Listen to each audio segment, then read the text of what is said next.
Selections from the BONPO Book of the Dead. Collected and translated by John Myrdhin Reynolds, BONPO Translation Project. Vidyadhara Institute for Studies in Comparative Religion, San Diego and Copenhagen. See John Myrdhin Reynolds, San Diego 1997. Preface. The selected translations from the BONPO tradition of Dzogchen presented here are part of my work in progress for translating all the relevant Tibetan texts from the Zhangzhung Nyanjayat collection. These translations are being published in 2 forthcoming volumes, Space, Awareness, and Energy, an introduction to the BONPO Dzogchen teachings from Zhangzhung, and the 6 Lamps of the Heart of Enlightenment, Snow Lion Publications, Ithaca, New York, 1998 and 1999. All of these translations were done over the years in collaboration with Lapon Tenzin Namdak, the leading BONPO scholar and master of this tradition of Dzogchen outside of Tibet, to whom the translator extends his deep appreciation and grateful thanks. The commentaries that follow the translations are entirely my own. In these commentaries which I provide to the translations, I elaborate upon the view of Dzogchen in relation to the Bardo experience, not only from the traditional Tibetan perspective found in the Tibetan commentaries, but also from the perspectives of transpersonal psychology and comparative religion. In terms of depth psychology, as well as the relationship between individual consciousness and the collective unconscious, I have found the writings of C.G. Jung and his followers, such as Erich Neumann, to be especially informative and stimulating in terms of unraveling the meaning of the various symbolizations that are employed in relation to consciousness. In terms of comparative religion, I have found the writings of Mircea Eliade to be especially insightful with regard to the distinction between the sacred and the profane, the symbolism of the center and of sacred space, and on the structure of time in ancient cultures. Moreover, in discussing the Dzogchen understanding of shunyata or emptiness as being the kunzi, the basis of everything, which represents the ultimate source and matrix of all the possible manifestations appearing in time and space, I have found David Bohm's elucidation of the holographic model of reality and the implicate order to be especially suggestive. The Dzogchen texts present shunyata, not merely as emptiness or the void, but as a state of pure potentiality, which gives it a more positive perspective than is found in the Madhyamaka philosophy of Mahayana Buddhism. Shunyata, like the great cosmic ocean of myth that preceded the creation of the world, is not only chaos and non-being, Saket Asat, but equally pure being, Saket Sat, the source of all possible manifestations of being. Not only individual lives, but entire universes emerge out of it and dissolve again into the state of shunyata. It is, therefore, not just a state of emptiness or non-being, but a state of fullness and pure awareness, pregnant with infinite possibilities for knowledge and existence.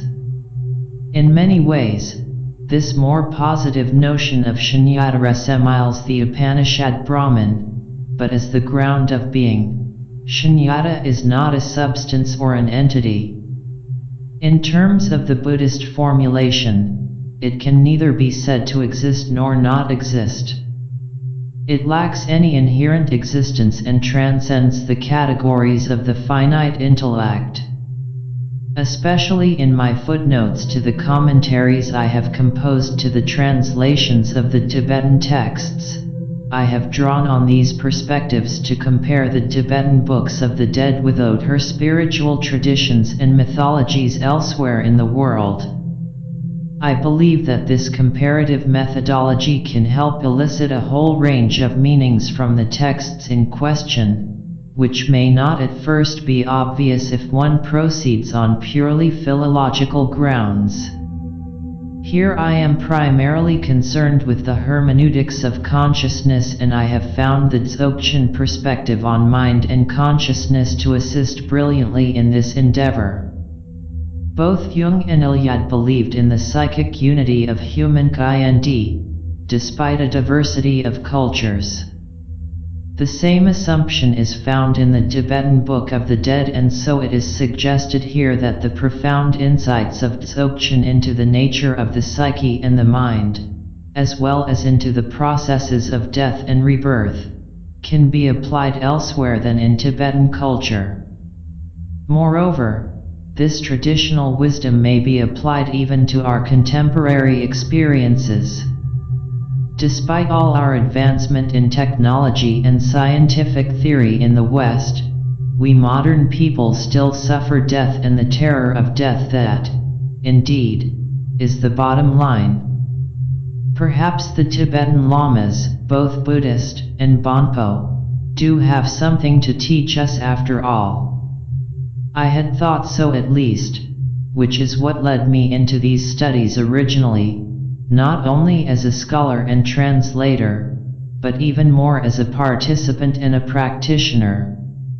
In a sense, Tibetan society only recently emerged from the Middle Ages into the modern world, in 1959 with the completion of the Chinese Communist conquest of that ancient land. But we in the West should not think of Tibet as having been a static society over the centuries, or as merely a museum of Buddhist relics inherited from medieval India.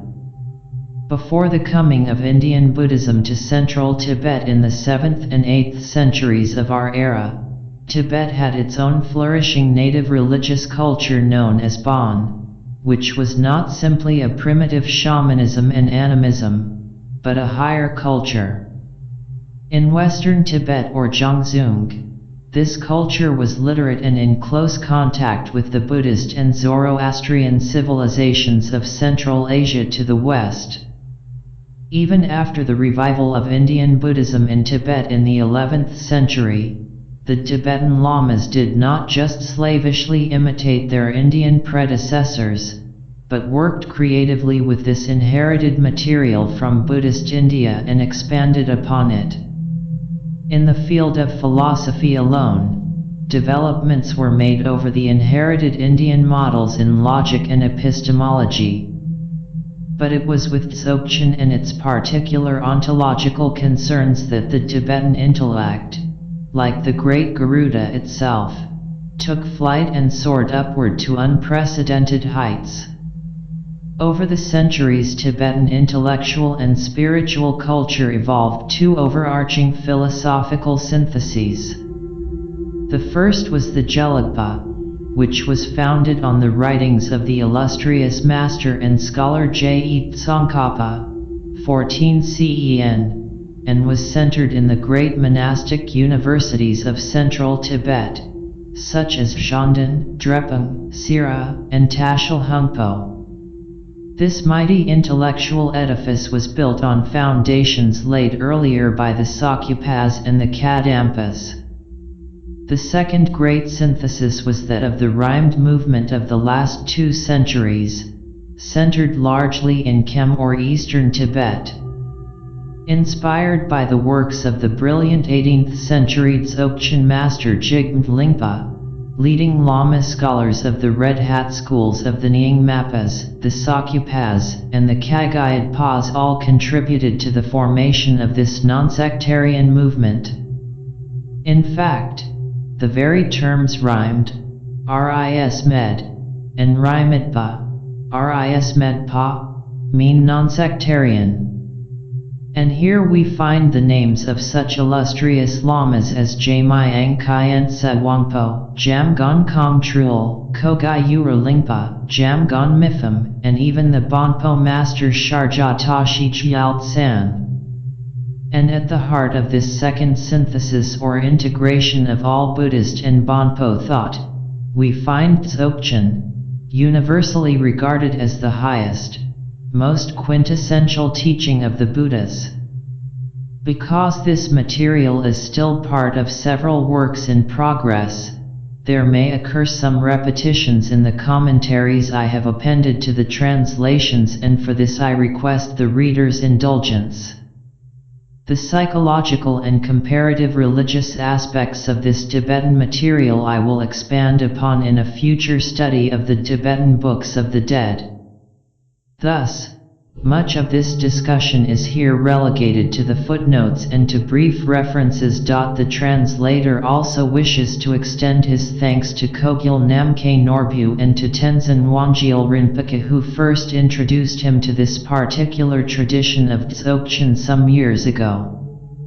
And also thanks are extended for their help in the many practical areas of this world of samsara to Benny Fries Gunno, John Myrdhin Reynolds, Holt, Denmark, December 1997. Introduction.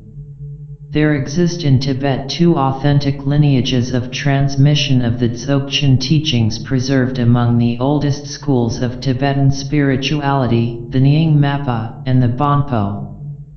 In both of these schools of traditional wisdom, Dzogchen, the teachings of the Great Perfection, is ranked as the highest vehicle among the 9 successive vehicles to enlightenment, Thegparimdgu, into which the transmissions of the Dharma are divided. There exist a number of BONPO Dzogchen traditions, but all of them are terma, or rediscovered treasure texts, except for the Dzogpa Chenpo Zhangzung Nianjayad, Rdzogspa Chenpoi Zhangzung Snian Rygyad, the oral transmission from Zhangzung for the Great Perfection teachings, which represents a continuous oral transmission, Snian Rygyad, asserted to descend from the 8th century to our own time. For this reason, the tradition is of particular interest for the study of the historical development of Dzogchen thinking. The core of these teachings are the Upadeshas, Manengag, or the brief secret oral instructions, given by the Dzogchen master Tapi Ritsa to his disciple Gyarpung Nangshet Lodpo, Gyarspung Snangjer Lodpo. Both of these masters lived in the Mount Kailas region of western Tibet, then known as Zhangzung. Up until the 8th century of our era, Zhangzung had been an independent kingdom with its own culture and language, and which had close cultural connections with Central Asia and Afghanistan, both centers for a flourishing Buddhistic civilization. The BONPO Lamas themselves assert that the higher spiritual traditions of Bon, known as Sutra, Tantra, and Upadesha or Dzogchen, come to them, not from India, as is usually the case with the Tibetan Buddhist schools, but from Zhangzung, and more remotely from a region in Central Asia known as Tazik. This region appears to correspond roughly to the modern Central Asian republics of Tajikistan and Uzbekistan, where the religious culture is nowadays predominantly Islamic. However, before the Muslim conquests of this region in the 8th century, the religious culture of Central Asia was a fascinating mixture of Buddhist, Manichaean, and native Iranian elements.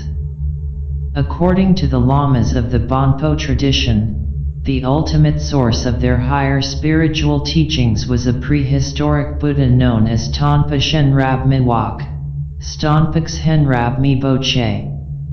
Tonpa Shenrab is considered by the Bonpas of Tibet, Nepal, and China to be a Buddha or enlightened being, Sangsrajyas, in the same way as the Indian Buddha Shakyamuni was an enlightened being. However, the former appeared much earlier in time and history, belonging to a line of legendary Buddhas of Central Asian origin who lived outside India. In the Indian Buddhist scriptures, as recorded in the Vinaya and the Sutras. This lineage is traced from Shakyamuni Buddha back to Dipankara Buddha, his 24th predecessor in this line. I have considered the historical questions raised here elsewhere. The term Tonpa, Stonpa, means a spiritual teacher, particularly one who is the source of a revelation, Stonpa, to humanity of a higher spiritual wisdom and who, thereby, becomes the founder of a spiritual tradition and lineage, in this case the Bon. The name Bon itself, as well as the term BONPO, meaning a practitioner of Bon, is said by some scholars to come from the Old Tibetan verb Bon Di Pa, meaning to invoke the gods or to evoke the spirits. But it is equally possible that, as suggested by other scholars, it comes from the Sogdian or Iranian Central Asian word Baun, pronounced Bun, meaning the Dharma. Miwak, Mibosh, means a great man or human being, and Rab means first, foremost, or supreme. Shen means Shenpo, Shenpo, or a practitioner of Shen, Shen, now interpreted as the higher spiritual teachings found within the Bon tradition. But this was also the title borne by his clan. Some scholars believe the term Shen stands for a type of priest or ritual magician, Snellgrove, while others, Hoffman, suggest that it originally designated a shaman. In any event, modern-day Bonpas and their lamas consider Tonpa Shenrab primarily as a Buddha or enlightened being who is the founder of their spiritual tradition. Only secondarily is he considered by the Bonpas to be the source, during a brief visit to Khampo in Tibet in prehistoric times, of the shamanic practices of divine invocation, Lhaj Sal Ba, and exorcism, Sal Ba. These shamanic practices are now classified among the lower causal vehicles, Rjya Bon, of the 9 ways of Bon. Certainly, within Tibetan culture generally, the Lama has come to usurp and assume the traditional role of the shaman as healer and communicator with the other world. The pujas or offering ceremonies, Godpa, performed by the Lama harmonize the relationship between our human world and the higher sacred order, as well as the other world of the nature spirits. And at funeral ceremonies, the Lama acts as psychopomp or guide for the soul of the dead, faced with the perilous otherworld journey through the bardo or after-death experience. Furthermore, it is said in the Bon Tradition that Tonpa Shenrab lived some 18,000 years before our time in the mysterious Central Asian kingdom of Almo Lungring, otherwise known as Shambhala, located to the north of Tibet at the center of the world. It is also said that his teachings were first set down in the language of Tazik and subsequently translated into the Zhangzung language, and lastly into Tibetan. But due to 2 previous persecutions of the Bonpas in central Tibet, the first in the time of the 7th Tibetan king Drigum Sanpo, Grigum Sanpo, and the second in the time of the great Buddhist king of Tibet Desong Ditsan, Krisrong Ditsan, in the 8th century, when the central Tibetans conquered Zhangzung and finally ended its independent existence. Many of the original texts of Yungdrung Bon were lost. Fortunately, however, a significant number of them were hidden away by certain Bonpo masters, such as the famous Dranpa Namka, Dranpan Amka, in various parts of Tibet, and these were rediscovered centuries later as terma or hidden treasure texts. The Zhangzung Nyanjayad, however, was never forced into concealment because of a special dispensation granted by the Tibetan king Tsongtsen to the Zhongzung master Gyalpangpa. The latter had received the oral instructions for Dzogchen from his own master Tapiritsá, who had appeared to him as a body of light in the guise of a wise and miraculous child.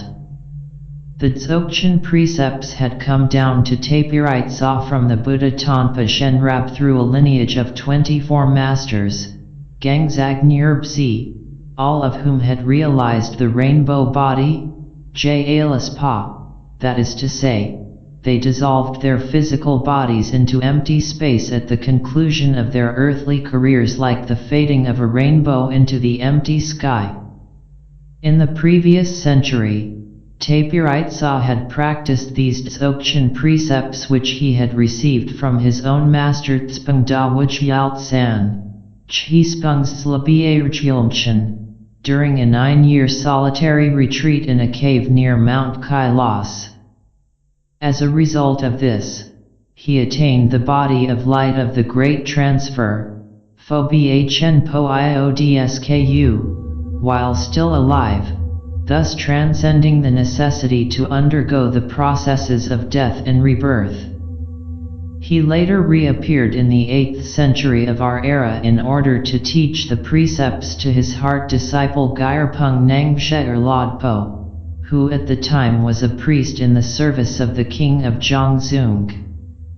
The master gave permission to Gyalpangpa for these Dzogchen precepts to be set down in writing for the first time in the form of brief Upadeshas in the language of Zhongzung. Later these Upadeshas were translated into the Tibetan language and elaborated with commentarial material, which is the form in which we find them today. In my forthcoming book, Space, Awareness, and Energy, An Introduction to the BONPO Dzogchen Teachings from Zhongzung, I deal with the historical aspects of this tradition and in some detail with its basic exposition of the philosophical views of Dzogchen. A number of translations of texts from this ancient cycle of Dzogchen teachings are included, especially those focusing on the 3 fundamental concepts in Dzogchen of Kunzi, Rigpa, and Tsul, Kunzi Rigparsal, which I translate as space, awareness, and energy. A subsequent volume, containing translations of additional texts from this cycle, entitled The 6 Lamps of the Heart of Enlightenment, will focus more on the meditation and ancillary practices associated with this tradition of Dzogchen preserved among the Bonpas. The 3 selections presented here are extracted from the Zhongzung Nyanjayad cycle of the BONPO Dzogchen teachings. 1-2 sections translated from the 6 essential points of the Bodhicitta, Biang Chup Sems Kyi Nad Drug, the full text being a practice manual for the BONPO practice of Dzogchen. 2. The complete translation of the setting side by side of the 4 wheels, Kirlob's Brag, which is particularly relevant for the teachings concerning the Bardo experience. And 3.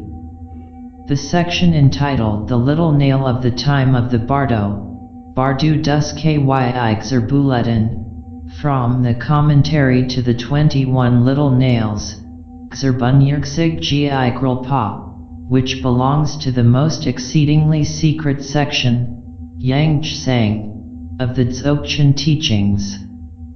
This section also has a special relevance to the Bardo teachings.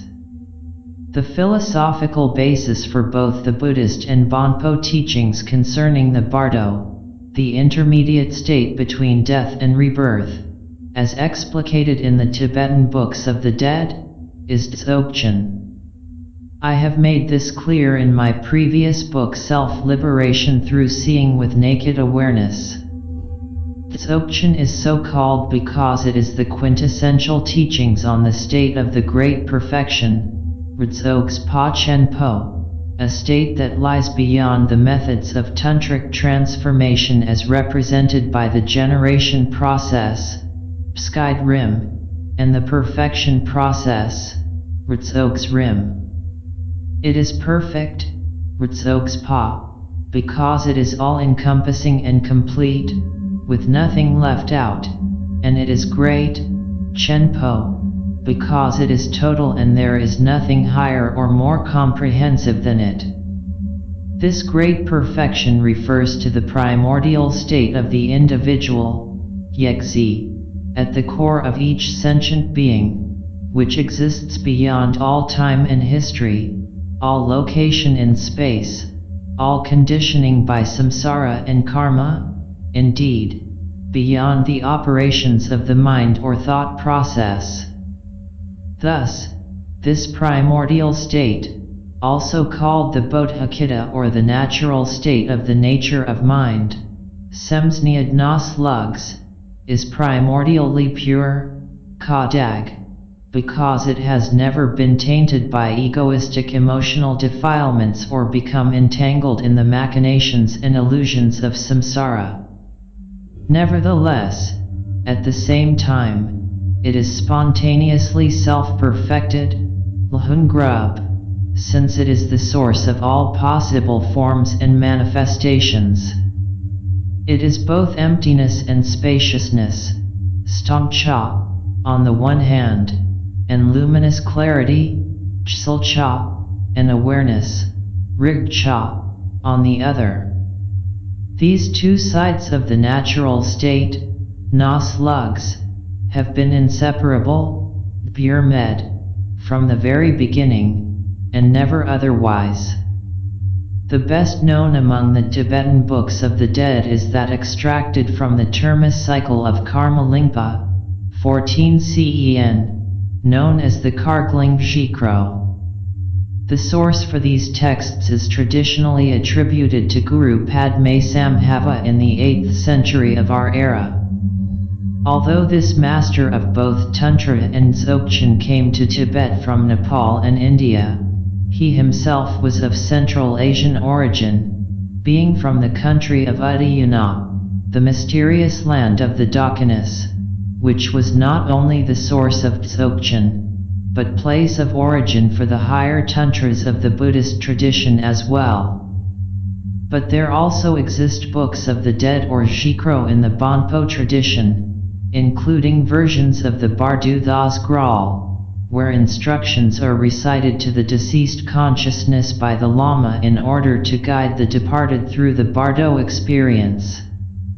Here, however, largely for reasons of constraint relating to time and space, I am able to include only a limited number of translations of Dzogchen texts concerning the Bardo, which are of largely theoretical nature, and must omit texts largely concerned with ritual, liturgy, or meditation. I plan to present translations of some of these texts in the future. Part 1. The 6 Essential Points of the Bodhicitta, Biang Chub Sems Kyi Nas Drug. Here is contained the practice manual called the 6 Essential Points of the Bodhicitta, according to the oral transmission from Zhangzung for the Great Perfection Teachings. Part 1. Homage to Kunta Zangpo, who is clearly revealed as one's own self-awareness.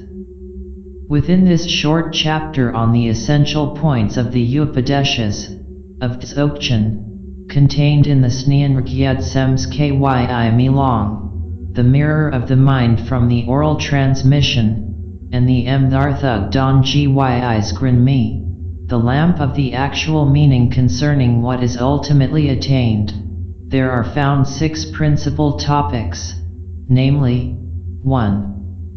The essential point of the recognizing of the Kunzi abiding as the essence, which concerns the lamp of the base that abides. 2. The essential point of one's own self-awareness arising in the interior and abiding anywhere within the base, which concerns the lamp of the fleshly heart. 3. The essential point of the directly penetrating gnosis originating anywhere along the pathway, which concerns the lamp of the smooth white nerve. 4. The essential point of the rigpa, or intrinsic awareness, seeing nakedly whatever arises at any gate of the senses, which concerns the lamp of the water globe-like eye that lassos everything at a distance. 5. The essential point which clearly and definitively decides upon the trikaya when one practices in whatever manna along the path, which concerns the lamp of the direct introduction to the pure realms. And 6. The essential point of the process of separating samsara and nirvana when encountering them anywhere along the boundary between delusion and understanding, which concerns the lamp of the time of the bardo. These are the 6 essential points. With respect to that, these 6 essential points which concern the 6 lamps, there are 2 further considerations: the 3 upadeshas in brief, and the 4 lamps concerning the modes of arising. The 3 upadeshas with regard to that, the natural state, which is the first consideration. There exist 3 types of upadeshas as follows. The mother represents the essence of mind. It is uncreated, empty, and totally pure like the sky itself. The sun represents the gnosis of awareness. It is without obscurations and inherently clear like the heart of the sun. And the mother and the sun are inseparable. They abide as the non-duality of luminous clarity and emptiness like the sun rising in the early morning sky. The upadesha concerning the base is the natural state which is the essence, and from the energy or potentiality of that natural state, there arises and develops the self-manifestations of the sounds, the lights, and the rays, which are like illusions.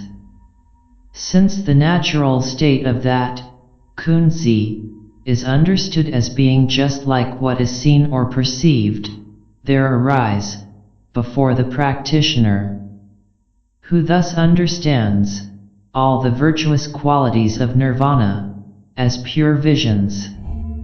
On the other hand, when one does not understand that it is like that, all the defects of samsara or cyclical existence are awakened within oneself.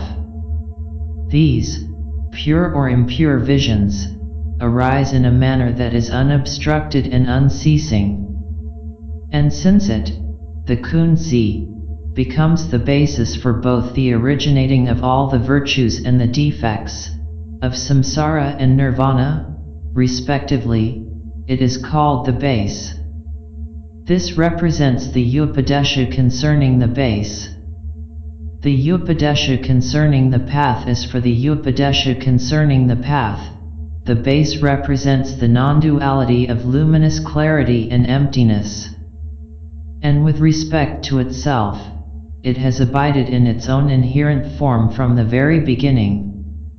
Since one is directly introduced by way of this profound upadesha, one recognizes it, and one's view, or way of seeing, also becomes unmistaken. With respect to that, since one is mindful, one's clarity is without distraction, and that is the meditation.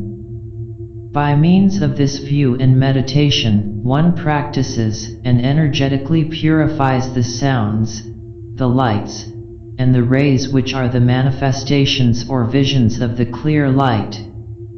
By means of the gazes and the profound path of the method, because the sounds and the manifestations of the clear light are able to arise freshly, one becomes familiar with this, and by means of forceful and energetical purification, the signs of success on the path become unmistaken.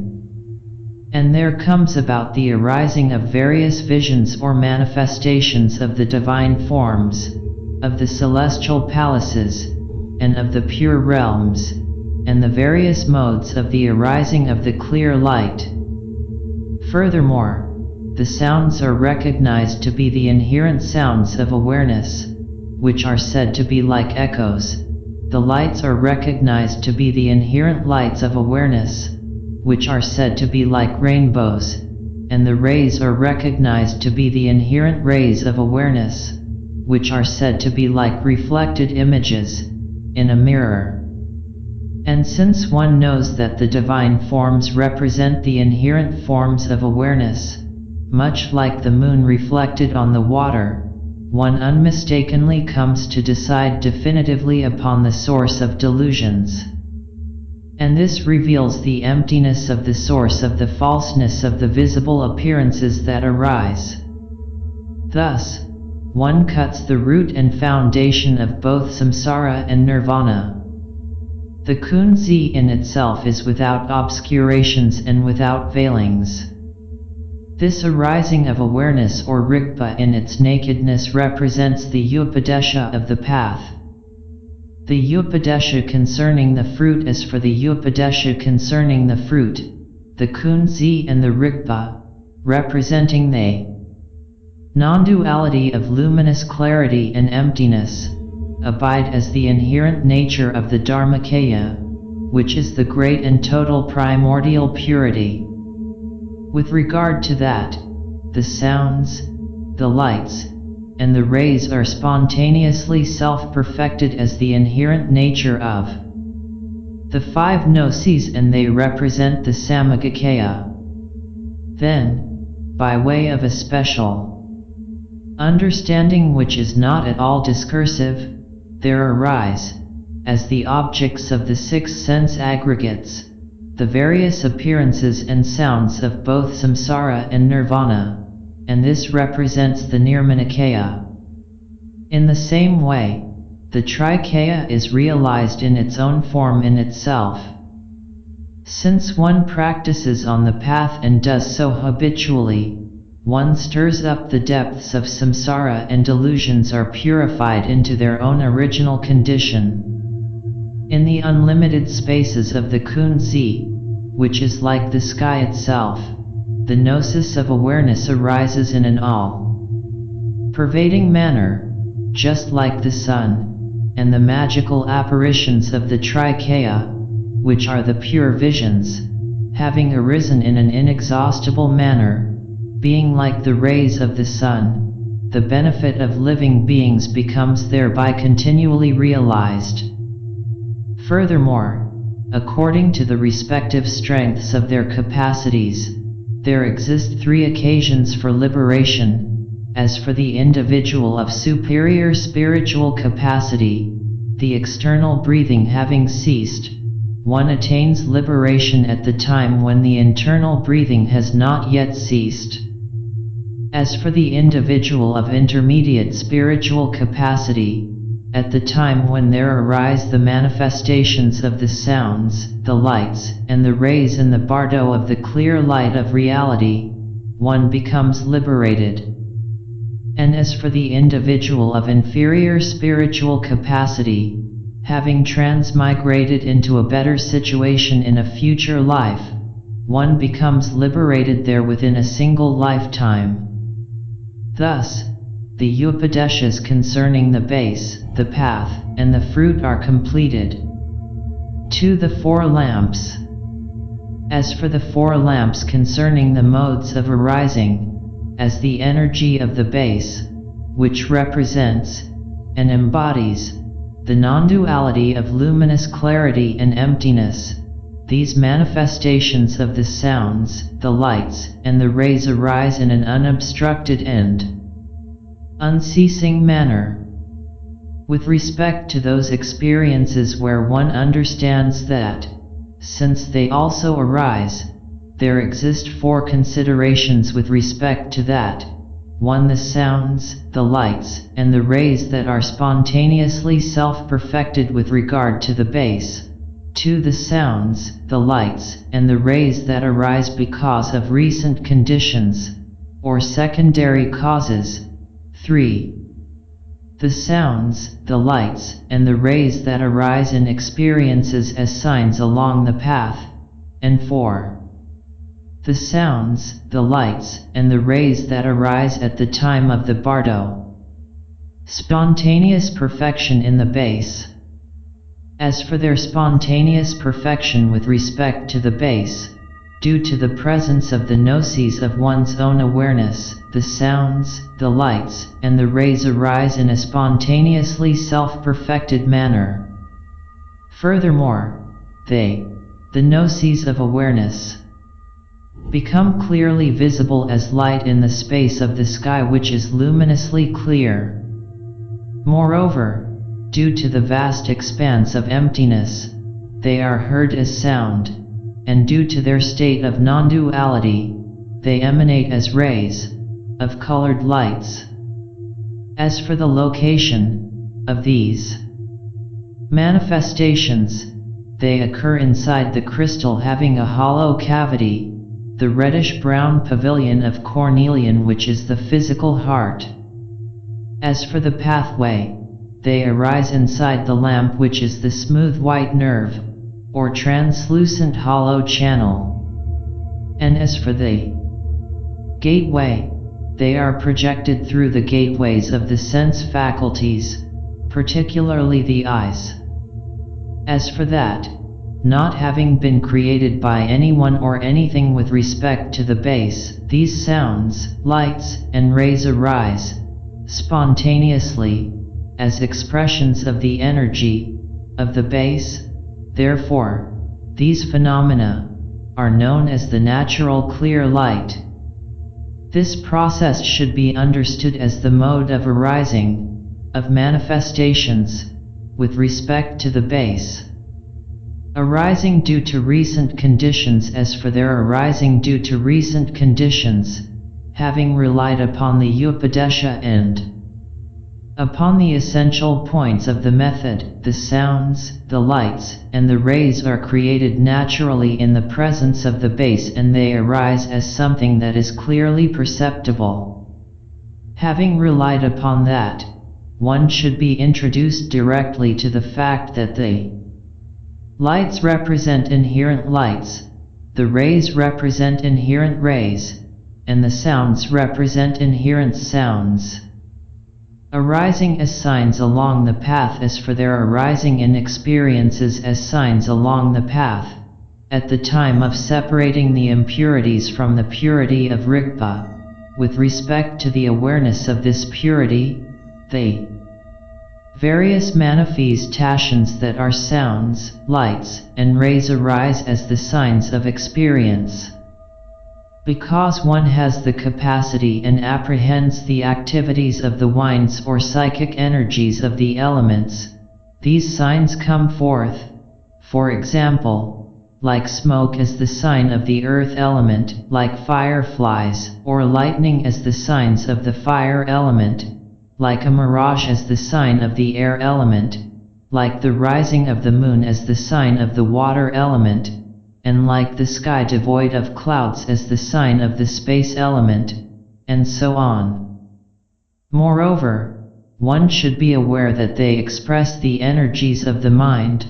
For example, there may arise visions of rainbows, tree leaves and flowers, the various uncertain forms of sentient beings, the bindus and pavilions of light, the divine forms of the Shugatas, the very pure appearances of the Nirmanakaya, and those manifestations which are inconceivable, such as the appearances of the 5 families of the Samagakaya, the mandalas, and visions of various pure realms, the west of the sky, which is not obscured by darkness, and the clear light which outshines all other lights, and so on.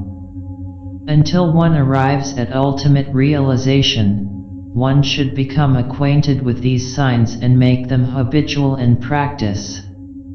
The arising at the time of the bardo. As for what comes forth at the time of the bardo, at the time when awareness and the corpse have separated, at the time of physical death, the manifestations of the elements, fire, water, earth, and air, having become obstructed externally, and internally the manifestations of the sounds, the lights, and the rays arise.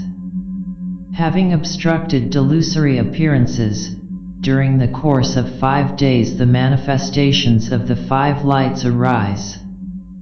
Now the text is speaking of the experience of the bardo of the clear light of reality. Over a period of 5 days, in a symbolic sense, the 5 clear lights arise successively.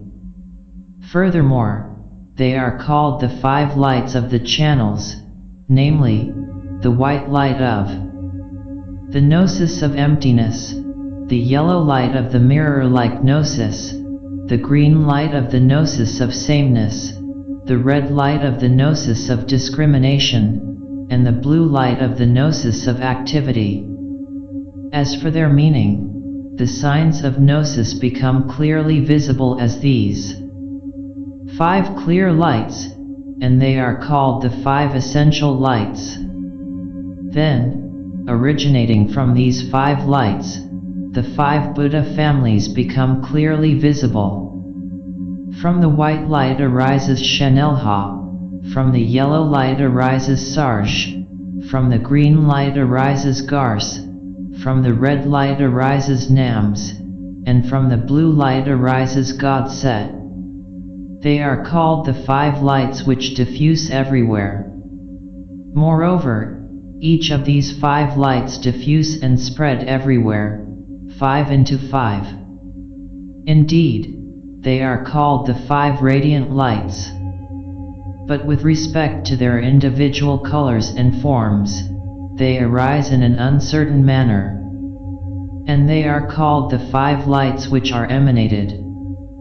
From these 5 colors originate various different images of Buddhas and Bodhisattvas that are created. Furthermore, the 5 lights arise without center or boundaries, arising like rainbows in the sky. As for the rays, they arise as magical apparitions in an uncertain manner, like the opening up of a silk cloth or a woolen blanket, in the pre-GHT sunlight. Moreover, the 5 lights which are emanated and radiate are manifestations of these rays. As for the sounds, they may be noisy, coarse, pleasant sounding, and roaring, and they are self-originated and uninterrupted in the same manner as thunder. With respect to these sounds, lights, and rays, mistakenly thinking that they are extrinsic appearances, those that seem due to another or to some external cause, one grasps at them as being objectively real.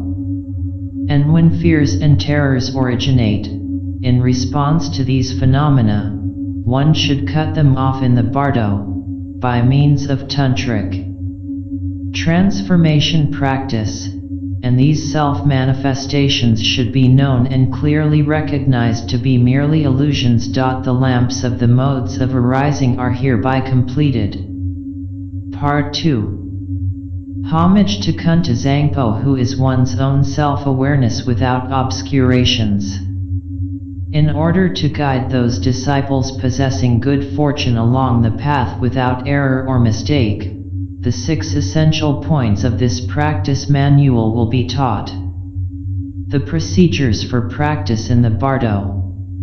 As for the procedures for practice in the bardo, at this time, with respect to one who has a superior capacity, by virtue of the direct introduction and one's great powers of purification, since one has been taught the instruction for the various self-arisings of gnosis having but a single taste, at the time when the external breathing has ceased, but where the internal breathing has not yet ceased, there and then one will attain Buddhahood.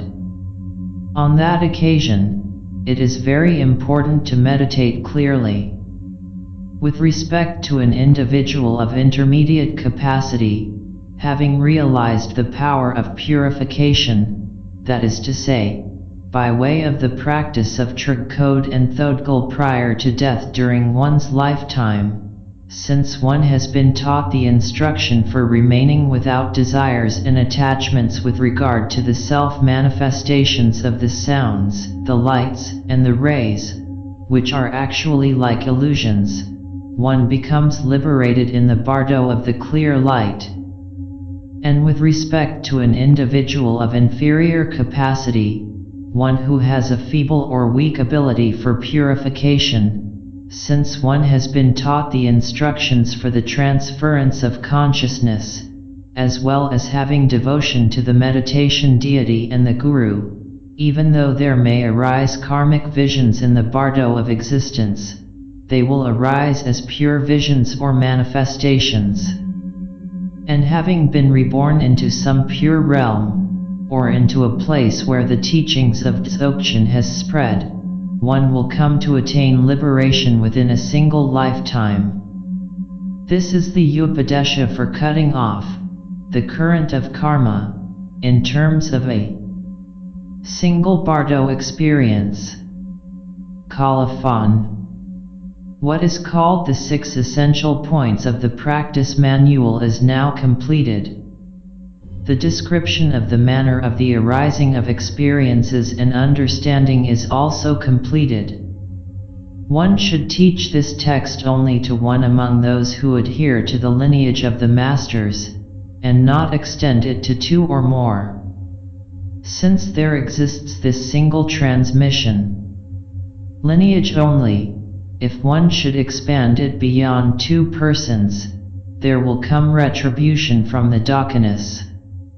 Having come down from the Trapa Chenpo of the earlier Lamaya Engel lineage, that is to say, to Niamniad Sherab Gyaltsan who belonged to the Engel clan, thereafter, this transmission of the Zhangzung Nianjayad has spread gradually throughout Tibet. Sarva Meng Alam. Translated at Marigar, April 1988, by Vajranatha, John Myrdhin Reynolds. Commentary to the translation of the text. Within the collections of the Zhangzung Nianjayad cycle of Dzogchen teachings, there is found a text entitled The 6 Essential Points of the Bodhicitta according to the oral transmission from Zhangzung for the Great Perfection Teachings. The bulk of this text, having the abbreviated title of the Nad Drug, is a commentary rather than an Upadesha, or root text, and it is designated as a practice manual, CESBABAI Lag Len Bzug So. The work actually contains of 2 separate texts, the first consisting of citations from 2 other even older texts mentioned below, and the second being an extended commentary on the preparatory introductions and practices for Thodgal.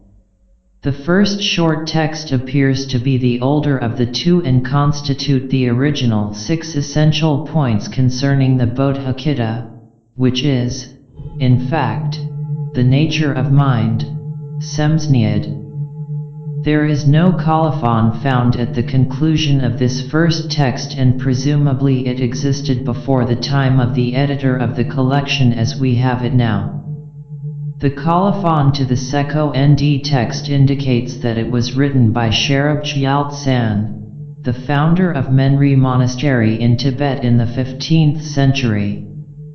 Here are presented translations of 2 extracts from the text, which relate directly to the Bardo teachings. The remainder of the translation will be published in a future volume. The homage. The homage, with which the Tibetan text opens, Kun Tub Zangparang Rigchsal Barstan La Phyak Cha El Lo, invokes the primordial Buddha Kunta Zangpo, Kun Tub Zangpo, Saket Samantabhadra, as being the self-awareness, Rang Rig, which clearly reveals itself, Chsal Bai Stan, at the heart or core of every single individual sentient being. This self-awareness clearly reveals and shows itself in the guise of the ordinary everyday conscious life of the individual. consciousness or awareness in itself testifies to the presence of Kunta Zangpo, the primordial Buddha. For that reason, the very name Kunta Zangpo itself points to the meaning, that which is most excellent, Zangpo, is present everywhere, Kuntu, in every sentient being. This presence is what makes a sentient being, Semskan, sentient. This indicates the presence in sentient beings of an intrinsic awareness, Rigpa, one that is in itself beyond time and space, but which engages itself in the finitudes of time and space.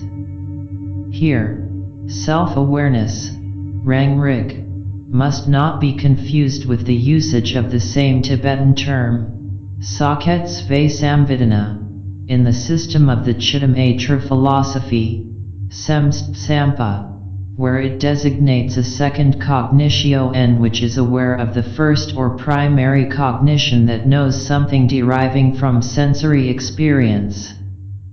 Rather, in the Dzogchen context, it designates an individual intrinsic awareness or Rigpa, which is just awareness as such. This intrinsic awareness is ontologically and epistemologically prior to any duality of subject and object that may beset consciousness. In fact, consciousness, Renam Shis, Renam Par Shis Pa, is an awareness, Shis Pa, that is inherently discursive, Renam Par, and dualistic in its operation by way of discriminating between subject and object. How does this situation of self-alienation arise? In terms of the process of apperception, a fundamental existential ignorance, Lhanski's Mar Rigpa, accompanies it from the very beginning and intervenes to taint and distort an originally pristine awareness, Rigpa, which was present before the mind and its dualistic mode of knowing things came into operation. This ignorance arises spontaneously, Lhanskis, when apperception comes into action. Apperception is a secondary operation of the manas or functional mind, Yid. Moreover, this ignorance, Mar Rigpa, is not an independent substance or reality, it is not something in itself, but represents a mere lack of awareness, Rigpa, and a deficiency of the fullness of being. It is the shadow side of reality. And in this sense, it represents the fall. This original pristine cognition or awareness, Yeshis, contrasts with the secondary development of a discursive and dualistic consciousness, Renam Shis. In terms of the usual imagery employed in Dzogchen, this pure intrinsic awareness, Rigpa, may be compared to the mirror, and these moments of discursive dualistic consciousness, Renam Shis, which apprehended this or that, may be compared to the reflections in the mirror. But these reflections are not pure reflections because they are filtered through the lenses of the functional mind, Yid, or mental consciousness, Yid Kyi Nam Par Shis Pa, which is dualistic and distorted in all its operations. Thus, the Dzogchen texts make a clear distinction between mind, Sems, or the mental process of conscious life, which is discursive and dualistic, and the nature of mind, Semsniad, the primordial state of the individual, which is non-dual in its nature. This nature of mind is like the mirror itself, and Rigpa or intrinsic awareness is like the capacity of the mirror to reflect whatever is set before it. Kunta Zangpo, the primordial Buddha who has been awake and enlightened from the very beginning by virtue of fully understanding the natural state of the ultimate reality, Bonyad, is, therefore, like the mirror that reflects everything. Kunta Zangpo is the Bodhicitta or the nature of mind as such. Consequently, he has never been touched or corrupted by the emotional defilements or kleshas, Nyan Mongspa, that represent the actual causes of samsara or cyclical existence. He has never been touched or moved by a sense of ego identity, dagjin, or caught up in entanglements with the illusions of samsara, that mode of cyclical existence which embodies the mental process. Therefore, he represents a state of total primordial purity, Ka Dag Chen Po, and is the embodiment of the Dharmakaya itself, Bon Sku, the ultimate aspect of Buddhahood and enlightenment. With reference to the Dharmakaya, the same designation of Kunta Zangpo is employed for the primordial Buddha in the scriptures of both of the old schools, the Nyingmapa and the BONPO. Although Kunta Zangpo represents the primordial Buddha who has been enlightened from the very beginning, nevertheless, he is equally present in the heart and at the core of every single sentient being as the base, Xi, or the primordial state of the individual, Kunzang Gongspa. As the Dharmakaya, he is without boundaries, without limitations, without definitions, without any divisions, like the infinite sky itself. He is totally all-pervading and all-encompassing, Kyubdal Chen Po. Because he is totally devoid of and in no way limited by any conceptions or discursive thoughts whatsoever, iconographically he is represented as a nude Buddha figure, lacking any ornaments or adornments, sitting in meditation position in the center of the infinitude of space. He is shown in meditation position or samadhi mudra because he represents the state of pure contemplation that is beyond the workings of the mind and its conceptual limitations. His color is a deep azure blue because he represents the Dharmakaya and Shunyata, the state of emptiness, which is like the sky.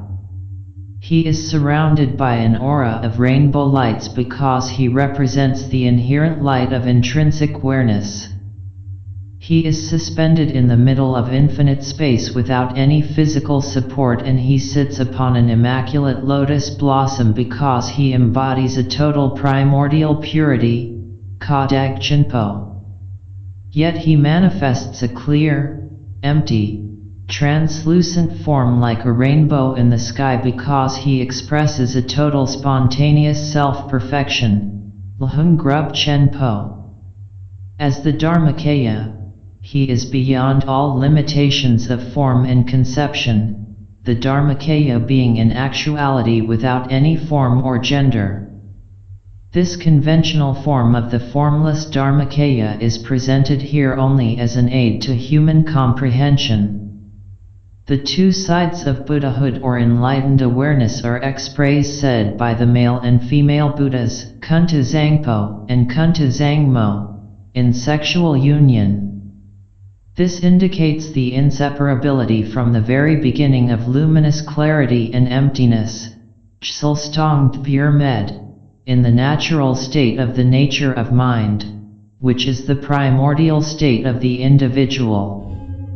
Kunta Zangpo is the essence of enlightenment or the Bodhicitta, Biang Chub Sems, who has been wholly present from the very beginning as purity and perfection, but who has gone unrecognized by ordinary deluded sentient beings, still caught up in samsara, due to the arising of adventitious obscurations that conceal and cloud the presence of the primordial enlightenment which is Kunta Zangpo.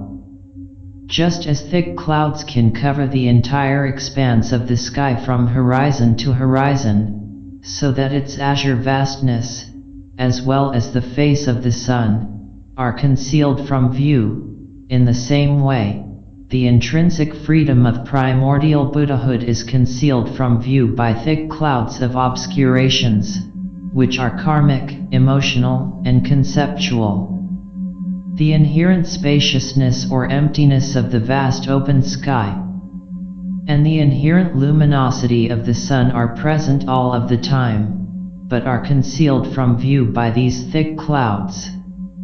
Although the face of the sun is not visible to the eye, still it is present in the sky.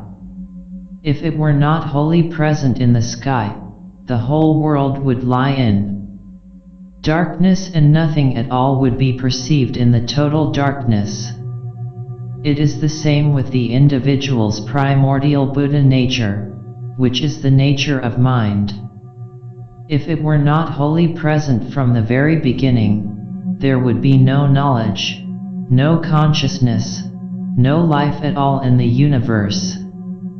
Thus, Buddhahood is primordially present, it has been there all the time, although unrecognized, and so it is not something that can be attained or created or even nourished in order to grow.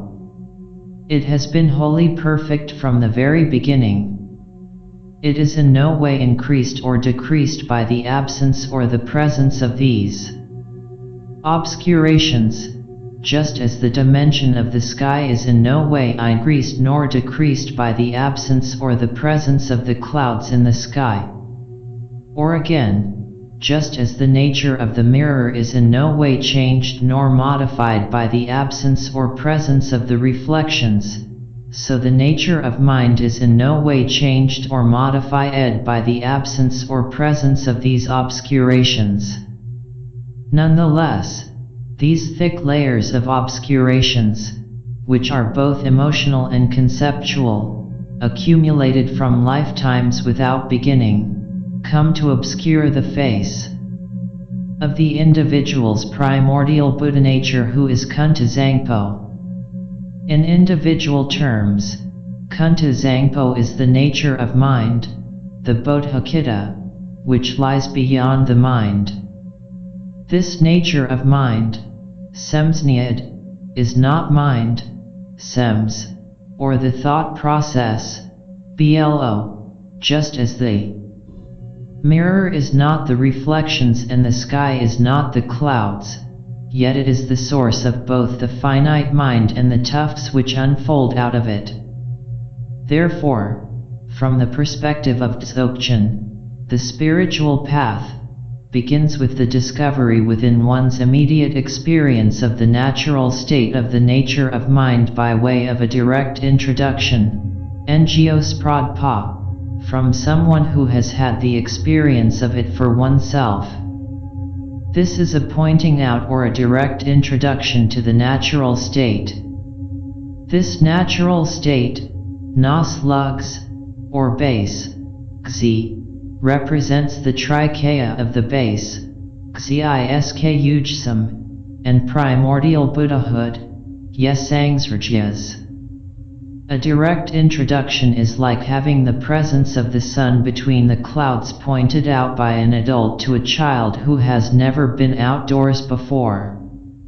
Thereafter, the entire course of the spiritual path, Lam, is a process of purifying these various layers of obscurations, both gross and subtle, that have been accumulated from past lives beyond counting.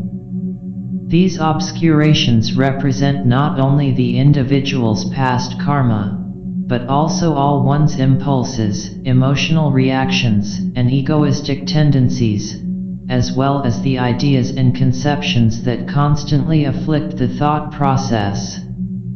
This includes the subtle thought constructions that construct and structure reality itself for the individual. The path or process of purification resembles the clouds dissipating in the sky, so that the azure vault of heaven comes into view as clear and unobstructed. This represents the Trikaya of the path, Lam Gysk Ujsam, and the Buddhahood that is in the process of becoming manifest, and Gonsangsrjyas. Once the clouds have finally dissipated and do not arise again, the face of the sun is clearly revealed and remains visible in the sky thereafter, whereupon the entire dimension of existence is brilliantly illuminated. This represents the trikaya of the fruit, Brasbuletan isk Uchsam, and the perfection of Buddhahood, Radzog Sangsrajas. Thus, one comes to the ultimate self-recognition that is the attainment of Buddhahood. All of this is implied in the homage. The 6 essential points. Part 1, which represents the first text, identifies itself as being a short chapter comprised of the essential points of 6 Upadeshas for the Dzogchen teaching, Man Ngag Nad Kyi Biang Buletin, extracted from 2 longer texts found elsewhere in the Zhongzung Nyanjayad cycle, namely, the Snyanrakyad Sems Kyi Milong, the Mirror of the Mind from the Oral Transmission, and the Mtharthug Don Gyis Grinmi, the lamp of the actual meaning concerning what is ultimately attained. These 6 principal topics, Don Drug, correspond to the 6 lamps, Zgrinma Drug, or sources of light, which elucidate the process of Thodgal, or vision practice. These 6 sources of light, which represent the 6 essential points, Nad Drug, for the process of vision, are dealt with in much more detail in another text in this cycle, entitled Zgrinmadrug, or the 6 lamps, and this translation will be found in the subsequent volume. Here, however, they are only briefly considered. First, there is the essential point of the recognizing of the Kunzi abiding as the essence, which concerns the lamp of the base that abides. Nos pogzi isgrin ma ngo boldar nos bakangzi en gosjin gyi nad. This statement refers to the base or the primordial state of the individual, otherwise known as the Bodhicitta, Biang Chub Kyi Sems, and the natural state of the nature of mind, Sems Niad Kyi Nas Lugs. This is the essence, Ngo. It is uncreated by any causes and it does not cease, transcending all time and conditioning. For this reason, it is called the base that abides, Naspagzi. In summary, it is Shunyata, which is the state of emptiness and pure potentiality, and as the Kunzi, it is the source and basis of everything. This Bodhicitta is the open dimension and the interior light at the core of one's being. Second, there is the essential point of one's own self-awareness arising in the interior and abiding anywhere in the base, which concerns the lamp of the fleshly heart. Tsi ta shai skrin moxi gang na nas parang rik kong shar kyi nad. Although Kunzi and Rigpa pervade the entire human body, they chiefly reside in the hollow space inside the physical heart, Tsi ta. Here the Kunzi abides like the clear open sky devoid of clouds. And this individual self-awareness that arises in the interior, Rang Rik Kong Shar, of the physical heart, which is made of flesh, is like the orb of the sun high in the sky. Thus, the physical heart serves as the basi, gzi, for the process of vision known as Thodgal. Third, there is the essential point of the directly penetrating gnosis originating anywhere along the pathway, which concerns the lamp of the smooth white nerve, Tkar Jamrasa Isgrin Malam Gang La Byung Ba Yeshis Zang Thal Gyi nad. The gnosis that directly penetrate everywhere, Yeshis Zang Thal, are like the rays of the sun. There is one individual Rigpa or intrinsic awareness for each sentient being, which is like the face of the sun, whereas there are many gnosis, Yeshis, which are like the rays of light of that single sun. These rays of light emanate from the hollow space within the heart and entering into the hollow translucent channel that originates at the heart. They pass through that channel when it arches over the brain membrane and terminates at the two eyeballs. This translucent channel, called the kati and the smooth white nerve, being subtle in its nature, should not be confused with the optic nerve. The translucent channel is the pathway, lam, for the process of vision. Fourth, there is the essential point of the rigpa, or intrinsic awareness, seeing nakedly whatever arises at any gate of the senses, which concerns the lamp of the water, globe-like eye, that lassos everything at a distance. Rjang zags chuis gren mozgo gang la shar ba rig poxerm thong gi nad. The eyes serve as the two lenses for these interior lights being projected out into the space in front of the individual. The eye is called the lamp of the water globe-like eye because it is like a spherical sack of water, that is to say, a lens. The lights of awareness pass through these two lenses and diffuse out into space in order to illuminate everything, that is, lasso or snare everything at a distance, Rjang zags. This image or impression is then pulled back into the eyes and down into the heart where it is recognized by the mental consciousness or manovijnana, yed kirnam shis. Thus, there exists a double process here of the projecting of light out into space and the perceiving of this light, in turn, as an external reality. And therefore, the eyes serve as the gateway, sko, for the process of vision.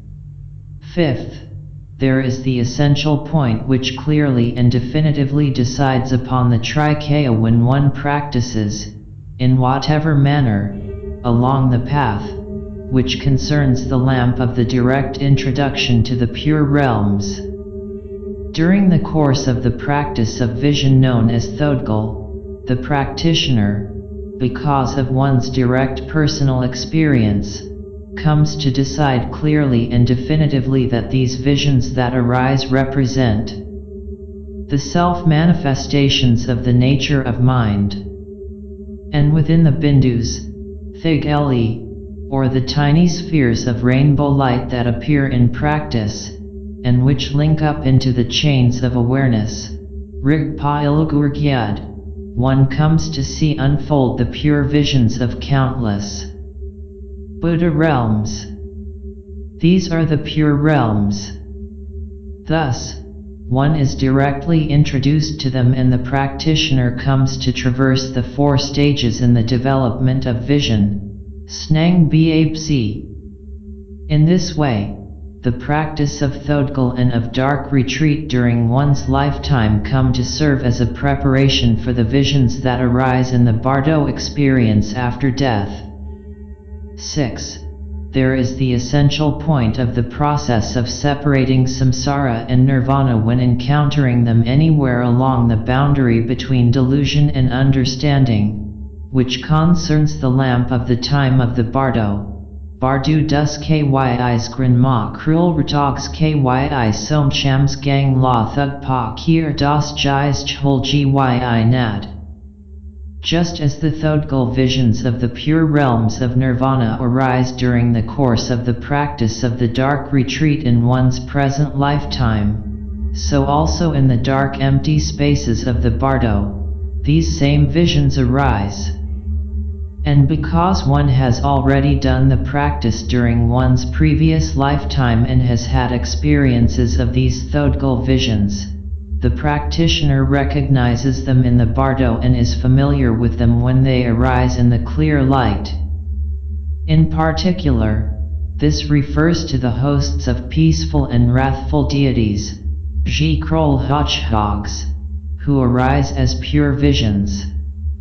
At the boundary, Som Chams, arrived at following the state of total emptiness experienced after true psychic death and with the onset of the unfolding of the visions of the clear light while in the bardo, the individual has the unique opportunity to come to understand and recognize these visions as self-manifestations of one's own nature of mind, thus attaining liberation into nirvana.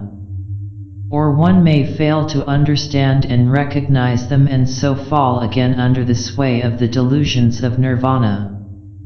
Thus, there is a single base, the natural state of the nature of mind, but two paths, that of liberation leading to enlightenment and nirvana and that of delusion leading to rebirth in samsara. And there are two fruits or goals, that of a Buddha or enlightened being who enjoys intrinsic freedom and that of an ordinary deluded sentient being who remains in bondage and slavery to cyclical existence, which constitutes the essence of suffering. As mentioned above, these 6 essential points, nad drug, which represent 6 principal topics, don drug, for the teachings regarding the practice of Thodgal, were principally extracted from the text entitled Sneanrakyad Sems Kyi Mi Long. The term Sneanrakyad, oral transmission, indicates the genre or type of literature to which the text belongs, and Mi Long is the example, that is, the mirror. The principal topic of the text is sems or mind, that is to say, not the thought process, sems, blo, but the nature of mind, semsniad, which is like a mirror. A mirror may contain an infinite number of different reflections, whether beautiful or ugly, good or bad, light or dark, and so on. But all these different reflections in no way change or modify or diminish the nature of the mirror. In the same way, the nature of the mind, like the mirror, may encompass and reflect many different thoughts and emotions and visions, and so on, but these, no matter how many they may be, will in no way come to change or modify or diminish the nature of mind. Mind or bodhicitta is just what it is from the very beginning and has never become other than itself. It is beyond all time and history and conditioning. Nevertheless, the visions which it projects and reflects are principally of 2 types, the pure visions of the sacred order of nirvana, which are the pure Buddha realms, and the impure karmic visions of the profane order of samsara, which represent the various destinies of rebirth. The sacred and the profane. In what sense are these 2 types of visions, the nirvanic and the samsaric, experienced both in practice and in the bardo, sacred and profane? Indeed, this distinction between the sacred and the profane has been much discussed among scholars as representing something fundamental about the nature of religion. Everywhere outside of our modern urban industrial civilization in the West, both in ancient times and among tribal and peasant peoples even today, life is lived on these 2 distinct planes of existence, the sacred and the profane. The profane refers to the ordinary human affairs of everyday life, which are unimportant, chaotic, changeable, and ultimately meaningless in a higher sense because they are impermanent and fleeting. This represents our human existential condition, which, in terms of the Buddhist view, is defined as anicca, dukkha, and anatman, that is, impermanent, suffering, and insubstantial.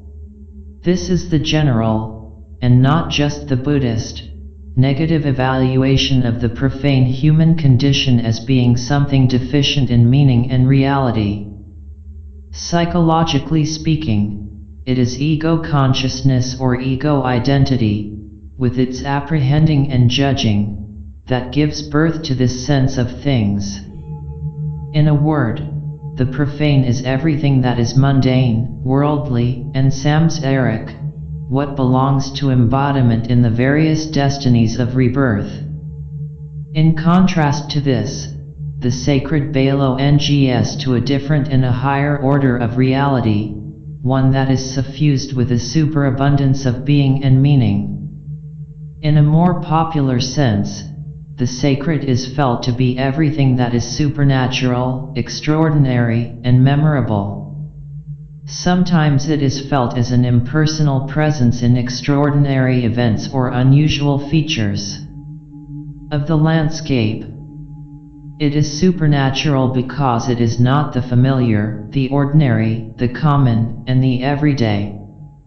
It impinges on our everyday consciousness and reality from the outside. When this power is impersonal, in anthropology it is termed mana. But more usually, it is felt as the presence of and contact with the spirits of the other world who inhabit the wild natural landscape beyond the confines of the village, the limited human world. Or again, it is felt in the very cosmological structure or archetypal pattern of that village itself, with its center and its periphery protected by walls or otherwise clearly demarcated.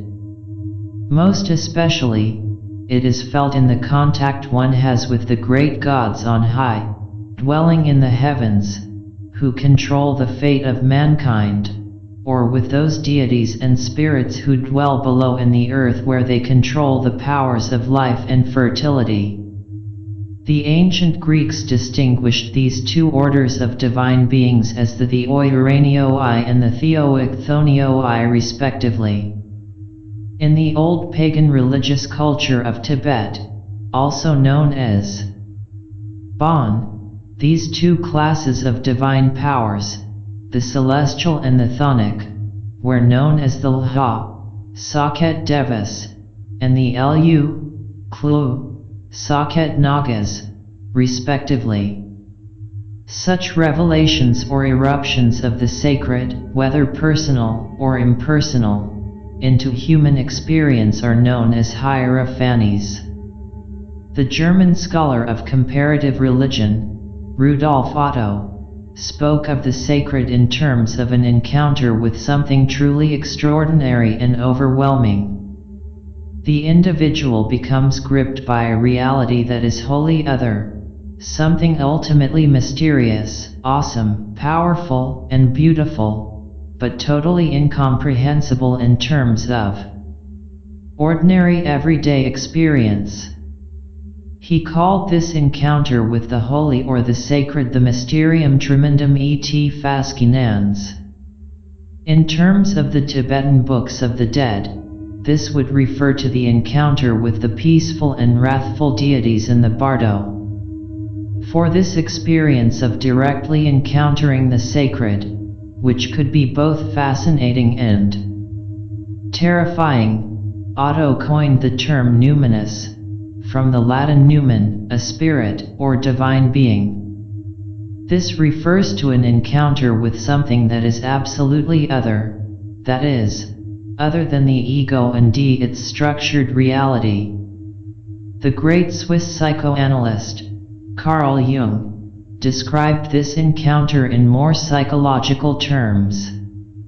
It is an eruption into consciousness, that is, limited ego consciousness, of the contents of the collective unconscious psyche which is common to the whole human race.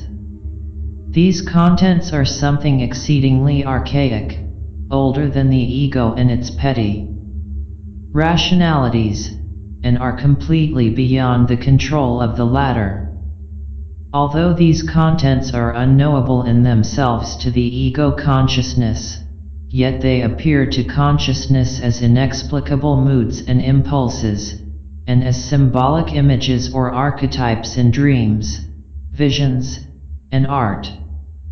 The gods of humanity are among these archetypes which emerge out of the collective unconscious spontaneously. In his commentary to the Evans-Wentz translations, he included the peaceful and wrathful deities among these archetypes. But both Rudolf Otto and Mircea Eliade do not engage in psychological reductionism.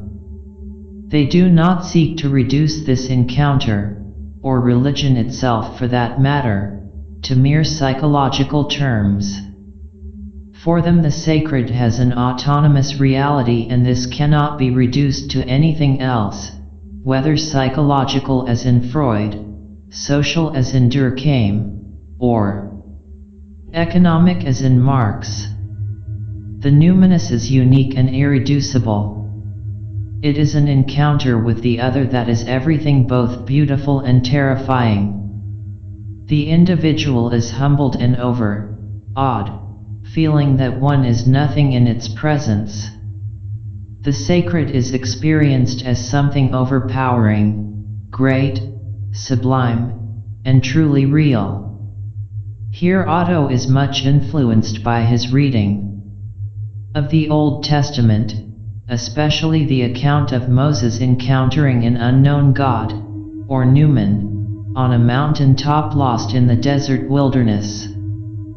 For Mircea Eliade, the eminent Romanian scholar of the history of religions, the numinous is not just an encounter with the personal God of biblical monotheism, for there exist many gods, many spirits, many mysterious powers in the wilds of nature beyond the walls of the village.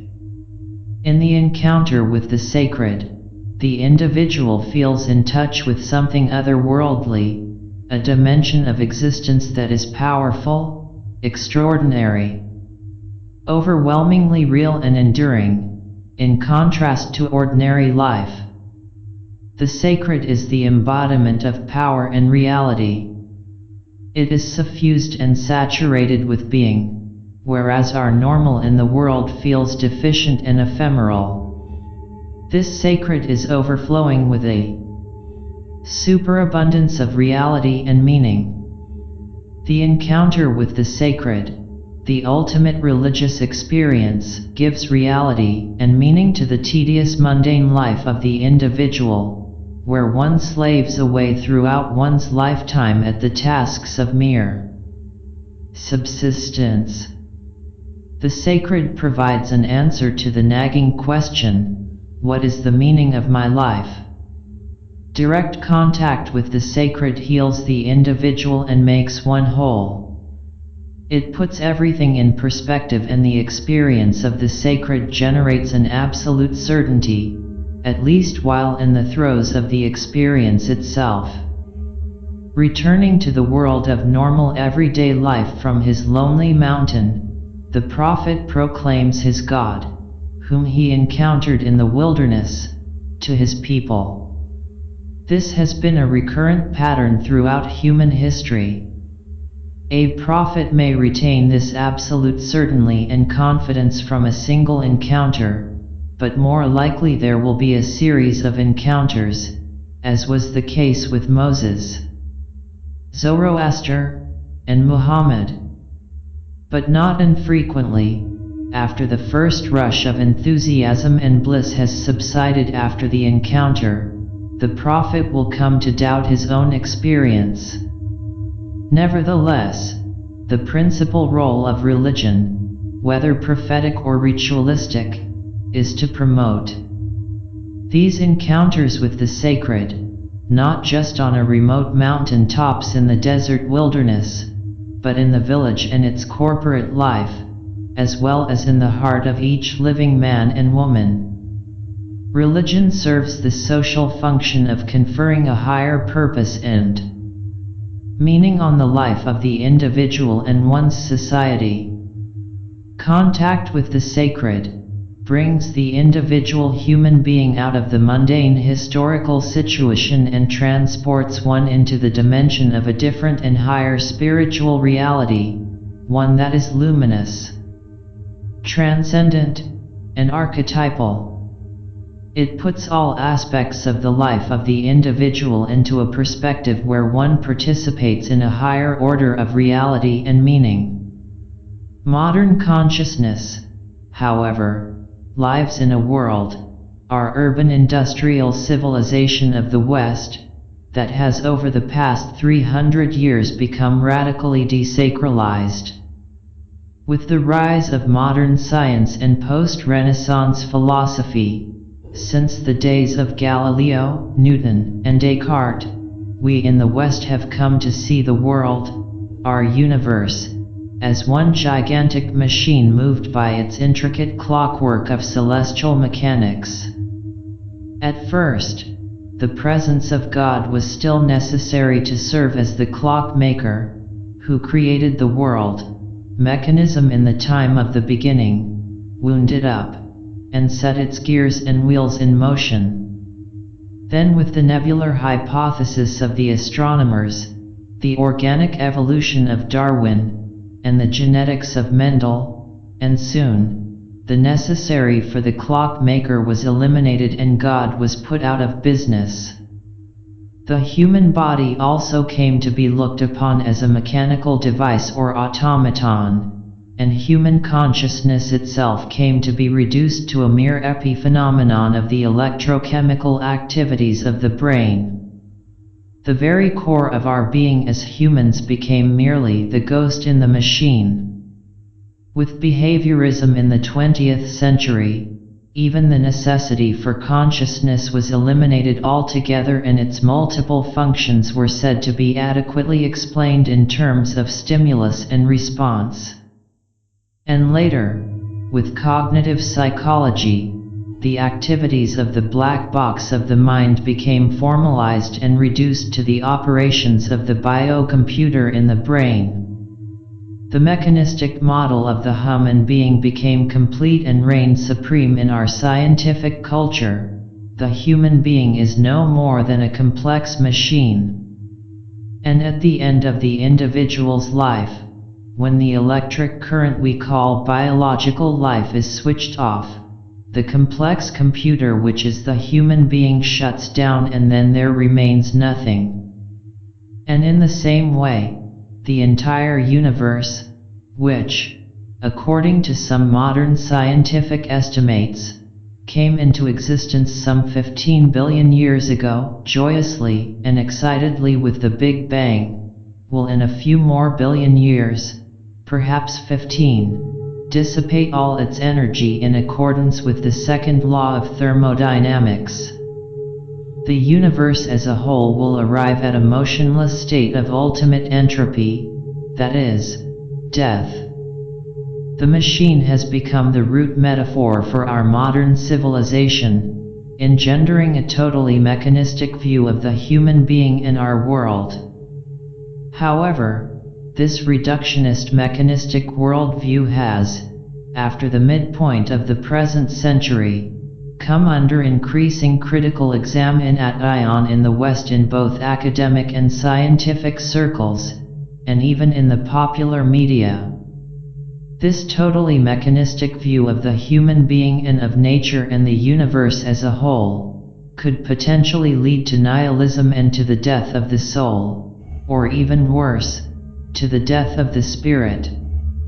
But it is no longer felt by many contemporary or postmodern thinkers that the machine model provides an adequate and exhaustive description of objective reality.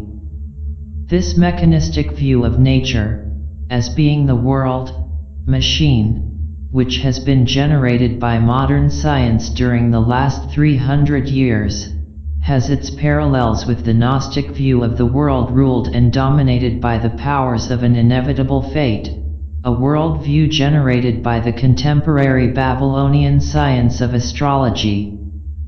In both cases, the result was to create in the urban individual a profound sense of alienation and nihilism. But aside from this modernist interlude now passing away, a sense of the sacred can be shown to be absolutely crucial to human existence, and it comes to shape every aspect of human life. In general, it can be said that religion is concerned with how both the individual and how society as a whole is related to the sacred, However, the sacred may be defined within a particular cultural horizon. Again, in whatever ways their mythologies and their theologies may differ, all of the religions found among humanity are fundamentally concerned with this experience of the sacred, whether through collective rituals or individual religious and mystical experience. Although the sacred is encountered in one's immediate experience, its meaning is elicited and put into perspective by way of constructing a narrative, a sequence in time of events and images. Such a narrative, whether oral or written, is known as a myth. Myth is not history.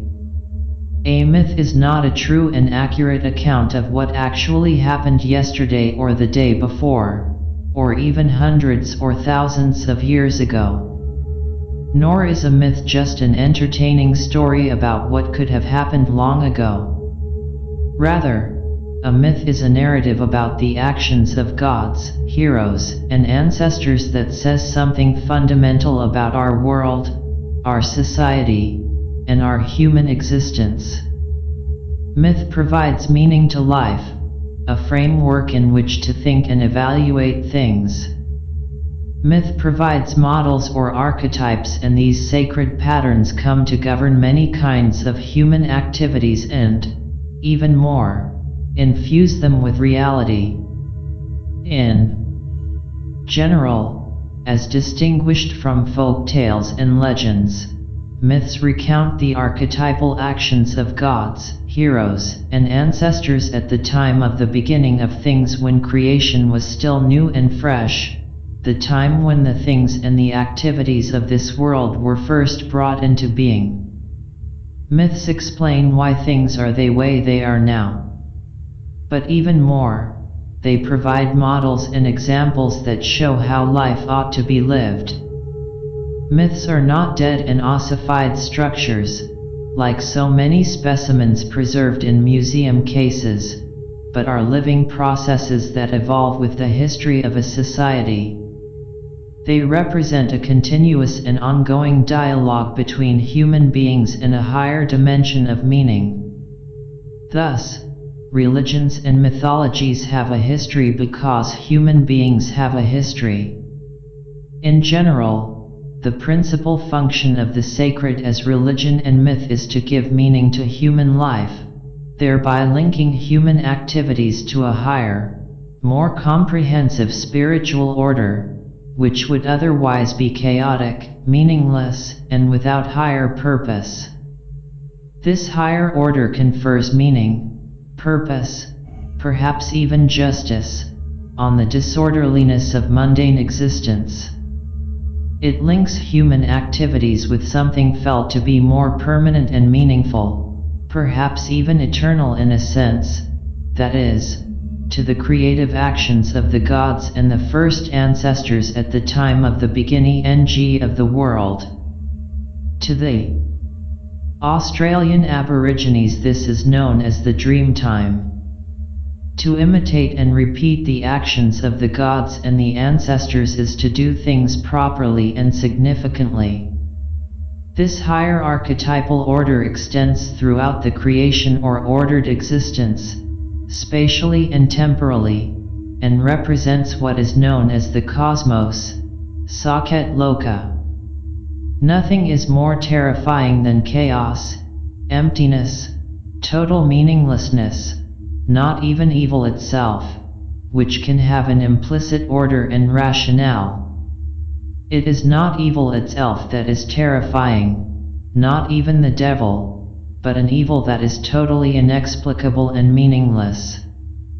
The ego, like a small island of light in the midst of a great storm-tossed dark ocean, fears being engulfed and overwhelmed by what is outside and not under its control.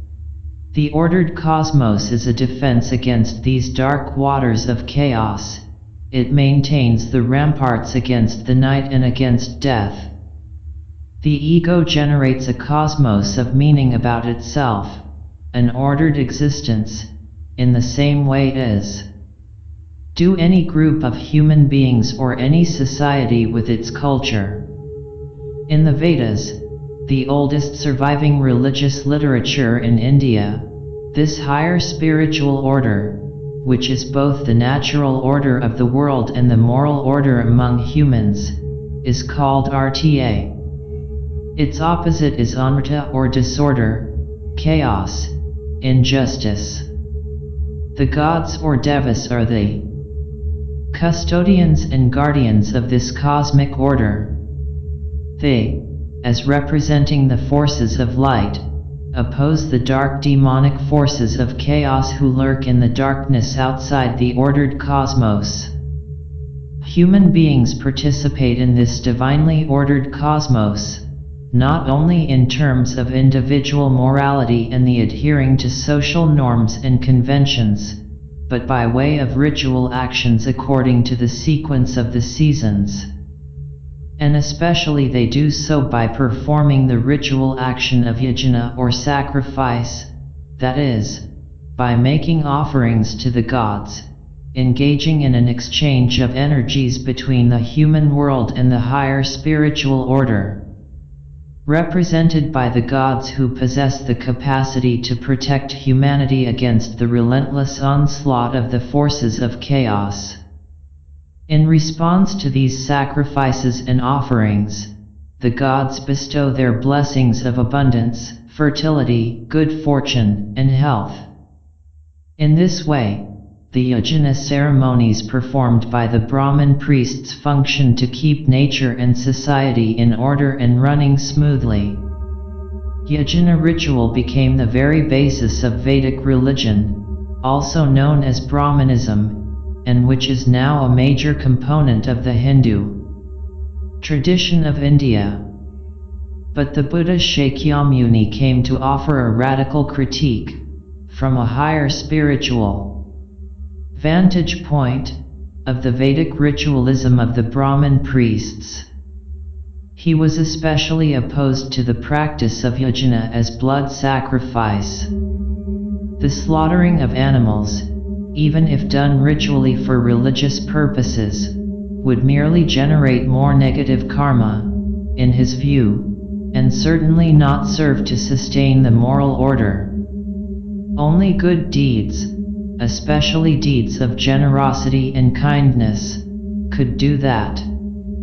In Buddhist practice, puja offerings, such as fruits, flowers, and grains, came to be substituted as the medium of exchange between the human world and the other world of the gods and spirits.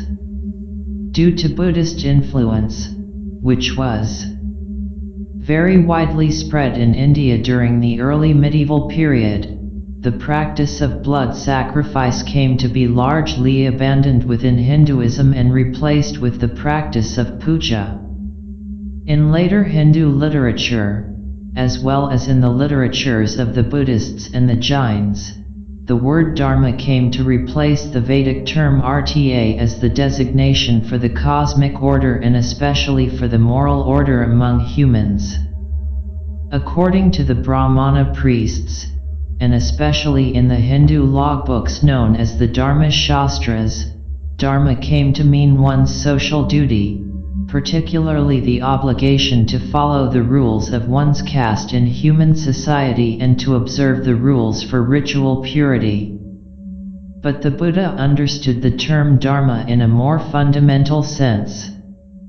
Indeed, he understood it as being the very basis or foundation of existence, and not merely as social convention. Rather, he expounded the Dharma in the form of the Four Holy Truths and the Noble Eightfold Path at the outset of his public teaching career. This was known as the Dharmakakra Pravartana Sutra, the discourse for setting in motion the wheel of the Dharma. Like a wise and skilled physician, he clearly diagnosed the fundamental dis-ease or predicament of the human condition, offered a prognosis that indicated the possibility of a cure, and provided a method of regime for the realization of that cure. Thus, the totality of his teaching regarding human existence and its potentialities came to be called the Buddha Dharma, that is, the Dharma of the Buddha. Thus, the term Dharma came to mean not only the basis of human existence, but the teachings regarding this basis as well. The Buddha did not deny the existence of the gods or devas in heaven, nor did he deny their function as guardians of the moral and the cosmic order and their opposition to the asuras or demons. He accepted the entire pagan mythology and pantheon of the Vedas, and certainly the existence of such principal Vedic deities as Brahma and Indra, who both frequently appear in the Buddhist scriptures as supplicants of the Lord Buddha. However, although the devas support the moral order of the Dharma, they are no longer its spiritual source or origin. Like human beings, the devas may follow and practice the Dharma, but they only represent it on a lower worldly level, such as a priest or a king might do among humankind. The Buddha, however, pointed to a transcendent source of the Dharma, one beyond this world, because the totality of this world, including the heavenly realms of the Devas and the Brahmas, still belong to the profane order of samsara or cyclical existence. The Buddha, like a messenger who has come from afar, pointed to a higher spiritual reality which totally transcends cyclical existence and does not participate in the corruption and degeneration of time and history. This totally transcendent spiritual order, called nirvana in Buddhism, even if it is beyond time and history, yet impinges upon human existence, providing the archetypes which give meaning to what is otherwise fleeting, insubstantial, and purposeless in an ultimate sense. In the context of Indian society, the Dharma gives a spiritual content and structure and purpose to life. It provides meaning on the ultimate level to our evanescent life here on earth. It puts things in the perspective of eternity. The Dharma, then, presents a newer and higher dimension to spirituality and to the sacred than that presented in the old pagan religion of India.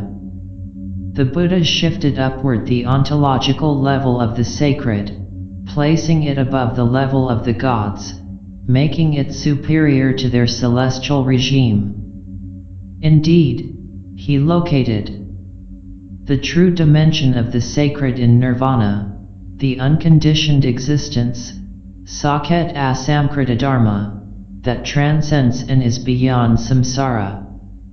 In the portico at the entrance to many Tibetan Buddhist temples, there is a painting of a large wheel, the Bhavakakra or Wheel of Becoming, that has 6 spokes. The spaces between these spokes are filled with images that depict the 6 destinies of rebirth in samsara, including the celestial realms of the gods and the infernal realms of the hells. In the center of the hub of this wheel there are shown 3 animals, a red bird, a green snake, and a black pig, which graphically symbolize the 3 poisons of greed, hatred, and confusion. These 3 root emotional defilements or kleshas represent the driving mechanism or mainspring for the cosmic machinery of cyclical existence. Around the rim of the wheel are depicted the symbols of the 12 links in the chain of interdependent origination, or the evolution of individual consciousness, written Braille, Saket Pratitya, Samat Buddha. The Buddha stands in the space outside this wheel, whose circumference demarcates and defines the totality of samsara, and points upward to a transcendent spiritual reality. Conventionally, the symbolism is in terms of above and below, whereas The actual direction of spiritual ascent is inward. The parallels with the Gnosticism of the West in the first few centuries of the Christian era here are very suggestive. There also exists a parallel here between the treatment accorded by Buddhism of the older Vedic religion with its excessive ritualism and its polytheistic pantheon, and the engagement of early Christianity with Greco-Roman paganism and later with the pagan religions and pantheons of the Celtic, Germanic, and Slavic tribes of Old Europe. But whereas the Buddhist strategy tended to co-opt and assimilate the old pagan deities of India and Tibet, transforming them into guardians of the Dharma, the higher spiritual order, the Christian Church tended to demonize the old gods, although not entirely. Even though Jupiter and Mars are specifically called demons by the early Church Fathers such as Augustine, and the Celtic horned god Cernunnos and the northern shaman Odin were also assimilated to the Christian devil, other pagan figures were absorbed into the bosom of the Church as Christian saints. For example, the Egyptian Isis and Horus became the Virgin and Child, and Lugus, the great god of the Druids, became assimilated to Saint Michael, the dragon slayer. Even Odin himself, the wise old shaman in yet another of his many guises, became the prototype of Father Christmas or Santa Claus. In terms of the Buddhist cosmology, the old pagan gods of the Vedic pantheon do exist in their own dimension, with Indra enthroned as king of the Devas in his celestial palace on top of the cosmic mountain Sumeru at the center of the world, like Zeus enthroned on top of Mount Olympus. Even the old creator god Brahma still dwells enthroned at the summit of heaven, like El in Canaanite mythology or Elohim in the mythology of the Hebrew Bible. But neither of these pagan gods, nor the angels, nor even the creator god of monotheism represent the ultimate spiritual reality. In the Buddhist view, the creator god himself is only the god of this world samsara, which is conditioned existence, Saket Samskrita Dharma, and therefore impermanent and not abiding. This is clearly indicated in the Buddhist myth of Genesis, where Brahma is a generic term and not a single supreme being. All of the gods, even the creator god himself, belong to the order of conditioned existence which is samsara. Indeed, they are ignorant sentient beings, like ourselves, and in no way enlightened, no matter how wise and powerful and long-lived they might be. Whatever is conditioned is characterized as impermanent, suffering, and insubstantial, and, therefore, ultimately even the gods and their divine order will eventually pass away, only to be reborn anew in the cycle of the next universe. All of samsaric existence, then, is profane from the higher vantage point of the Buddha Dharma, whereas the ground of being, which cannot be grasped and defined by the categories of the finite intellect, is beyond profane time and space. Buddhist enlightenment looks to an unconditioned reality beyond samsara, just as the Gnostics look to an unknown God, or theos agnostos, beyond the demiurge, the tyrannical creator god of this world. In psychological terms, this demiurge embodies the principle of ego identity, whereas this theos agnostos, which, as the very ground of being, cannot be grasped by the intellect, is Kunta Zangpo. The Dzogchen texts speak of two types of vision. The first type of vision is pure and archetypal, and therefore sacred, whereas the second type represents impure karmic vision, a type of vision and perception that is distorted and delusory, krul-pa. This vision is profane and represents a distortion or misperception of the former because of the presence of ignorance, which represents a deficiency of awareness, ma-rig-pa. The former, however, is perceived in the light of the full presence of awareness, rig-pa, and understanding, ratogs-pa.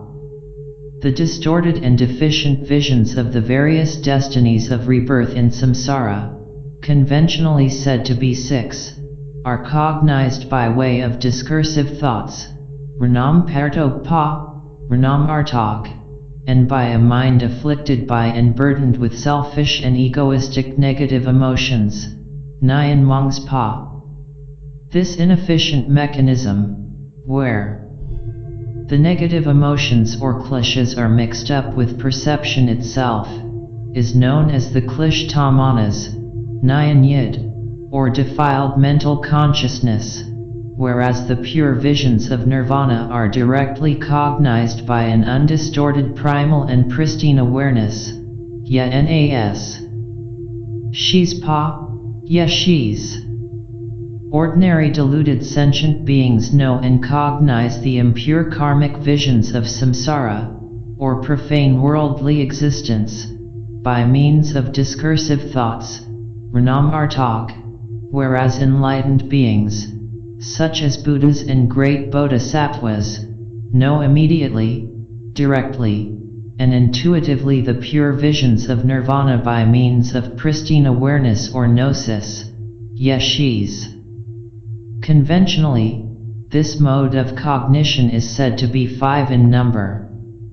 However, although they are spoken of as the 5 gnosis, such as the gnosis of emptiness, the mirror, like gnosis, and so on, in actuality there is only a single gnosis or primordial awareness with these 5 aspects or functions.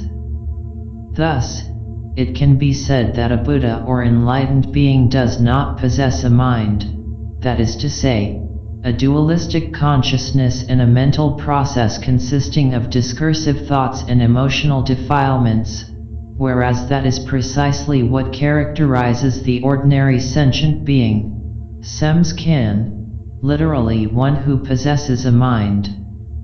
The knowledge or awareness possessed by a Buddha refers not to the mind, sems, or thought process, blo, but to the operation of the 5-fold primordial awareness, yeshis-lenga. This is direct, immediate, and intuitive and is not mediated by an intervening conceptual process, Ranam Artog Giblo. For this reason, the knowledge, Ngayan Pa, of a Buddha is said to be omniscient, Kun Ngayan, not in the sense of knowing an infinite number of facts or concepts, like some giant computer, but in the sense that a mirror can reflect whatever arises before it. Being itself outside of time, the mode of enlightenment of a Buddha knows all events in the 3 times of past, present, and future simultaneously, and yet can distinguish each one individually in its context in terms of relative time and place. Thus, a Buddha is able to act with compassion in terms of the needs of specific individual sentient beings, but spontaneously and effortlessly without conception or deliberate intention.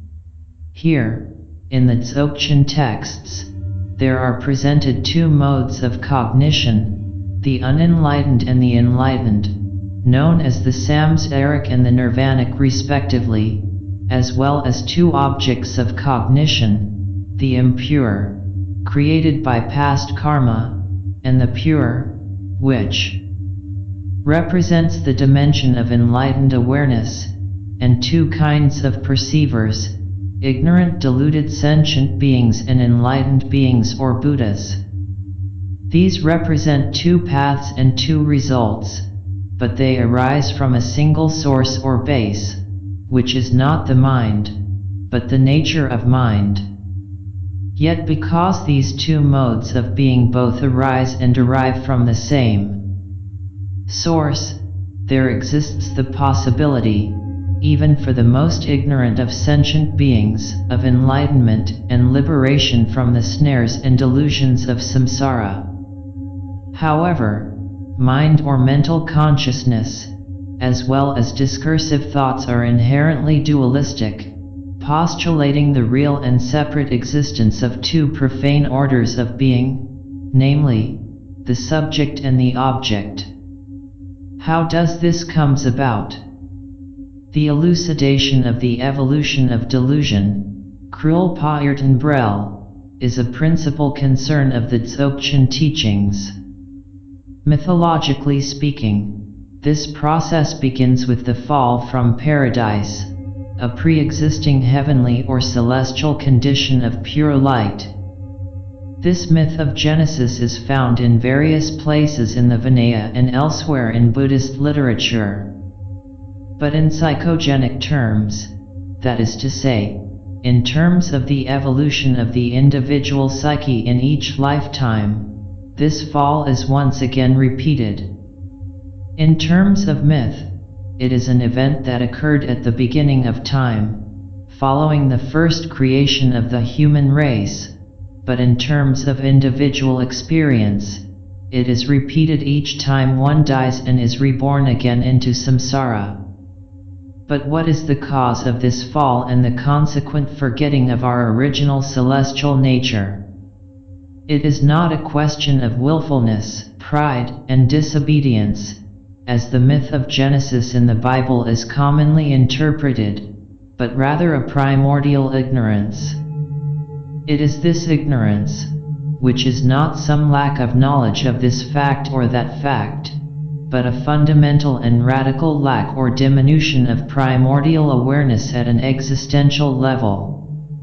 In Platonic terms, it is a forgetting of our original presence.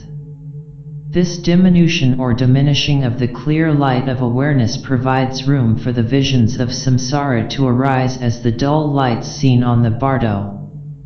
These dull lights represent a contraction or diminishing of being. And this diminishing is not just in terms of quantity or intensity of light, but also in terms of quality. Thus, the various dull lights of different and distinct colors are said to give rise to the various dimensions or realms of rebirth. Once this fundamental dichotomy of being has been created at the primary level by ignorance, Ma-Rigpa, then a process of evolution unfolds. This initial alienated subjectivity then evolves into a secondary level which postulates the real existence of a subject which grasps or apprehends what is thought to exist outside of itself. At a third level, this develops into a real sense of self-identity, Dagjin, a conceptual structure or conception of oneself as a specific entity to which various properties are attached. This conception of a self, now felt to be substantial and abiding in the normal person, develops over time in dynamic interaction with its environment, especially its social and interpersonal environment. This illusory and ultimately false entity is then given the name of a concrete individual. At the next level, this pseudo-entity called the ego, Dag, Saket Atman, appropriates everything in its immediate environment by way of the perceptions, feelings, and impulses that arise into consciousness, identifying itself with each of them and thinking this is mine. That is mine. This perception is mine. This feeling is mine. This impulse is mine. And so on. Now overburdened with the weight of so many possessions, the ego comes to crave yet more possessions, fearing it will lose what it already has. This desire for more and more will never be satisfied. Nonetheless, the ego takes pride in its possessions, thinking, "I am this or that." And in this way, the ego becomes envious of the possessions of others in the range of its perceptions. It comes to covet what it perceives as belonging to the other. At the same time, it becomes anxious and fearful. So, the ego continually desires to be enhanced and appropriate the world perceived about it. It becomes angry when it meets resistance or denial by the other, or when its desires are not fulfilled immediately.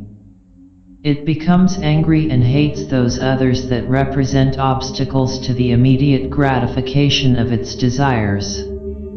This ego is like an infant newly born into the world, ever needful, ever demanding. Thus, there arise into consciousness the 5 kleshas or negative emotions of confusion, greed, pride, envy, and anger, and these in turn become the causes that generate and create cyclical existence, that mode of existence known as samsara. And samsara, kirba, that which cycles or revolves, pskarba, represents not only the beginningless cycle of death and rebirth for all sentient beings in the cosmological sense, but also in terms of psychology, the mode of mental activity and thought processes that arise from moment to moment for that individual. Indeed, from moment to moment, with each flash of electricity across the neuron or nerve synapse, the individual dies and is reborn. Thus, samsara or cyclical existence is, at the most basic level, the individual's normal mode of mental activity and being in the world. This process is otherwise known as interdependent origination, written Braille.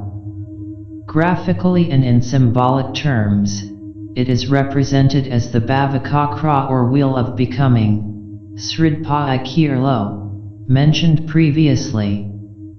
The mind is preeminently a process of becoming, lacking any inherent existence. Rang Bshain Medpa, it is neither an entity nor a substance. In terms of its evolution, its point of origin is ignorance or the lack of awareness, and the mainspring of its mechanism are the kleshas or the negative emotional defilements, with which the ego or sense of self-identity is inseparably linked. When these kleshas or passions arise into consciousness, the ego identifies with them totally, is overwhelmed by them, and is swept away by them. It appropriates them, thinking, "This desire is mine, I am this desire, I want." Or, "This anger is mine, I am angry, I hate." And so on.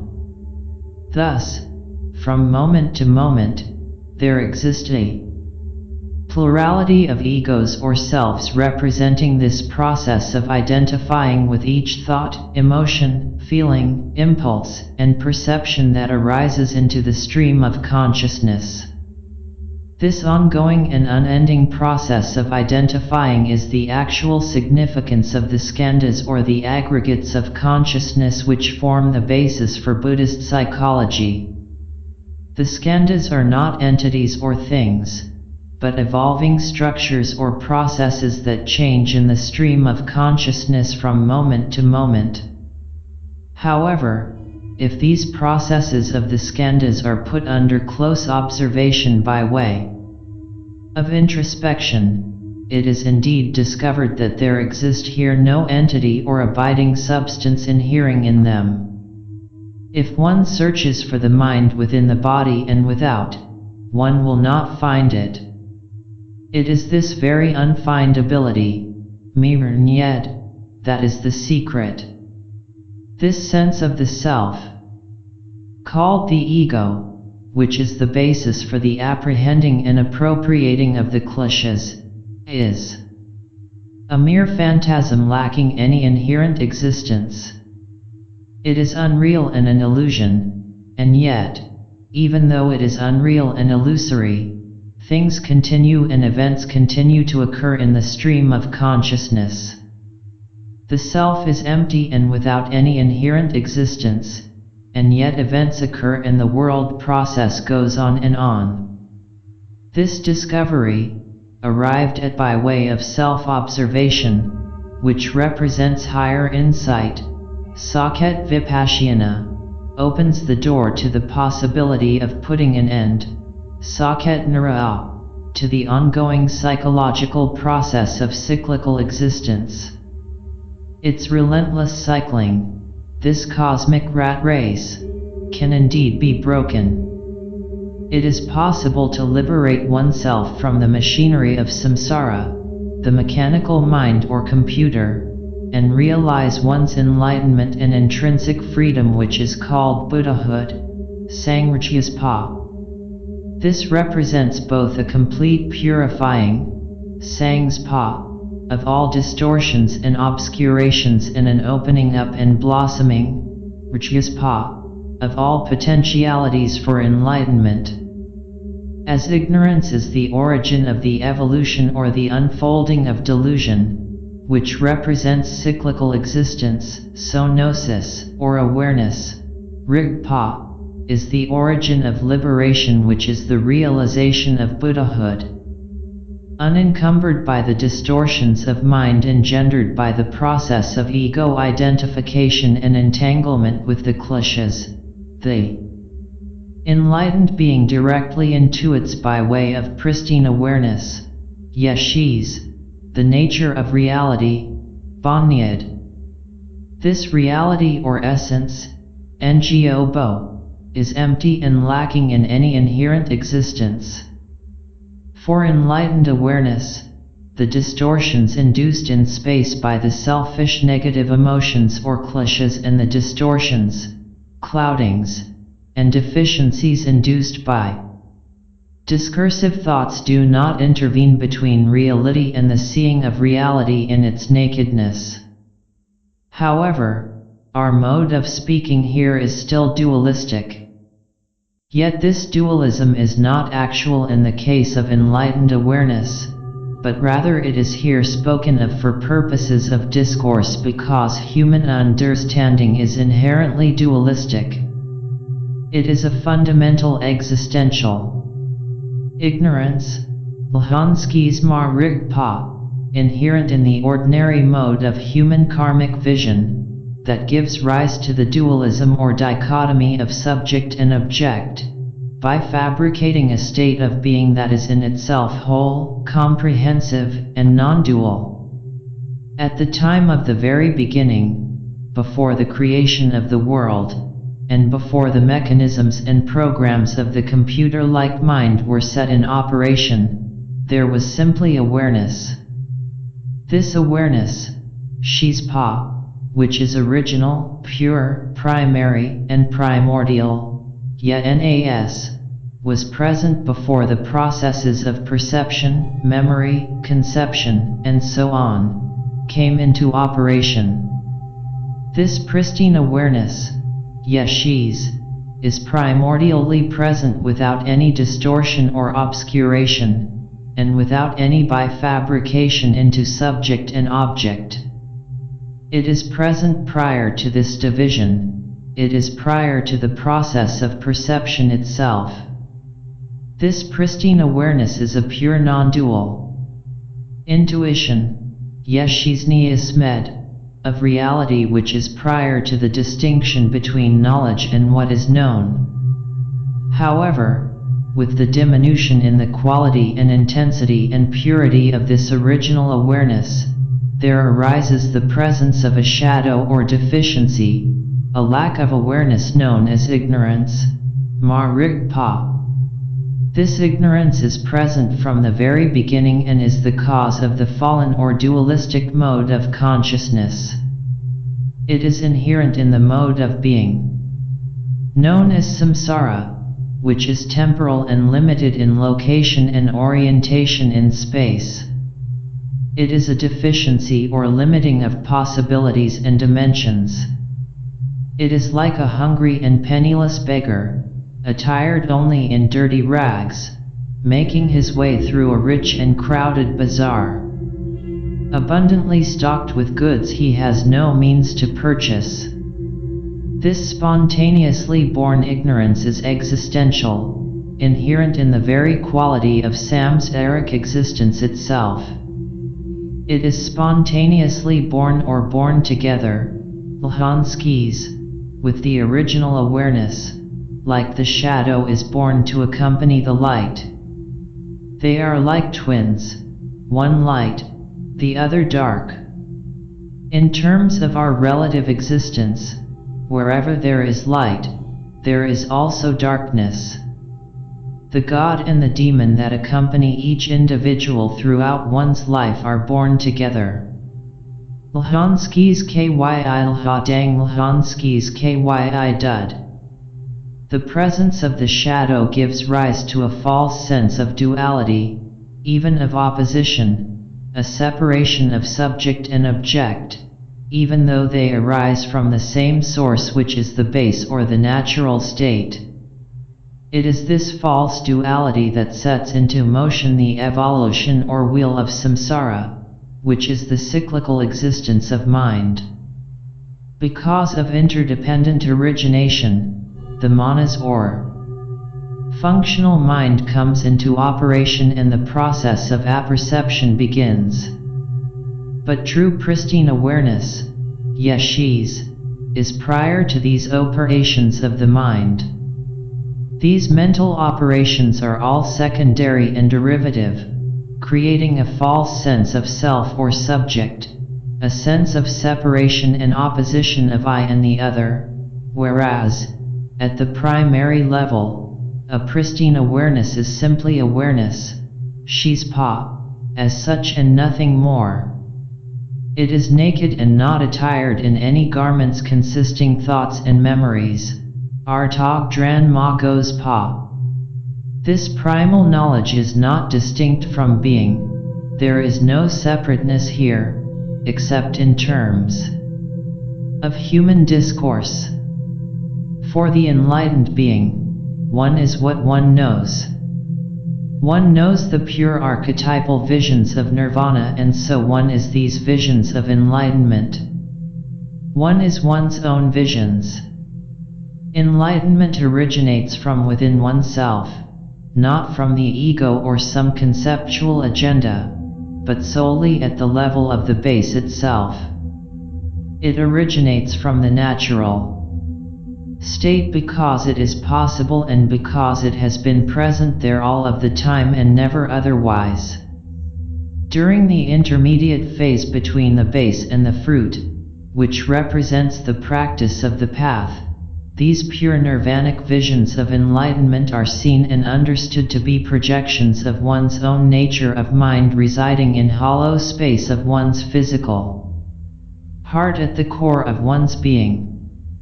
Then, at the time of physical death, one loses the material support for awareness represented by the body and the brain. The body and the mind separate. Then at the time of psychic death several days later, awareness loses even the subtle support of the mind and the psychic energy, which now dissolve and cease to operate. Then awareness or rigpa is totally naked, lacking any constraint, and suspended in the middle of empty space with no body whatsoever, whether physical, subtle, or mental. It has been denuded completely. It is now beyond time, no longer part of any temporal order, which is another way of saying that it has returned to the time of the beginning, the timeless time before creation which is eternally now. And it is without location orientation in space, it is simultaneously nowhere and everywhere. It has been dissolved or enfolded back into its original condition, shunyata, which is both emptiness and the pure potentiality for any manifestation. Now that these illusory barriers separating the inside and the outside have dissolved, as when one smashes a clay vessel, the interior space inside the vessel of the body totally integrates with the external space beyond, so that there is no difference between them. Even before this smashing of the vessel of individual existence, what appeared outside in the external dimension of space, finite beings, actually originated from inside, within the interior dimension of space, nanged beings, of the mind. This was especially experienced and realized in the practice of Thodgal. Now at the illusory clay vessels of the body and the mind that contain and imprison the lamp of awareness have been smashed. The internal space inside the walls of the vessel and the external space outside the walls integrate and become one. This represents the realization of the secret dimension of space, sanged beings. Now that both the dimension of space, which is the state of emptiness itself, and intrinsic awareness, which is the condition of clear luminosity, abide in their total nakedness, there is no barrier, no wall, to block the manifestation of enlightenment which has been there from the very beginning. During one's lifetime, one's inherent Buddha nature is the inner light of awareness concealed within the shells of the body and the mind, like a golden Buddha image hidden inside the temple with the doors shut and bolted. Now that the doors to the temple have been opened, the golden Buddha image within may clearly be seen.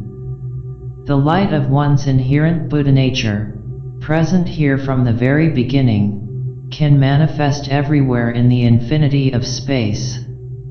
This light is unceasing, inexhaustible, and without limitations or partialities, like the rays of the sun. When the clouds in the sky finally dissipate, the rays of light of the sun illuminate the entire landscape in every direction. This whole process of enlightenment, called liberation, Gralchul, is elucidated in great detail in the texts of the Dzogchen tradition, and it is described there in distinction to the process of delusion, cruelty which represents the evolution of the impure karmic visions of samsara. Yet following upon both physical death and psychic death, the state of emptiness and the clear light of awareness manifest in all their nakedness, but the occurrence of enlightenment does not automatically follow, even though the full potentiality for this to occur is present from the very beginning. This is because of the simultaneous presence of an existential ignorance and the presence of karmic traces from past lifetimes beyond counting.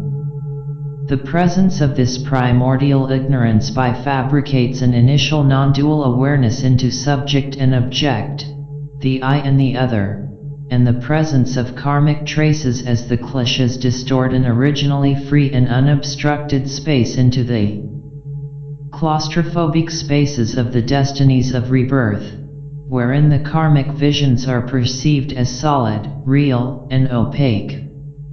These two, liberation and delusion, are described in terms of the base, the path, and the fruit. In the perspective of liberation, it is a journey of the alone to the alone, as Plotinus said. That is to say, the path to liberation is a return to the source, whereas the path of delusion is to remain forever revolving in distraction out in space. But be that as it may, whatever may arise, it arises from the natural state and eventually returns again to the natural state. All forms and manifestations unfold out of the natural state and again are enfolded back into it. All things in their timeless potentiality are contained within and are simultaneous present within the natural state of the nature of mind. Thus, this natural state, also known as the unique sphere, Thig Sig, is the single source or base from which both enlightenment and delusion, both nirvana and samsara, arise into manifestation and into which they dissolve again. Thus, even though there exists a single source or base, there exist the two paths or processes of evolution called nirvana and samsara, and the two fruits or goals of an enlightened being and an ordinary deluded sentient being.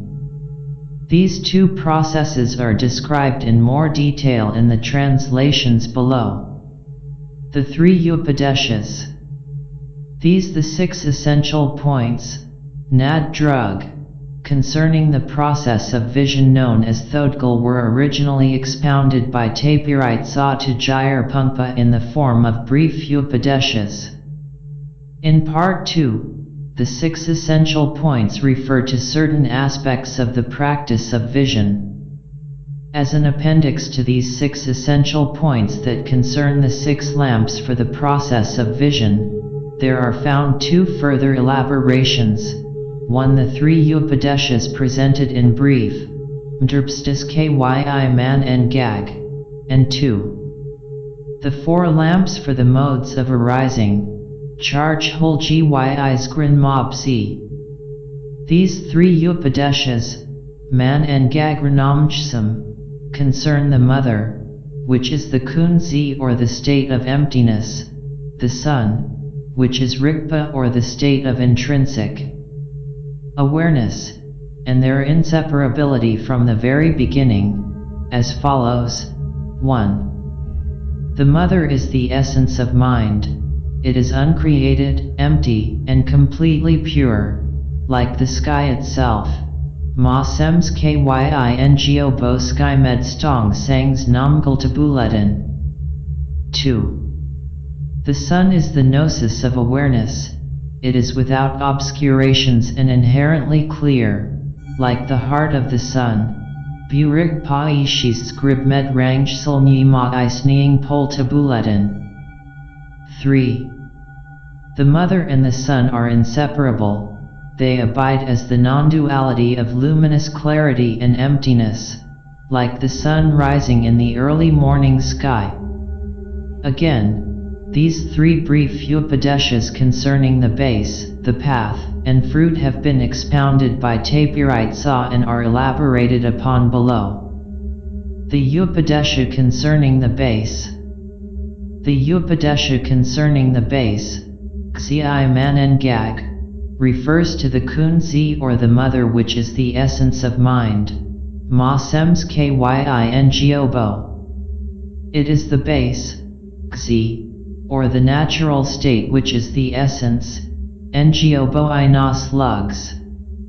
The Kunzi is described as being uncreated, that is, not produced by any antecedent causes, as being empty, it is, being the state of emptiness itself, and as being completely pure, that is to say, primordially pure like the sky itself.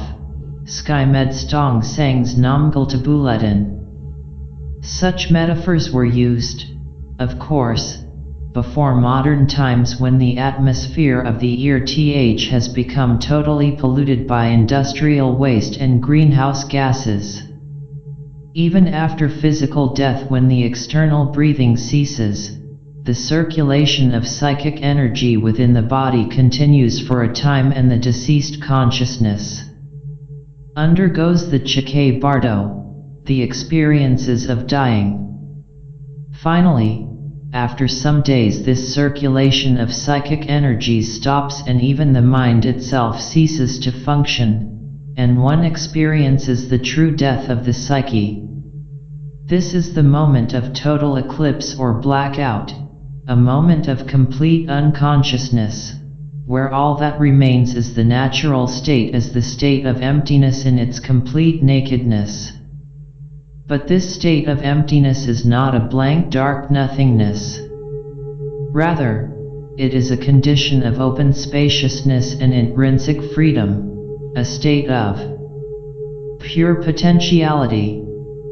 It is felt as something quite positive and liberating, not a condition of deficiency or meaninglessness that need inspire fear, terror, or depression. Then, due to the inherent energy of that state, universal loss, which is locked into the dimension of the natural state, the state of emptiness itself, there reawakens in the bardo the initial manifestations of vibration and light. These self-manifestations, which are the sounds, the lights, and the rays, skra odizerj samrang snang, arise like illusions, styo maltaber shar, as the expressions of the energies of the nature of mind. These photic phenomena also arise during the course of the practice of Thodgal and the dark retreat, which both serve as preparations for the bardo experience. When that display of the clear light arising in the bardo is understood as being just what one sees or perceives, I naslug si idle to be abes hein ratogs pa, there will arise before the practitioner, who thus understands that they are just self-manifestations arising from the natural state, all the virtuous qualities, yan tan, of the sacred order of nirvana in the form of pure visions. But when one does not understand and does not recognize them as manifestations of one's own nature of mind, then all the defects of samsara or cyclical existence, kir ba are awakened into consciousness. These are the impure karmic visions of the profane order of samsara and the various worldly destinies of rebirth. Nevertheless, these visions, whether pure or impure, arise unceasingly in a manner that is unobstructed, gagmed kyi charge whole. Therefore, the natural state becomes the basis, for both the coming forth into manifestation of the virtuous qualities of nirvana and the defects of samsara respectively. Skynyan toms kad byung bx bas. And for this reason, it is called the base, xi. It is this moment that represents the boundary between liberation and delusion, the parting of the ways, one leading to nirvana and intrinsic freedom and the other to samsara and bondage to the passions in an endless cycle of death and rebirth. The Upadesha concerning the path. Next there is the Upadesha concerning the path, lam gyi man and gag. The base, which is the natural state of the nature of mind, represents the non-duality of luminous clarity and emptiness, chsulstong niasmed. Its emptiness side or aspect, stong cha, is called the kunzi. In general, the kunzi is called the mother because the vast extent of space and the state of emptiness are felt to be maternal in nature. It is the source and basis of everything. It gives birth to all possible phenomena and all possible universes, both pure and impure. Thus, the kunzi, the vast dimension of all existence, Bonyad Kyid beings, is the Great Mother. However, the base also has its clarity side, Chsulcha, which is its awareness side, Rigcha, as well. This side represents the sun. The sun is the gnosis of awareness, Rigpa Yeshis. It is without obscurations and inherently clear, like the heart of the sun itself. Buletin Rigpa Yeshis Scribmed Rangsul Nima Isneing Polta Buletin. And it has abided in its own inherent form from the very beginning. Rang La Rang Chaz Suya Nasgn as Pa. Although these two sides, emptiness and clarity, space and awareness, are equal and coefficient as the bodhicitta or the nature of mind, generally it is felt that Rigpa is the child or the son of the mother. in the same way as one speaks of the sun as rising into the sky. Thus, in a sense, the sky gives birth to the sun. Whereas the sun rises above the horizon at dawn, the sky has been there all the time, whether it is daytime or night. But this is just a conventional symbolism employed for purposes of human discourse.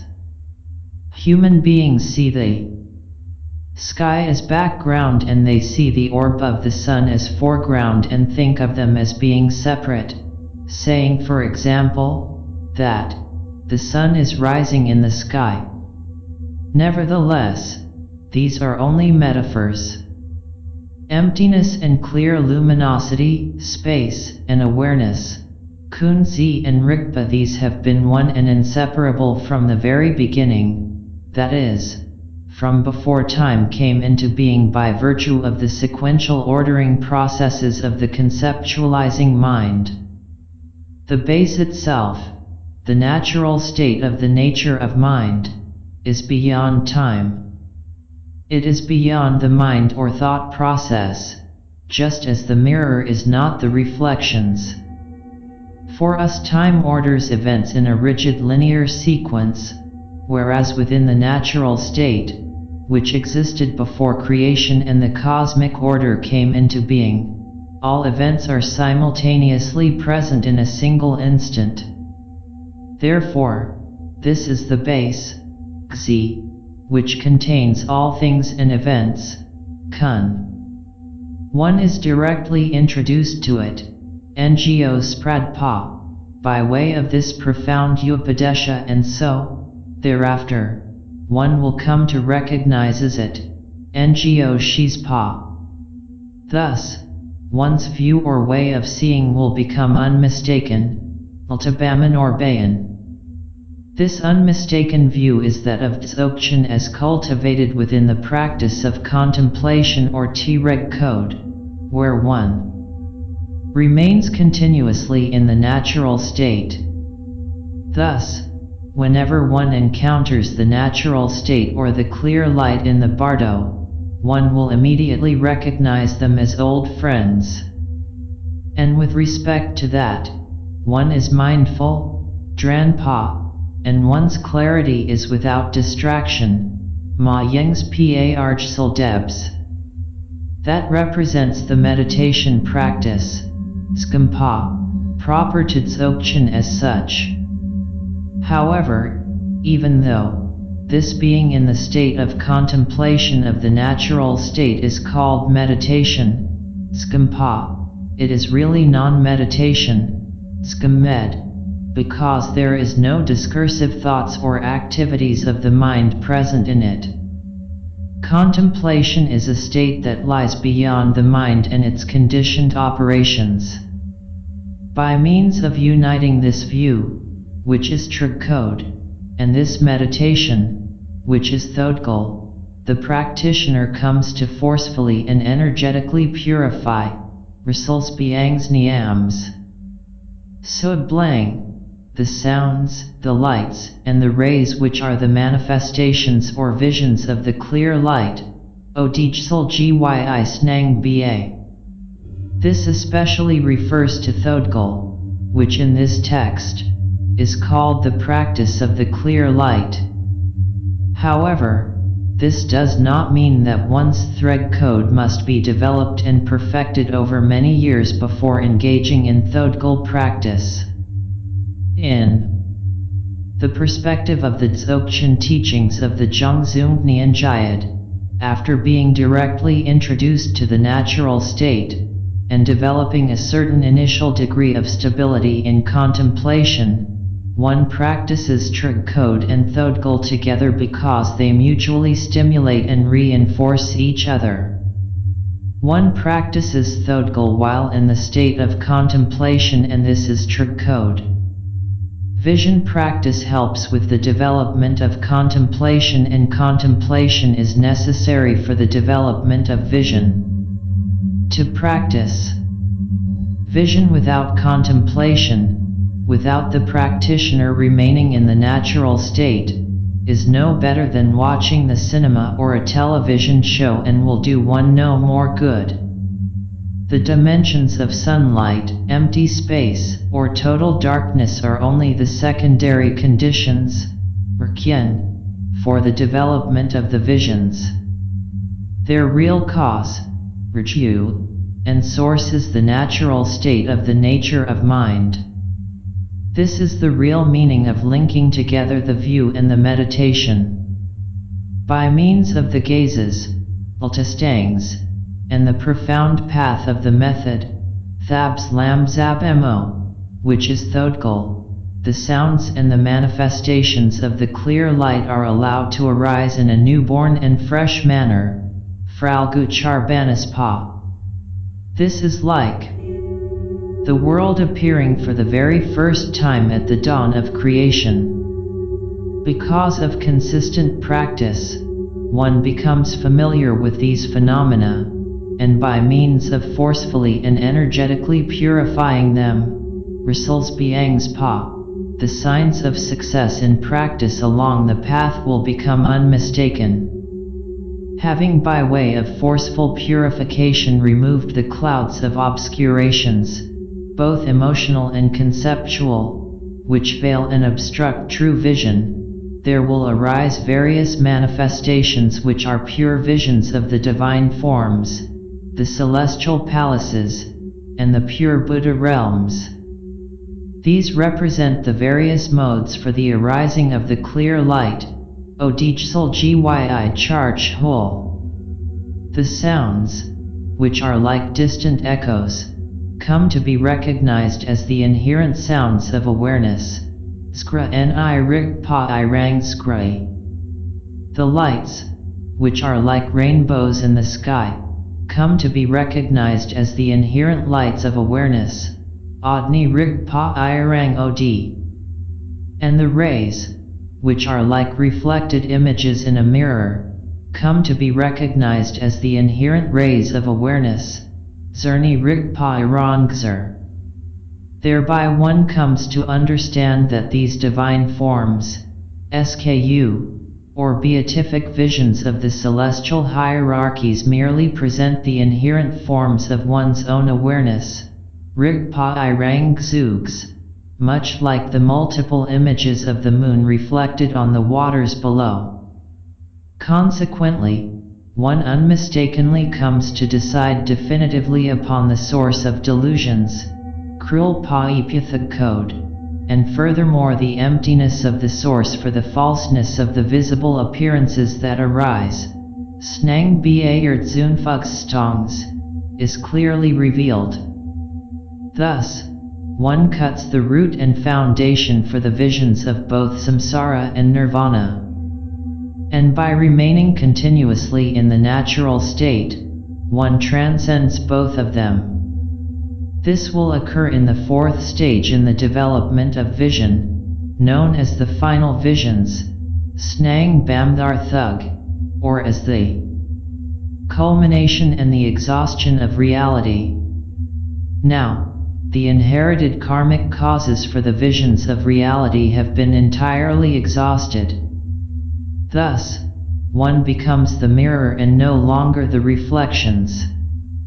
The Kunzi, being without any obscurations and without any coverings by clouds, and awareness, or Rigpa arising in its total nakedness, Rigpak Serber represents the true practice of contemplation, and this constitutes the Upadesha of the path.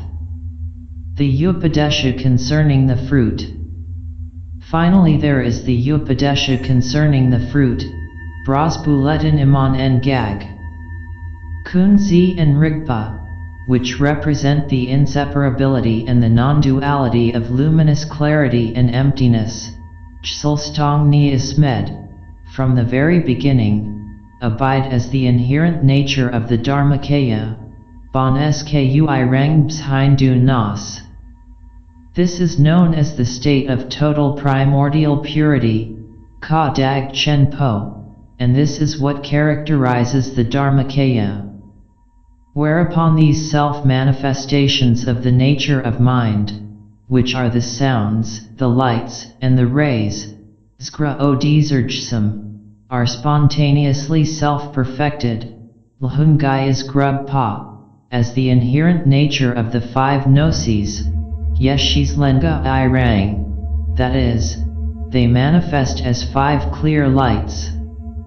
As manifestations of clear light, they represent the Samagakaya. Then, due to a special understanding which is not discursive thought, ratogs maratogs kyikud par loss, there arise the various objects of the six sense aggregates, chogs drug gi yol, the various sights and sounds of both samsara and nirvana, kir das snangs grags du mar. This represents the Nirmanakaya, and in this way, the Trikaya is realized in its own form in terms of itself, rang la rang chas so grub pa, and in terms of the primordial state of the individual. The Trikaya are the essence, Ngiobo, the nature, rang bshain, and the energy, thugs rje. Because one practices habitually in this present life, one stirs up the depths of samsara, kir ba dong nas sprugs, that is, all the latent contents of the unconscious psyche accumulated over innumerable past lives, which thereupon arise to consciousness as impure karmic visions, ma dag los snang. And in this way, these delusions come to be purified into their own original condition, krul parang shar sangs, that is to say, they are dissolved back into the condition of emptiness, their original source, by the practitioner remaining continuously in the natural state of the nature of mind. These delusory manifestations, which are one's impure karmic visions, come to exhaust themselves effortlessly and are self-liberated without leaving any traces behind. In this way, through the practice of vision, the very karmic process itself comes to be exhausted eventually, this being known as the culminating state of vision practice, snang babc, the final visions which represent the exhaustion of reality. The procedure here is known as self-liberation, rang gral. These karmic traces, which are both conscious and unconscious, represent the clouds of obscurations, both emotional and conceptual, that are cleared away, dissipated, and dissolved into sky of the mind, the dimension of all existence that is vast, infinite, and unlimited. Thus, the clear, open spaces of the Kunzi Bekom clearly revealed, like the sky, devoid of clouds, and the gnosis of awareness, Rigpa Yeshis, arises in a totally all-pervading manner, Kibdul Chen Po, like the brilliant orb of the sun rising above the horizon at dawn. Thereupon, just as with Tihi rays of the sun, the magical apparitions or holographic structures of the Trikaya, Skujsam Gyi Cho Frul, which are the pure visions of the sacred order of nirvana, arise in an inexhaustible manner, Sad Pamed Par, like the rays of the sun illuminating the surface of the earth in the early morning with their brilliance. And each ray of light of this newly risen sun is a Nirmanakaya manifestation that accomplishes and continuously realizes the benefit of living beings, Gro Dawn. Just as the light and the warmth of the sun sustains, nourishes, and heals all living beings dwelling on the surface of the earth, so also do these emanations or Nirmanakaya projections of the Samagakaya, the central spiritual sun. Then the Upadesha speaks of these individual practitioners of the path as having three different levels of spiritual capacity and, correspondingly, 3 different occasions or times for their realizing liberation. The various processes for the attaining of liberation, garbled, are described in much more detail below. But briefly, the individual of superior capacity, BONPO Rab, attains liberation in the Chike Bardo by entering into and remaining continuously in the natural state.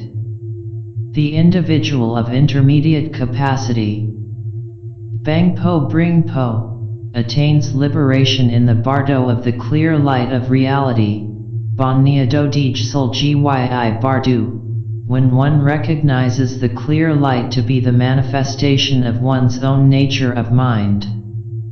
And the individual of inferior capacity, Bang Padama, passes through the Bardo experience and, continuing to transmigrate, attains a better rebirth where one may become liberated within a single lifetime. The 4 lamps. These 3 brief Upadeshas are followed by the 4 lamps which represent the modes of arising, Charge Hol Gyis Grin Mob Z. The energy, or soul, of the base, which is inherent in it, expresses and embodies the non-duality of luminous clarity and emptiness. Xij Sul Stong Nias Med Kyi Soul, that is to say, this inherent energy presents itself as the manifestations of the sounds, the lights, and the rays that arise in an unobstructed and unceasing manner, whether in vision practice or in the Bardo.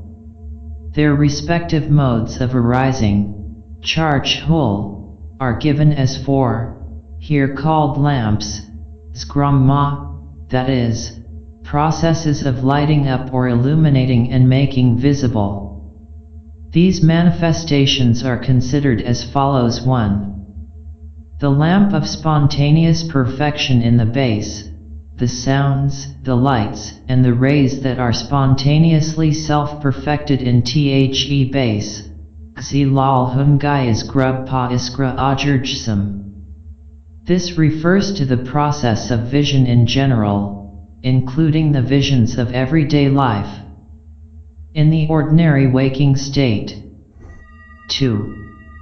The lamp of the recent conditions of practice, the sounds, the lights, and the rays arise because of recent conditions or secondary causes.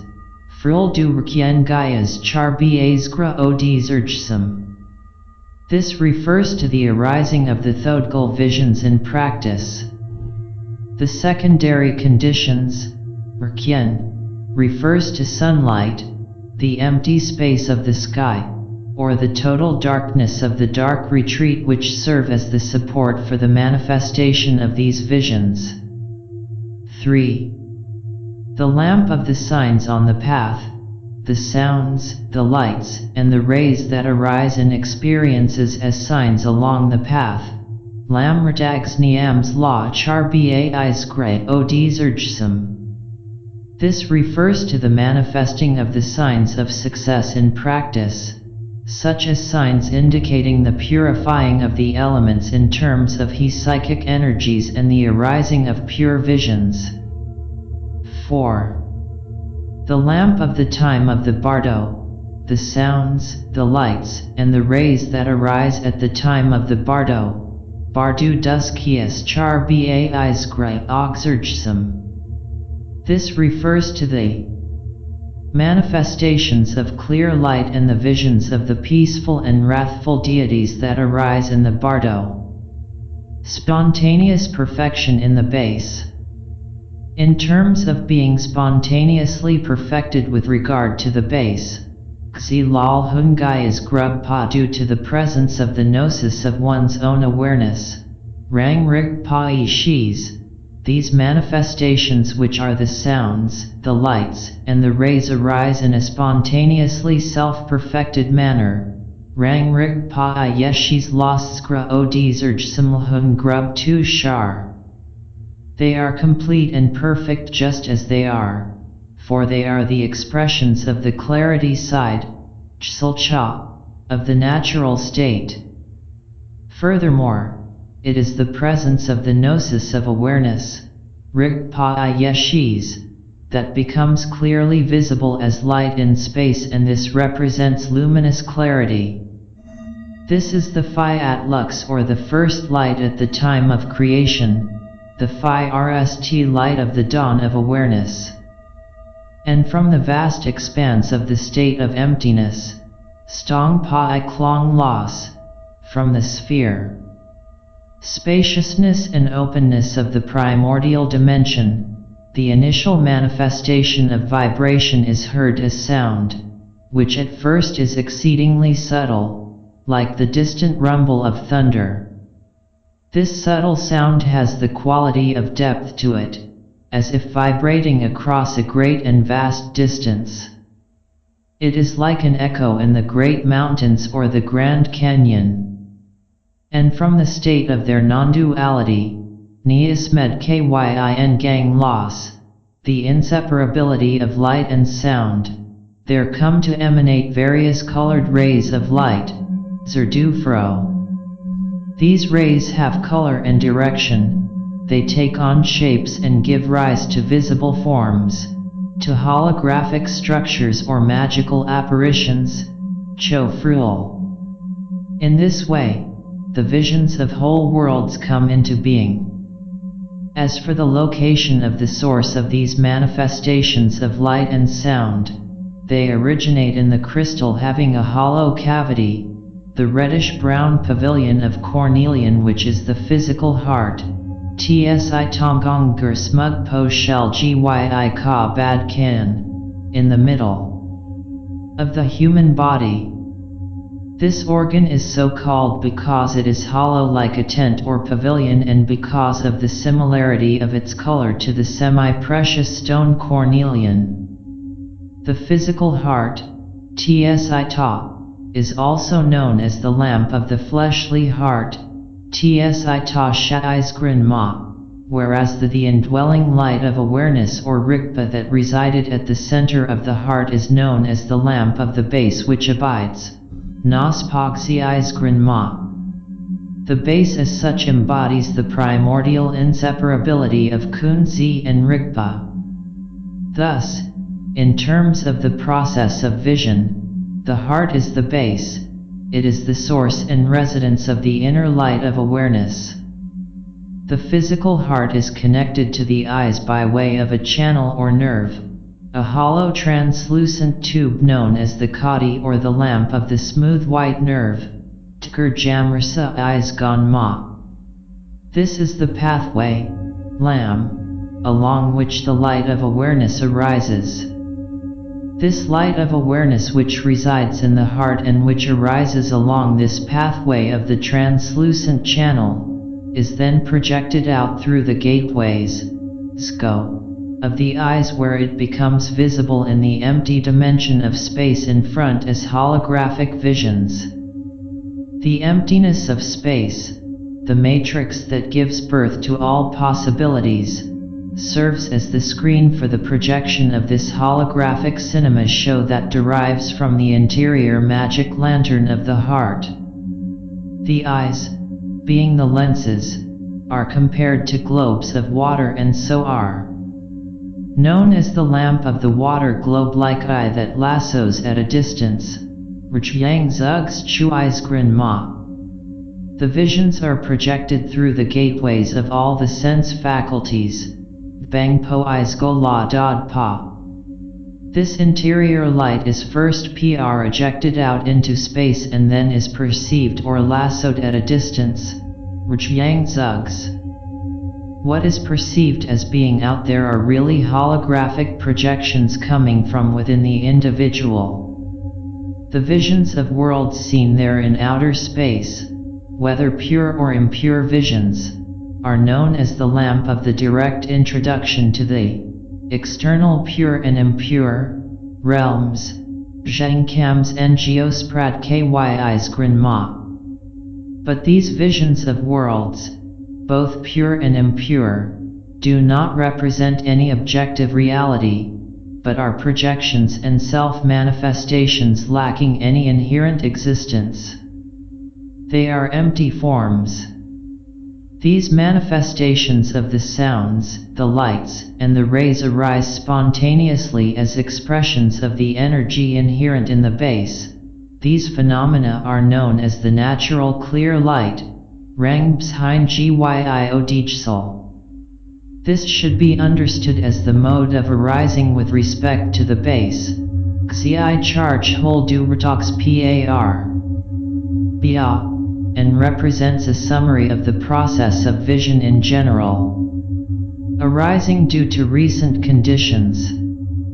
Having relied upon the essential points of the Upadeshas or explanations for Dzogchen and upon the methods of practice for Thodgal, Manan Gak Dang Thabs Kyi Nad, the sounds, the lights, and the rays come to emanate naturally from the natural state, which is the base, and they arise during practice as something clearly perceptible, and Gondu Char. This normal process of the projection and perception of vision has been explained above with reference to the first lamp. Their arising due to recent conditions. Fruldur Kyenji is Char Ba, means systematically engaging oneself in the practices of Thodgal and dark retreat. These practices provide the recent or secondary conditions for the arising of visions. And having relied upon these practices, one will become introduced directly to the fact that the lights that appear represent inherent light, Adrang Od, the rays that appear represent inherent rays, Zirangzer, and the sounds represent that manifest inherent sounds, Skrarang Skray, arising as signs along the path. The procedures for the separating of impurity from the purity of Rigpa Dang Snygs Fide Pa, are explained in part 2 of the text.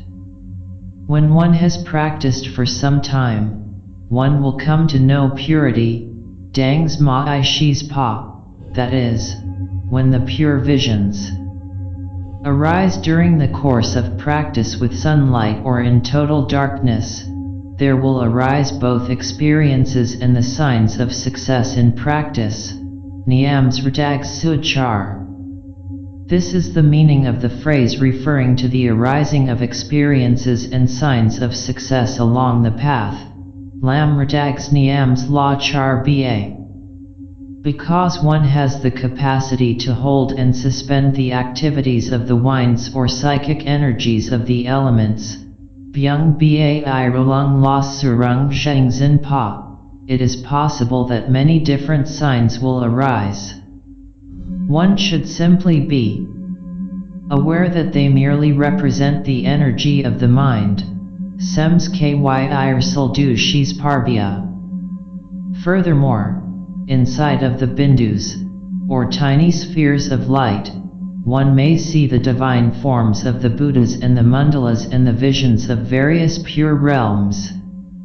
One should become acquainted with these various signs of success in one's habitual practice until such time that one arrives at the ultimate realization, which is the dissolving of all forms back into the natural state at the culmination of the stages in the development of vision, arising at the time of the bardo. Lastly, the mode of arising for the visions that come forth at the time of the bardo, Bardor Duskias Byung Ba, are considered. At the time when awareness or consciousness and the corpse have separated at the time of death, Bem Rignius Pobrel Ba It She, they.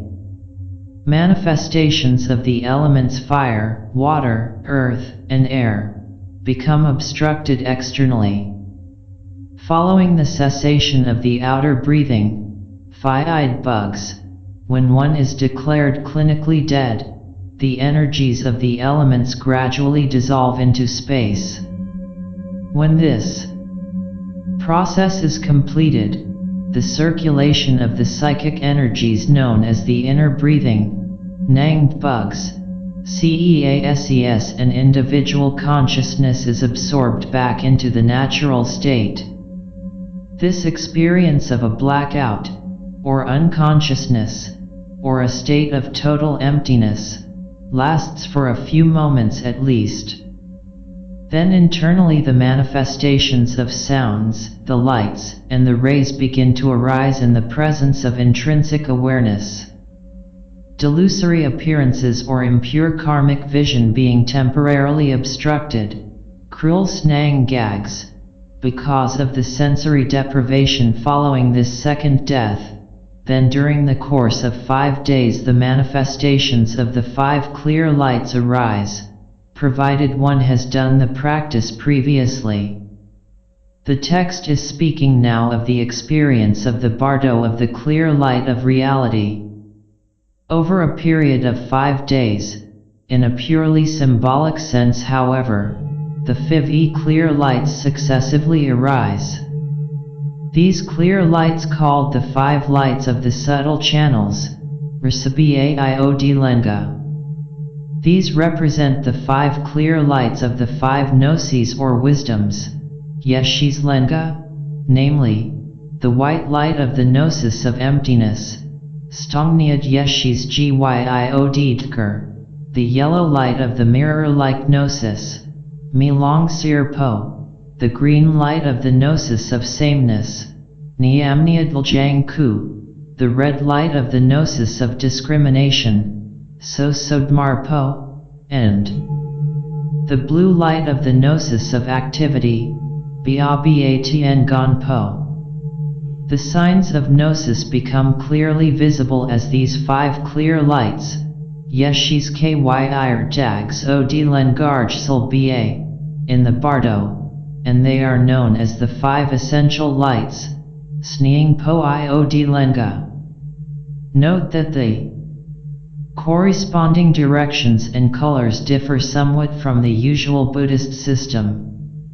Originating from these 5 clear lights that represent the 5 gnosis, the 5 Dhyani Buddhas and the Buddha families, Rigslenga, become clearly visible, Od Lenga Los Rigslengarjsul. From the white light in the center arises Shanelha, Shinlha. From the yellow light in the east arises Sarj, Chsarje.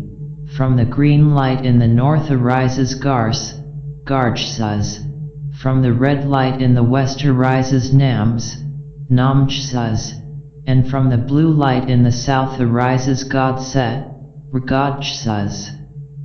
They are called the 5 lights which diffuse everywhere. Mshedpadayadvunga. Furthermore, each of these 5 lights of the Samagakaya diffuse and spread everywhere throughout all Tim-es and all universes, proliferating as spheres of light, 5 into 5. This process is known as the 5 radiant lights, Barbiaiod Lenga, and in this way Nirmanakaya forms are emanated everywhere, like rays of the sun. But with respect to the individual colors and forms of these Nirmanakayas, they arise in an uncertain manner. These Nirmanakayas are called the 5 lights which are emanated, Frobiaiod Lenga. And from these 5 colored lights originate the various different images of the Buddhas and the Bodhisattvas that are generated, Ka Dog Lenga Los Bias Pa Ixuxpernunsnich Hox Byung.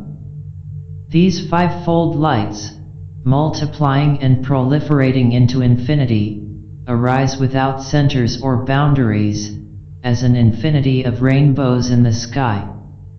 Moreover, the rays arise as magical apparitions or holograms in an uncertain manner, Chofrolngasmed Dachar. Saying in an uncertain manner, Njismed, means there exists no rule nor prior determination regarding what possible forms may arise. The vibrations of the sounds may be noisy, coarse, pleasant sounding, and roaring, Grag Sing Rasub Posnian Zhengl Derba. They are self-originated and uninterrupted in the same manner as thunder.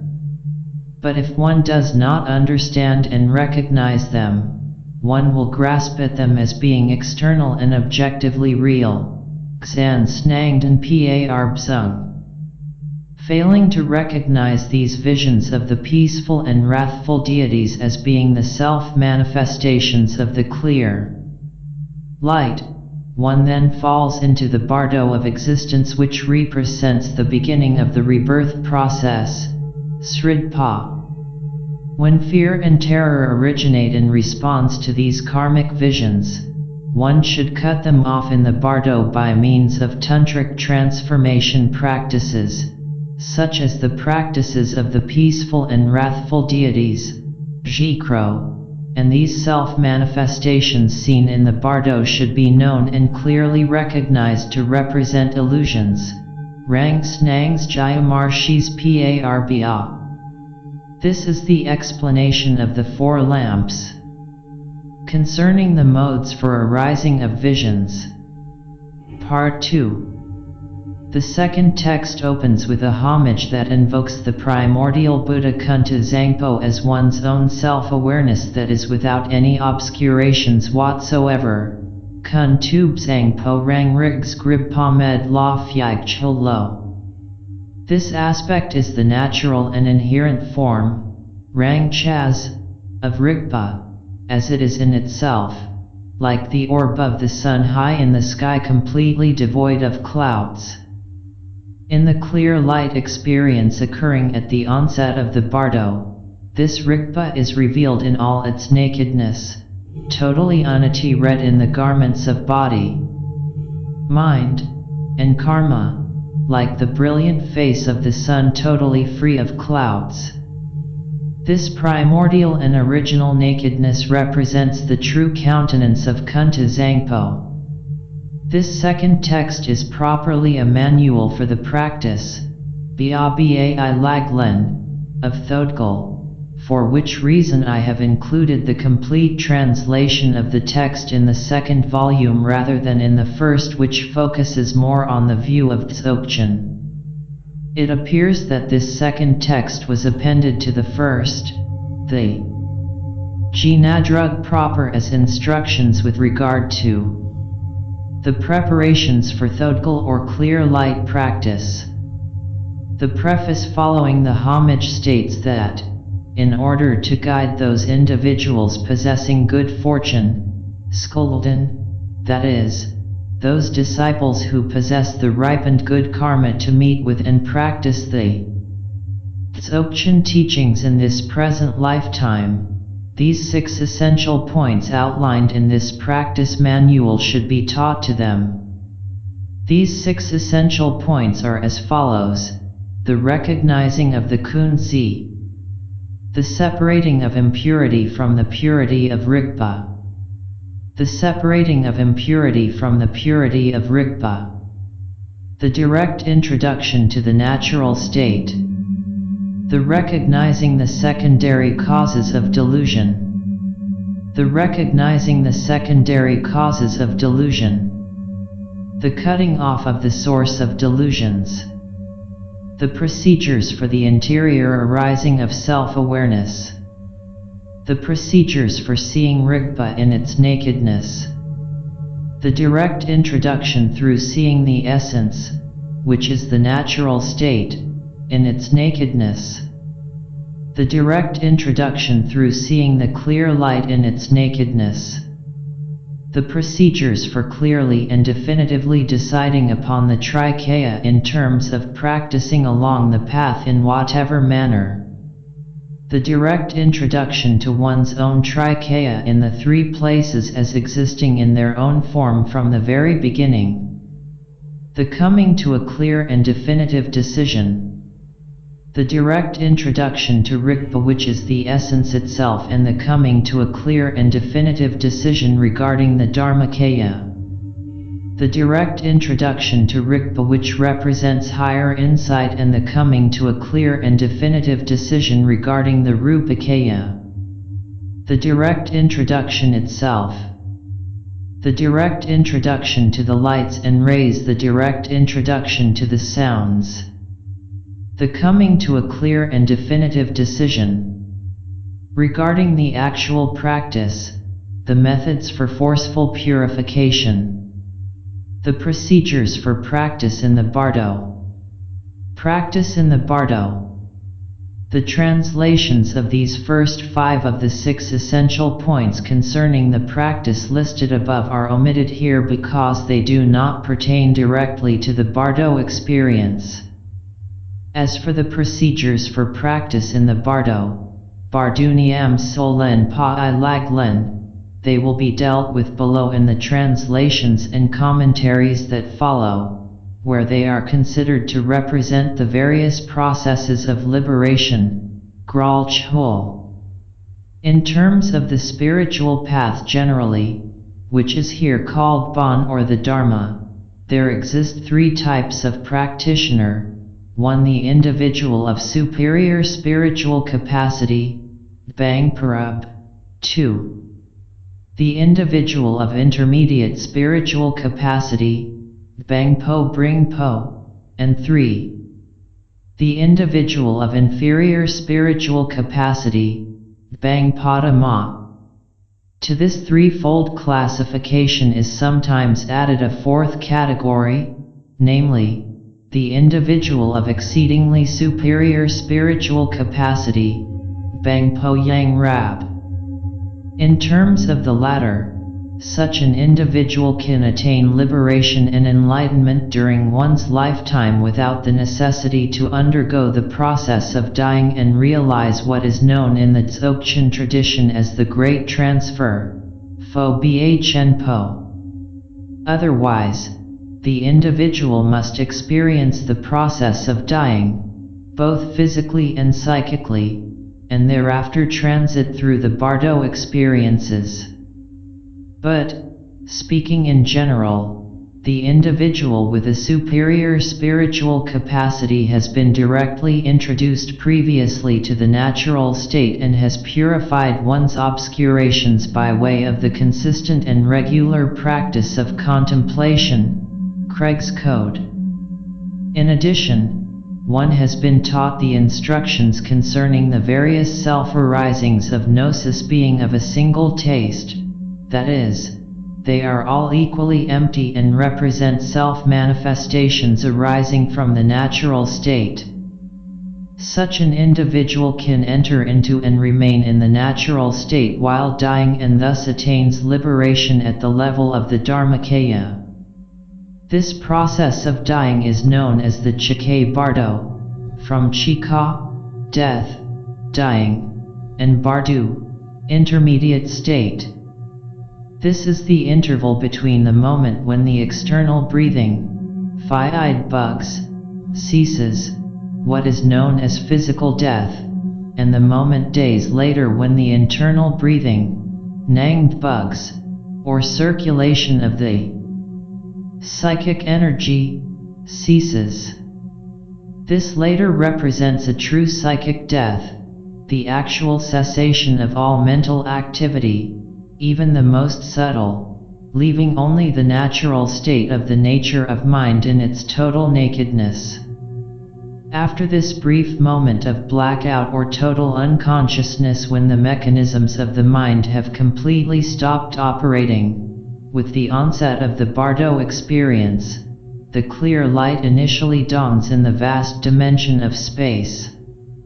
The individual of an intermediate spiritual capacity, having realized the power of purification, Zbiang stops, that is to say, by way of the practices of Trigkode and Thodgul during one's lifetime prior to death, and having been taught the instructions for being without desires and attachments, Chegs Med Genmed Kyi Dams Pa, with regard to whatever visions, positive or negative, may arise in the Bardo, recognizes this clear light as the self-manifestation of one's own nature of mind.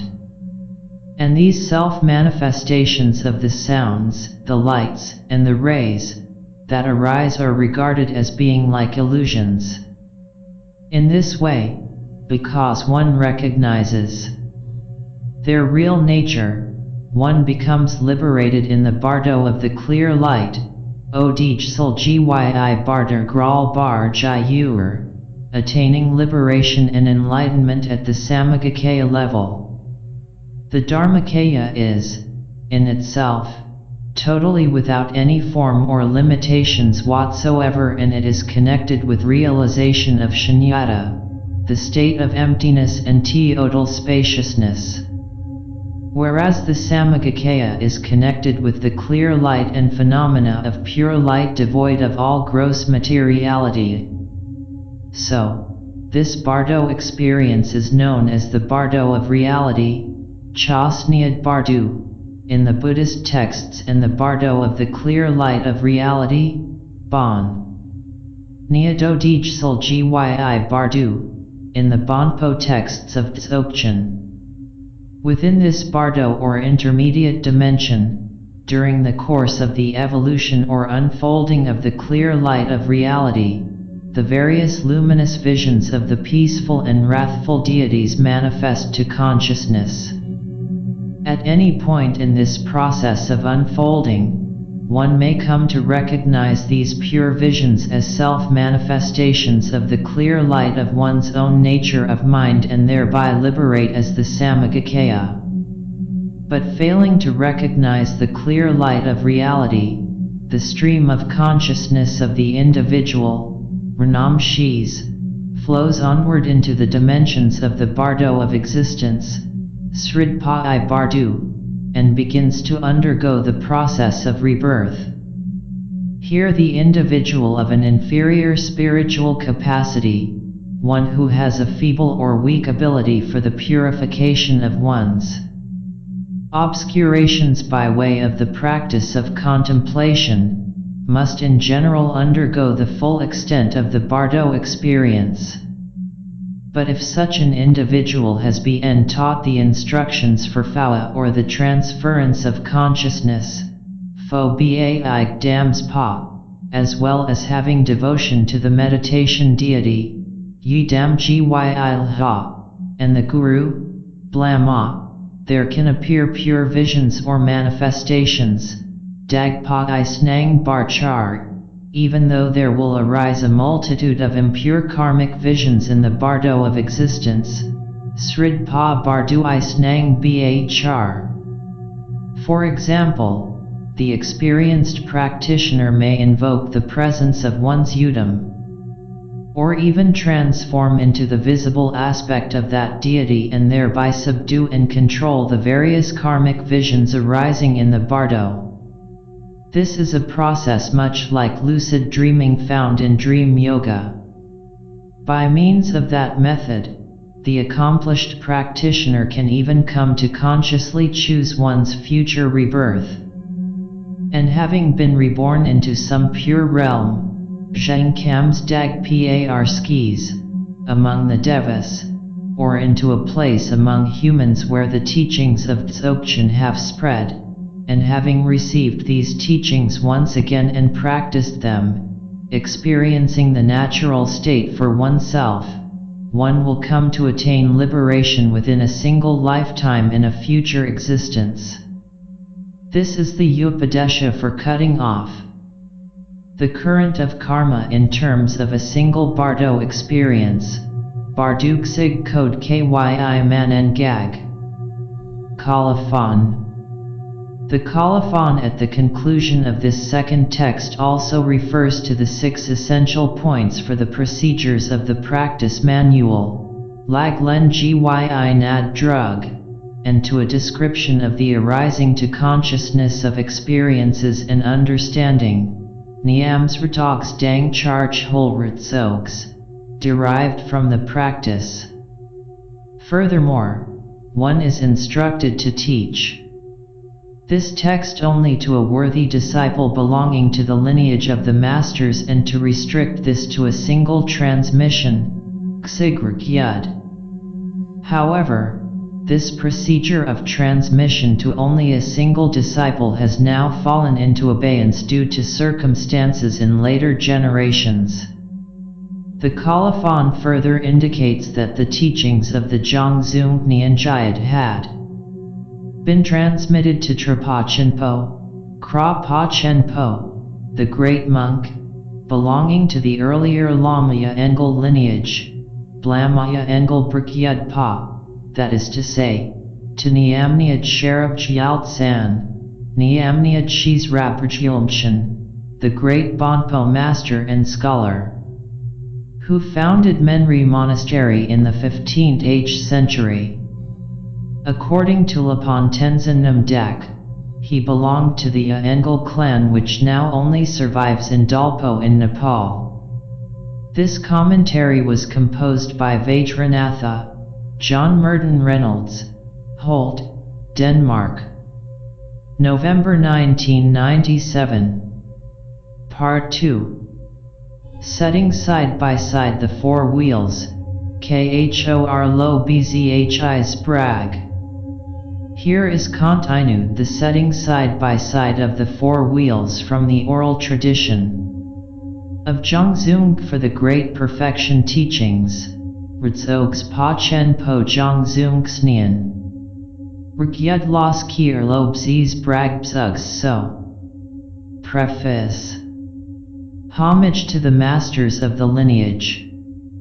According to the mirror of the mind belonging to the oral transmission, if one does not know the instructions for setting side by side the four wheels, then the teacher who elucidates the mind stream is merely like a guest without any kin or attendants.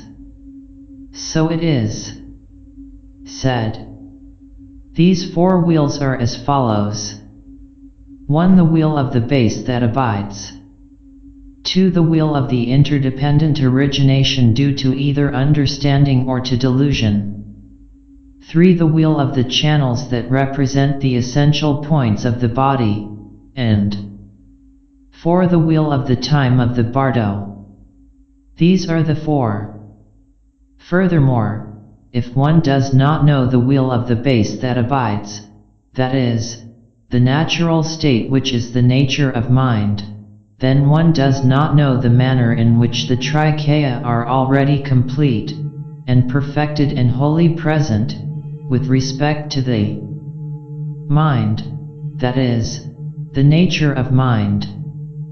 If one does not know the wheel of the interdependent origination due to either understanding or to delusion, then one does not know the common source of both samsara and nirvana.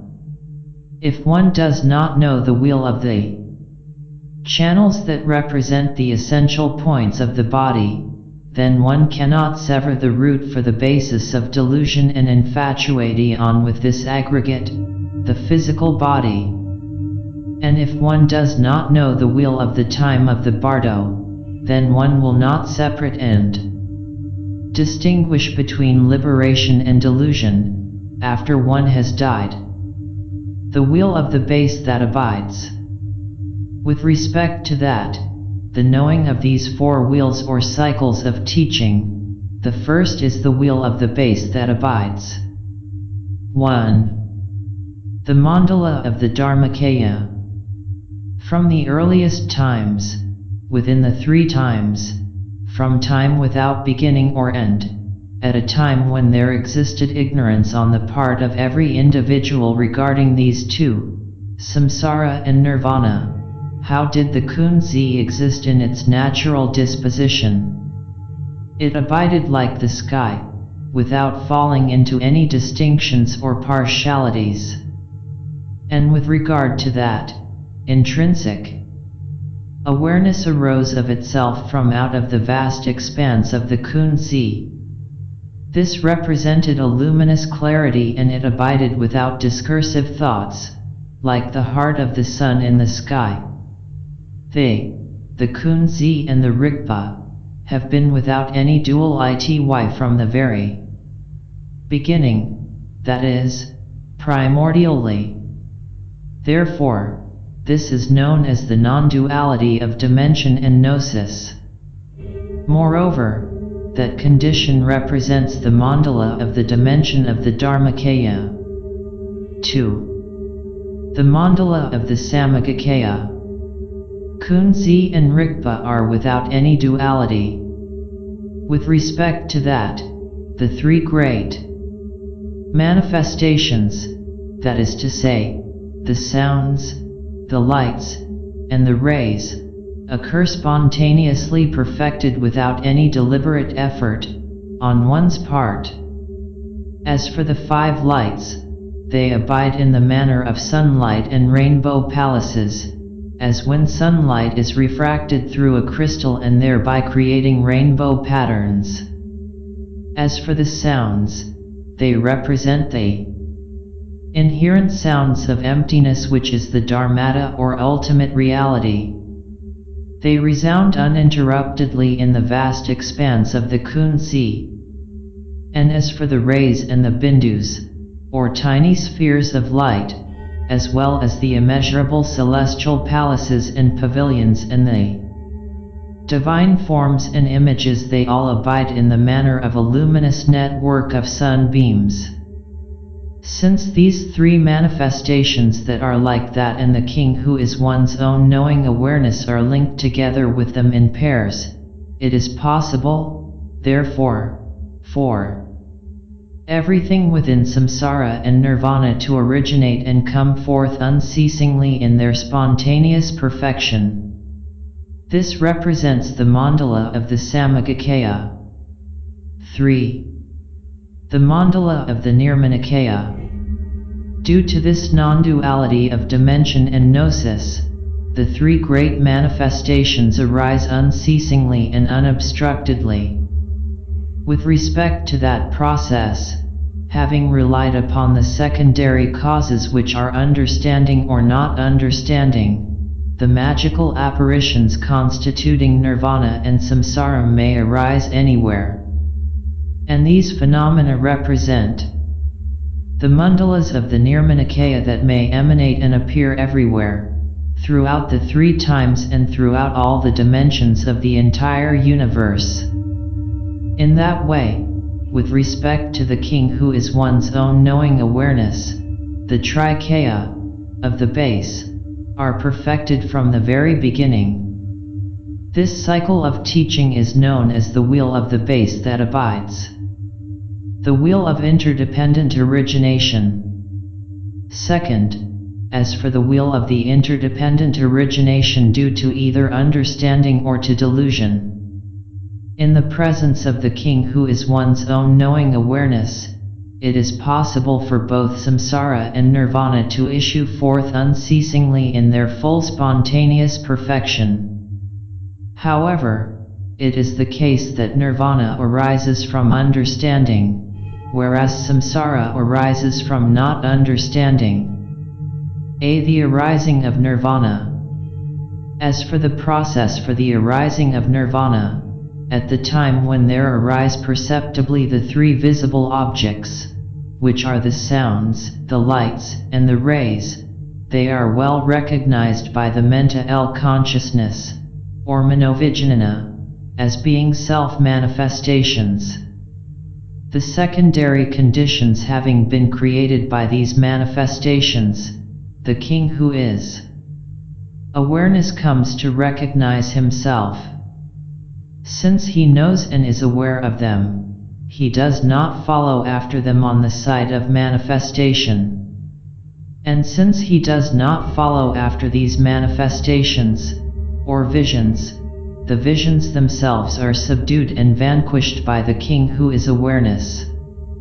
Thereby he obtains his own power and independence with respect to all visions or appearances. And because he has obtained independence, the emanations of nirvana unfold powerfully. Furthermore, with respect to this, the evolution of the visions of nirvana, there unfold 1. The 5 lights that manifest visibly. 2. The 5 dimensions of the elements. 3. The 5 vast expanses of the Bhaga. 4. The 5 bases that give support. 5. The 5 limbs that are great gestures. 6. The 6 treasuries from which originate everything. 7. The 5 sense faculties that are unpolluted. 8. The 5 sense consciousnesses that are unobscured. 9. The 5 sense objects that are completely pure. 10. The 5 deities that are realized. 11. The 5 bodies that abide. 12. The 5 families that arise. 13. The 5 powers that are without defect. 14. The 5 gnosis that are luminously clear. 15. The 5 fruits that are unsurpassed. 16. The 5 mandalas of the great perfection, and 17. The 5 realms that arise perceptibly.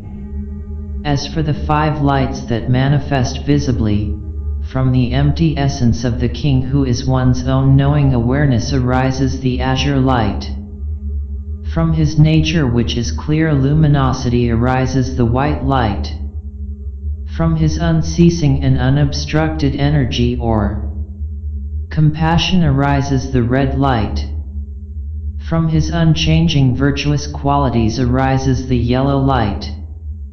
And from his all-pervading activities arises the green light. As for the 5 dimensions of the pure elements, from the white light, there arises the dimension of the spiritual element of space. From the green light, there arises the dimension of the spiritual element of air. From the red light, there arises the dimension of the spiritual element of fire. From the blue light, there arises the dimension of the spiritual element of water. And from the yellow light, there arises the dimension of the spiritual element of earth. As for the 5 vast expanses of the Bhaga, or vagina from the white light, she arises as the vast expanse of the space goddess. From the green light, she arises as the vast expanse of the air goddess. From the red light, she arises as the vast expanse of the fire goddess. From the blue light, she arises as the vast expanse of the water goddess. And from the yellow light, she arises as the vast expanse of the earth goddess. As for the 5 bases that give support, from the white light, the base which is the support for the purity of space and mind arises as the heart that grasps the channels. From the green light, the base which is the support for the purity of air and breath arises as the lungs that grasp the breath. From the red light, the base which is the support for the purity of fire and heat arises as the heart that grasps the heat. From the blue light, the base which is the support for the purity of water and blood arises as the kidneys that grasps the blood. And from the yellow light, the base which is the support for the purity earth and flesh arises as the stomach that grasps the flesh. As for the 5 limbs that are great gestures, from the white light arises the emanation of the head, the limb of space. From the green light arises the emanation of the right leg, the limb of air. From the red light arises the emanation of the right arm, the limb of fire. From the blue light arises the emanation of the left leg, the limb of water. And from the yellow light arises the emanation of the left arm, the limb of earth. As for the 5 treasuries from which originate everything, from the white light arises the treasury which holds the manas, the functional mind, making very thing clearly visible and free of materiality. From the green light arises the treasury which holds the breath, causing things to be lifted up and to be liberated. From the red light arises the treasury which holds the heat, making things to be clearly visible and to radiate. From the blue light arises the treasury which holds the blood, making things moist and curing everything. And from the yellow light arises the treasury which holds the flesh, making things solid and producing everything. As for the 5 sense faculties that are unpolluted, From the white light arises the door of the sense faculty of the eye which distinguishes the clear colors. From the green light arises the door of the sense faculty of the nose which distinguishes aromas clearly. From the red light arises the door of the sense faculty of the tongue which is a wheel liberating everything. From the blue light arises the door of the sense faculty of the ear which distinguishes among the hosts of different sounds. And from the yellow light arises the door of the sense faculty of the body which distinguishes the touches where everything comes into contact. As for the sense consciousnesses that are unobscured, from the white light arises eye consciousness which is the primal awareness as the clarity of the eye. From the green light arises nose consciousness which is compassionate energy in relation to the clarity of smell. From the red light arises tongue consciousness which is reality in relation to the clarity of taste. From the blue light arises ear consciousness which is the clarity of pure sounds. And from the yellow light arises body consciousness which is the clarity of touch in terms of what is real. As for the five sense objects that are completely pure, from the white light arises the sphere of activity of the eye which represents completely pure visible forms. From the green light arises the sphere of activity of the nose which represents completely pure smells. From the red light arises the sphere of activity of the tongue which represents completely pure tastes. From the blue light arises the sphere of activity of the ears which represents completely pure sounds. And from the yellow light arises the sphere of activity of the body which represents completely pure touch sensations. As for the five deities that are realized, from the white light arises the family of Shenlha, in the central direction. From the green light arises the family of Garges, in the northern direction. From Tihi red light arises the family of Namches, in the western direction. From the blue light arises the family of Godses, in the southern direction. And from the yellow light arises the family of Rje, in the eastern direction. As for the five bodies that abide, from the white light arises the Dharmakaya. From the green light arises the Svabhavakaya. From the red light arises the Nirmanakaya which can emanate everywhere. From the blue light arises that Abhisadakaya. And from the yellow light arises the Samagakaya. As for the five families that arise, from the white light arises the Tathatakula in the central direction. From the green light arises the Karmakula in the northern direction. From the red light arises the Padmakula in the western direction. From the blue light arises the Ratnakula in the southern direction. And from the yellow light arises the Svastikakula in the eastern direction. As for the five powers that are without defects, from the white light arises the power of total friendliness. From the green light arises the power of total peacefulness. From the red light arises the power of total expansiveness. From the blue light arises the power of total generosity. And from the yellow light arises the power of total knowledge. As for the five gnosis that are luminously clear, from the white light arises the gnosis of emptiness. From the green light arises the gnosis of the sameness of everything. From the red light arises the gnosis which understands discriminatively. From the blue light arises the gnosis of exertion in activities. And from the yellow light arises the mirror-like gnosis. As for the 5 fruits that are unsurpassed, from the white light arises mind without delusions. From the green light arise the qualities which originate excellently. From the red light arises the speech whose nature is unceasing. From the blue light originate the activities that are spontaneously perfected without striving. And from the yellow light arises the body that is unchanging. As for the 5 mandalas of the great perfection, from the white light arises the mandala of space where everything is visible and caused to be clear. From the green light arises the mandala of air where things are levitated and friction occurs. From the red light arises the mandala of fire where things are made visible and luminosity is diffused. From the blue light arises the mandala of water which brings about healing and which spreads everywhere.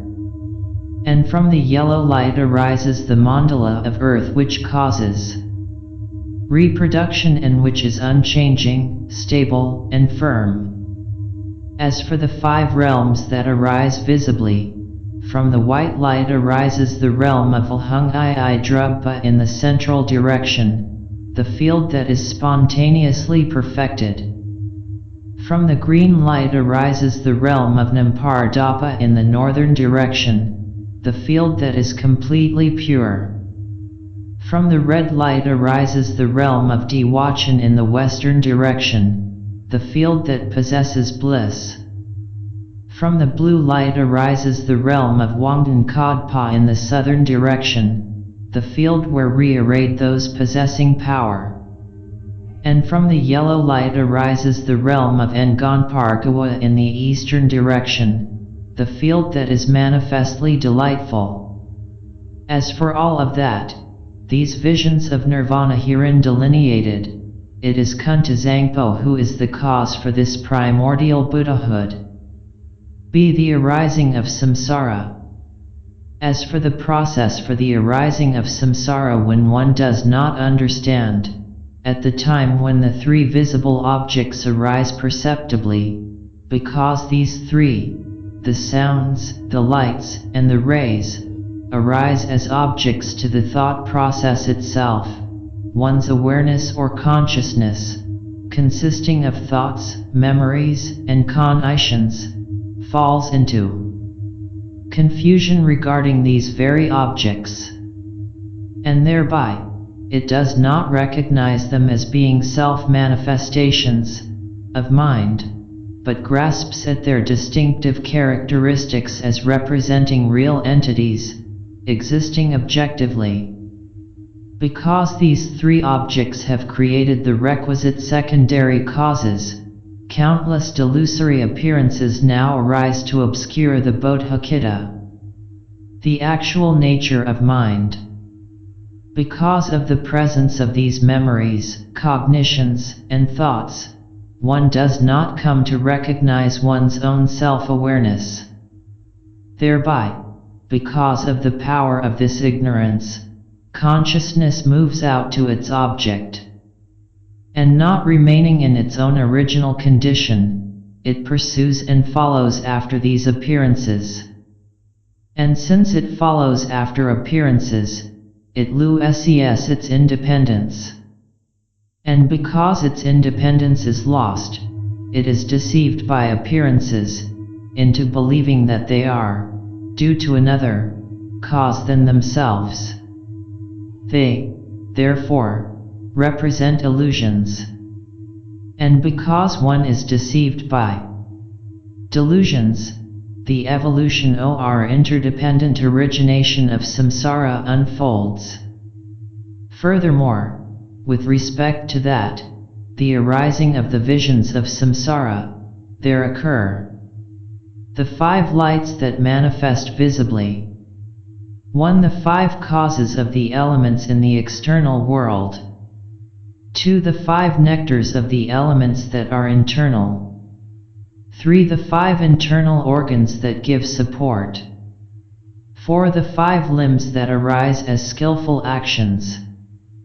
5. The 5 internal vessels that accumulate. 6. The 5 doors of the senses. 7. The 5 consciousnesses that discriminate among things. 8. The 5 objects that are spheres of activity for the senses. 9. The 5 poisons that represent the causes of samsara. 10. The 5 behavioral activities deriving from secondary causes. 11. The 5 aggregates that are fruitional. 12. The 5 diseases from the humors. 13. The 5 doorways to birth. 14. The 5 paths for transmigration.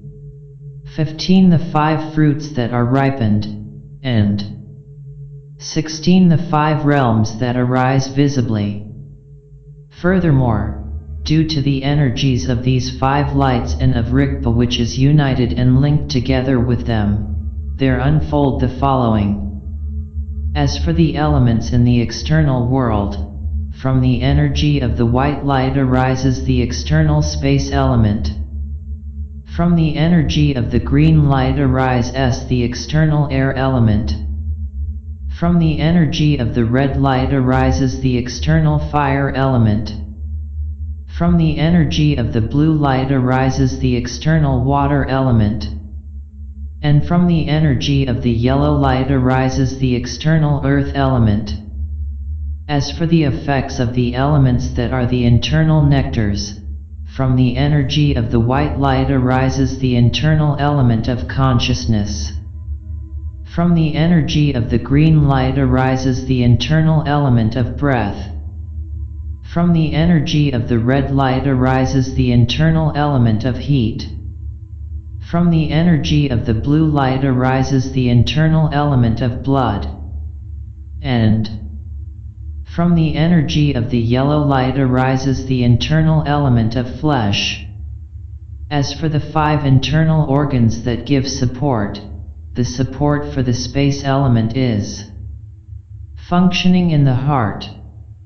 The support for air element is functioning in the lungs.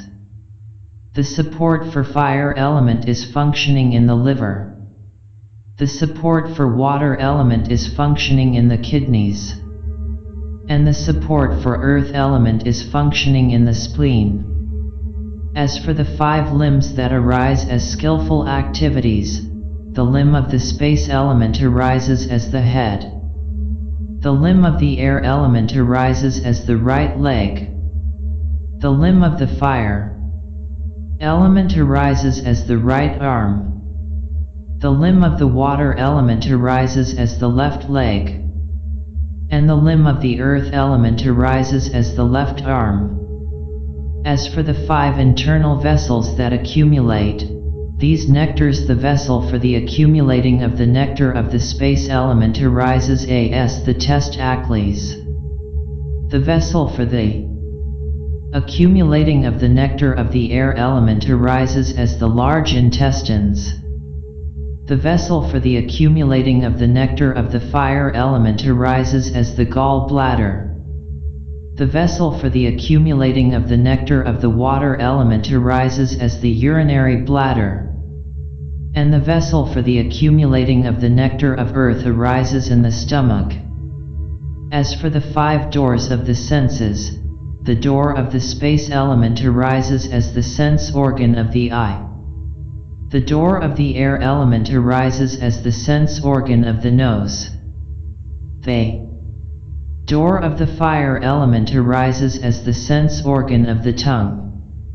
The door of the water element arises as the sense organ of the ear. And the door of the earth element arises as the sense organ of the body.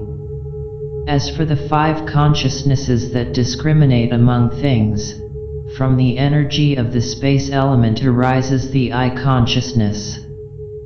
From the energy of the air element arises the nose consciousness. From the energy of the fire element arises the tongue consciousness. From the energy of the water element arises the ear consciousness. And from the energy of the earth element arises the body consciousness. As for the 5 objects which are spheres of activity, the object which is the space element is activity with respect to forms. The object which is the air element is activity with respect to smells.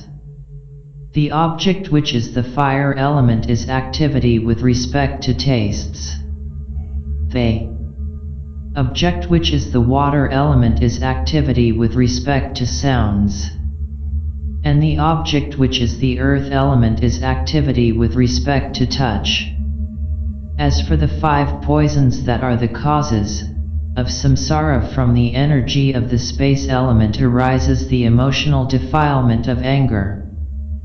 From the energy of the air element arises the emotional defilement of pride. From the energy of the fire element arises the emotional defilement of envy. From the energy of the water element arises the emotional defilement of greed. And from the energy of the earth element arises the emotional defilement of confusion. As for the 5 behavioral activities deriving from secondary causes, from anger arise the activities of cursing thoughts, malicious thoughts, and wrong views. From pride arise the activities of foolish talk, wandering words, slanders, and lies. From envy arise the activities of belittling, maliciousness, and denigrating. From greed arise the activities of avarice, miserliness, and the desire to possess. And from confusion arise the activities of cutting off life, theft, and wrong desires. As for the 5 aggregates or skandhas that are fruitional, because consciousness is linked with the activities of anger, there arises the aggregate of consciousness, the vijnana skandha. Because impulses are linked with the activities of pride, there arises the aggregate of the impulses, the samskara skandha. Because perceptions are linked with the activities of envy, there arises the aggregate of the perceptions, the samjana skandha. Because feelings are linked with the activities of greed, there arises the aggregate of the feelings, the vedana skandha. And because forms are connected with the activities of confusion, there arises the aggregate of forms, the rupa skandha. As for the 5 diseases deriving from imbalances, in terms of the humors, from the energy of the space element arise the 4 kinds of humor diseases. From the energy of the air element arise the humor diseases of wind. From the energy of the fire element arise the humor diseases of bile. From the energy of the water element arise the humor diseases of phlegm. And from the energy of the earth element arise the diseases that are combinations of diseases. As for the 5 doorways to birth, from the energy of the space element arise the doorways to the 4 kinds of birth. From the energy of the air element arises the doorway to apparitional birth. From the energy of the fire element arises the doorway to birth from heat. From the energy of the water element arises the doorway to birth from the egg. And from the energy of the earth element arises the doorway to birth from the womb. As for the 5 pathways of transmigration, from the energy of the space element arises the pathway for proceeding into rebirth in the hell realms. From the energy of the air element arises the pathway for proceeding into rebirth among the devas and the asuras. From the energy of the fire element arises the pathway for proceeding into rebirth among the humans. From the energy of the water element arises the pathway for proceeding into rebirth among the pretas. And from the energy of the earth element arises the pathway for proceeding into rebirth among the animals.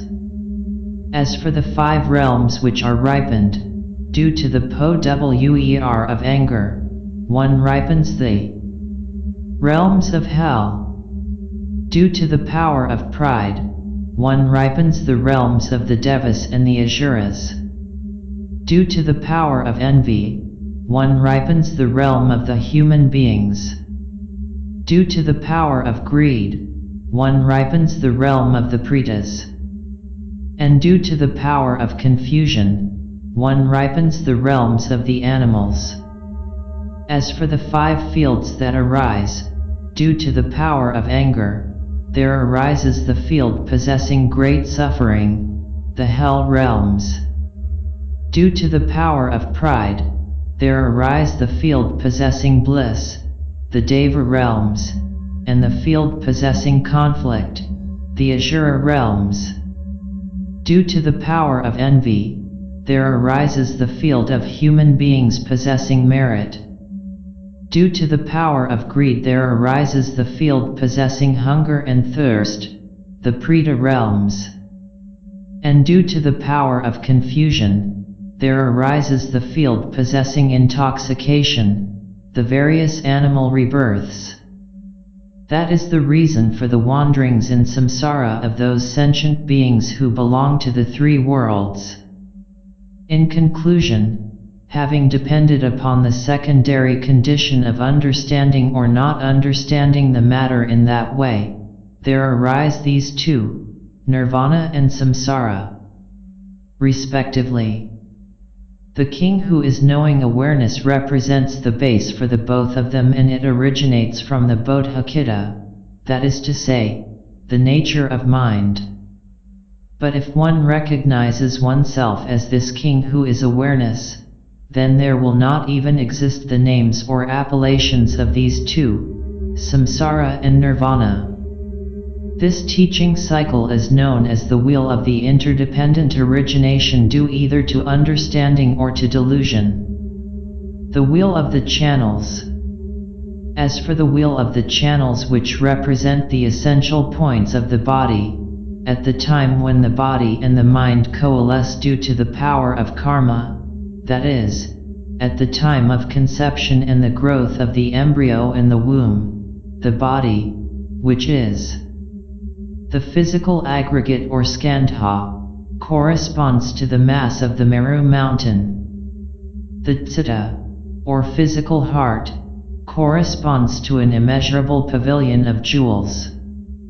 The 4 internal organs and 4 vessels correspond to the elements of fire, water, earth, and air. The 3 principal channels correspond to the tree of life and to the trunk of the wish-granting tree. The 4 chakras correspond to the 4 basal sages or steps of the Meru mountain. The lesser branch channels correspond to the branches of the wish-granting tree. The major limbs and minor members of the body correspond in manner to the 4 great continents and the lesser continents. The external skin corresponds to the outer circumference of the earth, which is the ring of iron mountains. The 5 sense organs correspond to the sun, moon, planets, and stars. The 5 guts correspond to the wealth storage treasuries within the Meru mountain. And finally, the internal elements of flesh, blood, heat, and breath correspond to the 4 seasons. However, even though the Kunzi and the Rigpa reside from the very beginning in the heart, in general they pervade the entire body, without any exterior or interior. Due to the 5 lights and the energies of the 5 elements, the 5 internal organs come to function as supports for the 5 elements in the body. The 5 limbs arise as expressions of the energies of the 5 elements. The 5 guts serve to accumulate the nutrients of the 5 elements. The five senses arise as the doorways of the five elements and generate individually the energies of the five sense consciousnesses, providing enjoyment in terms of the five sense objects which are external. In the same way, even though the king who is awareness pervades the entire body generally, self-awareness, arising in the interior, principally abides in the middle of the citta or physical heart. Here, in the center of a lotus of 8 petals, representing knots in the channels, the 5 pure radiances of the elements abide. And the pure radiances of the channels abide just like threads of white silk. The pure radiance of the breath abides just like very subtle vapors and breezes. The pure radiance of heat abides just like a vapor on a mirror struck by the sun.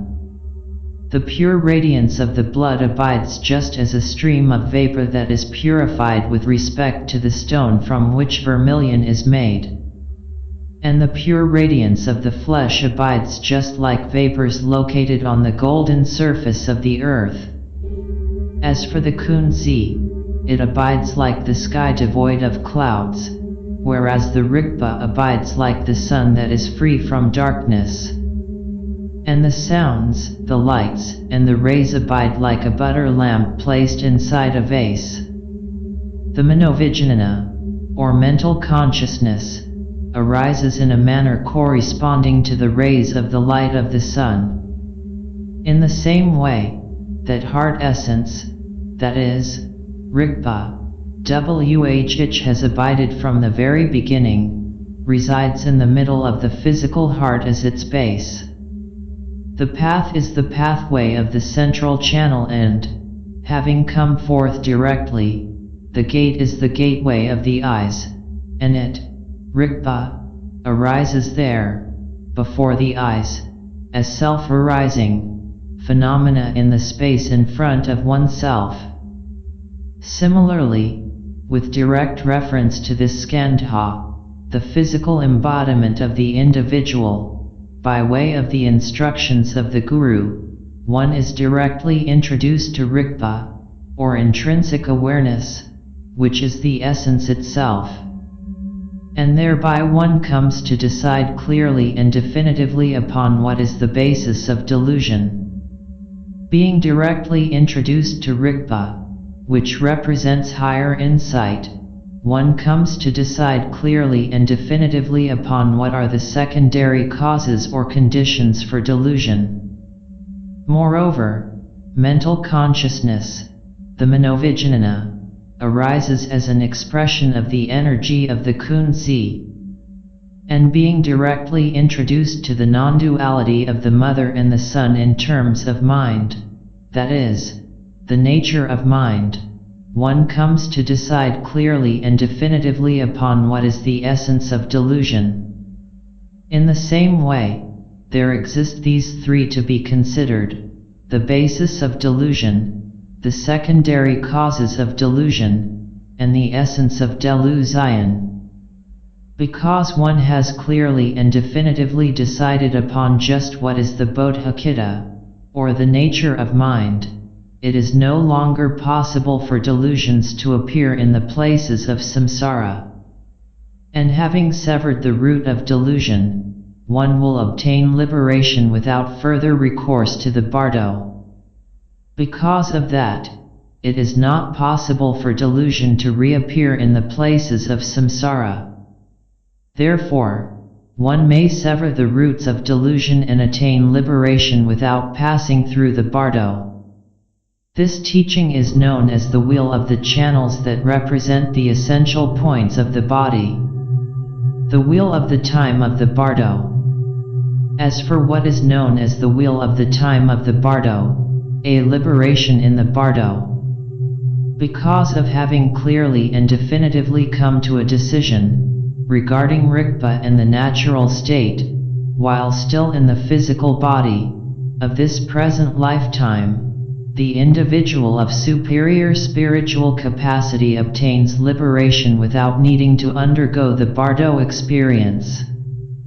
However, the individual of intermediate spiritual capacity will be able to obtain liberation in the bardo of the clear light as indicated below. Externally, the manifestations of fire, water, earth, and air having ceased, internally, the manifestations of the sounds, the lights, and the rays arise.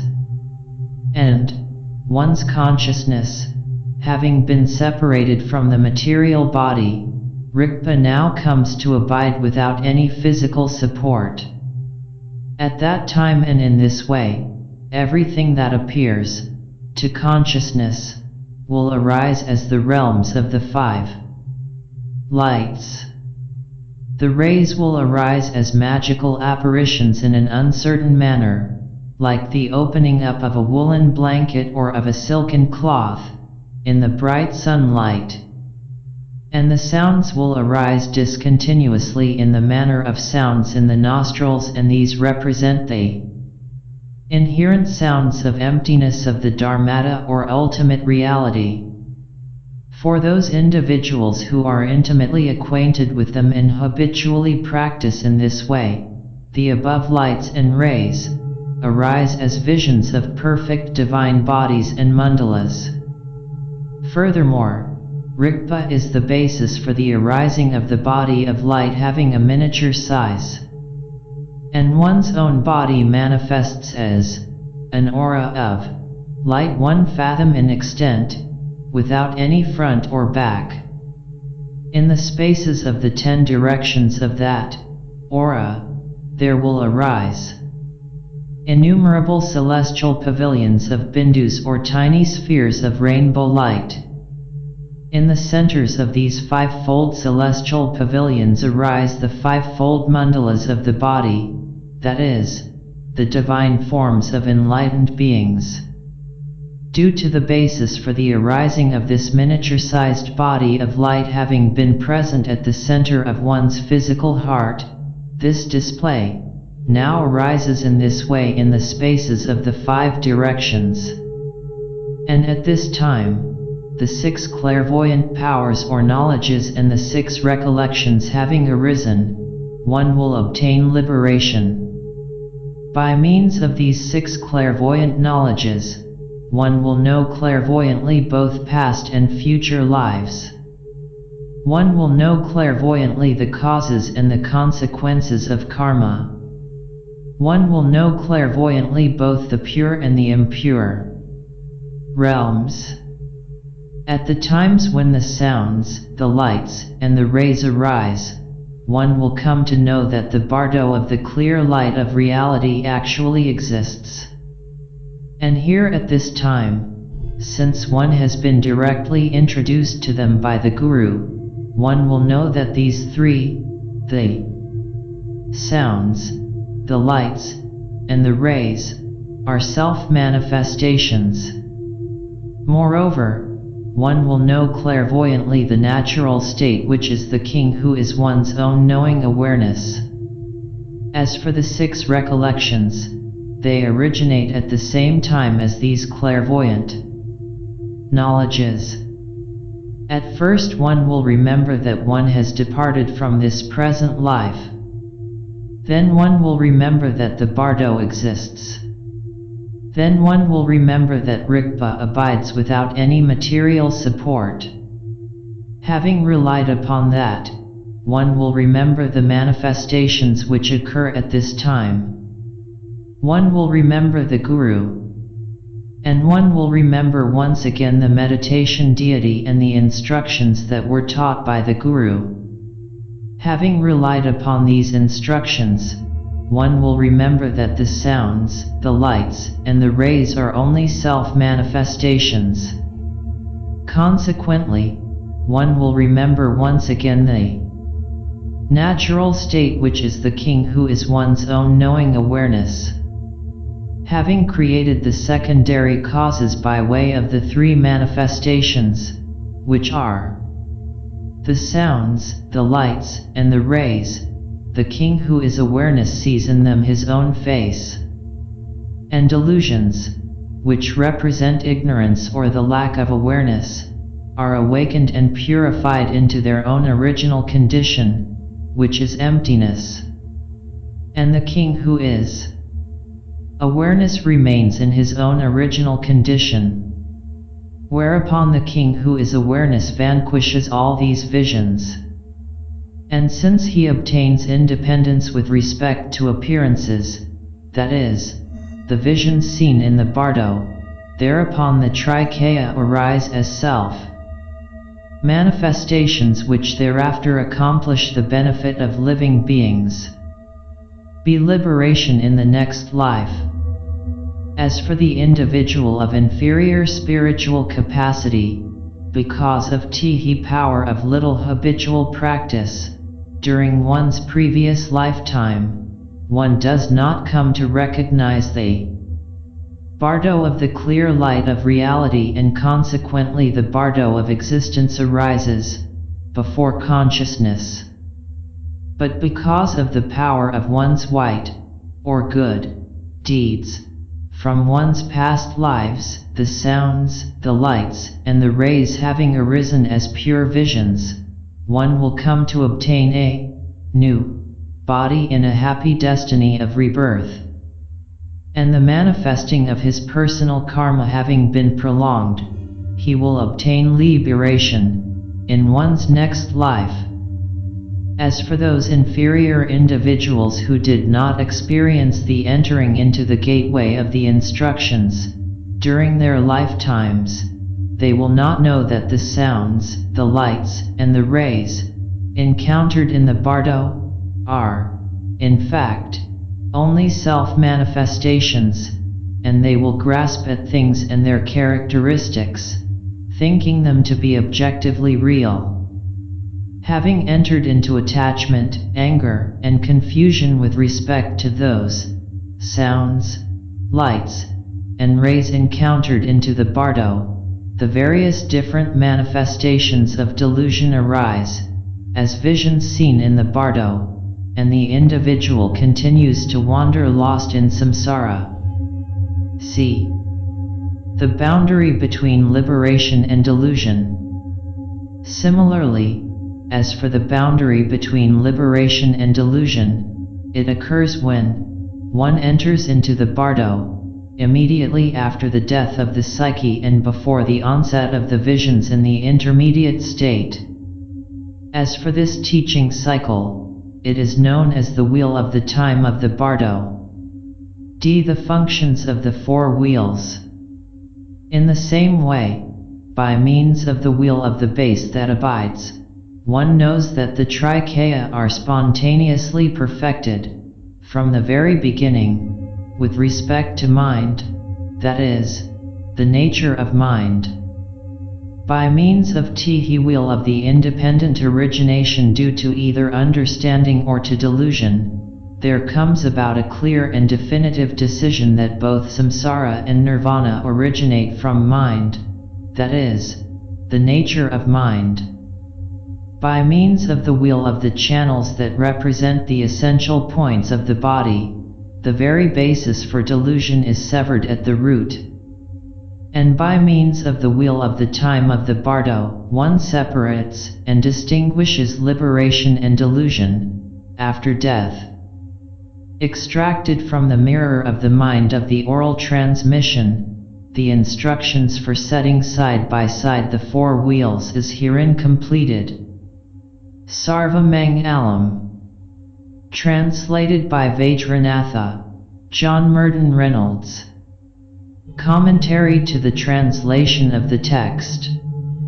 The title of the text translated here is given in Tibetan as the Rzogspachin Po Jongzungs Nian Rajayat Laskir Lobses Bragpsugs. So, here is contained the setting side by side of the four wheels from the oral tradition of Zhongzung for the Great Perfection teachings. The text opens with a homage to the masters of the lineage, Brgyud. Pa I Blamar Nams La Phyag Cholo. The preface, which follows the homage, commences with a quotation from the Esnian Rygyudsems Kyam Long, the mirror of the mind belonging to the oral transmission, to the effect that if one does not know the instructions for setting side by side the four wheels, then the teacher who elucidates the mind stream is only like a guest without any kin or attendants.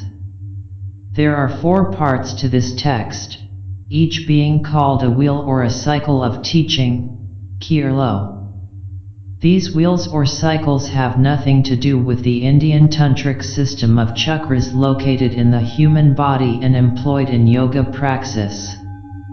In the text, these wheels are set side by side, much as one would do with the four wheels of a wagon or vehicle. The present text has also been studied by S. Karmali. These four wheels are as follows. 1. The wheel of the base that abides. 2. The wheel of the interdependent origination due to either understanding or to delusion. 3. The wheel of the channels that represents the essential points of the body and 4. The wheel of the time of the bardo. The wheel of the base that abides. The preface goes on to declare that if one does not know this cycle of teaching concerning the base that abides as the natural state of the nature of mind, then one will not know and realize that Buddhahood, as the trikaya of the base, is already wholly present and perfected in the mind of the individual sentient being. And also at the conclusion of the text, it states that if one does know this teaching, then one will know that the trikaya is spontaneously perfected from the very beginning within the mind. Indeed, Buddhahood is primordially present at the core of the individual, but here this Buddha nature is like the sun having its face covered by clouds.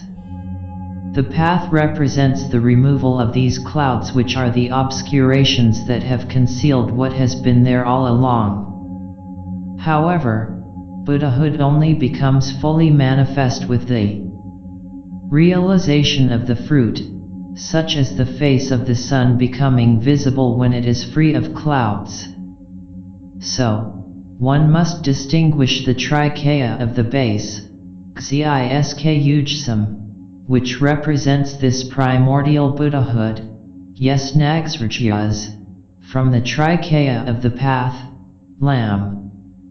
Gysk which represents the Buddhahood that is progressively coming into manifestation, and Gon Sangsrajyas, as the clouds which are the emotional and intellectual obscurations are cleared away, and from the trikaya of the fruit, Brasbuletin I Sangsrajyas, which represents the perfect Buddhahood, Rdzog Sangsrajyas, that is fully realized and not just potential. This first wheel, or cycle of teaching, concerning the base that abides as the original natural state of the nature of mind, speaks of 3 mandalas, which are dimensions of existence and activity. A mandala, Dgyal is a structured space having a center, Dgyal, and a periphery, Kir. These 3 mandalas pertaining to the base are A. the mandala of the dimension of the Dharmakaya, Bon Skud beings Kyi Dgyal Kir, B. the mandala of the Samagakaya, Rdzogs Skui Dgyal Kir, and C. the mandala of the Nirmanakaya which may emanate anywhere, Cir Yang Sprul Pa Dgyal Kir. In relation to the first mandala, the text speaks of the earliest times within the 3 times, from time without beginning or end, Naya Lo Tienga Dust Samdok Dang Tha Mohamed Pa I Dus. The earliest times, Naya Lo Tienga, actually means in illo tempore, in the time of the beginning, that is to say, before the temporal process or profane time began. It is the timeless moment before creation and the temporal sequence as we now know it comes into being. It was what was before creation and the Big Bang. This is speaking from the cosmogonic perspective. But in individual psychogenic terms, this refers to the moment before the mind or the thought process came into existence once again following the process of death. Actually, it is the mind, both its causal concepts and its sorting and sequencing processes ordering the chaos of sense data, that creates the experience of sequential time for the individual. But, in the true chaos of the beginning, all events are simultaneous. All that has ever occurred and all that will ever occur are primordially present in that timeless instant which is the natural state. This is the moment of the base, the eternal now. And this is also the moment of pure potentiality for the emergence of all possible modes of existence, whether of the sacred order of nirvana or of the profane order of samsara. It is that precise moment when either an enlightened Buddha or an ignorant and deluded sentient being may emerge from that base which is total primordial purity, Kadag Chenpo Iksi. This is the time of the beginning, the moment of creation. This primeval moment of shunyata or emptiness, which is feminine in its nature, pregnant with all possibilities, being the Great Mother, is mythopoeically represented by the darkness of the beginning and the waters of the deep, the Tehum of the biblical account of Genesis. It is symbolized in ancient creation myths by the great primordial ocean of chaos. Moreover, in the Dzogchen tradition, this primordial openness, spaciousness, and emptiness is still feminine in nature. This dimension for the potential emergence of all possible universes and all forms of existence belonging to nirvana and samsara is said to be like the vast open sky, Namgaljar. This does not mean that this dimension is literally the blue sky we see above our heads with our eyes, for that is only the atmosphere of our planet Earth. Nor is it simply the dark reaches of interstellar space, filled with stars and galaxies, as seen with our modern telescopes. The Dzogchen texts only assert that this primordial dimension is like the sky, and as the lamas point out, the sky or atmosphere is not conscious. No, this dimension is something far more fundamental, a great space or primordial dimension, beings, that equally embraces physical extension and awareness, or mind. It is totally all-pervasive and all-encompassing, Kyabdul Chenpo. And like the sky itself, it is totally impartial. It is equally the source of the sacred and the profane, of order and chaos, of light and darkness, of nirvana and samsara, of good and evil, of salvation and damnation, of God and the devil. Nonetheless, the sky or space, as the matrix of all phenomena, is in itself a hierophany or revelation of the power of the sacred. Then, from within this vast expanse of the Kunzi, the primordial dimension that is like the sky or space, there arises of itself, freely and spontaneously, an intrinsic awareness or rikpa. It represents a clear luminosity that is devoid of discursive thoughts, being like the orb of the sun appearing bright and naked in the clear open sky. This represents the first moment of creation, the Fiat Lux. In the mythologies of ancient peoples, the myths of creation speak of the dark waters of the primeval sea that covered everything before the time of creation. All forms lay dissolved in these primeval waters of the deep, like crystals held in solution, so that all things existed there in all their future potentiality. All possible forms will eventually emerge out of these primordial waters. This chaos that preceded creation, or the rational ordering of existence, is not a mere nothingness, but the primal substance or archi out of which all things emerge. Here this imagery speaks in mythic and cosmogonic terms, such as the dark waters of the primeval ocean or the vast empty space of primordial chaos. But in Buddhist philosophical terms, this primeval sea or watery chaos is actually shunyata, or the state of emptiness, the vast expanse of space that is not a substance, but pure potentiality, being as yet without distinctions or individualized existence. Shunyata is the archi or the original source of all things, and it is into this state of shunyata that all things will dissolve and become enfolded once again. In psychogenic terms which pertain to the individual's ancient being, this imagery of the myth of creation refers precisely to the blackout or state of emptiness experienced immediately following the moment of true psychic death at the conclusion of the Chike Bardo. This is the time before the time that is known to us sequentially, the time before creation, before the first light of daybreak at the dawning of the clear light of reality with onset of the Bardo experience. Just as cosmology in the ancient mythologies reflects the very structure of the psyche, so the cosmogonies and myths of creation reflect the genesis of the psyche itself in the Bardo.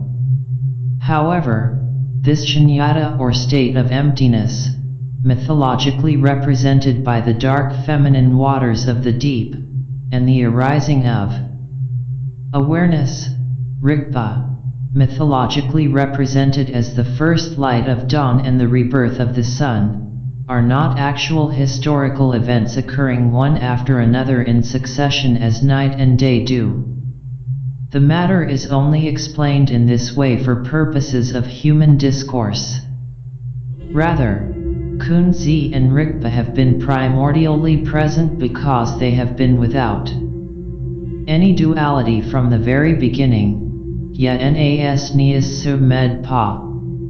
Indeed, they represent the primordial non-duality of dimension, or extension, and gnosis, or awareness, the beings dang te shis. They have been inseparable from the very beginning, yet nas pure med, and this inseparability is known as the mandala of the dimension of the Dharmakaya. And because of that primordial inseparability of Kunzi and Rigpa, the three great or total manifestations, Snang Ba Chen Pochsam, which are the vibrations or sounds, the lights, and the rays, Skra Odizerjsam, come to arise in a spontaneously perfected and effortless manner.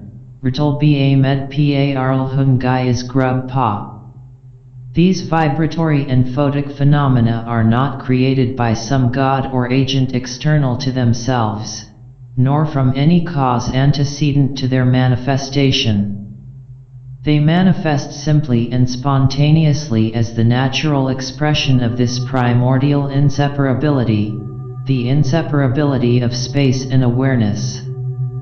A total primordial purity, Ka Dag Chen Po, is not only characteristic of the base, but it is equally characterized by a spontaneous self-perfection, Lahun Grub, that brings forth manifestations ceaselessly and unobstructedly, Ma Gags Pa.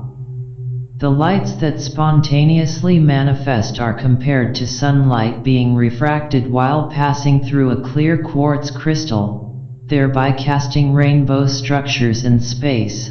Odni Xa Khyam Gyi Chhol Du Nas. These holographic structures are called rainbow palaces, Xa Khyam. And the lights that appear are the rainbow lights of the five primary colors. They are the inherent lights, Rang Od, of the crystal which is the base. They are self-manifestations, Rang Snang, because they are not due to any causes external to themselves, and they represent the free spontaneous manifestations of the nature of mind. Sems kyi snang ba. The vibrations or sounds that occur in the vastness of space, like the sounds of distant thunder, represent the inherent sounds of emptiness, which is the ultimate reality. Skra ni bonniad stong pa irangsgra. And the rays, that is, light having direction and shape, come to form the bindus or tiny spheres of rainbow light, thig le, that contain within themselves infinities of images of celestial palaces and divine forms, such as those of Buddhas and Bodhisattvas, and they come to abide in the manner of a luminous network of sunbeams. These manifestations and events occur both with the onset of the Bardo process and during the course of practice in the dark retreat. All perceptions of an external world rest on the effulgent manifestation of these three, the sounds, the lights, and the rays. They are the building blocks of all phenomenal existence, and yet they do not represent any solid substance or inherent existence. They are only fleeting ephemeral events.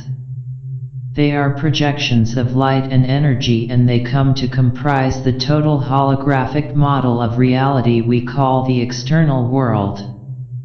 Yet there is nothing substantial or objective to be found there, only empty space and light. Moreover, this primordial act of creation, the first light of existence, is repeated each time the individual sentient being awakens from the stupor of death. This is also the case when one falls asleep at night before the onset of the dream state. And this also applies to the practice of vision and the dark retreat, both of which serve as preparation for death and the Bardo experience. Having arisen of themselves, rang shar, and manifested in their spontaneous perfection, these three great manifestations become linked with the presence of Rigpa or intrinsic awareness, which has been there from the very beginning, inseparable with the Kunzi. And at this juncture, Rigpa is called the king, who is one's own knowing awareness. Rang shis rig jiirjil pa shung du brel bas.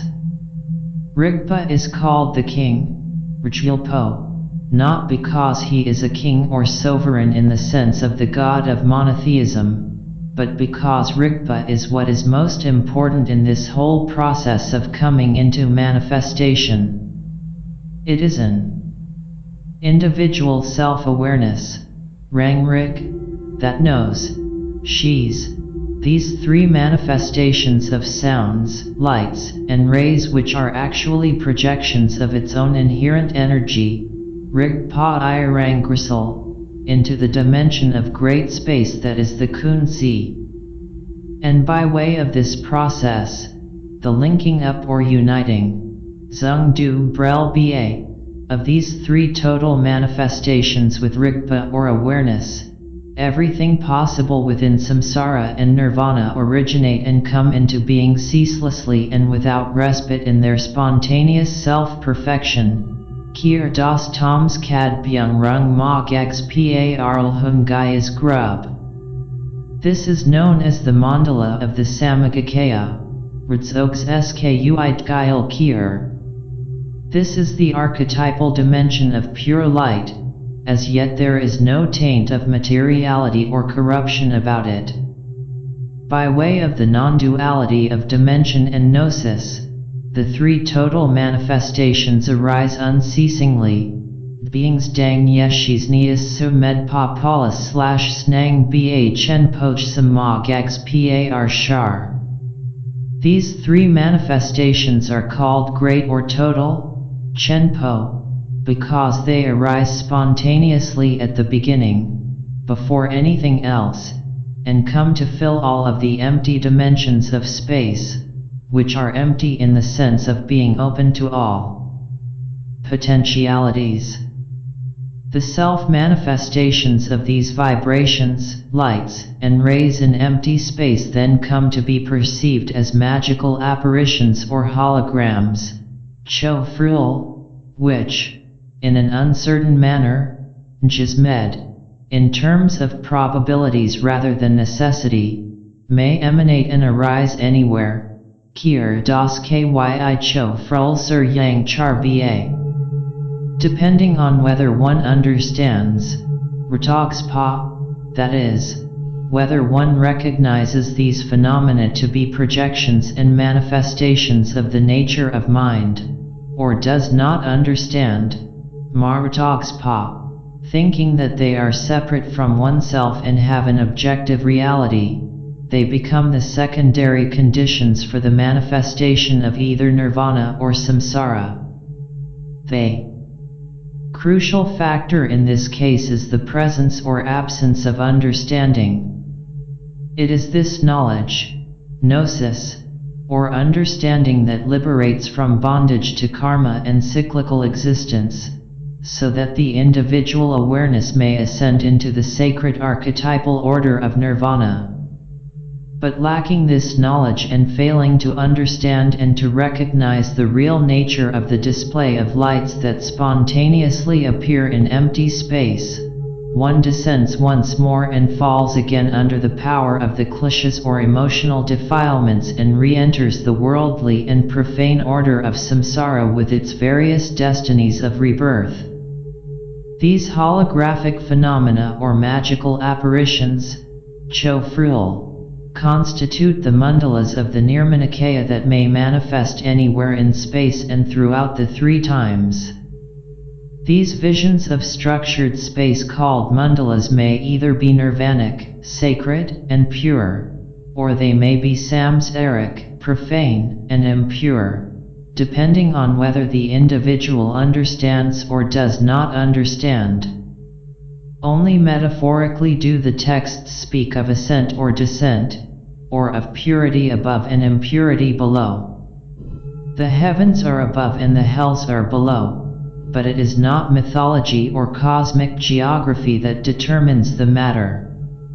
These are only symbols and are depicted graphically in the Tibetan Wheel of Life diagram, Srid Pa Akirlo. Rather, the question is something Gnostic, the presence or absence of understanding, which is gnosis.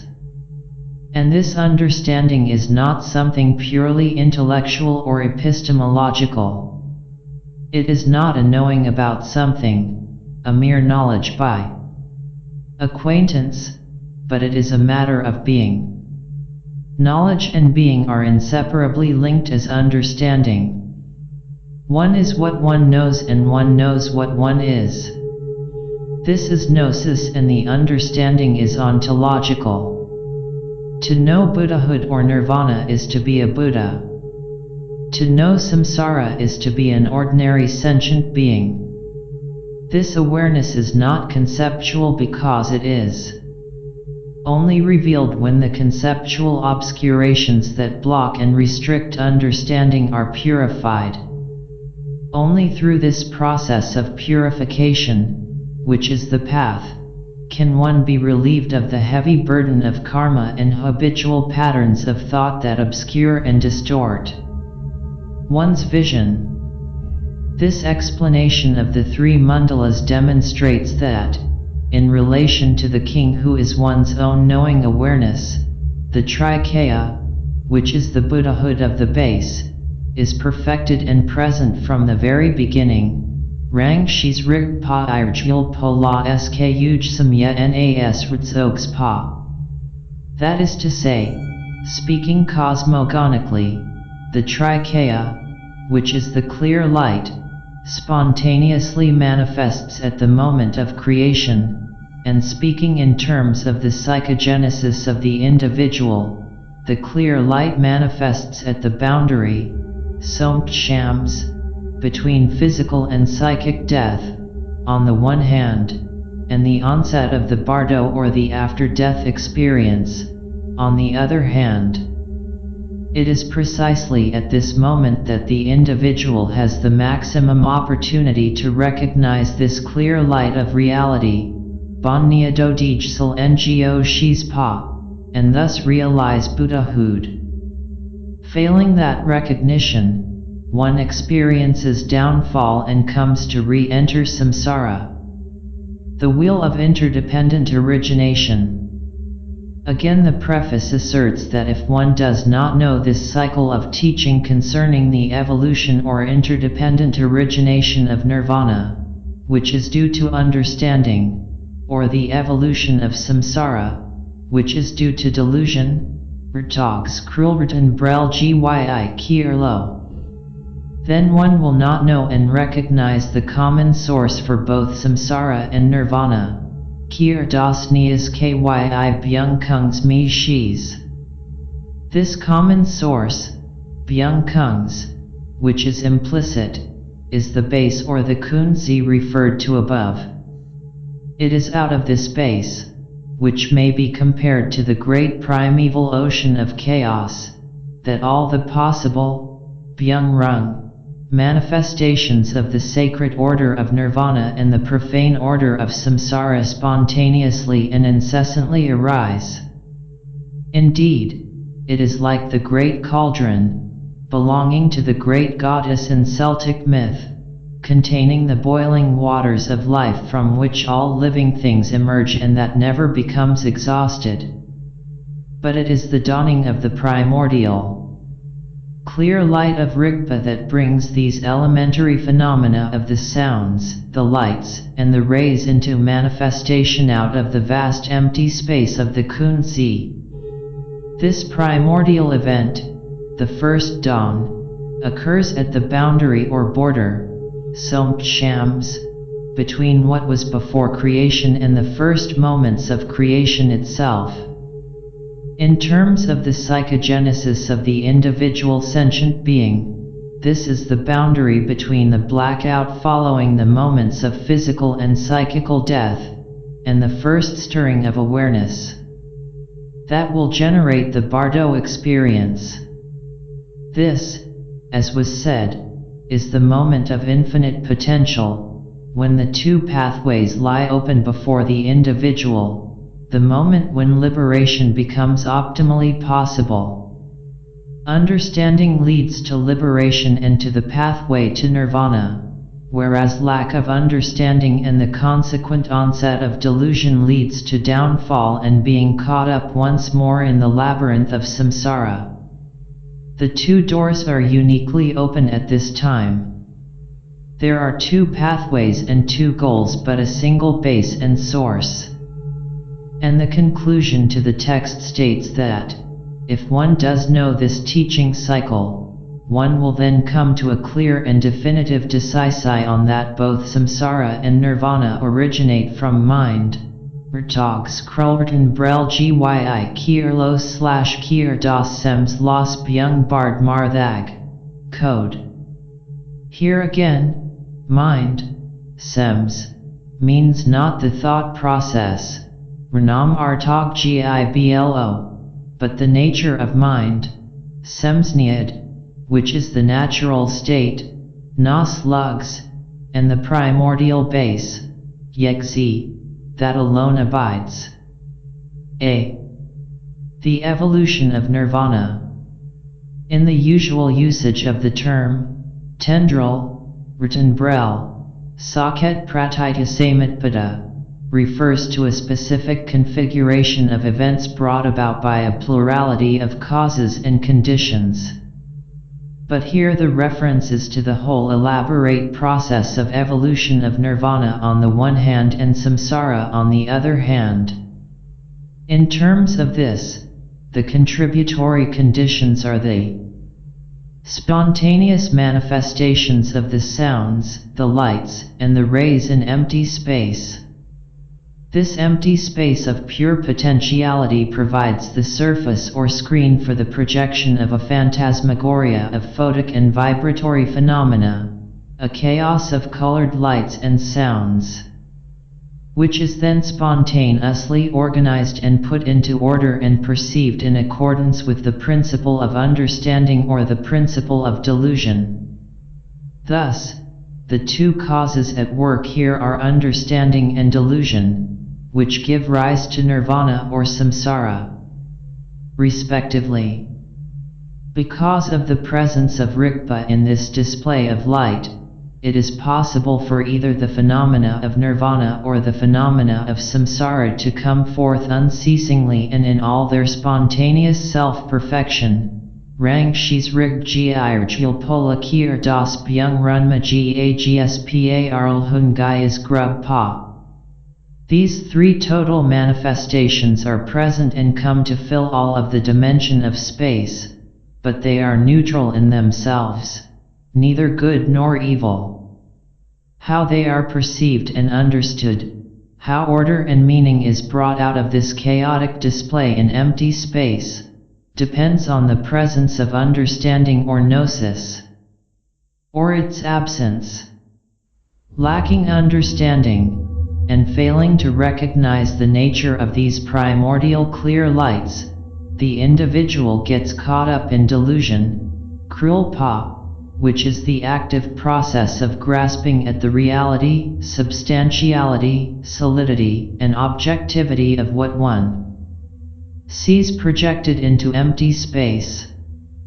It is not the seeing of this chaotic display of lights that is in error, but the grasping at the reality, dagjin, of whatever order of being is imposed on this display. From understanding as its cause there arises the sacred order of nirvana, and from a lack of understanding as its cause there arises the profane order of samsara. Ratogs pa mayanan los das barshar / ratogs pa kir barshararo. This begins the tendril or process of evolution or interdependent origination. When discussing the question abstractly or in general, it is said in the texts that both samsara and nirvana arise from the same single base. But in terms of personal experience, the single individual at the present moment will experience either samsara or nirvana and not both. That is to say, the individual is either an ordinary deluded sentient being or an enlightened Buddha. However, some texts will distinguish a third category, that of the yogin, or the practitioner on the path, who has realized certain clairvoyant powers and a certain degree of pure vision, which might be thought of as catching a few brief glimpses of nirvana. First, the text considers the process for the arising of nirvana, mayanan los das pa I sharch hul. Just after awakening from the blackout that follows the moment of psychic death, there arise into perception at this time the three visible objects that are the sounds, the lights, and the rays. Snang bai yulj and gondu shar bai chhi. Thereupon the mental consciousness, or manovijnana, comes into operation in it, because of the presence of understanding, comes to recognize these vibratory and photic phenomena as self-manifestations. Yid kyir nam par shis parang snang du ngo lag gis shis, that is to say, it recognizes them as self-created projections of mind. With the display of these three serving as the secondary conditions, Rkyen, Rigpa or intrinsic awareness comes to recognize itself in them. Rigpa irjil po rang ngo shis. Recognizing them to be mere projections, one does not grasp at their reality or objectivity, and thus the text says that the king who is Rigpa comes to vanquish these appearances and gain dominion and power over all the visions that arise, thereby attaining independence or self-rule. Rang Bang.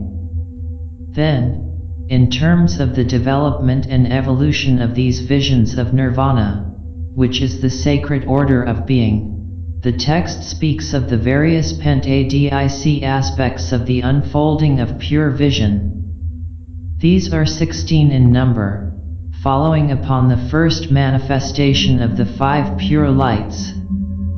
5 is the cosmological number. The cosmos is organized in terms of fives, and evolution proceeds also in terms of fives, because all growth is from the center outward into the 4 directions. The aspects of the arising into power of the emanations of nirvana, Mayanen la spirnam sprul shugs la shar ro, are then elucidated in the text. The 5 lights that manifest visibly, Snang Biod Lenga, 1. The 5 dimensions of the elements, Byung Baid beings Lenga, 2. The 5 vast expanses of the Baga or vagina, Bagai Klong Lenga, 3. The 5 bases that give support, Ratan Paik Lenga, 4. The 5 limbs that are great gestures, Phyagrachia Chen Poyin Lag Lenga, 5. The 6 treasuries from which originate everything, Kun Byung Jiim Zod Lenga, 6.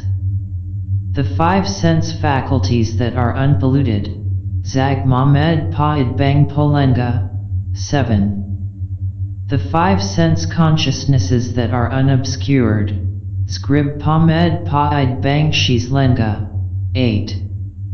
The 5 sense objects that are completely pure, Ranam Pardog Pa'ayel Lenga, 9. The 5 deities that are realized, Grub Pa'il Halenga, 10. The 5 bodies that abide, Nas Pa'i Sku Lenga, 11. The 5 families that arise, Shar Bai Rigs Lenga, 12. The 5 powers that are without defect, Niams Dang Med Pa'i Stabs Lenga, 13. The 5 gnosis that are luminously clear, Chsal Bai Yeshis Lenga, 14. The 5 fruits that are unsurpassed, Bla Na Med Pa'i Bras Buletin Lenga, 15. The 5 mandalas of the Great Perfection, Ritzogs Pa Chen Po'id Gail Korolna, and 16. The 5 realms that arise perceptibly, Ngonsu Shar Bai Zheng Kams Lenga. The 5 pure clear lights give rise to the 5 aspects of enlightened awareness, and then to the 5 pure elements that are Gnostic or spiritual, rather than material, in nature. Then from the vast expanse of the archetypal feminine, here called the Baga or the vagina, arise the 5 mother goddesses of the subtle spiritual elements. Here, the term elements refers not to a substance or something material, but to the various modes in which energy may manifest itself, both at the subtle and at the gross level. Moreover, the 5 pure lights give rise to the 5 subtle internal organs and to the 5 limbs of the subtle body, as well as to mind and the 5 sense faculties, to the 5 sense consciousnesses, and to the 5 sense objects. Then the 5 deities, who are the 5 Dhyani Buddhas, as well as the 5 Buddha families, arise, as normally described in the Tibetan books of the dead. These may be tabulated as follows: pure light, white light, Odid Gerpo, green light, Odil Jengku, red light, Odid Gerpo, blue light, Od Tien Gonpo, yellow light, Od Sirpo, direction, center, D-bus, north, Biang, west, Nub, south, Lho, east, Shar, Buddha family, Tathagata family, Dubshain Riggs, Karma family, Los Kyi Riggs, Padma family, Padma Riggs, Ratna family, Rinchen Riggs, Swastika family, G. Yung Drung Riggs. Dhyani Buddha, Chinlha, Garjses, Namjses, Regajses, Rje, aspect, mind, thugs, quality, Yan Tan, speech, Chsung, activity, Frin loss, body, SKU, wisdom or gnosis, gnosis of emptiness, Stongniad Yeshis, gnosis of sameness, Niamniad. Yeshis, discriminating gnosis, SOR Ratogs Yeshis, activity gnosis, Bionan Yeshis, mirror-like gnosis, Milong Yeshis, pure realm, Lhung Grub Zheing Kams, Renam Dag Zheing Kams, BDEBA Kan Zheing Kams, Bangkot Zheing Kams, and Gondga Zing Kams, pure element, ether or space, Nam Ke, air, Rolung, fire, me. Water, Chu, earth, SA. The section concludes with the assertion that Kunta Zangpo is the cause or reason for the existence of primordial Buddhahood. Da Ni Kuntub Zangpo Yesangs Rjyas Paigtan, Chwigs so, because from the very beginning he has understood and, therefore, he has never been mixed up in samsara. Secondly, the text considers the process for the arising of samsara, the visions of cyclical existence, for the individual who does not understand, Maratogs Kir Barsharch Hol. Again, following the moment of psychic death when the individual awakens from the total darkness of unconsciousness, when the first subtle vibrations of awareness arise perceptibly as the three visible objects which are the sounds, the lights, and the rays. Snang Bai Yeljsam and Gondu Shar Bai Chhi, and failing to recognize their nature as self-manifested projections of mind, thereupon one's knowing awareness, Shi's Rig, becomes afflicted with thoughts and memories and thereby falls into confusion regarding these objects. Blo Dran Rig Shi's Pa Yel Lar Mungs Te, not recognizing them from the very beginning to be self-manifestations, one grasps at their distinguishing characteristics as being real and objective. Rang Snang Du Ma Shis Dien Goes Pomchen Marb Zung. This network or field of multicolored lights provides the screen onto which the individual may project one's own delusions. These delusory appearances, which are merely holographic projections, come to obscure from one's view the bodhicitta or nature of mind itself. Krul pa I snang ba shar te biang chub sems laws grib.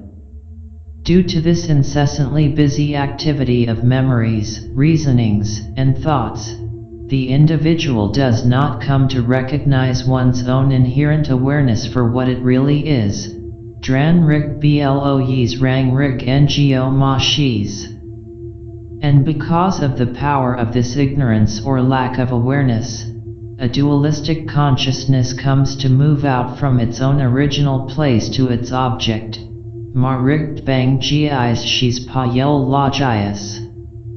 Thus, one no longer lives in the condition of the mirror, but in that of the reflections.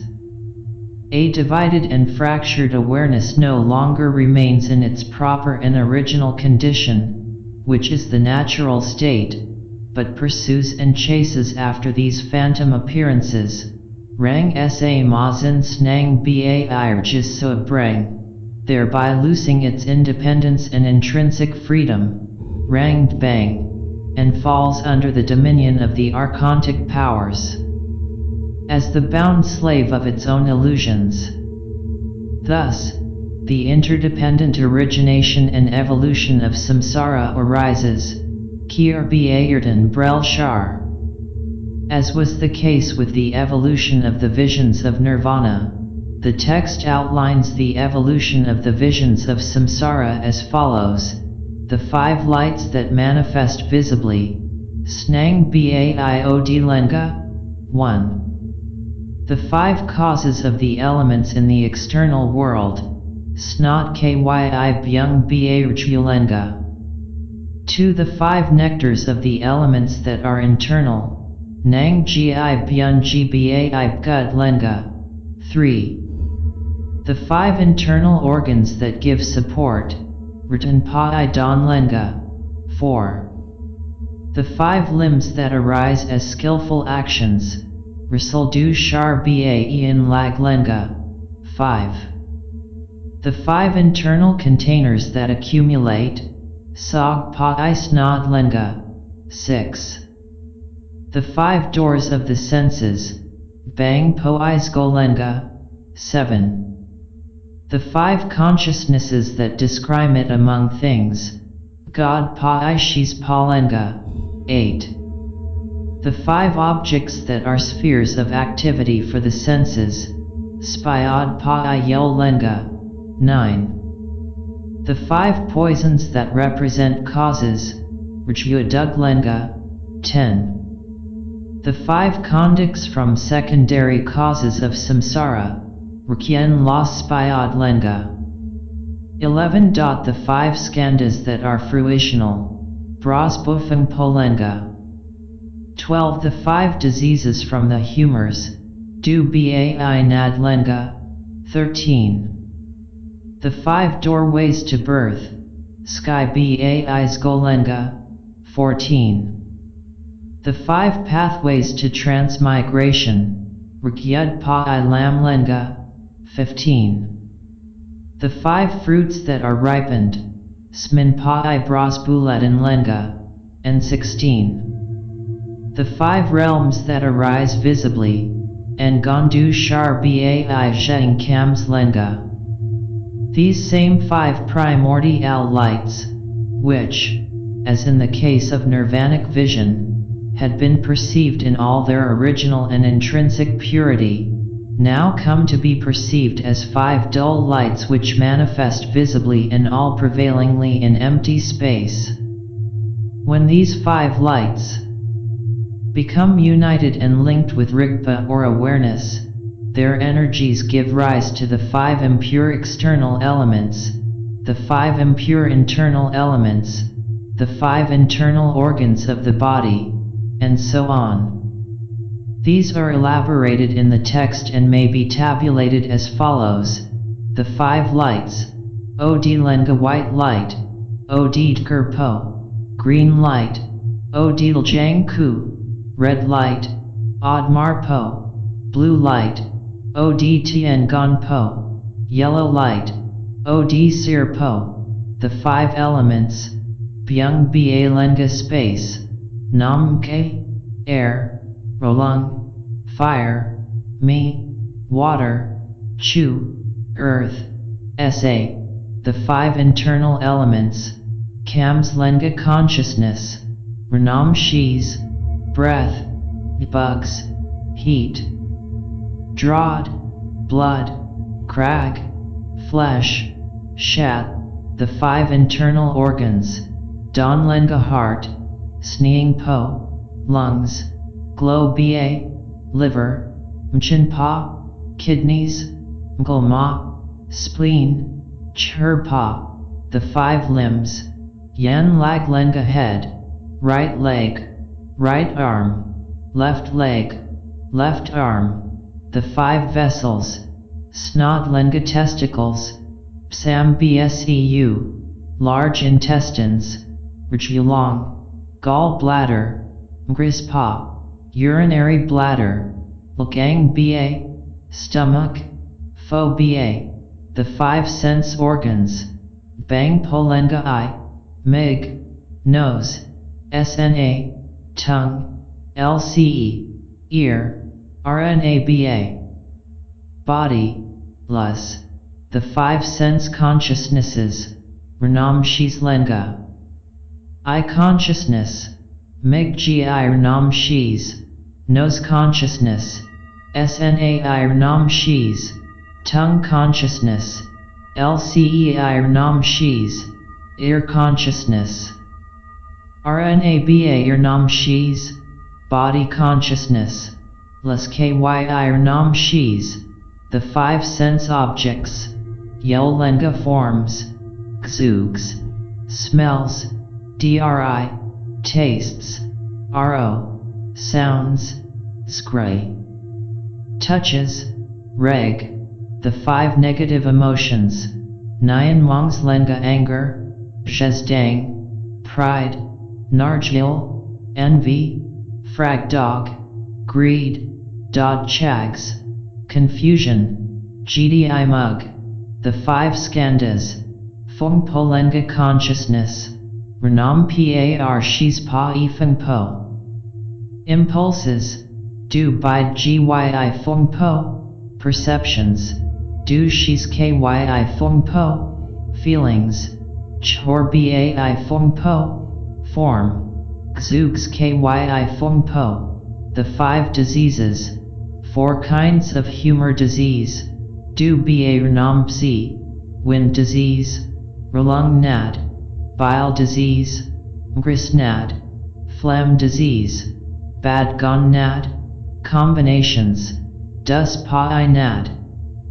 The five kinds of birth, four kinds of birth, sky bar nam psi, apparitional birth, rdzu skis, heat birth, drod skis, egg birth, skong skis, womb birth, engel skis, the five destinies, hell rebirth, Dmail ba, deva asura rebirth, lha dang lha min, human, rebirth, me, preta rebirth, yid tags, animal rebirth, Bial song.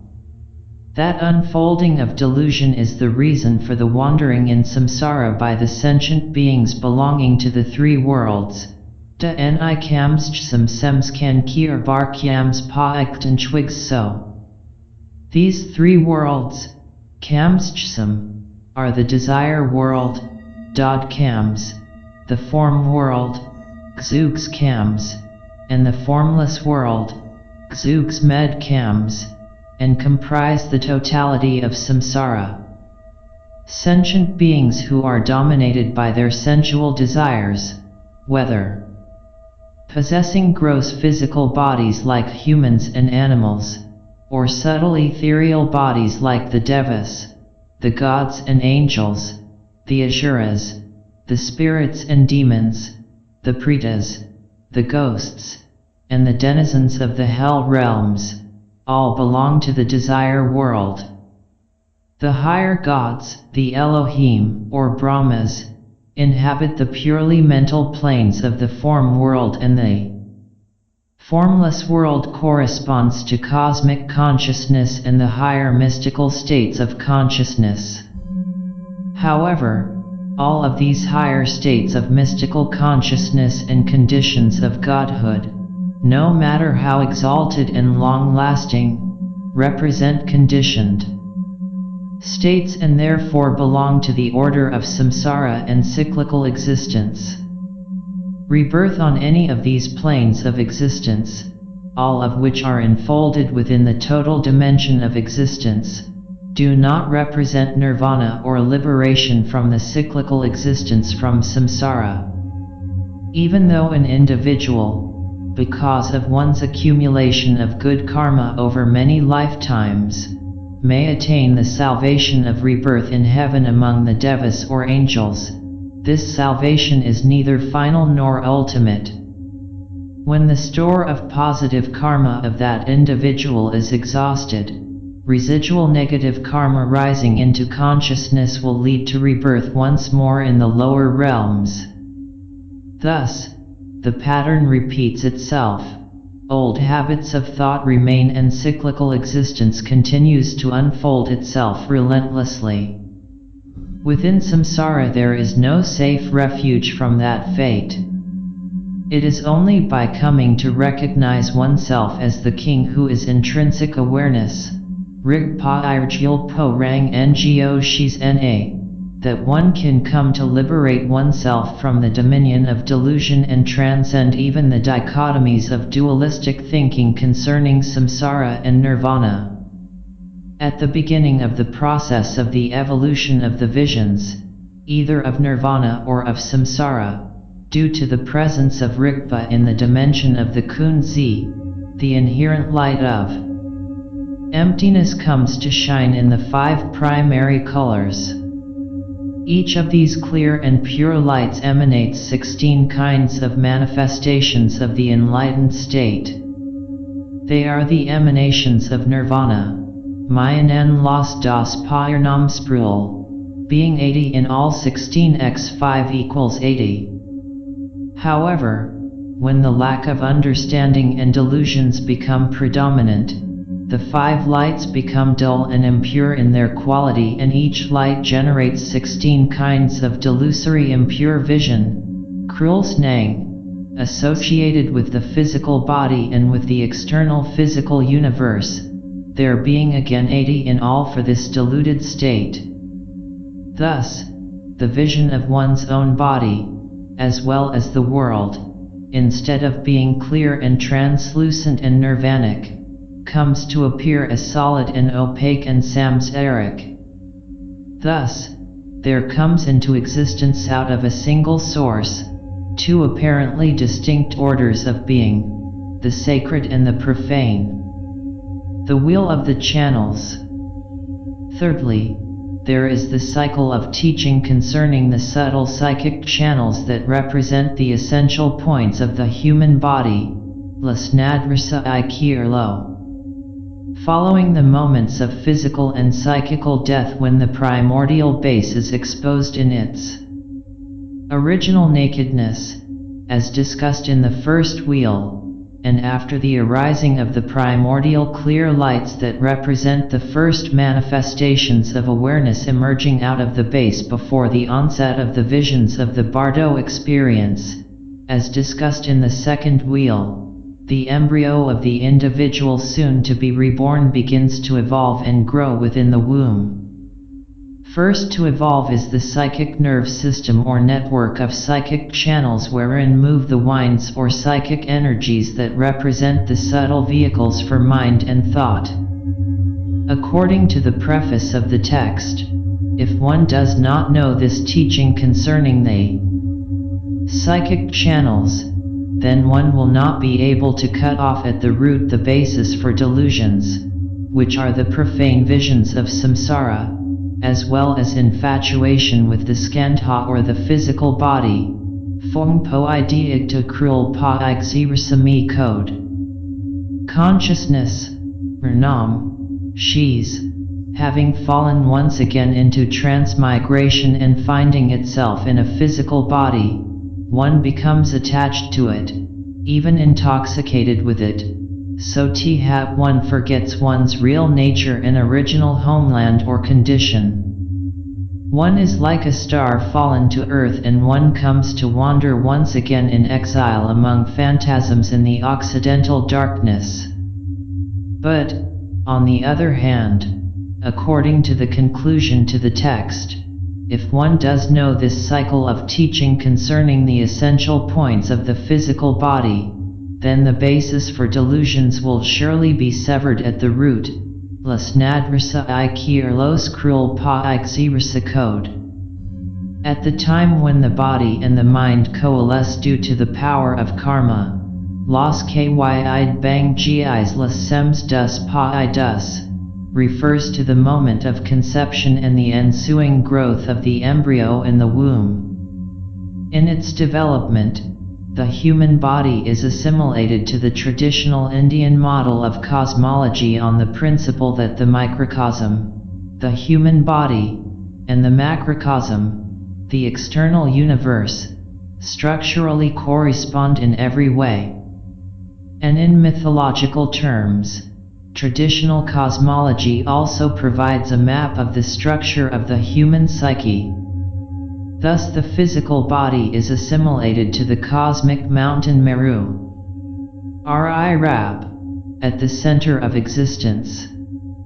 The citta or physical heart is the immeasurable pavilion of jewels, the celestial palace of the gods atop the cosmic mountain.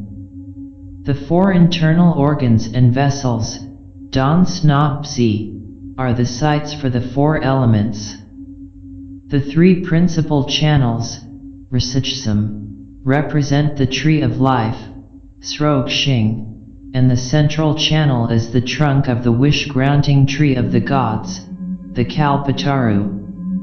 The four chakras arrayed along the central channel are the four basal steps, bar rim, of the stupa, the cosmic mountain having the shape of a stupa. The lesser branch channels, Rasalagranams, are the branches of this wish-granting tree that grows at the center of existence in the gardens of paradise. The major and minor limbs of the body, Yan Lag Nying Lag, are the four great continents and the lesser continents that surround the central cosmic mountain. The external skin, Phi Ilpagspa, of the body is the outer ring of iron mountains, Lgagsri Kiryug, that surround the cosmos and demarcate its periphery and boundaries. The five sense organs are the sun, moon, stars, and planets. The five guts, Nang Kral Lenga, are the secret treasuries within the body of the Meru mountain for the storage of wealth of the gods. They, flesh, heat, blood, and breath, the internal elements of the body, are the four seasons, Shakrag Drod Bugs Namsla Duspsi Chhol. And even though the Kunzi and the Rigpa have resided in the heart from the very beginning, that is, from the moment of conception, they come to pervade the entire body in general, without any exterior or interior. Dildar Kungsi Dang Rigpa Ya Nas Nas Pa I Sneing Pod / Lusla Funang Med Par Spy I Blug Sokyub. During the course of embryonic development, due to the activity of the five lights and the energies of the five elements, the five internal organs come to serve as supports for the five elements within the body. O D Lenga Dang Byung B Alenga Irtsal / Don Lenga La Byung Balenga Irtan Bkuz, where they come to be concentrated. The five limbs are manifestations of the energies of the five elements. And the five guts, Nang Kral Lenga, serve to accumulate the essences or nutrients deriving from the five elements, Byung Ba Lenga Ib Gud Psags. These anatomical structures and physiological processes are given in detail in the texts of Tibetan medicine, wherein there is a large and detailed system of correspondences based on the five elements. The BONPO tradition attributes the origin of this system of medicine to Tonpa Shenrab and his son, rather than to borrowings from India and China. Even though Rigpa or awareness comes to pervade the entire physical body, self, awareness itself resides in the center of the interior of the physical heart where it arises. Dildar Rigpa Irjil Polis Los By I Blug Sokyub Kiang / Tsi Ta Idbas Narang Rig Kong Shar Du Nas Te. In most traditional systems of wisdom, the center of the human being is located in the heart, rather than in the brain in the head, where the modern scientific notion would locate the center of consciousness. Even though the head is the location for the majority of the sense organs, the site for the residence of the king who is Rigpa is in the palace of the heart at the center of one's being. And within the center of the heart, there is a lotus blossom of 8 petals that represent knots in the psychic channels, and here also are found the pure radiant essences of the elements. Rasam Dud Padmadab Pragayad Kayadbasna Byung Ba I Dangs Malenga Nas Te, as described in the text. Furthermore, within the space inside the interior of the physical heart, the Kunzi abides like the open sky free of clouds, whereas Rigpa resides there like the sun that is free of darkness. Kunzi ni sprin dangbril ba inimgal tabernus / Rigpa smag dangbril, ba I nyi mal tabernas. And also, within this dimension, the manifestations of the sounds, the lights, and the rays that represent the energies PR ejected by Rigpa, are found like a butter lamp placed inside of a clay vase. Moreover, mental consciousness, the manovijnana, arises there, in order to perceive these photic phenomena, like the process of the rays of light streaming forth from the sun. Sgraod zergsam ni bum panang gi mar. Mealtabernas / yitkai nam par shis pa ni nyi ma od zer gyi chhol du shar ro. This is the description of the interior light within the heart experienced by all mystics. The text is providing a brief description of the mystical anatomy and physiology for the practice of vision or thodgal, by means of which the practitioner comes to obtain liberation from the delusions of samsara and realizes the rupakaya or form body of Buddhahood, the rainbow body of light. By way of the practice of contemplation or trigkode, one comes to realize the Dharmakaya, but by way of the practice of vision, one comes to realize the Rupakaya, consisting of the Samagakaya and the Nirmanakaya. This practice of vision is dealt with in more detail in the second volume in this series. Rigpa, that essence that has abided from the very beginning, yet nas nas pa I sneeing, po de, which is uncaused and uncreated, resides in the middle of the physical heart, tsi, ta id bus na nas pa, which is the sacred vessel or grail. It serves as the base, xi, for the practice of vision. Then the path, lam, is the pathway of the translucent channel, also known as the smooth white nerve, Jamrasitkar Po, and the Kadi channel, which goes from the heart, up around the casing of the brain, divides into two, and terminates at the pupils of the eyes. And then at the gate, Sko, which are the two eyes, the internal light of Rigpa arises of itself and is projected into the space before the eyes. Xsnying gi gail na nas pala / lam rasad bu ma I lam la zang thal du byung nas / sko mig gi zgo mo la rang shar sushar ro. These then represent the base, the path, and the gate. The empty space before the eyes serves as the screen onto which this interior light is projected and becomes visible. Thus this external space, five-eyed beings, where the interior light is projected, and the internal space, nanged beings, where the interior light of Rigpa resides, become inseparably linked. Their integration is known as the secret space, chsanged beings.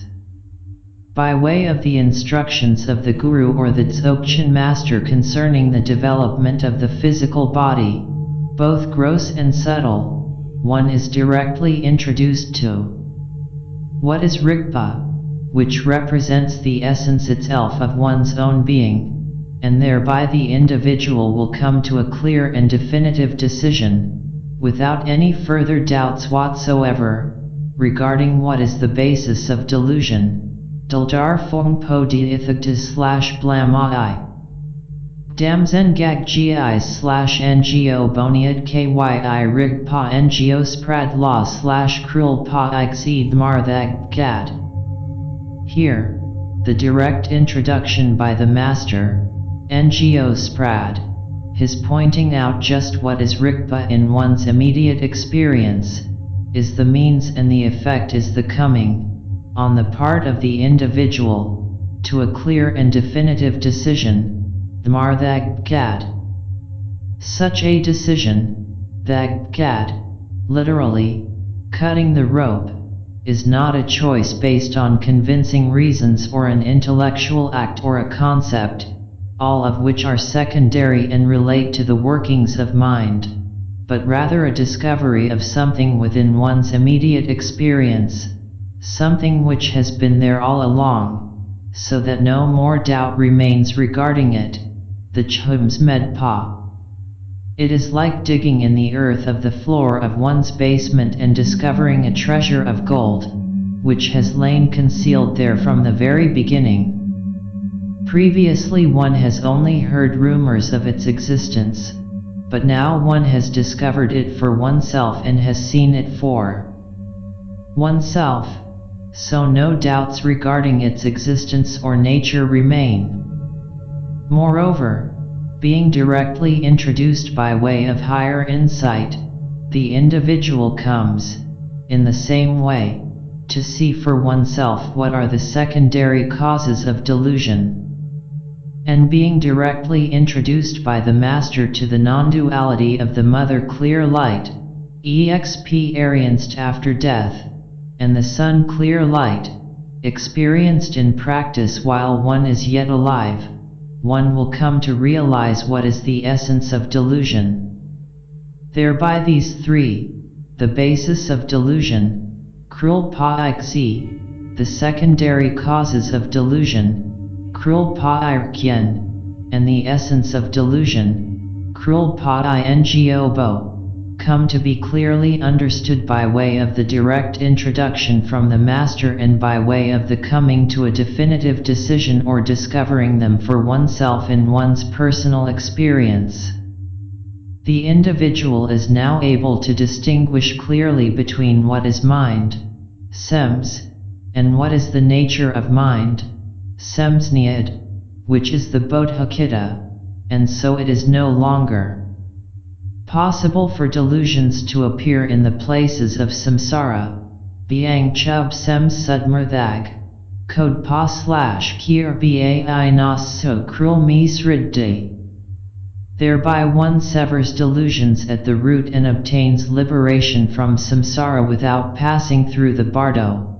Krul part sat nas code nas bardu med duther pathab pao. How liberation may be realized without recourse to passage through the bardo is described in the cycle of teaching presented below.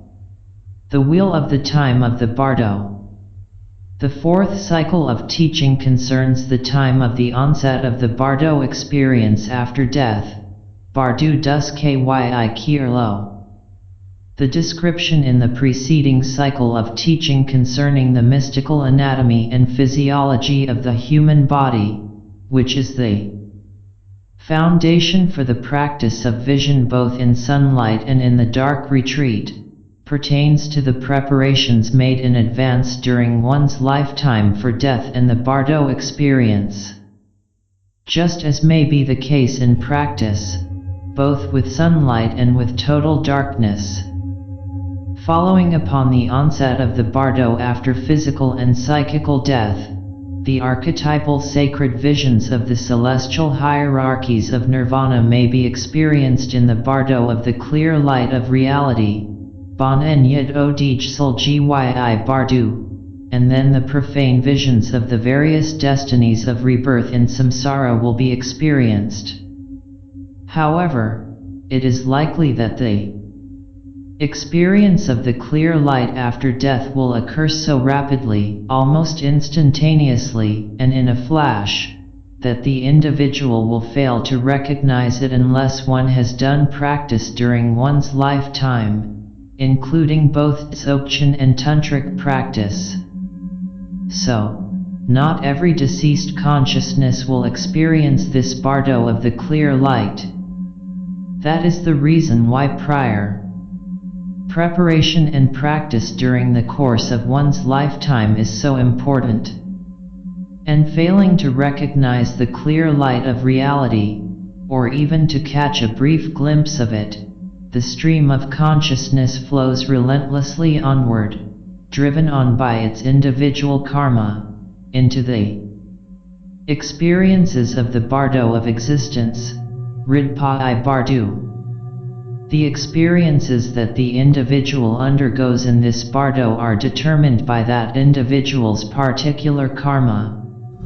Even so, there exist practices, especially those dream yoga or lucid dreaming and the practices of tantric transformation into a yudam or meditation deity, that serve as preparation for the experiences of the bardo of existence.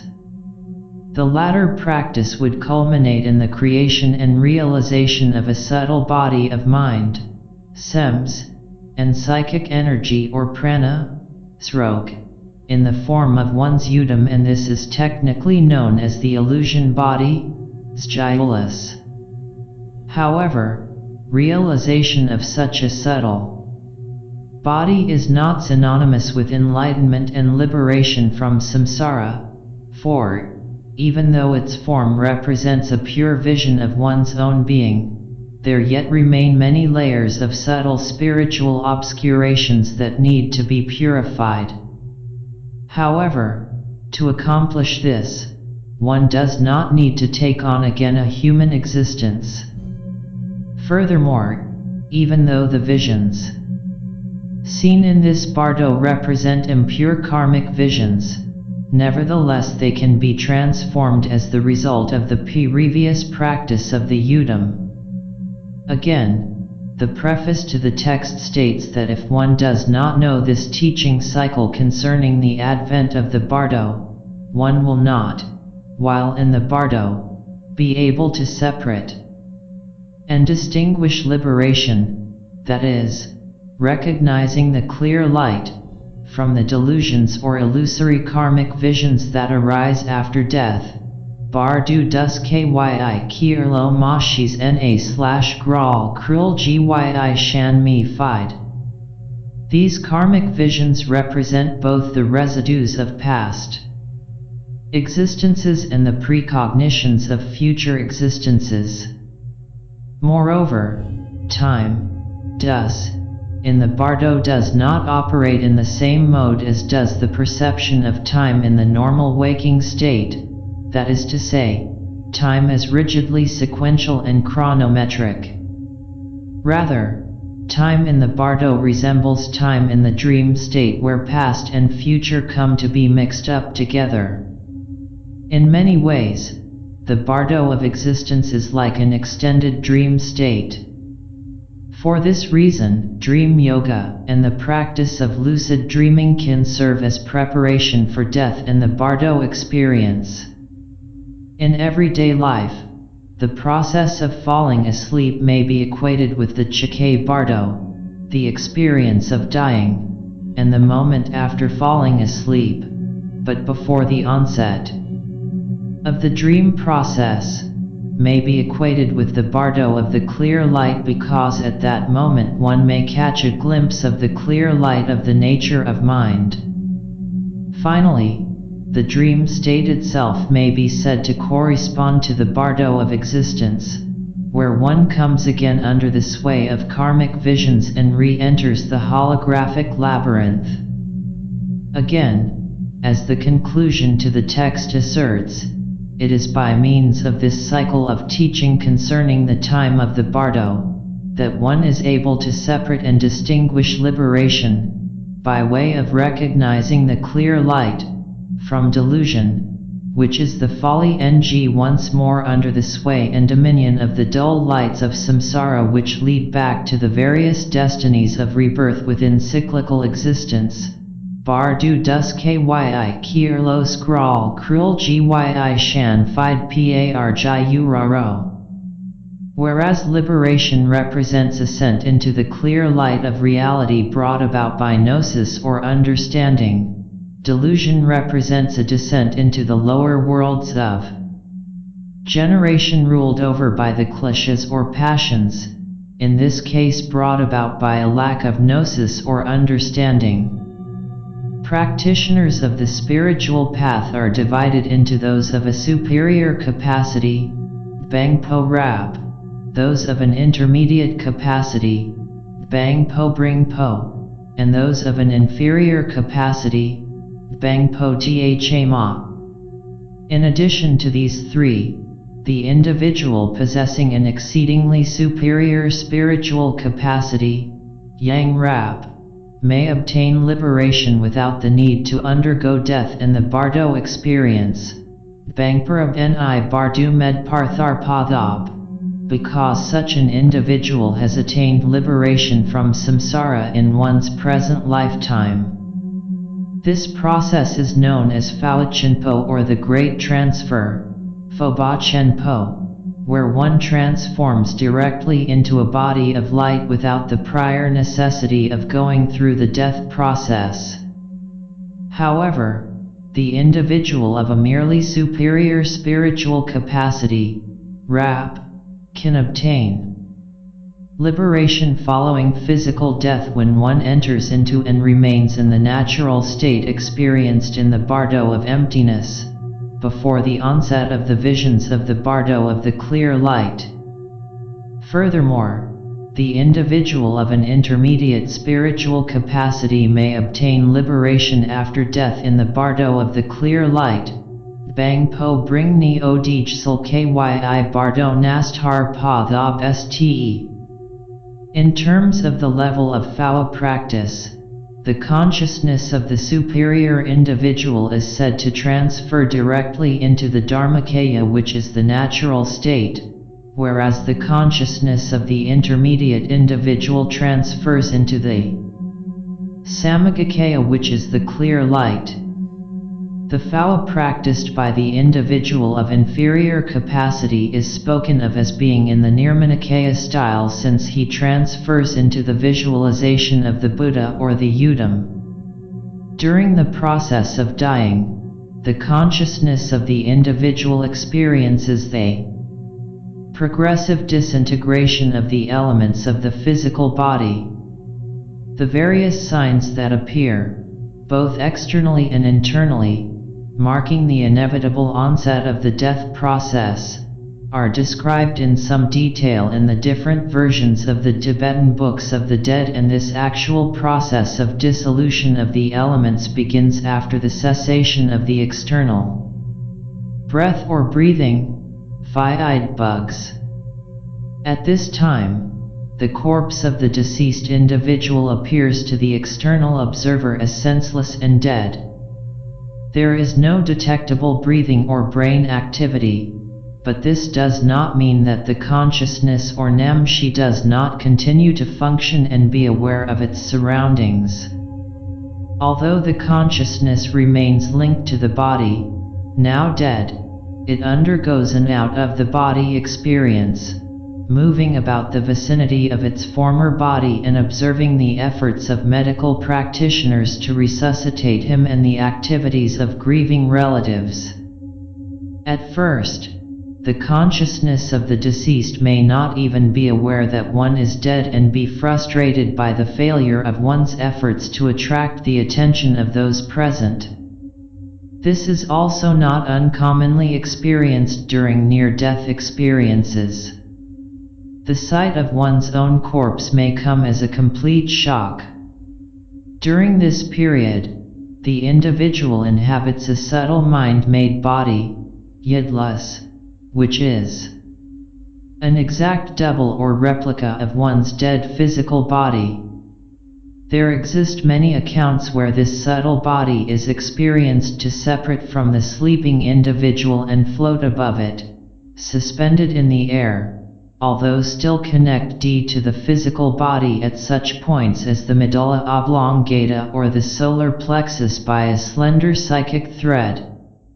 Some psychics have been able to awaken in this subtle body and move about the vicinity at will, an experience related to the process of lucid dreaming.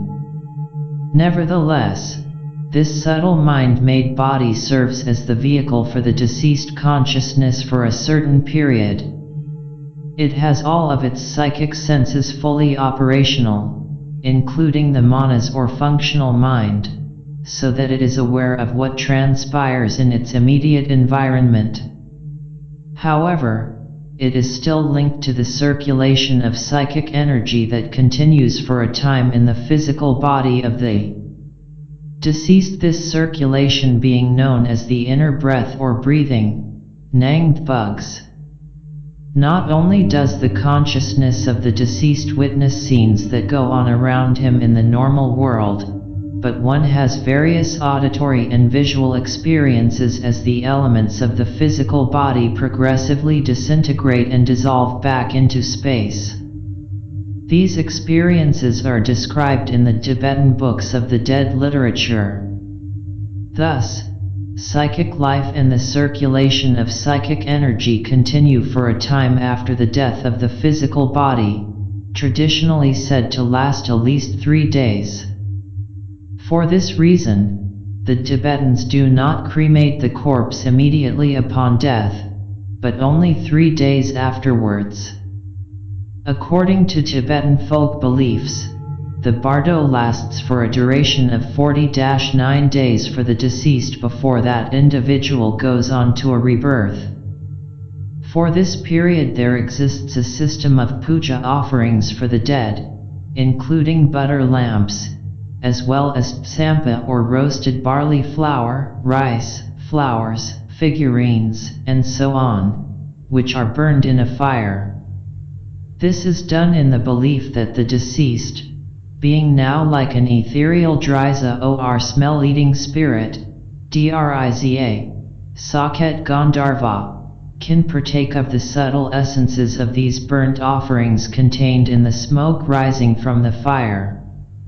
Moreover, it is believed that the deceased will keep company with the living for a time, returning at meals times out of past habit and sitting down with the family, to partake of these offerings and food. Since the deceased would be upset if he were not offered a share of food, a special ritual is performed by a lama who is invited for the purpose. Generally these rituals and text readings are done during the requisite 3 days of vigil over the corpse of the deceased. Only thereafter is the body dispatched for cremation or sky burial. First the lama does the phawa practice, the transferring of consciousness, while sitting near the head of the corpse while reciting the liturgy and visualizing the namshi of the deceased exiting the body. After kindling a sacrificial fire with sticks, the Lama reads various ritual texts from the Tibetan Book of the Dead cycle, does certain visualizations, and shows various picture cards. All the time, the consciousness of the deceased witnesses and is aware of these activities. Another person, acting as an assistant to the Lama, puts rice on the picture card and then this rice is put into the fire. When the rice burns, its smoke goes directly to the spirit of the dead in the vicinity and he comes to feel he has actually received that object. For example, the Lama may tell the spirit of the deceased that he needs a house while the assistant puts some rice on that house picture card and then pours the rice into the fire. Thus, the dead person receives the smoke and comes to feel he now has a house. In this way, there exists actual communication between the world of the living and the world of the dead. Then the Lama begins to read the instructions from the texts of the Tibetan Book of the Dead cycle known as the Bardo Das Gral, or liberation through hearing while in the bardo. The Lama instructs the deceased, saying, "Listen to me, O fortunate son or daughter. You have now died and you will see visions before you. Do not be frightened by them. They are merely self-manifestations of your own nature of mind. You will see glorious mandalas and radiant deities." And so on. These instructions from the Bardu Das Gral are heard by the deceased because at this time one inhabits a subtle mind-made body wherein the mind and all the psychic sense faculties are fully operational. During these first 3 days before the corpse is disposed of properly, the Lama performs the vow rite and gives the instructions concerning the Chike Bardo. After that time, on various occasions during the 40-9-day extended duration of the Bardo, he will make certain puja offerings and read aloud the instructions for the Bardo of the clear light and the Bardo of existence while the deceased consciousness is experienced these visionary landscapes.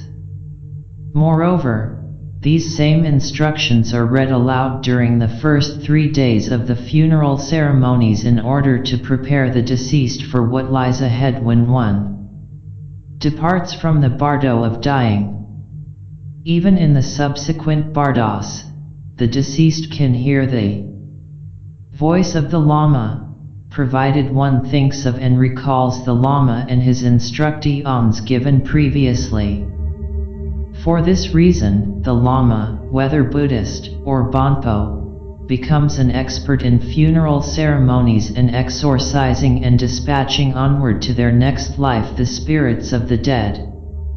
The Lama is preeminently a psychopomp, or guide to the souls of the dead, traversing the perilous inner psychic landscapes of the bardo.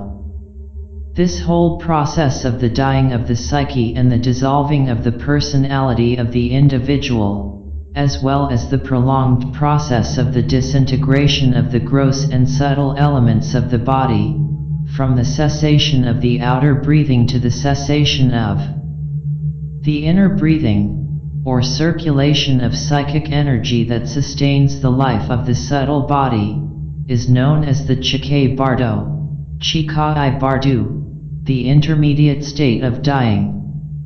The actual death of the psyche, sometimes known as the second death, represents the culmination of this process.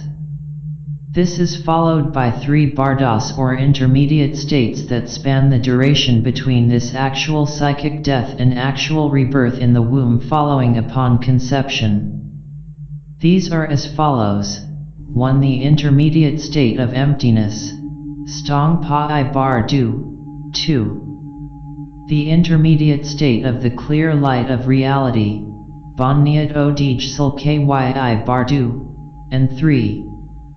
The intermediate state of existence or becoming, Srid Pai Bardu, which represents the actual process leading up to rebirth. All 3 of these bardos are experienced in one way or other by the individual. However, if one is not a practitioner of a spiritual tradition, the first and the second bardo experiences will be exceedingly brief, especially the second. The experience of the clear light may be no more than a distant flash of lightning in the dark night of the void. This is the fleeting and insubstantial experience of the unregenerate individual who has not been initiated into the mysteries. The whole point of the ancient mysteries, such as those at Eleusis, was to prepare the individual candidate for the experience of death and rebirth. Then follows the bardo of existence with its inexhaustible multitude of karmic visions, elsewhere elaborately described in various traditions, such as in the Egyptian Book of the Dead. Conventionally, this experience of the bardo is said to last 40-9 days, that is, 7 weeks, but these are only symbolic days. But as we have said before, time in the bardo is not the same as the conventional chronometric time of the normal waking state of consciousness. It is more like the time in dreams. The duration that any particular individual spends in the bardo and rebirth process, measured in terms of the outer world, varies according to the particular karma of that individual. For an individual, the bardo may last for barely an instant before rebirth is taken up, or it may extend for thousands of years. The first bardo listed above, the bardo of the state of emptiness, which in some versions of the Tibetan books of the dead is described as the culmination of the preceding Chike bardo, and therefore included within it, represents the moment of psychic death or reabsorption. It is a complete blackout of individual consciousness and dissolution of individuality. This is sometimes compared to the eclipse of the sun and the moon, where the solar female energies and the lunar male energies dissolve into empty space. The practice of tummo, ktamemo, or inner psychic heat, where the two polar energies within the body of the single individual, the feminine and the masculine, or the solar and the lunar, are integrated, also serves as a preparation for this experience. It brings about a realization of the gnosis of bliss and emptiness, BDE Stong Yeshis, which represents the culmination of the tantric practice of transformation. The eclipse of the solar and the lunar energies is also experienced in the process of dying. This moment of total eclipse or blackout follows upon the moment of the cessation of the inner breathing. It is an experience of total emptiness or void, but at the same time blissful. As said previously, according to the Dzogchen teachings, this emptiness is not merely a cold dark nothingness, as modern scientific materialism and nihilism would have it, but another mode of consciousness. Consciousness is not totally annihilated at death when the brain ceases functioning, like turning off the power switch on one's computer. Although during the normal waking state, the electrochemical activity of the nerve net of the brain does serve as the physical support for mind and consciousness, its actual support is space itself. And so, consciousness persists even after the biocomputer of the brain has been shut down. It continues to subsist in the very fabric of space itself, where it is part of a far greater organism than its former physical body. It is enfolded back into the dimension of the great space of the Kunzi. For this reason, Dzogchen possesses many meditation exercises to bring about in terms of individual practice the realization of this co-extensiveness of space and awareness. Our three-dimensional world of the waking state, our conventional reality, is only the surface of the great ocean of the Kunzi, only one facet of space, which possesses its own deep structures in terms of multidimensionality. These other dimensions become accessible under conditions of certain altered states of consciousness. Like the dream state itself and out-of-the-body experiences, the bardo experience is one such alternative dimension. It is part of the total multidimensionality of Kunta Zangpo, Kun Zang Klong Drug, which is the primordial state of the individual, Kun Zang Dgungs Pa. When the six consciousnesses of mind and the senses, as well as the internal psychic energies cease their activities, the psyche of the individual finally dies and enters the blackout condition of totally empty space. This is like drowning in the great ocean, or like the dissolving a crystal of salt in a vessel of water. As the famous poem by Sir Edward Arnold, The Light of Asia, puts it, the dewdrop slips into the shining sea. But this is really not a final dissolution and ultimate loss of individuality. Even though, at that moment, there only exists the waters of primeval chaos, just as it was at the time of the beginning, yet there remains the possibility of once more precipitating and recrystallizing the salt which is now in solution. So, the individual mind stream or consciousness, carried onward by the momentum of its karma, reconstitutes itself and emerges out of the great waters of universal space. Therefore, this death of the psyche is actually an open, limitless condition pregnant with all possibilities. It is not just an empty void, cold and dead, a mere nothingness, but a state of latency. Within this openness to all possibilities, this pure potentiality which is shunyata, there dawns the clear light of reality, Bonyadodijsal, which is the inherent luminosity and clarity of the indestructible diamond-like nature of mind. This interior light that never fades, the inherent clear luminosity of the nature of mind, Semsniad Kyi Rangshal, is the inseparability from the very beginning of space and awareness, Kunzi and Rigpa. There has been no time when they have not been inseparable. And this inseparability, pure, med, is not some event that occurs in history, for it preceded ontologically the advent of sequential time which is itself creation of the thought process of the observer. Moreover, awareness comes to recognize its own face in the first presence of this primordial clear light, having previously encountered it in one's past life, both in sleep and in vision practice, as the sun clear light. Now one meets it in actuality and in its total fullness as the mother clear light.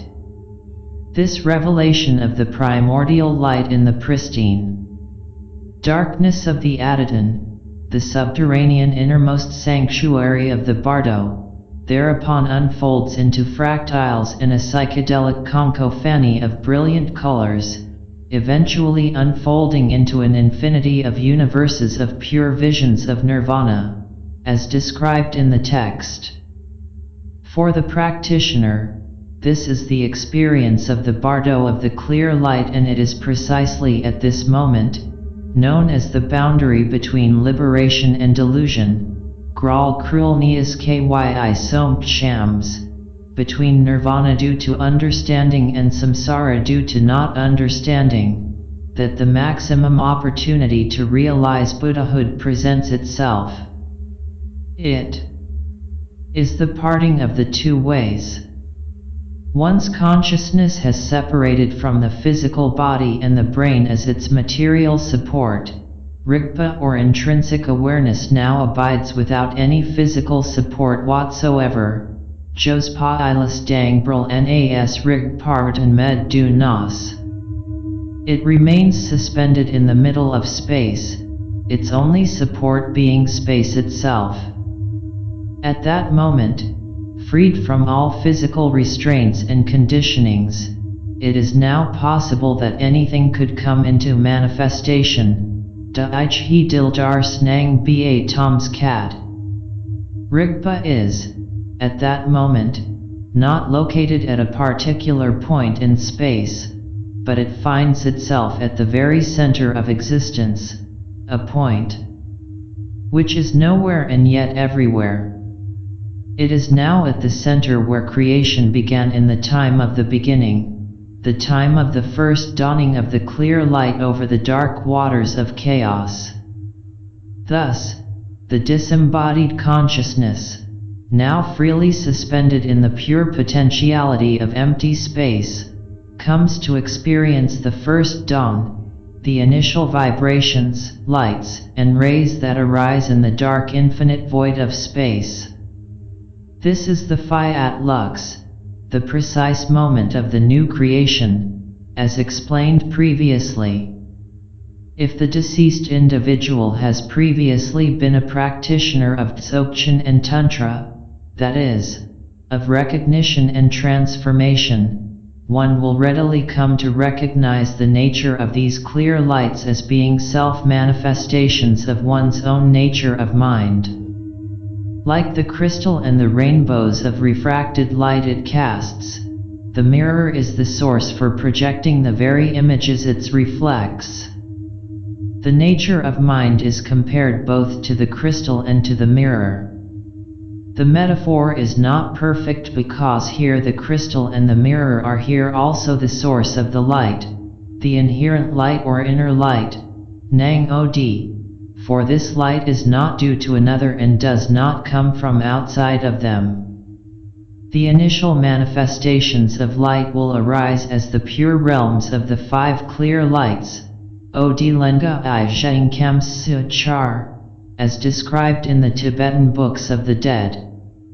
And from the rays there will arise magical apparitions or holograms in an uncertain manner, Cho Frolngas Med.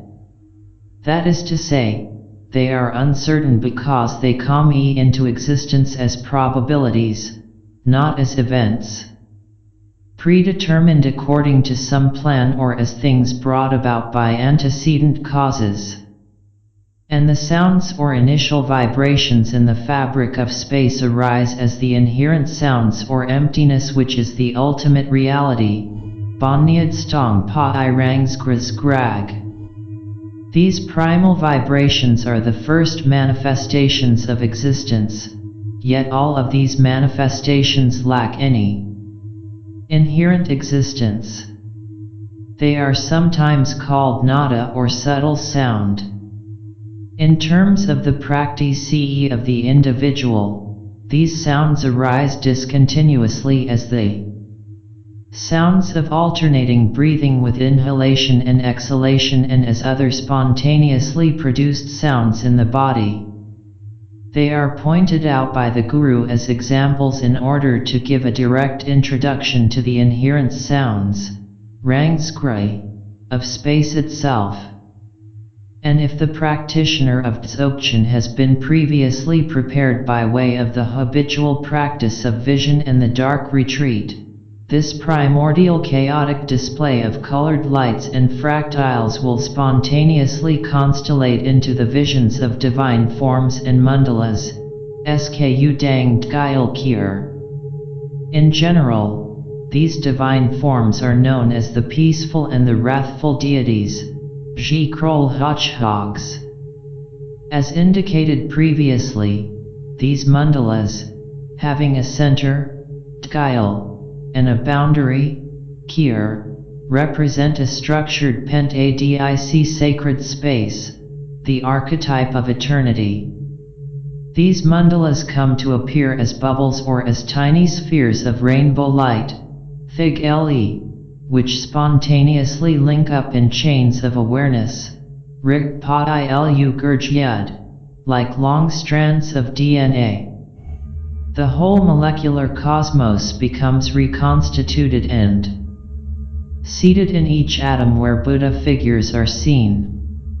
Eventually these chains become networks that fill all of space, reminiscent of the bubble-like Great Wall of galaxies seen through the mightiest telescopes at the edge of the known universe. These are the visions of the beginning, and when one looks far enough, one sees the reflection of one's own face. And within all of these bindus or tiny spheres of rainbow light, Thig Le, are seen the pure spiritual forms of the Buddhas and the Bodhisattvas, the mandalas and the celestial palaces, the holy places and the great saints, and so on. These divine forms of enlightened beings are the pure visions of nirvana. The text goes on to describe in what way this display occurs to the consciousness of the deceased practitioner of Dzogchen, whose previous practice of Thodgal represented a preparation for one's experience of the visions seen in the bardo of the clear light. At this time, Rigpa is the basis for the arising in the experience of the individual of a body of light having a miniature size, approximately the size of one's thumb, Rig Pa Odkyisk Chan Gang Gi Charg Z. This is like a crystal of salt precipitating out of solution. Whereupon one will feel an aura of light around this body extending for 1 full fathom and having neither a front nor a back since it is spherical in shape. Ranglas Od Doms Gang Dun Dang Rjub Med Par Snang Ngo. Then, in the spaces of the 10 directions of that spherical aura, there will arise incalculable numbers of 5-fold pavilions or bubbles of bindus or tiny spheres of rainbow light. Within these spherical pavilions or bubbles of light are seen an infinitude of much smaller ones clustered in 5s, and in the centers of all of them are seen images of the pure realms of nirvana, the sacred order. These are the 5-fold mandalas of the body, the divine forms of enlightened beings, the Buddhas, and the Bodhisattvas.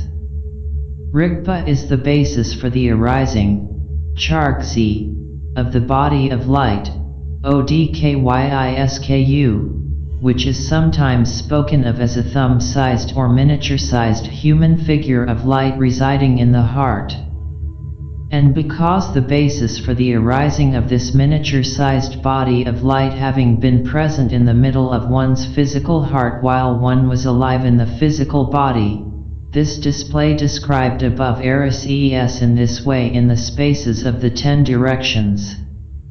Even though the mind and the body have separated it, death and latter has disintegrated, Rigpa, the core of one's being, again becomes the center of one's individuality, reconstituting itself as a body of light. It is like the crystal lying in the bright sunlight and projecting countless rainbows into space. Having attained the enlightenment of a Buddha by way of the practice of contemplation, Craig's Code, and coming to remain in the natural state, then, in turn, by way of the practice of vision or Thodgal, one will come to realize the Rupakaya as these bodies of light which are projections of the nature of mind. They are like the rainbows thrown out by the crystal.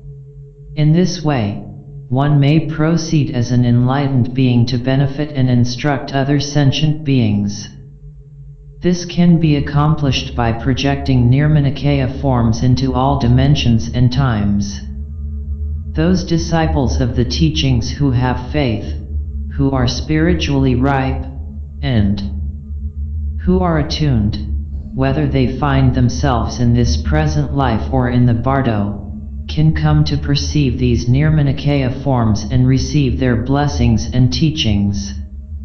Even though the sun shines equally everywhere on the surface of the earth, nevertheless, one must come out of the darkness of the cave in order to receive the benefits of the warm sunshine. At that moment, on the threshold of enlightenment in the bardo, one comes to realize spontaneously the 6 clairvoyant powers or knowledges, Nganshi's drug, and the 6 recollections, Rajasdran drug. The first are as follows. One knows clairvoyantly both past and future lives.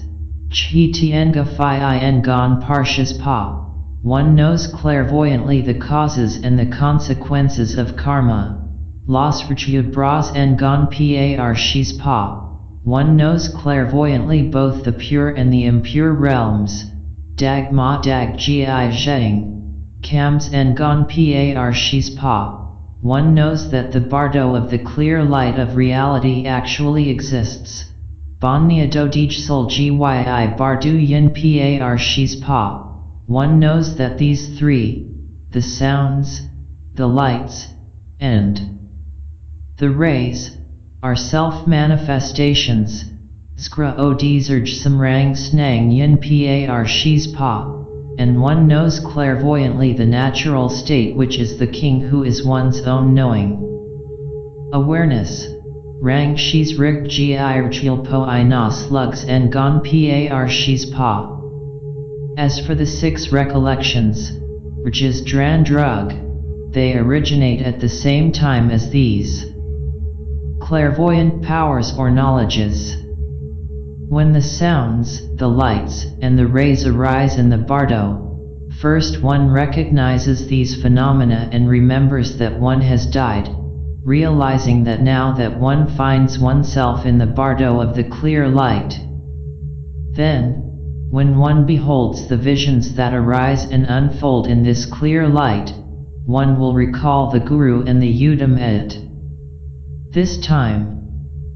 And by recalling them, one will come to remember the Dzogchen teachings and instructions received previously, where one was directly introduced to the fact that these visions represent the self-manifestations of the nature of mind, and thereby one will recall the natural state to which one has been directly introduced and encountered in practice during one's lifetime. It is all a matter of recognition and recollection. These recollections are listed in the text as follows. One remembers that one has departed from this present life, Chi Phos Pad and Pa. One remembers that the bardo exists, Bardu Yin Ard Ran Pa. And one remembers that Rigpa abides without any material support. One remembers the manifestations which occur at this time, and one remembers the Guru. One remembers once again the meditation deity and the instructions which were taught by the Guru. Having relied upon these instructions, one remembers that the sounds, the lights, and the rays are only self-manifestations, and one remembers once again the natural state, which is the king, who is one's own knowing awareness. Rang Shis Rig Girgil Po Ina Slugs Rjis Dran Pa. These memories are sustained and imprinted in the very texture of space itself. And by remembering the instructions of the Guru, even though one finds oneself in the bardo, one can recognize the natural state and come to remain in it. The requisite secondary causes having been provided by the presence of these three manifestations, the king, who is Rigpa, that is, intrinsic awareness, comes to see in them his own face. This is like a man who sees his own reflection in a mirror.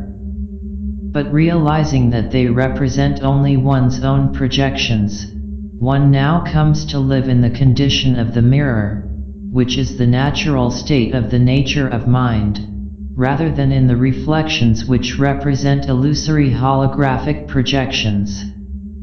With this self-recognition, the delusory appearance, which represent the manifestations of ignorance, are purified or awakened into their own original condition, Marig Krul Parang Sar Sangs, which is emptiness.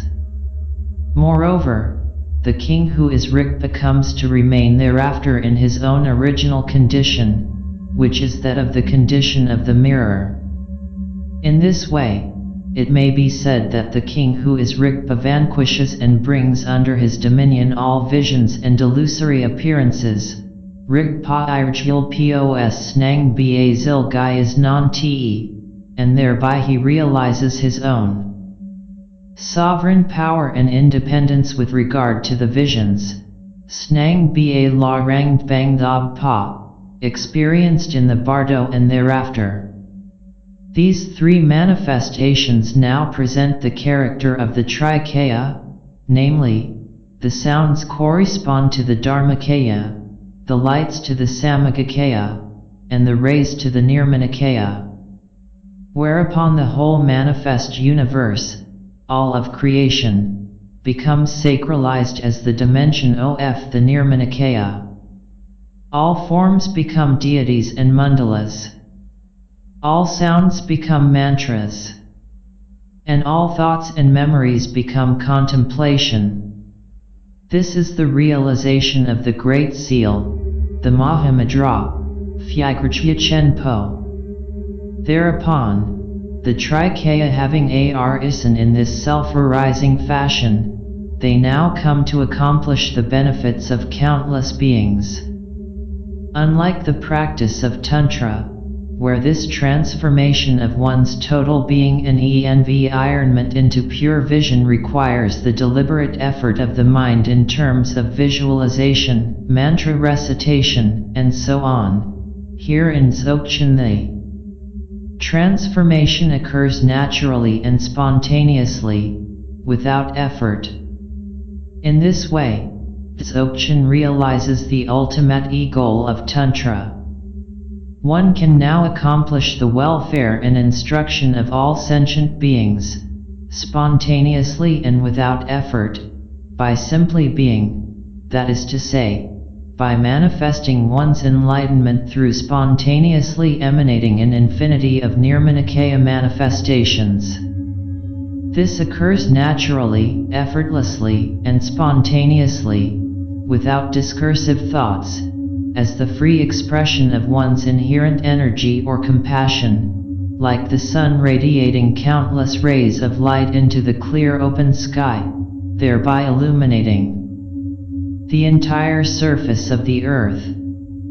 This commentary to the translation of the text was composed by Vajranatha, John Myrdhin Reynolds, Holt, Denmark, November 1997. Part 3.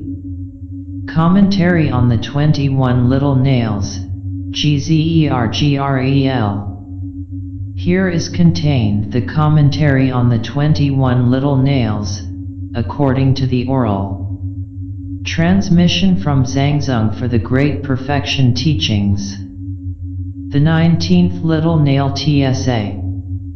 19th. Within the little nail of the time of the Bardo, Bardu dus Kyi Xerbuletin, there are 3 topics. The homage. As for the first, since it says in the root text, homage to Kunta Zangpo, the perfect Buddha who is self-liberation itself, this expresses the homage. The significance here is that, if one understands the Bodhicitta, one can attain Buddhahood without recourse to the Bardo. The commentary to the text. Second, among the topics in the principal text, there are 2 parts, namely, 1. The teachings in brief concerning liberation and delusion, and 2. The extensive explanation. The teachings concerning liberation and delusion. As for the first, since it says in the root text, it is revealed at the time of liberation and delusion, this signifies that, if one understands at that time, one becomes liberated, whereas if one does not understand, it becomes the time of delusion. If someone asks, when is that time? It says in the text, it is when the external elements disintegrate into their original condition and when the internal elements become reabsorbed. As for the process of the disintegration of the elements and the process of ingathering, this has been elucidated in the Byang Chub Sems Kyi Nad drug. Since it says, the subject, the objects, and the discursive thoughts are all dissolved into the vast expanse of space, this indicates that, at the time of the separating of the body and the mind, the subjectivity, the objects, and all the discursive thoughts are dissolved into the vast expanse of the Kunzi. Since it says, at that time, the Riga abides in its nakedness and the self-originated Gnosis is without any obscurations or veilings, it means that, at the time of the separating of the body and the mind, it is possible that one's karma may be pure or that it may be impure. Nevertheless, for a brief moment, the illusion body having been separated from the mental process of the discursive thoughts and from all of the obscurations and veilings represented by visible objects, the Kunzi and the Rigpa become like the sky free of clouds and the sun free of darkness, respectively. For a brief moment, they abide without any obscurations or coverings. The extensive explanation. Second, with respect to the extensive explanation, there are two parts: 1. The teaching on the process of liberation, and 2. The teaching on the process of delusion. The process of liberation. Within the first, there are three considerations, that is to say, the process of liberation for the individual of superior spiritual capacity, that for the individual of intermediate spiritual capacity, and that for the individual of inferior spiritual capacity. Liberation for the superior individual. As for the first, since it says in the text, certain fortunate individuals who have come to a clear and definitive decision, having rent the three seals, the three energies are perfected, it means that for those persons possessing confidence, who have just now forsaken the physical body, and having rent and tore open the three seals of the body, speech, and mind, thereupon the energies of the body, speech, and mind become perfected. And with these exalted seals of enlightenment in hand, they continuously secure the welfare of living beings. Liberation for the intermediate individual. As for the process of liberation for the individual of intermediate spiritual capacity, since it says in the text, if one is not liberated from that, then the first bardo will arise. It means that, just at the moment when the body and the mind separate, if one does not liberate at the precise moment when one abides in the condition of the natural state, then there will arise the bardo of the clear light of reality. But if someone asks how that arises, now at that time, all of the activities of the elements of fire, water, earth, and air, as well as all manifestations of the outer vessel and the inner contents, the universe and its inhabitants, having ceased, then the manifestations of the three, the sounds, the lights, and the rays, will arise.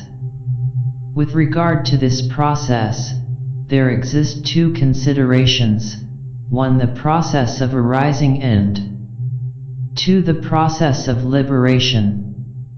The process of arising. As for the first, the process of arising, it says in the text, as for the lights, the realms are without centers or boundaries, therefore, the manifestations of the five lights arise without any above or below, they are without any cardinal or intermediate directions, and they are without any center or extremities. What example is similar to this? As it says in the text, it is similar to the arising of the rainbow in the sky. Therefore, it arises like the rainbow appearing in the sky. Since it says, the sounds are immaterial and soar in the vast expanse of space, this means that the inherent sounds of the state of emptiness, which is the Dharmata, vibrate and resound in a self-originated manner in the vast expanse of the mind. What example is similar to this? As it says in the text, the process of thunder is self-originated and is not interrupted, which means that thunder resounds in the sky in a continuous manner.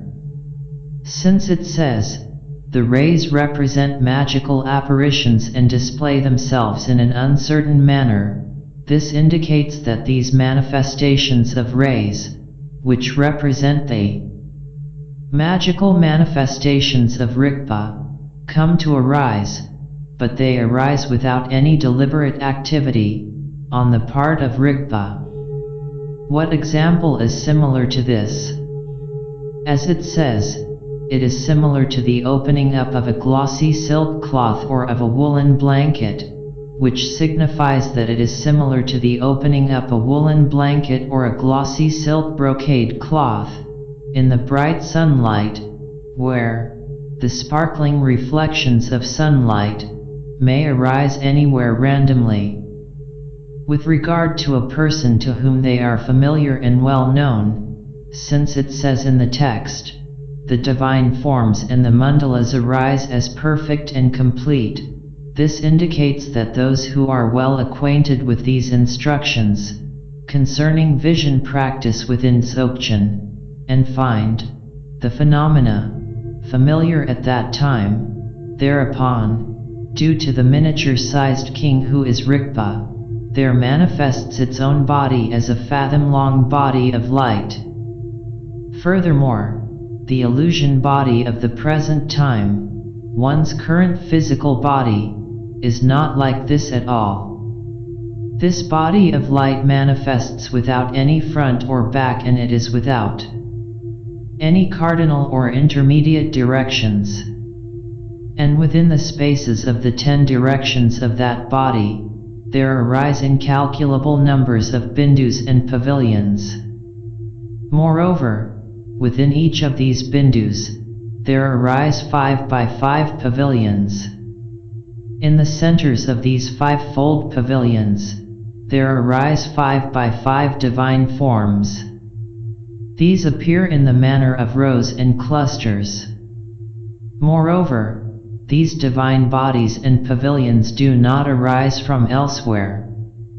They arise from the intrinsic awareness, Rigpa, that is one's own being. Furthermore, proceeding from the base for the arising of this miniature-sized body of light that is at the center of one's own physical heart, the lights arise in that way with respect to the spaces in the 10 directions. Moreover, even though this fleshly heart is no longer material, nonetheless, the visible lights arises from the middle of this heart. The process of liberation. As for the process of liberation, since it says in the text, at that time, by way of the clairvoyant knowledges and the recollections, this indicates that these 6 clairvoyant knowledges and the 6 recollections having arisen in the stream of consciousness of the individual, one will become liberated. As for these clairvoyant knowledges and these recollections, they are elucidated in the Byangchup Semski Gnad drug. Since it says in the text, the 3 kinds of manifestations arise in an informal and familiar manner, this means that these 3, the sounds, the lights, and the rays, arise in an informal and familiar situation for Rigpa. For example, it is like meeting with someone with whom one has met many times before. Since it says, one does not carry on in a familiar manner with oneself, it means that, as in the case where one has used something previously, because of the force of one's familiarity with it, Rigpa acts to carry on with respect to the real meaning of the natural state. Since it says, in these visions one sees one's own face, it signifies that, at that time, these manifestations of the sounds, the lights, and the rays, as well as the visions of the divine forms and the bindus, arise of themselves as the inherent face of one's own intrinsic awareness, and, thereby, one's own being sees itself. What example is similar to this? It is similar to seeing the outlines of one's own face on the surface of the mirror. Since it says, self-awareness is oneself meeting oneself, this means that, at that time, from the activities of the secondary conditions represented by the 3 manifestations, one's own being, which the king who is Rigpa, or awareness, comes to meet itself. For example, it is similar to the occasion when the crown prince wanders among the common people and he is recognized as being their prince. Since it says, ignorance and delusion are awakened and purified into their own original condition, it indicates that, because the king who is Rigpa is duly recognized as oneself, one awakens in a self-awakening manner from the darkness of ignorance. For example, it is similar to the sun rising over an island lying in the darkness. Since it says, the king who is Rigpa remains in its own original condition, this means that, at this time, because Rigpa remains in its own original condition, it does not pursue and follow after these visions. For example, it is like the crown prince who remains in his own capital. Since it says, the sounds, the lights, and the rays are purified in the mind, it means that, at that time, these three, the sounds, the lights, and the rays, having been perfected and having been gathered together into the vast expanse of the Kunzi, thereupon they pass away. For example, it is similar to gathering up the rays of the sun into their mother. Since it says, the impure becomes liberated into the vast expanse of the pure, this signifies that these impure manifestations of fire, water, earth, and air, having been self-liberated into the vast expanses of the five pure lights, thereupon pass away. For example, it is similar to ice dissolving into the lake within a brief duration of time. Since it says, the polluted is pacified into the state of the unpolluted, it means that this illusory aggregate that is polluted, one's gross physical body, having been pacified into the unpolluted state of gnosis and body, thereupon passes away. For example, it is similar to a lump of salt dissolving into the water. Since it says, karma and the kleshas are liberated into the base, this indicates that, having self-liberated all the karma and the kleshas, or emotional defilements that represent the causes of samsara, directly in the base that is the natural state, thereupon they pass away. For example, it is similar to the sky being cleared of the masses of clouds. Since it says, it stirs up the depths of the samsara of the three realms, it indicates that, because karma and the kleshas that represent the causes of samsara are self-liberated, having thus stirred up the depths of the sufferings of samsara which is the result, thereupon they pass away. For example, it is like the situation where the head of the river dries up and there is no cause for the descent of the water at its end. Since it says, samsara and nirvana are without duality and are purified into the base, this means that all the distinguishing characteristics that are grasped at in terms of the duality of samsara and nirvana, having been self-purified into the base which is the natural state, thereupon they pass away. For example, it is similar to the fading away of the image of the rainbow while it is dissolving into the sky. Since it says, it arises from the power of the mandalas of the Trikaya, this indicates that at this time the Samagakaya arises from the energy of the Dharmakaya and that the Nirmanakayas, having arisen from the energy of the Samagakaya, come to accomplish the benefit of beings.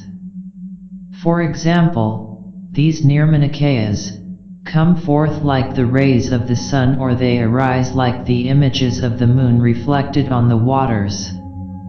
Liberation for the inferior individual. Third, as for the process of the liberation of the individual of inferior spiritual capacity, since it says in the root text, for those persons who have little familiarity with it, the experience of these phenomena, the king who is Rigpa remains in concealment.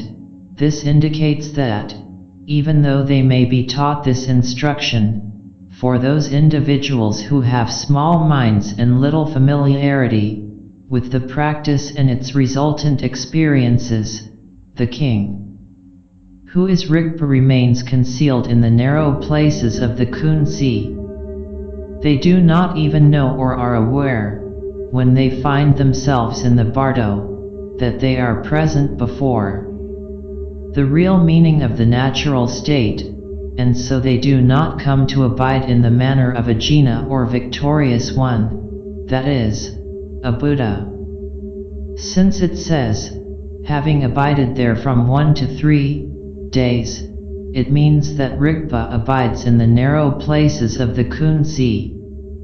It may abide for 1 day or for 2 days or for 3 days, after psychic death, or it may even abide for only an instant or for a short duration.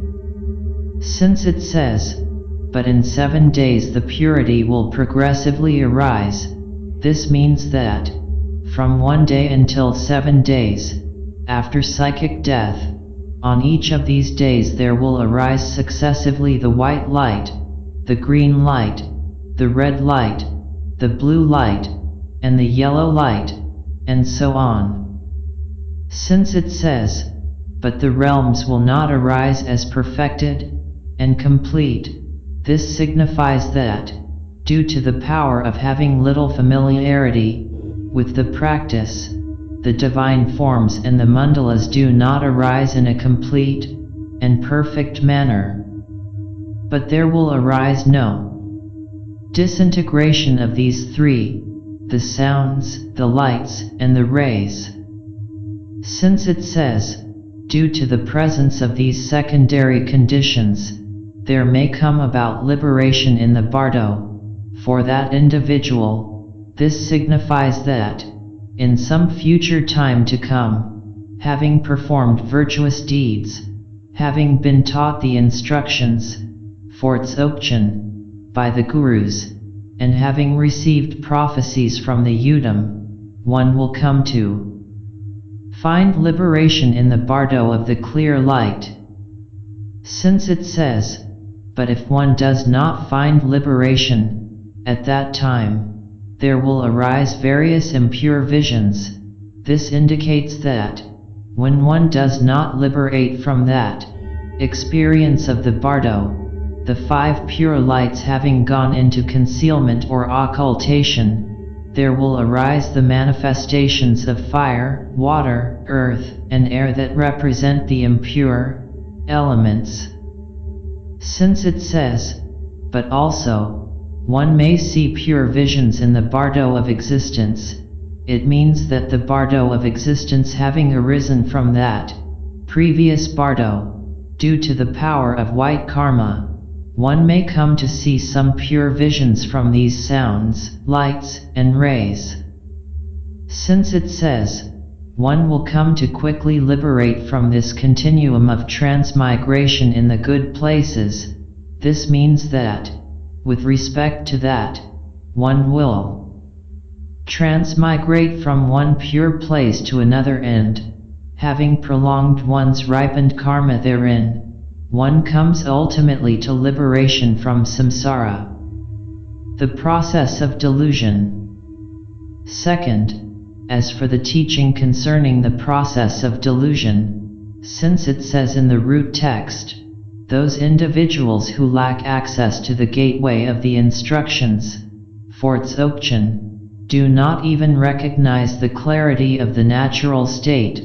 This indicates that, for one who has not yet systematically entered into the gateway of the instructions, for Dzogchen, the body and the mind having separated, at death, at the time when one abides in the state of the clear light, one does not even recognize the clear luminosity of the natural state when it is without any obscurations or veilings. Since it says, these visions are perceived as being real and as being manifestations. Due to another, this means that, in the bardo of the clear light, one does not even know that these three, the sounds, the lights, and the rays, are self-manifestations. One perceives these visions as existing outside oneself and beyond one's own mind stream. Since it says, one affixes the seal of delusion and thereby continues to wander in samsara, this signifies that, in the bardo of existence, some visions that are delusions having arisen in terms of the sounds, the lights, and the rays, one comes to create the causes for samsara because of that, and so one continues to wander lost in samsara. And since it says in the text, because of that, a fortunate individual should come to a clear and definitive decision, it indicates that, because liberation and delusion are indeed very special and particular, the fortunate individual, possessing good karma, will come to a clear and definitive decision during the present time, while one is yet alive. The conclusion. Third, the conclusion is expressed in the text. The commentary to the 19th Little Nail is completed. Translated by John Myrdhin Reynolds, Amsterdam, August 1995. Commentary to the translation of the text.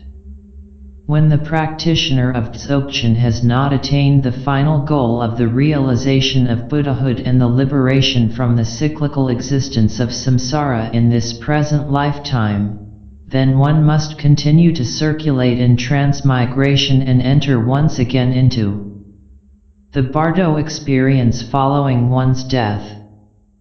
This experience is explained here in this 19th Little Nail, which is entitled The Little Nail of the Time of the Bardo, Bardu dus kyi Xerbuletin. A little nail, Xerbuletin, is a metaphor for an essential point, nat, in the teaching, and this is the 19th essential point extracted from the text entitled The Commentary on the 20-1 Little Nails, according to the oral transmission from Zhongzung for the Great Perfection Teachings. Artsogs pa chen po Zhongzung xnian, Ryud losk Xerbuletin nirxig gi gril pa. The root text for which this text is the commentary is known as the 21 Little Nails, Xerbunyerxig, and belongs to the exceedingly secret section, Yangzhang, of the Zhongzung Nianjiat collection of BONPO Dzogchen teachings. On this cycle of teaching, see my forthcoming book, Space, Awareness, and Energy, 1998. As usual, there are found here the three principal topics in this case. They may be tabulated as follows. The homage. The commentary to the text. The teaching in brief concerning liberation and delusion. The extensive explanation. The process of liberation. Liberation for the superior individual. Liberation for the intermediate individual. The process of arising. The process of liberation. Liberation for the inferior individual.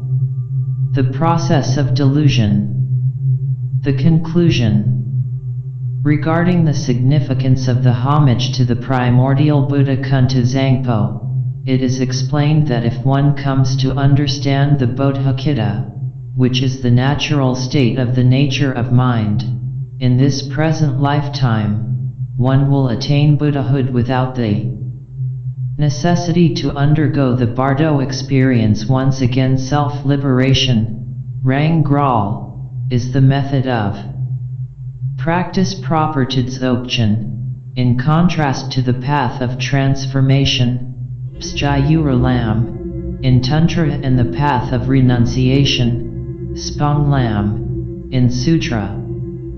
The commentary to the text is divided into two parts, namely, 1. The teachings in brief concerning liberation and delusion, Gral Krulmderbsten Pa, and 2. The extensive explanation, Rjusparb Shad Pa.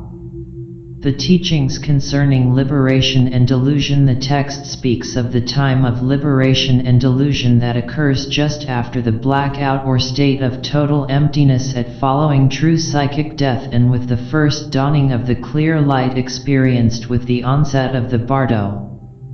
If one understands Rtogs Pa at that time and recognizes the nature of this clear light of reality, Bonyadodijsal, that it represents the visible self-manifestation of the inherent luminous clarity of one's own nature of mind, Semsniad Kyi Rangchsal, then one becomes liberated, Gral Ba, from rebirth in samsara. Whereas if one does not understand Mardogs Pa, and fails to recognize the clear light, it then becomes the time for the onset of delusions, the illusory appearances conjured up at the time of the bardo. In this case, the impure karmic visions of the bardo of existence will come to unfold before the stream of consciousness of the deceased. Thus, this is the occasion of the boundary, so Mchams, existing between liberation and delusion, between nirvana and samsara, when two roads or paths lie open before the individual, one leading to the enlightenment of a Buddha and the other to the delusions of an ordinary sentient being still caught up in rebirth within cyclical existence. Therefore, there exists a single base, the natural state of the nature of mind, but two paths and two fruits.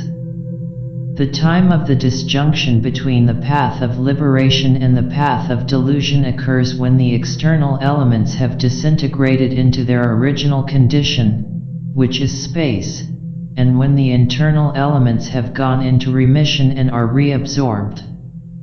The external elements are earth, water, fire, air, and space or ether.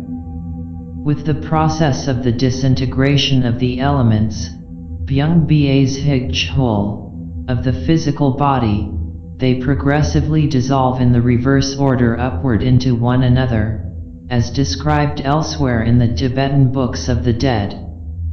The internal elements are flesh, blood, heat, breath, and consciousness. With the process of ingathering, Pstuchul, these elements progressively grow weaker and are reabsorbed. This has been described in the text called the Byangchub Sems Kyi Nad Drug, the 6 essential points of the Bodhicitta. At the time of psychic death, where the circulation of all psychic energy in the corpse ceases, the body and the mind ultimately and finally separate, and the stream of consciousness of the individual experiences the blackout, or state of total emptiness, known as the bardo of emptiness, Stong Pa I Bardu. Moreover, all sense of subjectivity and of objectivity, Psung Jin, as well as all discursive thoughts, Renam Artog, are dissolved into the vast expanse of space of the Kun Si, which has the nature of spaciousness and emptiness. At the time of psychic or true death, when all the circulations of psychic energy have stopped, everything is dissolved back in the Kun Si, which is the Great Mother. But whether this experience of the bardo of emptiness of a short or long duration depends on the individual's karma and whether or not one has been a practitioner of Dzogchen and Tantra during one's previous lifetime.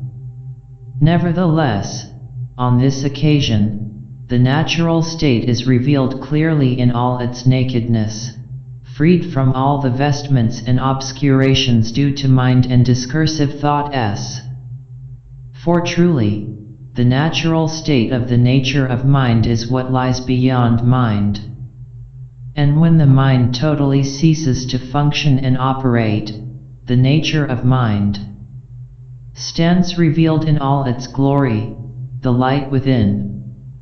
The thought process, the computer of the mind, has been shut down and all is quiet. It does not matter at this point whether one's karma is pure or impure, for white clouds and black clouds equally obscure the face of the sun in the sky. However, this experience of emptiness is not a chill dark nothingness but the ecstatic experience of the intrinsic freedom and openness of the vast sky devoid of clouds, with the sun shining in the heavens and illuminating space everywhere with its light. This is a hierophany, a revelation of the sacred nature of the sky. This was the original condition of the individual before the clouds of samsara arose on the distant horizon, gathered and thickened, and came to obscure and conceal the true face of the sun. Thus, at this time when the body and the mind have separated, Rigpa abides in total nakedness and its self-originated gnosis is without any obscurations or veilings. For that brief moment when the illusion body, that is, the physical body created by one's past karma, has been separated from the mental processes of the discursive thoughts, and from all of the obscurations and veilings represented by visible objects, the kunzi and the rigpa become like the sky free of clouds and the sun free of darkness. Now unobscured by either body or mind, they appear in all their nakedness, as the open cloudless sky and as the rising sun. So this is the moment of the dawning of the clear light. And this represents the explanation of the teaching in brief. Then the question must be examined in more detail of how either liberation, the visions of the divine and sacred order of nirvana, arises or how delusion, the profane order of rebirth in samsara, arises. B. The extensive explanation,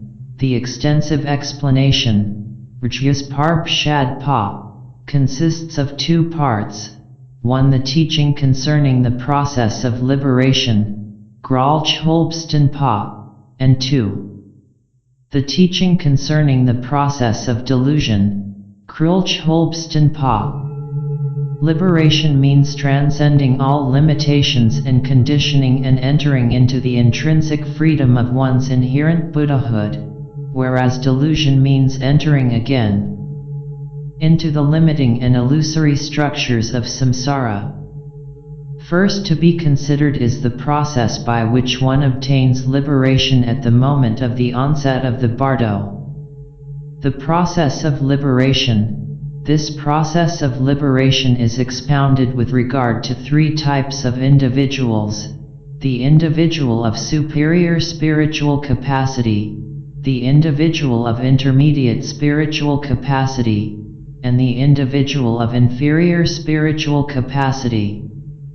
Liberation for the superior individual, the individual of a superior spiritual capacity, because of being directly introduced by way of the Dzogchen teachings to the natural state, has come to a clear and definitive decision, regarding it. For this reason such an individual is called fortunate, skolden.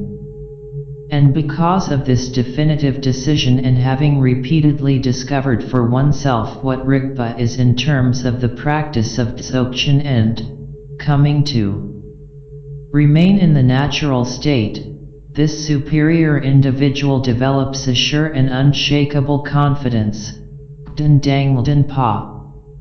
Therefore, at the time of death when the body and the mind separate, one tears open or dissolves the three seals of one's mundane and profane body, speech, and mind, and allows for the manifestation, in their full perfection, of the enlightened energies of the body, speech, and mind of the Buddha. And with these exalted three seals of enlightenment in hand, one can continuously secure the welfare of living beings. The best among those of a superior spiritual capacity, Yang Rab, attain the final realization of Buddhahood and liberation from samsara while yet alive and do not even need to die or enter the bardo experience. Even without dying, one's physical body spontaneously dissolves into pure radiant energy and fades away into space, whereupon one reappears as a body of light. This process is known as the body of light of the Great Transfer, Fo Bhn Po Iod-sku, and the Master Tapiraitsa was one example of this. Having dissolved into light a long time previously, he reappeared as a body of light in the guise of a small child in order to teach his disciple Jayarpungpa. However, an individual of a merely superior spiritual capacity attains liberation just at the point of psychic death without the necessity of going through the bardo experience. This, of course, occurs after the visible death of the gross physical body, although a psychic life, normally invisible to the outside observer, continues for a time. Such an individual, by virtue of the practice of contemplation during one's lifetime, has become familiar with the natural state. At the moment of psychic death, one sees clearly and nakedly the natural state, recalling it and thereafter remains in it continuously. This occurs even before the advent of the clear light of reality in the bardo. Having thus attained liberation, such an individual can re-manifest as a body of light, or rupakaya, in order to benefit and instruct other sentient beings. Manifesting a body of light gives the enlightened being the capacity to appear to others and communicate with them. How is this body of light accomplished? First, the impure visions are dissolved into the pure ones, like ice melting into water, that is to say, the impure gross physical elements dissolve into the luminescent essences that are the pure clear lights in the respective colors. The pure and the impure become integrated, the one into the other without separation. All these visions of light, both the pure and the impure, derive from the same source, which is the natural state. Reversing the process of their evolution, log, the impure elements dissolve into these essences that are rainbow lights and then into empty space itself. Nevertheless, the physical body may even be observed by outsiders to shrink visibly in size and emit rainbows of light as its gross matter progressively transforms into pure radiant energy. At the end of this process, which normally takes 3 to 7 days, the gross physical body dissolves completely and all that remains of the deceased individual are hair, nails, and one's clothes. This process is known as the rainbow body. However, there exist a number of methods in Dzogchen and in Tantra which lead to the disappearance of the physical body, but these are not precisely the same as the rainbow body. For this process to occur, the practitioner must have attained final realization of the fourth stage of vision, Snang Bamdar Thug, and become stable in the natural state. Then all the visions, both pure and impure, will dissolve and disappear of themselves into the natural state. In the case of the rainbow body, one is performing clear light or Thodgal practice. But there also exists a method found in Truk code for dissolving one's gross physical body into its atomic and subatomic constituents. This is known as the atom body, Reynolds. This, however, is not the rainbow body, and neither is the Gyolo or illusion body, Sgulas, realized through the tantric practice of transformation. Sometimes the physical body may be integrated with the illusion body of the Udam and come itself to disappear. This Gyolo is realized by way of attaining the culmination of the perfection process, Rim, where one actually comes to realize that one is in the body of the Udam, experiencing its feelings and sensations. This is known as the primal awareness or gnosis of bliss and emptiness, Bde Stong Yeshis. This has been sometimes called the rainbow body, but more accurately termed the traversing of the sky, Gaspayad, and is not what is meant by the rainbow body in Dzogchen. This attaining of enlightenment occurs, not gradually and by stages, Rimgayas, but instantaneously, Sigkar.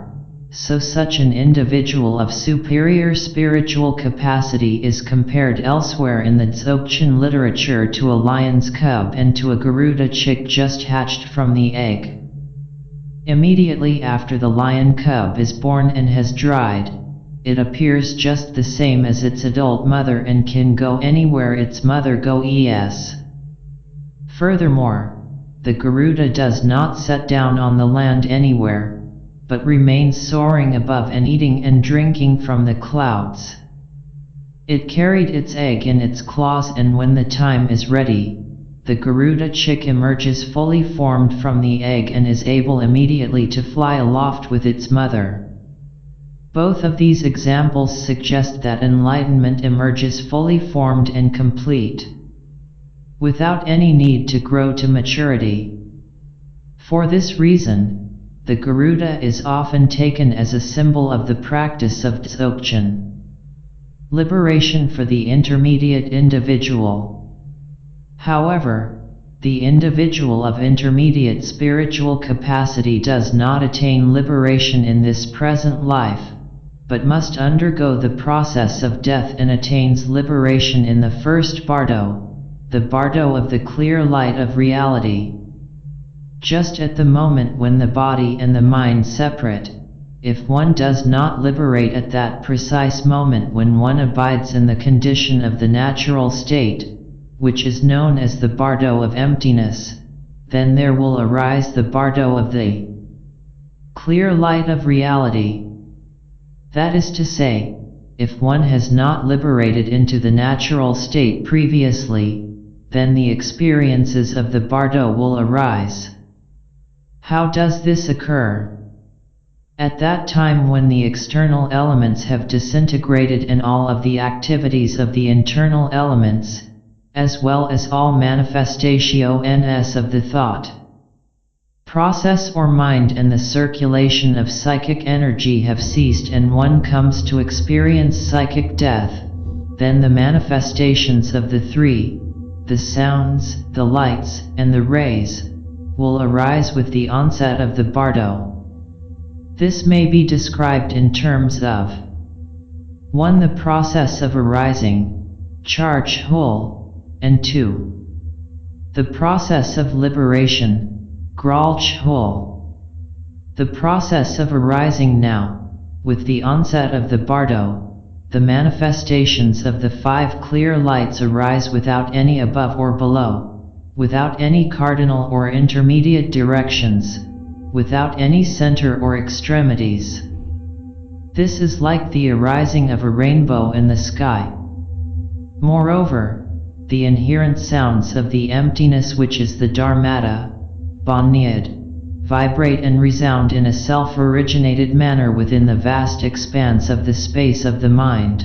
Skra nidn goes met klong n ailding jes pa / bonyad stong pa I rang skra / sems kyi. Klong na rang byung du grag go. This is like the distant continuous rumble of thunder, rang byung rjin med brug skra I chhol jes pa, and this forms a kind of background noise to existence. These lights and sounds that manifest are not of an external origin, but arise internally and naturally. The practitioner is introduced to them by the guru, for example, by pressing the thumbs on the closed lids of the eyeballs, causing one to see circles of light, or by pressing the fingers into the ears, so that one comes to hear a distant roar. These are explained as being examples of inherent lights and inherent sounds, rang od dang rang skri.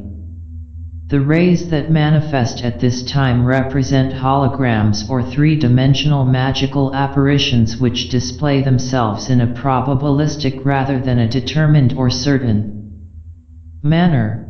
Zer ni cho frulnges med stonges pa. These holograms or magical manifestations of Rigpa, being similar to the phantoms and illusions conjured up by a magician are, nevertheless, uncreated, arising without any deliberate intention or activity on the part of anyone. This display of light represents a free spontaneous self-perfection, Lhungai is grub pa.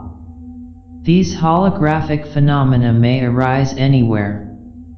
There exists no limitations upon the numbers and the kinds of visions that may arise. Therefore, this is said to be similar to the opening up of a glossy silk cloth or of a woolen blanket in the bright sunlight, where the sparkling reflections of sunlight may appear anywhere at random.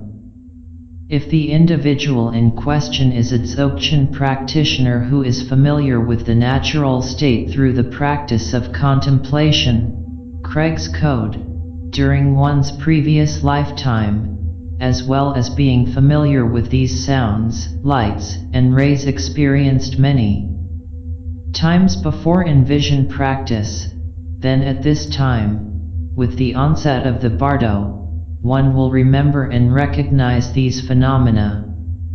They will seem quite familiar, like the faces of old friends, and their nature is readily recognized by the practitioner. Gazing into this kaleidoscopic display of a chaos of colors and fractals, an inherent order spontaneously arises and one comes to see the nirvanic visions of mandalas and divine forms in all their complete perfection. Again one will remember and recognize them. One will realize that these visions are self-manifestations arising from the natural state, and there exists no doubt with regard to their nature. They are not real or material or come from outside oneself. One realizes that they are unreal and immaterial, that they are only projections coming from the miniature-sized king who is Rigpa, just as rainbow refractions come from the crystal placed in the bright sunlight, or like the holographic projections generated by lasers in holographic film. All of these visions, no matter how glorious, beautiful, or alluring, are merely illusions, only light in space, without any substance, solidity, or reality. They have no actual above or below, front or back, yet they are visible shapes. But knowing them to be insubstantial and unreal, one does not follow after them or pursue them, as one can no more catch in one's hand a rainbow or a mirage. Nevertheless, for the practitioner who is well acquainted with the instructions concerning vision practice within Dzogchen and finds these phenomena familiar at that time when confronted with them in the bardo, the miniature-sized king who is Rigpa manifests its own form as a body of light approximately 1 fathom across. Metaphorically, the king who is Rigpa is called miniature-sized, literally thumb-sized, Chan Gang, because it is depicted as a miniature figure or man of light residing in the heart. Furthermore, the illusion body one possesses at the present time, that is, one's current physical body, is not at all like this.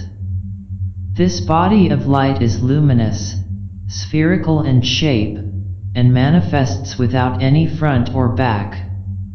It is without any cardinal or intermediate directions, so it transcends the usual conventions of three-dimensional space and might be called a hypersphere. And within all the spaces of the 10 directions of that aura or body of light, there arise incalculable numbers of bindus, or tiny spheres of rainbow light, thig-le, that are clustered into pavilions, or bubble-like rainbow structures of light. Moreover, within each of these bindus, there arise 5 by 5 pavilions. In the centers of these 5-fold pavilions, there arise 5 by 5 divine forms. Moreover, within each of these bindus, there are seen clusters of 5 spheres, and within each of them the divine forms of enlightened beings, the Buddhas and the Bodhisattvas, are clearly visible. These luminous and glorious figures of the celestial hierarchies are both sitting in rows and in clusters like stars, and each of them is conferring blessings and teaching the Dharma. These divine bodies and pavilions are unreal and insubstantial, and in themselves, they are empty forms. They arise from the natural state and eventually dissolve back into the natural state. They do not arise and appear in the sky above from anywhere else, but simply arise from the intrinsic awareness or rikpa that is the core of one's own being. For example, this is similar to the orb of the sun and its rays of light. Previously, when one was alive in a physical body, this king who is rikpa, this miniature-sized man of light, resided in the middle of one's physical heart, which is made of flesh. But now the flesh of the physical body and the walls of the physical heart have disintegrated, like smashing a clay vessel into tiny fragments. Now the inner space within the vessel and the outer space beyond have integrated and become one. And Rikpa, like the face of the sun now free of clouds, is revealed in all its nakedness. Being now without the physical support of the heart and the body, it remains suspended in the middle of space in all its pristine glory. Even though its former vessel and container, the fleshly heart, was material, the Rikpa is not material, but has the same nature as space itself. So, it was not destroyed when the body has disintegrated or when the electro-chemical activities of the brain have ceased. The Rikpa is fundamental. It is not some fleeting epiphenomena dependent on a material support. Rikpa is enfolded and subsists in the very nature of space itself, because space and luminosity, extension and awareness, Kunzi and Rikpa, have been inseparable from the very beginning. Whereas previously the visible light of awareness arose from the space within the hollow inside the physical heart, now the clay vessel of the body has been shattered and the internal and external spaces have become integrated. Thus, the light of awareness is sustained, whether it is manifest as conscious life or as unmanifest ever-present potentiality. If during one's lifetime one has been a practitioner of Thodgal and the dark retreat, then one has come to a direct and immediate experience of the inner light of Rikpa, residing in the heart.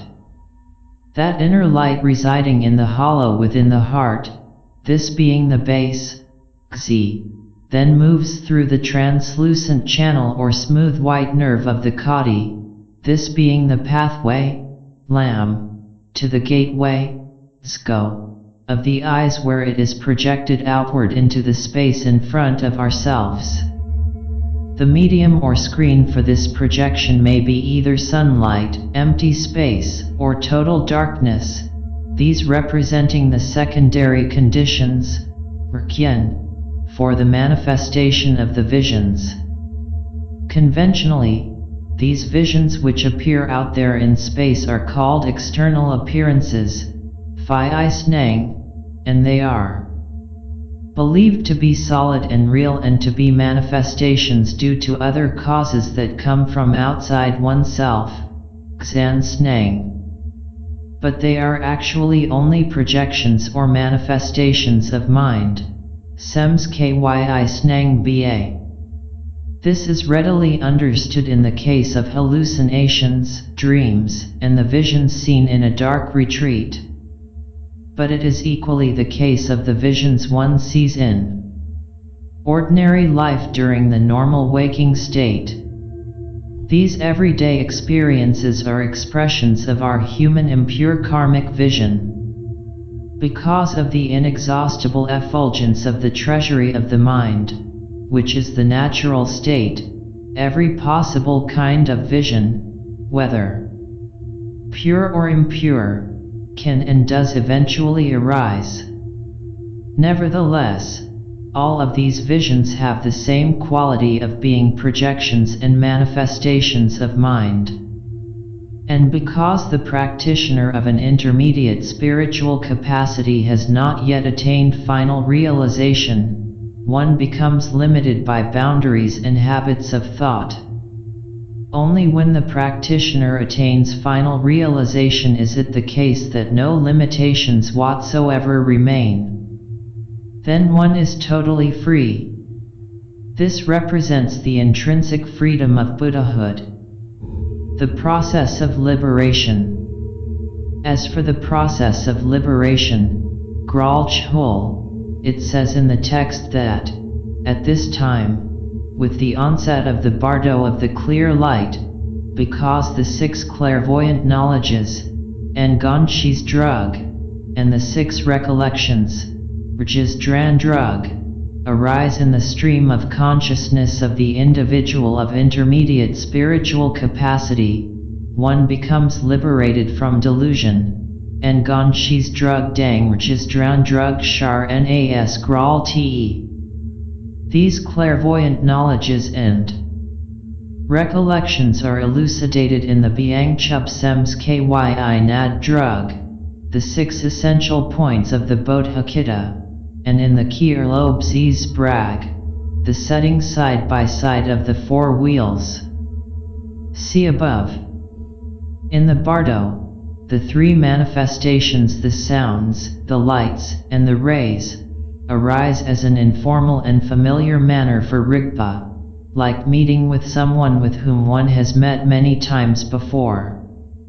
Practice of vision and dark retreat during one's lifetime has been a preparation for this recognition. One remembers that these visions arise from the natural state and one knows that they are empty, insubstantial, and lacking in any inherent existence. And because of the force of this familiarity, Rigpa remains in the real significance of the natural state. All of these visions, whether pure or impure, have the same nature, and so Rigpa comes to see its own face in each of these visions. These manifestations of the sounds, the lights, and the rays, as well as the visions of the divine forms and the bindus, all arise of themselves as the inherent face of one's own intrinsic awareness, and thereby one's own being comes to see itself. For example, this is similar to seeing the outlines of one's own face in the surface of the mirror. One's own being sees itself and one becomes what one sees. One now lives in the condition of the mirror and not in the condition of the reflections. Self-awareness, Rangrig, meets itself due to the presence of these secondary conditions represented by the 3 manifestations in space. This is like a crown prince who has wandered among the common people for years unrecognized in the guise of a beggar boy. And now he is suddenly recognized beneath all the tattered and dirty rags by all of the people as their long-lost prince, and they escort him to the royal palace to be crowned and enthroned. Everyone in the kingdom rejoices at this public recognition. It is the same way with Rigpa. Once one has realized the natural state and the nature of self-awareness, then one needs to practice it in order that it becomes stable. The king who is Rigpa, having been recognized in all appearances and visions, then both ignorance and delusion will dissolve of themselves, awakening into their own original condition, Rang. Sar Sangs. One awakens in a self-awakening manner from the darkness of ignorance, just like to the sun rising over an island previously covered by the darkness of night. This king who is Rigpa, in his self-recognition, comes to remain in its own original condition and does not pursue and follow after these alluring phantom visions, much like a king who is thoroughly contented with his own situation and remains always on his throne in his own capital. This king who is awareness becomes like a mighty emperor who brings under his dominion all delusory appearances, just as when the sun is high in the sky, all darkness is driven forth and disappears. These false visions, having no support, fall away and disappear of themselves. They are said to be self-liberated into the natural state. The sounds, the lights, and the rays, having been perfected in this way by self-liberation, are gathered together into the vast expanse of the Kunzi and allowed to pass away, like the rays of the sun being gathered up into their mother when the sun sets below the horizon. In the same way, all impure visions and all impure elements dissolve into the natural state that is purity itself. Total primordial purity, Ka Dag Chenpo.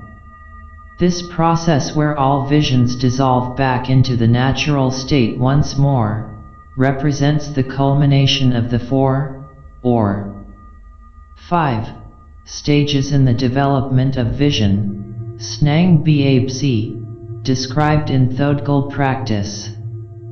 Thus, all impurities become liberated into the vast expanse of purity itself. That is to say, the impure manifestations of the elements of fire, water, earth, and air, having been spontaneously self-liberated into the vast expanse of the 5 pure lights, the physical body itself now dissolves and passes away, like ice dissolving into the waters of a lake in a brief span of time. In this way, the illusory aggregate that is polluted, one's gross physical body, having been self-pacified into the pure and unpolluted state of the body, and the gnosis, sku dang yeshis, light and awareness respectively, then dissolves and passes away as a physical mass, like a lump of salt dissolving into the water. Here the reference is to the dissolving of the gross material body at the time of death into space, a process that is known as the rainbow body. Again, in this way, karma and the kleshas or emotional defilements, which represent the causes of samsara, become directly liberated into the base that is the natural state, when they dissolve and pass away, like the sky being cleared of the masses of clouds. Because these causes of samsara are self-liberated into the natural state which is the base, one can thus speak of stirring up the depths of the sufferings of the ocean of samsara. Thereupon this suffering passes away, like the situation where the spring at the head of the river dries up and there is no cause for the descent of water to the river's end. Moreover, all dualities become eliminated because the distinguishing characteristics of both samsara and nirvana have been self-purified into the base which is the natural state, where they pass away like the fading away of the image of the rainbow when it dissolves into the space. At that time, even though all visions have faded away and dissolved back into the natural state which is the base, like the fading away of the rainbow, nevertheless, this is not just a blank nothingness like an empty page.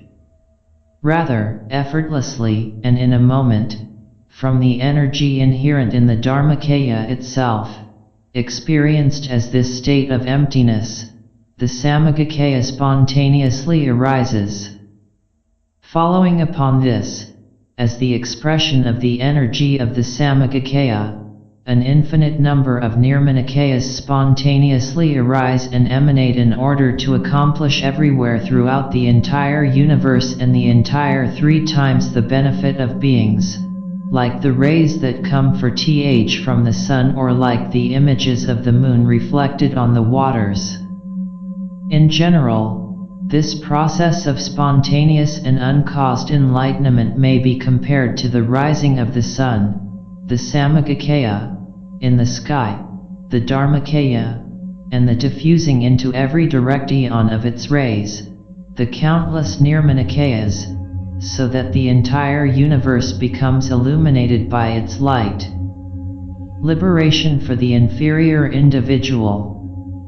In terms of the process for the liberation of the individual of inferior spiritual capacity, this is an individual who has not yet realized the natural state and has not practiced contemplation very much. Therefore, one has very little familiarity with the experience of those phenomena that are seen in practice. Such persons are said to be small-minded, blo chung ba, and having little experience gained. From practice, Rigpa remains in concealment, hidden in the narrow places or folds in the fabric of space of the Kunzi. Therefore, such an individual does not know or is not aware of being present before the real meaning of the natural state. So, one does not become established in the style of being a Buddha. Even though one now finds oneself in the bardo, the king who is Rigpa, having just been awakened from the obscurations and the negative emotional defilements, and being disconnected from the physical elements of the body, nevertheless, does not realize it is naked in the condition of the natural state. Rather, one remains for a time in unconsciousness or blackout, while the Rigpa is in occultation or concealment, enfolded within the space itself. The duration of this occultation is not exactly fixed, but may last up to 3 days. Externally the breathing has stopped and there exist certain signs for determining this. And internally consciousness becomes progressively detached from the body. Some practitioners can remain in the natural state for 3 days or more, but the non-practitioner in general only remains for a short time, or just for a brief moment, in this condition, before the onset of the bardo when the visions of lights begin to appear. As the text states, for 1 or 2 or 3 days after psychic death, the Rigpa may abide in concealment within the narrow places of the Kunzi, or this occultation may endure only be for a brief instant.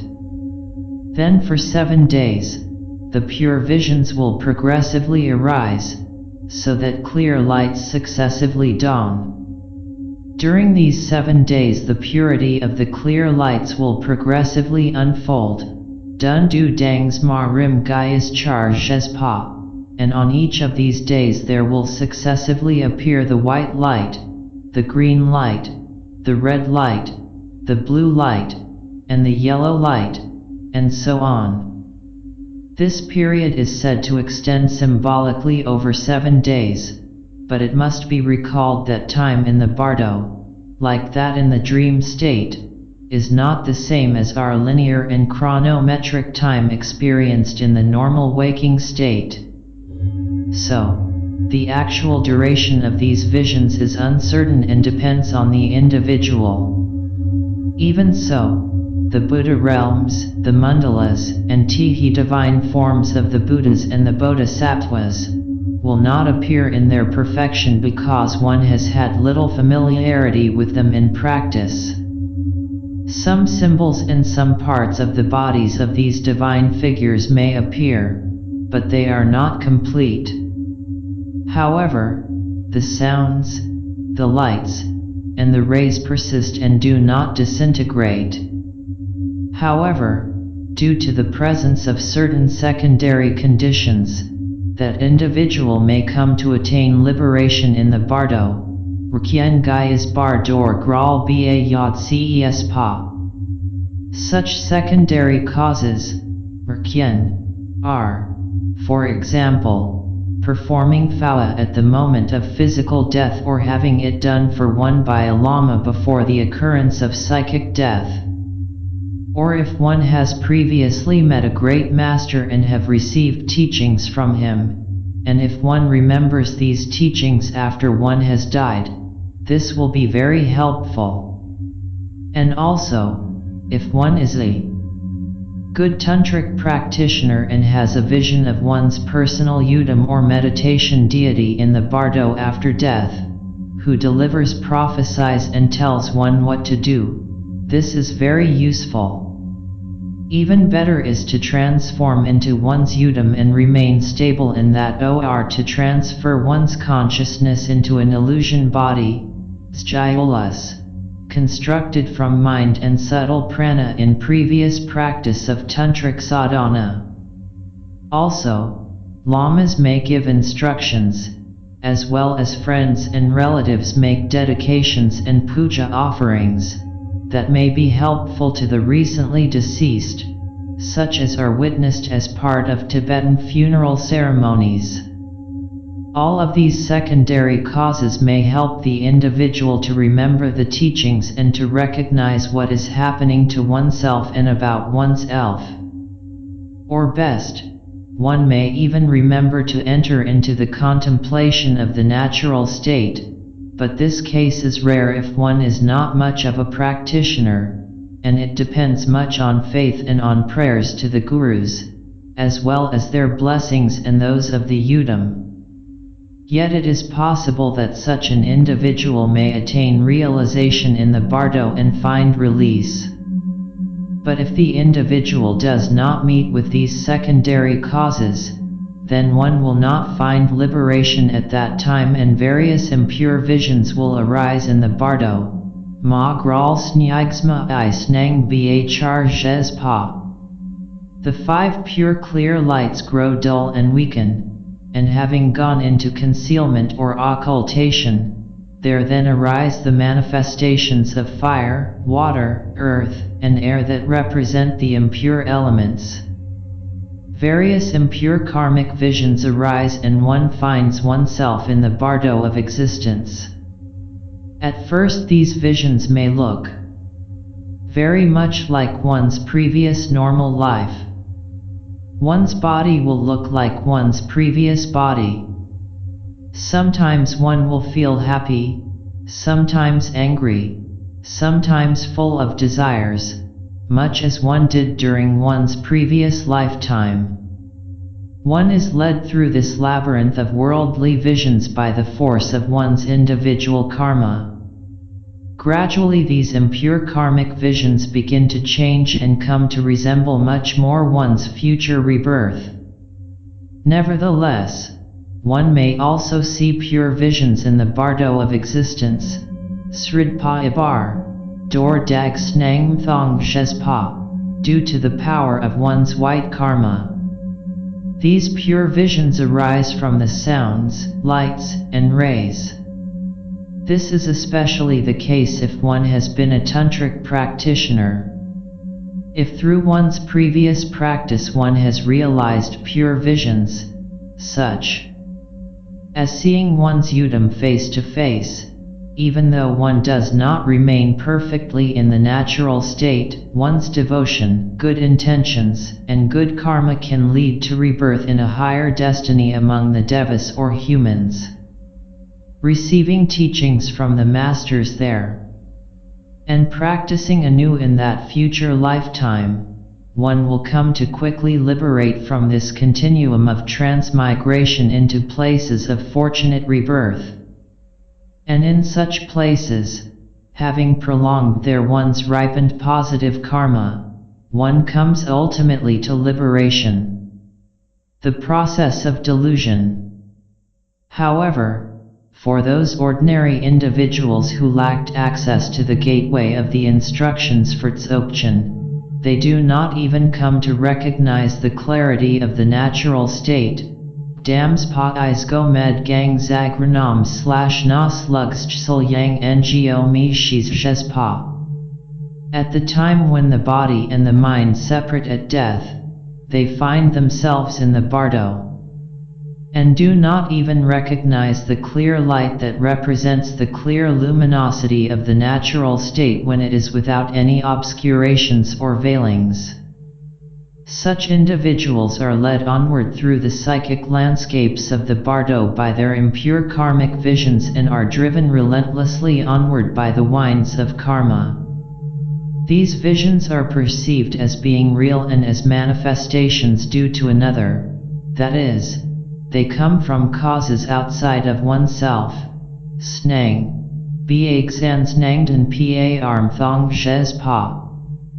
Finding themselves in the bardo of the clear light, they do not even recognize these three, the sounds, the lights, and the rays, to be their own self-manifestations, but think that these visions exist externally and outside one's own mind stream. Thinking them to be real and substantial, they sometimes feel angry and sometimes feel desirous with regard to them. In any event, they inevitably pursue and follow after these phantom images and lose their way, as in a dense trackless forest. These false and tempting visions lure them again into rebirth within samsara. Falling once more under the dominion of the kleshas, the passions, or negative emotions, they again come to create the causes of rebirth. They affix the seals of delusion and so continue to wander in samsara. Krul pa irj yarts hud kier bar kyams jes pa. And thus the commentary concludes that this boundary between liberation and delusion is very special and exceedingly important. Therefore, the fortunate individual who possesses the good fortune to have received the Dzogchen teachings should come to a clear and definitive decision regarding the natural state while one is yet alive. This commentary to the translation has been composed by Vajranatha, John Myrdhin. Reynolds, Holt, Denmark, November 1997. Notes. Notes to the introduction. The original block prints of the present collection of Tibetan texts from the Zhangzung Nyangayad cycle were brought out of Tibet by Lapon Tenzin Namdak from his monastery of Menri, Smanri, in Psung province when he fled his native land.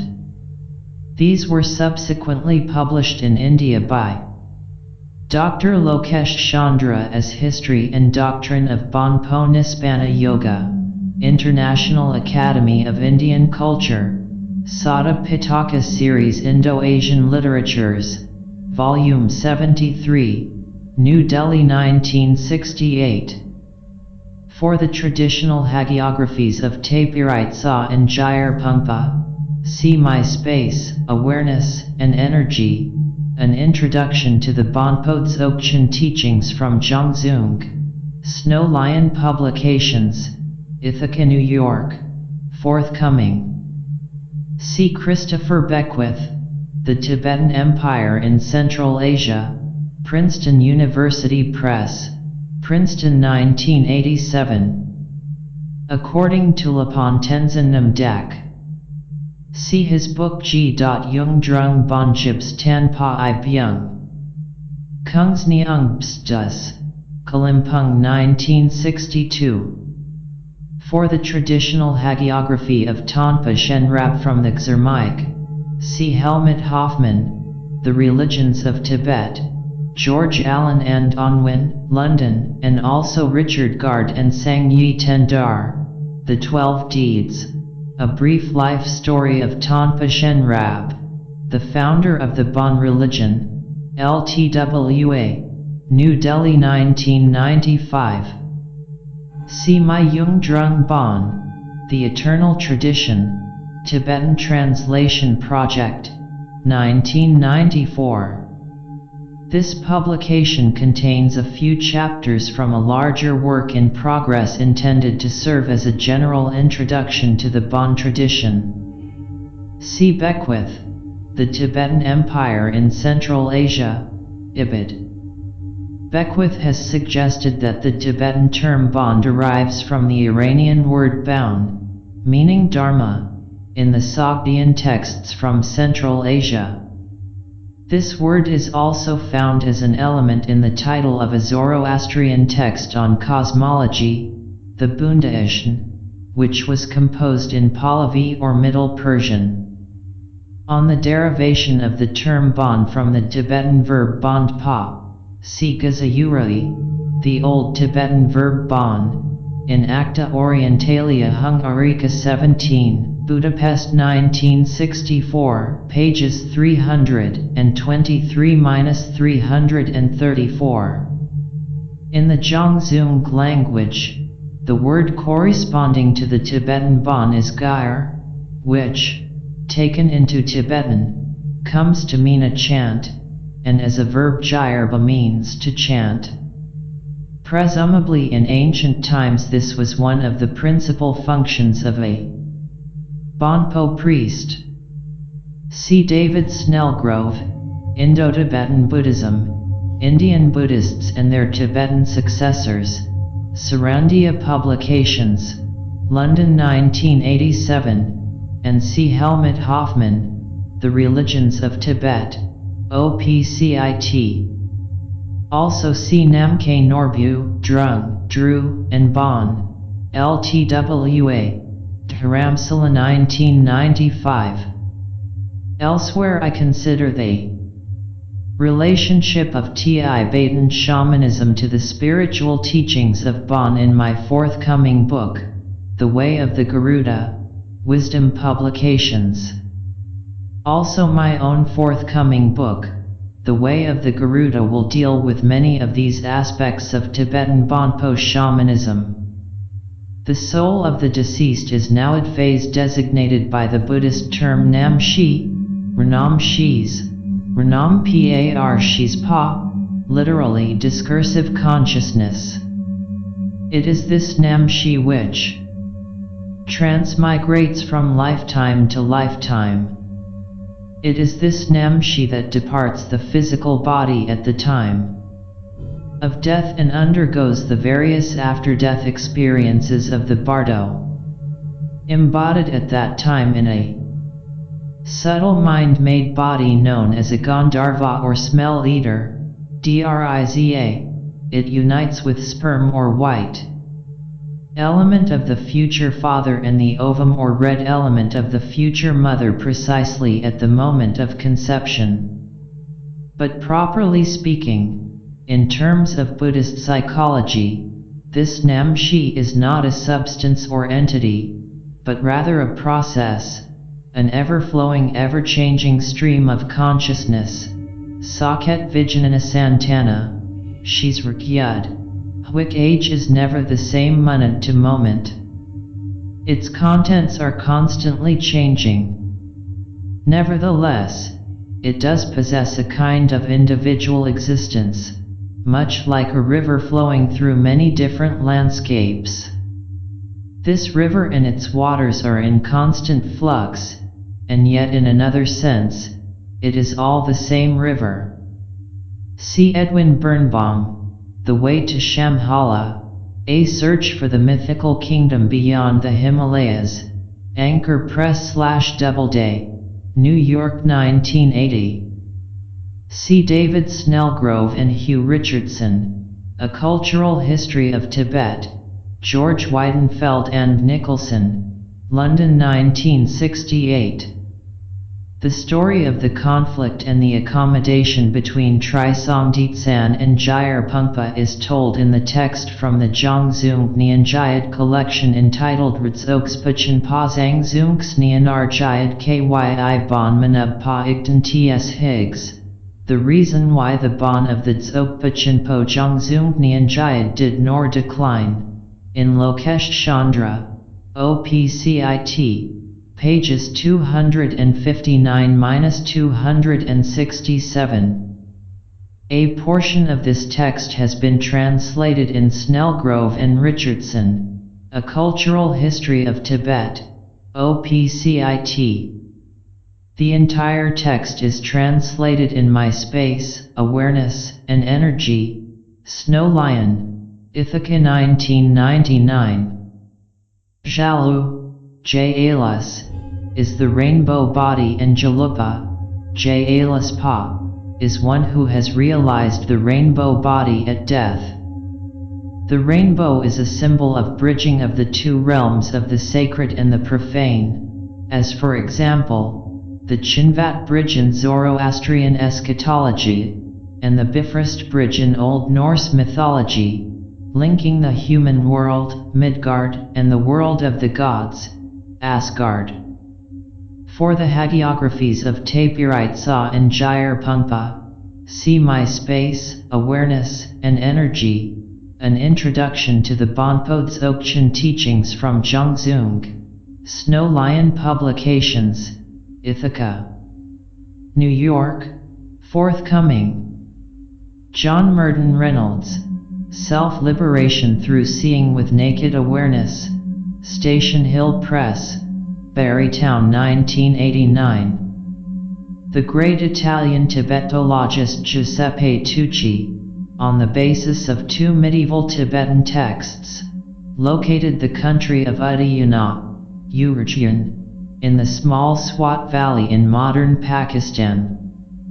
However, descriptions of this country in old texts, as well as some inscriptions, would place Uddiyana in eastern Afghanistan. See The Golden Letters, Snow Lion Publications, Ithaca, New York 1996. Notes to the commentary on 6 essential points. See The 6 Lamps of the Heart of Enlightenment, forthcoming from Snow Lion. The myth of the fall of humanity from a pre-existing paradise or state of perfection and wholeness of being is not only found in the book of Genesis in the Hebrew Bible, but is an extremely widespread mythic motif in cultures throughout the world. Even quite remote tribes, living in extremely simple and primitive lives as hunters and gatherers, possess such myths. On the myth of the fall from the standpoint of the history of religions and the consequent nostalgia for paradise, see Mircea Eliade, Nostalgia for Paradise, Symbolism of the Center and the Ritual Approach to Immortality, in Parabola 1, Number 1, New York 1967, pages 6–15. As well as his Images and Symbols, Studies in Religious Symbolism, Harville Press, London 1961, Chapter 1, Symbolism of the Center. In Buddhistic terms, the fall is due to a primordial ignorance or lack of awareness, marigpa, saket avidya, rather than to an act of willful disobedience on the part of the original ancestor of humanity, as is the usual interpretation of the biblical myth. In the Buddhist myth of Genesis, recorded in the Vinaya and elsewhere, following upon the physical evolution of the planet Earth, humanity collectively forgot its celestial origins in the Brahmaloka when most of its members tasted the film of protoplasmic substance forming on the surface of the seas of the newborn planet. Thereupon, by identifying themselves with this organic substance, these streams of consciousness fell into generation and entered into a renewed cycle of transmigration. Their inherited karmic structures from their existences in a previous universe, kept latent in their collective unconscious, then germinated and programmed the future biological evolution of this planet. Some mystics in their transpersonal experiences can remember their pre-existence as bodies of light in the Brahmaloka, as is suggested by the Buddha's Shakyamuni in the Triveda Sutra, and so on. See the appendix in my SELF Liberation Through Seeing with Naked Awareness, Station Hill Press, Barrytown, New York 1989, pages 96-103. See the 6 Lamps of the Heart of Enlightenment, forthcoming. This is a term coined by Ilyad. See especially Mircea Eliade, Patterns in Comparative Religion, Meridian Books, New York 1963. See Rudolf Otto, The Idea of the Holy, Oxford University Press, London 1923. For a list of the 100 peaceful and wrathful deities, G-Krol Hogs, see the translations of the Barduthas Graal and W.Y. Evans Wentz, The Tibetan Book of the Dead, Oxford University Press, London 1927, and Francesca Fremantle and Kogyam Trungpa, The Tibetan Book of the Dead, Shambhala, Berkeley CA 1975, and especially Ditlev Ingolauf, The Secret Doctrines of the Tibetan Books of the Dead, Shambhala, Boulder CO 1977. For a popular introduction to Jung's theory of the archetypes, CCG. Jung, Man, and His Symbols, Doubleday, New York 1964, and for my critique of some of his remarks regarding Dzogchen, see the appendix to my Self-Liberation Through Seeing with Naked Awareness, OP. CIT. See especially Mircea Eliade, The Sacred and the Profane, The Nature of Religion, Harcourt, Bryce. End World, New York 1957. It is indeed problematic to see how any system of ethics can be erected upon such a metaphysical base, although many modern philosophers have tried over the last few hundred years to do so. With respect to this, see Bertrand Russell, A Free Man's Worship, in Mysticism and Logic, Allen and Unwin, London 1917. On the intriguing parallels of Gnosticism with modern nihilism and existentialism, see Hans Jonas, The Gnostic Religion, The Message of an Alien God and the Beginnings of Christianity, Beacon, Boston 1963. On the function of myth in general, see Mircea Eliade, Myth and Reality, Harper and Row, New York 1963. And on the sacred and myth as narrative, see Paul Ricoeur, Figuring the Sacred, Religion, Narrative, and Imagination, Fortress Press, Minneapolis 1995. This concern of the Brahmin priests of India with Dharma defining the social order has its parallels in the work of the French sociologist Émile Durkheim. His distinction between the sacred and the profane became widely accepted in French intellectual circles. For Durkheim, the sacred is fundamentally social and reflects what principally concerns the clan or the tribe, whereas the profane only concerns the individual human being. Although the symbols and rituals which embody the sacred in human existence appear to speak of a supernatural order or higher reality, they in fact serve to make individuals aware of their social duties and obligations by personifying the collective, whether the clan or the tribe, as their totem god. Mircea Eliade, himself strongly influenced by his French education although he was a Romanian by birth, saw the sacred as a reality in its own terms, one that could not be reduced to something else, whether social or economic, and in this he followed Rudolf Otto. The sacred is not just a way to symbolize and depict the social reality that transcends the individual. Like the English anthropologists Taylor and Fraser, Eliade conceives of religion as preeminently the belief in a supernatural reality inhabited by divine beings. These beings are not merely personifications of social structures and forms, but possess an independent reality and enter into a dialectical relationship with human society. I have dealt with the question of the Buddhist assimilation of local pagan deities to some extent in my publication Wicca, Paganism, and Tantra, Vidyadhara Publications, San Diego 1995. Moreover, the deep interconnections between Christianity and Mahayana Buddhism, which are both conceptual and structural, as well as possibly historical, I deal with in a future publication in the same series entitled Buddha, Christ, and Meditation.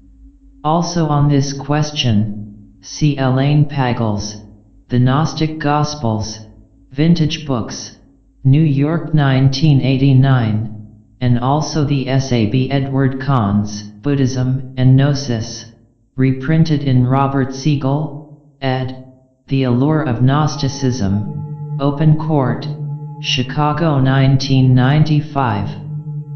See My Self-Liberation Through Seeing with Naked Awareness, O.P. CIT. In general, one could say that samsara or conditioned existence corresponds to the Hamarmeni, the domain of fate in Gnosticism, which is ruled over by the archons or planetary powers. These archons are personifications of the passions or negative emotions that afflict the human soul, what the Buddhists call the kleshas. But these powers represent a deficient and imperfect reflection in the world below of a higher spiritual order, the pleroma, or fullness, that is totally transcendent to this lower order of being. The pleroma would correspond to the vision of nirvana as a transcendent archetypal spiritual order in the perspective of both Mahayana Sutra and Tantra. I have delineated the conceptual and structural similarities, as well as the historical connections of Buddhism with Gnosticism in my unpublished monograph, Mystical Illumination in Gnosticism and Buddhist Tantra. The connection between Mahayana Buddhism and Gnosticism was also a concern of my own mentor, Edward Cahn's. See his essay, Buddhism and Gnosis, OPCIT. The Gnostic structure of Mahayana Buddhism and Tantra is elucidated in more detail elsewhere.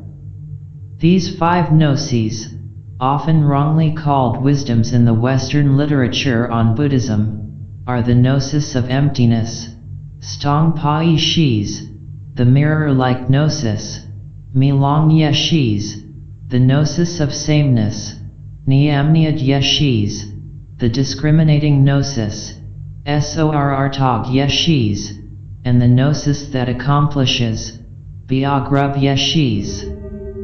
In Buddhist texts, this first gnosis is usually known as the gnosis of the Dharmadhatu, chaste beings Yeshis.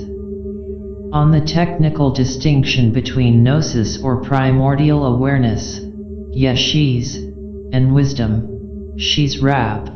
As a higher intellectual faculty, see my The Golden Letters, Snow Lion Publications, Ithaca, New York, 1996. See Appendix to my Self-Liberation Through Seeing with Naked Awareness, O.P. CIT. For this reason, ignorance, or avidya, marigpa, is listed as the first link or factor among the 12 links, Saket Nidana, of the Wheel of Interdependent Origination, written Braille, Saket Pratitya, Samitpada. This mode of interdependent cyclical existence is graphically represented by the Bhavakakra or Wheel of Becoming, Sridpa Akirlo, generally painted on the wall of the portico of every Tibetan temple. It is a glyph or a graphic representation of the basic teaching of the Thusidyog. In order to demonstrate certain key points of his teaching to his chief disciple Ananda, it is said that centuries later the master Nagarjuna added the symbolic images to it. The archaic formula for interdependent origination, found in the Pali scriptures and elsewhere, states when this arises, then that arises. Thus when ignorance, marigpa, arises, then karmic formations, dubide, skt, samskara, arise, and so on. The 12 links of this causal chain extend over more than a single lifetime, and there exist a number of interpretations of the significance of the chain and its individual links in the Abhidharma literature. For the Theravadan interpretation of the process according to Buddhaghosa, c. 500 CE, see Edward Kahn's Buddhist Meditation, O.P. CIT. The real significance here is that, from the Buddhist viewpoint, consciousness and the self both represent processes that lack any fixed essence or inherent existence, processes that are ever changing and transforming like the current of a river. The contents of the river is changing from moment to moment with the flow of the current, and yet it is the same river in a conventional sense. They are processes rather than being fixed self-identical entities or substances, or even structures. In terms of the phenomenological approach of Buddhist psychology, there does not exist some entity, substance, or structure called a self or an ego, Dagmed, but what is actually present in the stream of consciousness at any particular moment are the 5 skandhas or aggregates Phongpolenga. Literally skandha means a heap or an aggregate, but in fact they are not 5 collections of things, but 5 quite complex interacting processes whose emergent result is menta life. Properly speaking, each skandha, which is conditioned and compounded, is not a static structure, but a process in flux. Sensations, feelings, perceptions, impulses, both emotional and intellectual, and states of consciousness.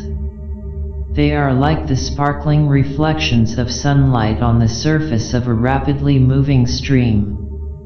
Instead of positing a self which appropriates various different experiences as its own, the psychology of the Buddhist Abhidharma advocates an introspective analytical meditation where each experience is analyzed into its component skandhas, so that there is no necessity to even speak of a self.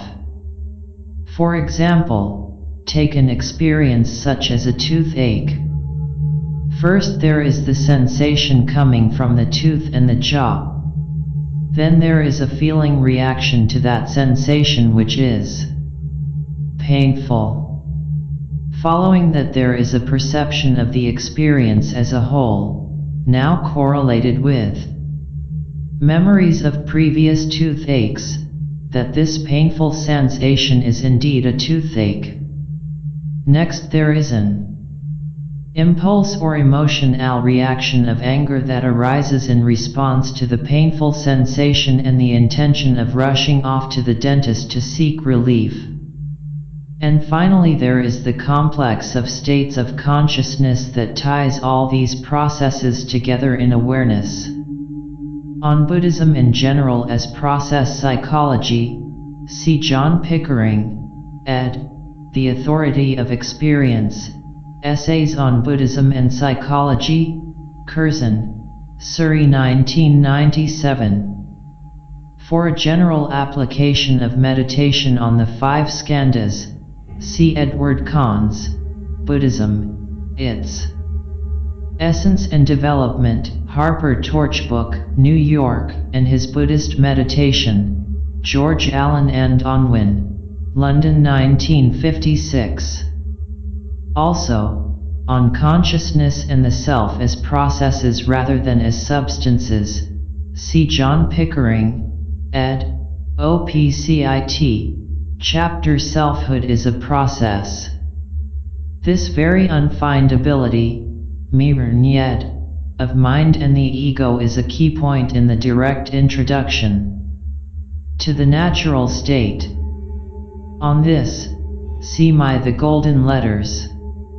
The cosmic rat race is depicted graphically in Buddhist terms as the wheel of becoming.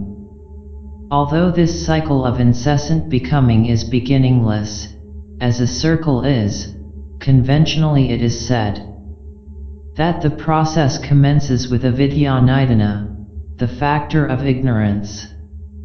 But this ignorance, as stated previously, is not merely a lack of knowledge regarding some fact or another, but represents a diminishing of the fullness of awareness and the fullness of being. But this occurs not on a conscious and cognitive level, but at the most basic existential level. Therefore, it is extremely difficult to get at this fundamental level of existential ignorance which is built into our very existence, except when one arrives at the boundary encountered after death, as explained in the Dzogchen texts. When interdependent origination is elucidated according to the sutra system, as for example, in the writings of Buddhaghosa, normally the weakest point in the cycle where it is most likely for one to break out of this trap, is the juncture between the links of desire and attachment. One may experience a desire as an impulse rising into consciousness, but then one has the opportunity to pause for a moment and to choose whether or not to identify with it and become attached to that desire, appropriating it, and acting impulsively to fulfill it. For example, there is the desire one might feel for a chocolate or another sweet. When the desire arises, one can pause and think again about this desire for a sweet because it is so fattening. This is why the sutra system puts such an emphasis on the practice of renunciation as being the proper path to attain spiritual liberation. The emphasis is placed on ethical and ascetic behavior, that is to say, not doing harm or injury to others and not indulging in the pleasures of the flesh, but radically simplifying one's way of life by means of the monastic discipline. But this is not the method of Dzogchen as such. Dzogchen goes immediately to the deepest ontological level, this existential ignorance, and proceeds to sever samsara at its root.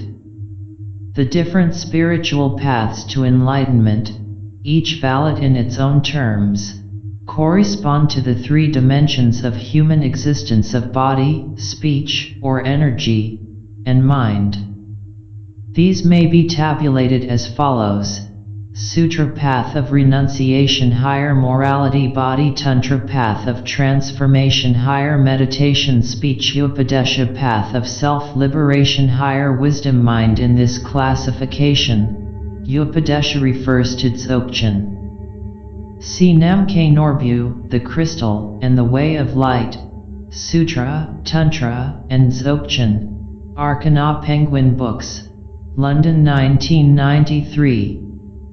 In the Zurvanist theology of later Zoroastrianism, which appears to have been especially widespread in the Sasanian Empire of Iran during the early Christian era until the rise of Islam in the 7th century, the texts speak of a single ground of existence called Zurvan-e-Karana, or infinite time, out of which emerged the twin deities Ormazd and Ahriman.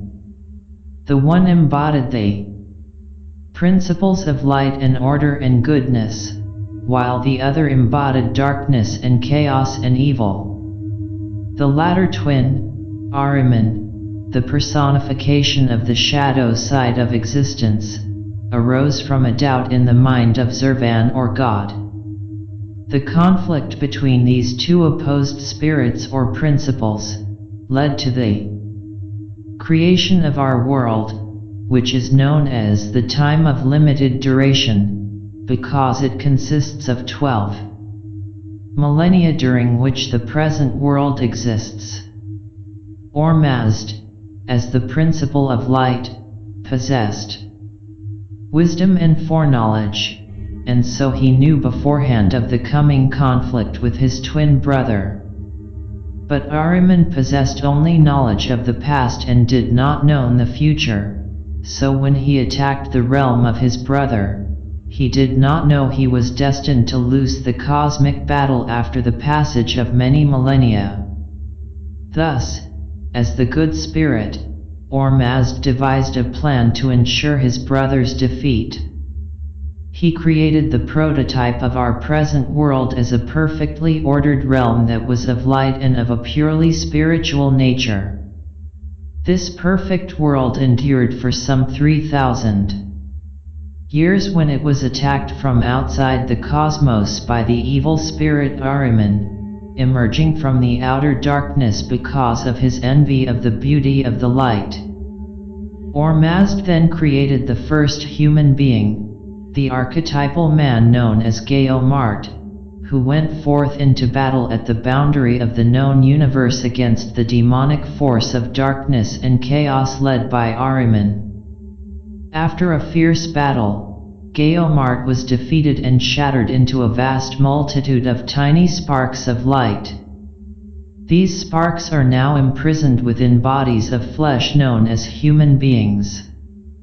Out of his envy for the beautiful work of his brother, Ahriman then attempted to construct a replica in matter of the celestial prototype created in light by Ormazd. This process occupied the second period of 3,000 years. Thus, the universe has fallen from the original creation of pure spirituality and light and has become a mixed world where the opposing principles of light and darkness, or good and evil, struggle and contend for supremacy. This represents our present time of travail. But at the end of a period of 6,000 years, the triumph of Ormazd and the forces of light is assured. Those human spirits who have rejected the darkness and have chosen the light will become liberated and Gayomart will become united and whole again. Ahriman will be defeated by the forces of light and will be expelled into the outer darkness beyond the ordered cosmos forever. Then there will occur a purifying fire that sweeps the world and destroys all sinners who remain, followed by a general resurrection of all humanity and universal renovation or recreation of the world, known as the Frashkart. The world again becomes an unspoiled paradise as it was in the time of the beginning before it was corrupted and degraded by the onslaught of Ahriman, and humans will once more become purely spiritual beings of light, united with their celestial souls or Fravarti. And since the time of limited duration is now completed, this renewed condition of paradise will be everlasting. The impact of this Zoroastrian eschatology upon post-exilic Judaism and even more on the development of Christianity has been well documented. The similarities with Christian eschatology are obvious. The basic Zoroastrian myth of God creating two spirits who, because they possess free will, the one chooses good and the light, while the other chooses evil and the darkness, is found in the Gathas or hymns which can be clearly attributed to the Magian prophet Zarathustra or Zoroaster himself, c. 700 BC. This same myth exactly reappears in the Dead Sea Scrolls. CRC. Zaener, The Dawn and Twilight of Zoroastrianism, G.P. Putnam, New York 1961. Moreover, a number old pre-Buddhist BONPO texts translated from the Zhangzhung language, such as the Sridpamdzad Phug, appear to reflect this Zervanist myth and theology. Zervanism and Bon are both ultimately monistic, tracing the creation of these two opposing spirits to a single source. They postulate a single ultimate reality, whether eternity in the case of Iran or infinite space in the case of Tibet, out of which the dualities emerge that then work out their dialectic during the course of a finite history. In Bon, especially in the old pre-Buddhist myths, these two principles of light and darkness are known as Yet and Engam, and, accordingly, on one side are arrayed the gods, Lha, and on the other side are arrayed the demons, Dud. In contrast, Manichaeanism, the religion established by the Parthian prophet Mani, 3 Sen CE, is radically dualistic. Unlike Orthodox Zoroastrianism, which regarded the world as basically the creation and work of Ormazd, the good god of light, only to be later spoiled and corrupted by the devil, Ahriman, Mani came to associate the world in general and matter in particular with the principle of evil and darkness as such. On one side were ranged God, light, order, spirit, and good, and on the other side were ranged the devil, darkness, chaos, matter, and evil. Moreover, Mani took the evil principle, Ahriman, or the devil, not as some creature created by God, but as a totally independent principle and a separate substance altogether. Whereas in the original Gathas of Zoroaster, as well as in Judaism and Christianity, the devil is not an independent deity, but a mighty spirit created by God who, by virtue of possessing free will, has chosen to do evil. Only because of God's permission has he been able to work his evil ways for a limited period of time. Nevertheless, over the centuries many Christians have allowed themselves to fall into a quasi-Manichaean stance, allowing the devil to truly reign as the god of this world, and who acts as the tempter of humanity, almost as if he is an independent deity with his own agenda, even though he will ultimately be defeated at the end of time in accordance with the original Zoroastrian scenario. Such a radically dualistic Manichaean mentality is clearly visible in the Calvinist theology of American Protestant fundamentalism. For example, certain Jewish rabbis, and some Muslim writers also, assert that there is an angel and a devil born together with each human being. Much the same idea appears in the Old Bon. This god or angel, Lha, and this demon or shadow, Dud, are born together, Lhanskis, with the individual soul.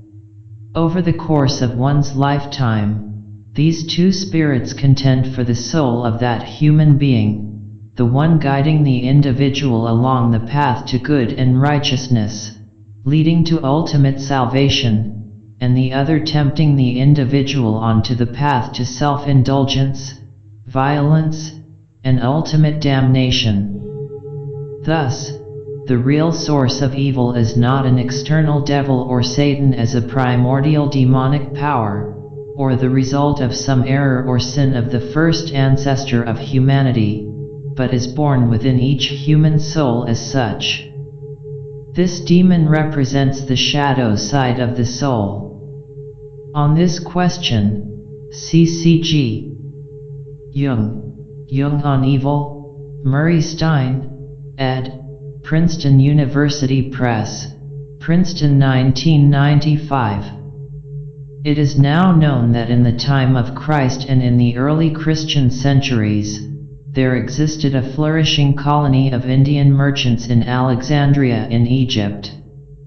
Most of these Indians appear to have been Buddhists, and Clement of Alexandria, 2 CE and CE, who established the first Christian school in that city, referred to them as Indians who worshipped the god Buddha, who is none other than the Buddha. In the biography of the Greek philosopher Plotinus, who himself was born in Upper Egypt and who lived in Alexandria, he is said by his chief disciple Porphyry to have been a student of Ammonius Saccas. The latter, in turn, was said to have studied in Alexandria with certain Indian teachers of philosophy, presumably Buddhist. It is known that several centuries before the time of Plotinus, 3 CE and CE, the great Indian Buddhist Emperor Ashoka sent delegations of Buddhist monks to the leading Hellenistic kings in the West, who were the successors of Alexander the Great. This included Ptolemy in Egypt. There is evidence that the Therapeutae, a spiritual monastic community living to the south of Alexandria, which was referred to in the writings of Philo and Josephus, and which had close connections with the Jewish community in Alexandria, may not have been Jewish at all, but Buddhist. Some scholars would even derive the name of this monastic community, Therapeutae, which is not a Greek word in origin, from the Indian name Theravada. This would suggest a Buddhist impact, as well as the Zoroastrian one indicated above, on post-exilic Judaism, and more especially, on the development of Christianity and the teachings of Jesus as expressed, for example, in Q and in the Gospel of Thomas.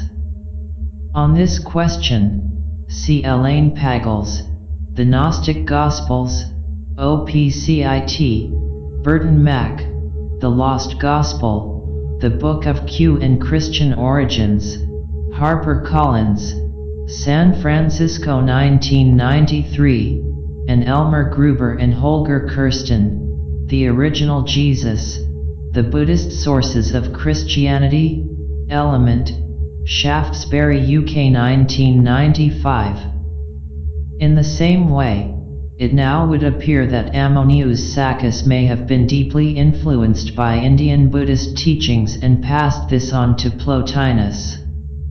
Although he placed himself squarely in the Platonic tradition, the basis of Plotinus' philosophy had a different agenda. He expressed a keen desire to journey to India in order to search out the wisdom of the Indians, and thus he set out in the train of the army of the Emperor Gordian when the latter invaded Persia. But this attempt to repeat the exploits of Alexander the Great was in vain, and the emperor was defeated. Plotinus escaped this disaster and journeyed onward to Rome, where he established his own philosophical school. The relationship of Plotinus' philosophy, now called Neoplatonism, to Buddhist ideas has not as yet been much investigated, although comparisons of Neoplatonism with Advaita Vedanta have been attempted. CJF Stahl, Advaita and Neoplatonism, University of Madras, Madras 1961. And on Buddhist ideas and Western philosophy in general, see Edward Cahn's 30 Years of Buddhist Studies, Selected Essays, University of South Carolina Press, Columbia SC 1968. The mother is the Kunzi, the son is Rigpa, and from their inseparability arises Tsil or energy. These three concepts are elucidated in some detail in the Ltakrid, or the explanation of the view, of Dzogchen, by Drushan Gyalwei Jungdrung, Bruchen Rjil Bag. Jungdrung, 12 CEN.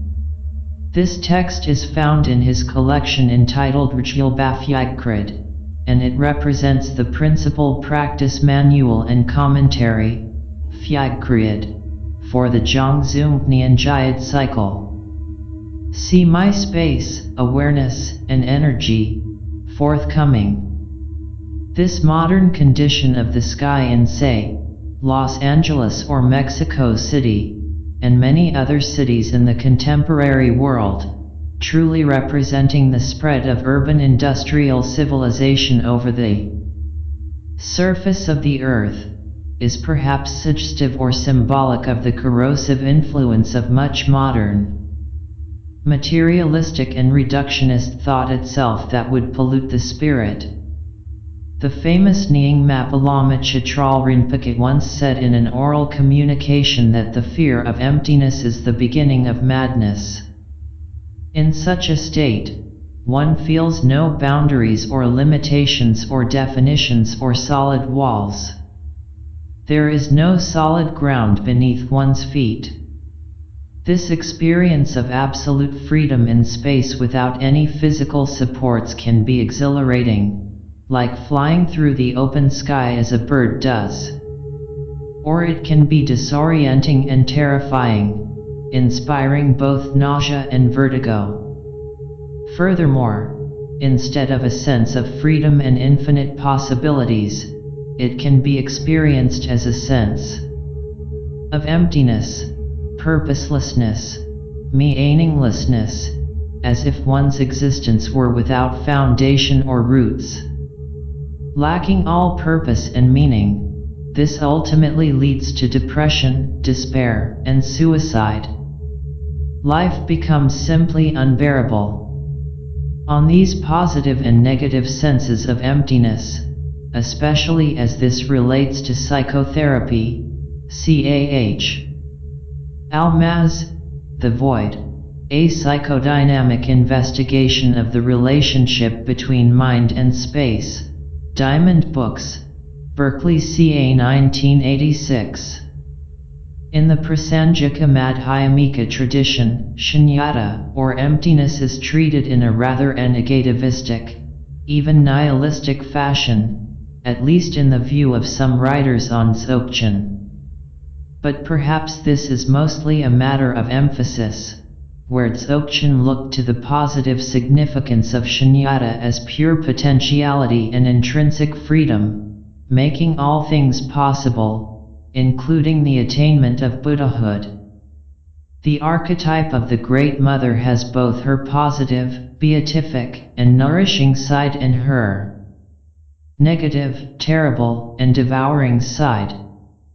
She gives birth to the hero, who symbolizes ego consciousness, yet she threatens to devour and engulf him again as the great dragon-like monster emerging from the waters of the deep or from the mouth of the cave that leads beneath the earth. See Eric Newman, The Great Mother, an analysis of the archetype, Bollingen, Princeton 1972, and also Joseph Campbell, The Hero with 1,000 Faces, Bollingen, Princeton 1972. On the Great Transfer, of which the Bonpo Mahasiddha Tapirite saw, as well as Padme Sambhava and Vimalamitra in the Nyingma tradition, are examples. See The Golden Letters. Notes to the commentary on the Four Wheels. Samten G. Karma-e briefly reviews the present text in his The Great Perfection, a philosophical and meditative teaching of Tibetan Buddhism, Brill, Leiden 1988, pages 203 to 205, where he states that this text belonging to the Zhangzhung Nianjayad cycle is of special interest because of its conception of light as the source of the phenomenal world. How man views his relationship to the environment and the phenomenal world is elucidated within the framework of 4 short sections, each of which is named a wheel. He goes on to say that the concept of 4 wheels is of tantric origin and, therefore, Indian, and so also is the notion of the bardo. But the idea concerning the light that radiates from Rang Shi's rig is peculiar to Bonpo texts. The lights which shine forth from the primordial base are here presented as the source of the phenomenal world, as well as of the transcendent state, that is to say, samsara and nirvana. This illustrates the Dzogchen philosophical conception of mind being capable of creating its own illusory world or releasing itself into its own former state of primordial purity. This conception expounded in the Zhangzhung Nianjayad is illustrated by a thanka found by Karma-e in a ruined Bonpo monastery of Eskiang Ksang in Amdo in 1985. In the center of a white background is a yogi sitting in meditation position.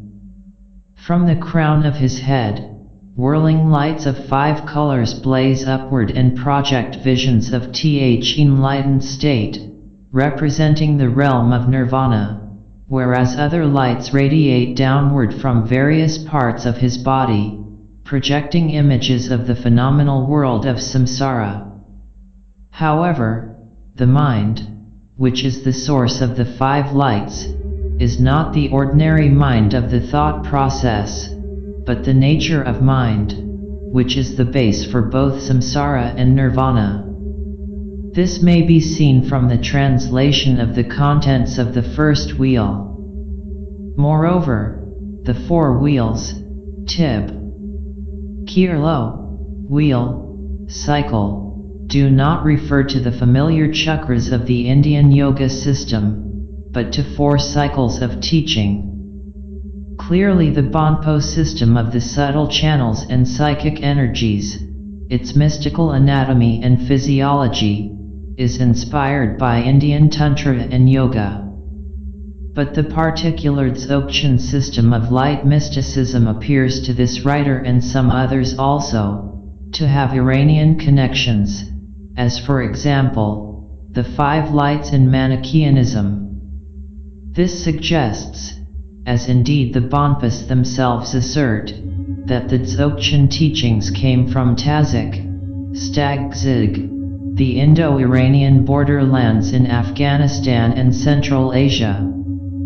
This does not, however, ignore Indian influences, for the Upanishads themselves speak of the Antarajyati or interior light resident in the heart. Moreover, the notion of an after-death experience or bardo, Saket Antarabhava, is not unique to Buddhism, even though the notion is highly developed in Anuttara Tantra and in Dzogchen, both traditionally reputed to derive from Central Asian sources, that is to say, from the country of Uddiyana. See My The Golden Letters, Snow Lion, Ithaca 1996. The attachment in recent decades of most modern physicists and cosmologists to the Big Bang theory of the creation of the universe as opposed to, for example, the continuous creation proposed by Fred Hoyle, lies with the unconscious influence of biblical myths and concepts on the thinking of most Westerners. Even when they are conscious atheists, the notions of God and creation intrude, if only to structure a theory of evolution that eliminates the necessity for a creator God at the beginning of the whole process. The thinking of modern man is as much structured by myth and religion, and in the West this means preeminently the biblical religion of the Judeo-Christian tradition, as that of ancient and medieval man. Nowadays, instead of speaking of the inexplicable actions of the gods and the spirits, we speak of the actions of the impersonal forces of nature, which yet remain as mysterious to us as the will of the gods was for the ancients. Or in terms of the individual, we speak of unconscious impulses and neuroses that are not under the control of the conscious ego. And as with Aristotle, we find it impossible to think of a beginningless series. There must be a first cause which is itself uncaused. We think that there must be an absolute beginning to things, an actual creation of the universe, even if there is no God to start things up and set them in motion. The Big Bang is just a primeval explosion with no cause and no explanation, although it had to have occurred because we think it must have occurred. Coming into being with this primeval explosion and being without any purpose, the universe then expands until a state of stasis or ultimate entropy is attained in accordance with the second law of thermodynamics. This represents the ultimate death of the universe, at state of absolute inertia and motionlessness. The universe has lived its long life without purpose and without meaning, coming inevitably to entropy where all will be cold, dark, and still, like a desiccated corpse devoid of life and consciousness. Such is the modern mechanistic view of reality, the universe, and man. All is without purpose and without meaning. But the second law of thermodynamics only applies to the limit case of a closed system, such as the machines we now build of metal. The modern model of the universe since the time of Newton in the 17th century is that of the machine.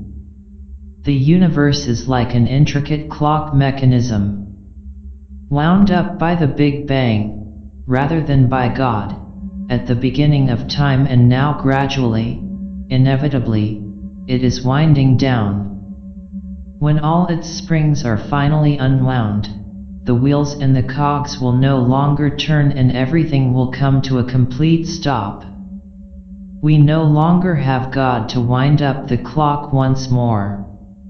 But living beings are not machines, but organisms, and although they age with time, they do not simply move toward entropy, but reproduce themselves. They are open systems. In the same way, the universe as a whole is an open system and not a closed one in the postmodern view. A better model than the mechanistic would be the organic. It is as if the entire universe were one gigantic living organism. It is not a static entity, but a living process interacting with other universes.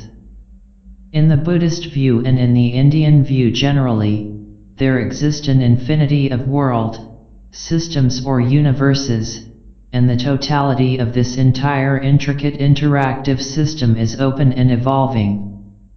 Energy can flow from one world system to another. And like individual organic beings, entire universes die and are reborn. They manifest and unfold and evolve, only to disintegrate and dissolve once again, enfolding back into their source. This is all part of the universal process of life, change, death, and rebirth going on endlessly. This is the cyclical process called samsara, within which we find cycles within cycles, an infinitude of individual variations. And yet, every individual process is linked together with the whole, an infinite multiverse of all universes, both actual and potential, pulsating with life. And this total process is itself beginningless. For the Buddhist and the Hindu, samsara is beginningless. There has been no original creation out of nothing, no absolute beginning. Although in relative terms individual organic beings and individual world systems do come into existence, evolve, age, and eventually pass away, only to be reborn again. On the Indian cosmology and its iconography in general, in both Hinduism and Buddhism, see Heinrich Zimmer, Myths and Symbols of Indian Art and Civilization, Harper Torch Book, New York 1962. On time, both linear and cyclical. See Mircea Eliade, The Myth of the Eternal Return, or Cosmos and History, Princeton University Press, Princeton 1971. The interrelationship of cosmology and the myths of creation to consciousness, spirituality, and the process of liberation and enlightenment, I deal with at some length in my work in progress, The Book of the Serpent.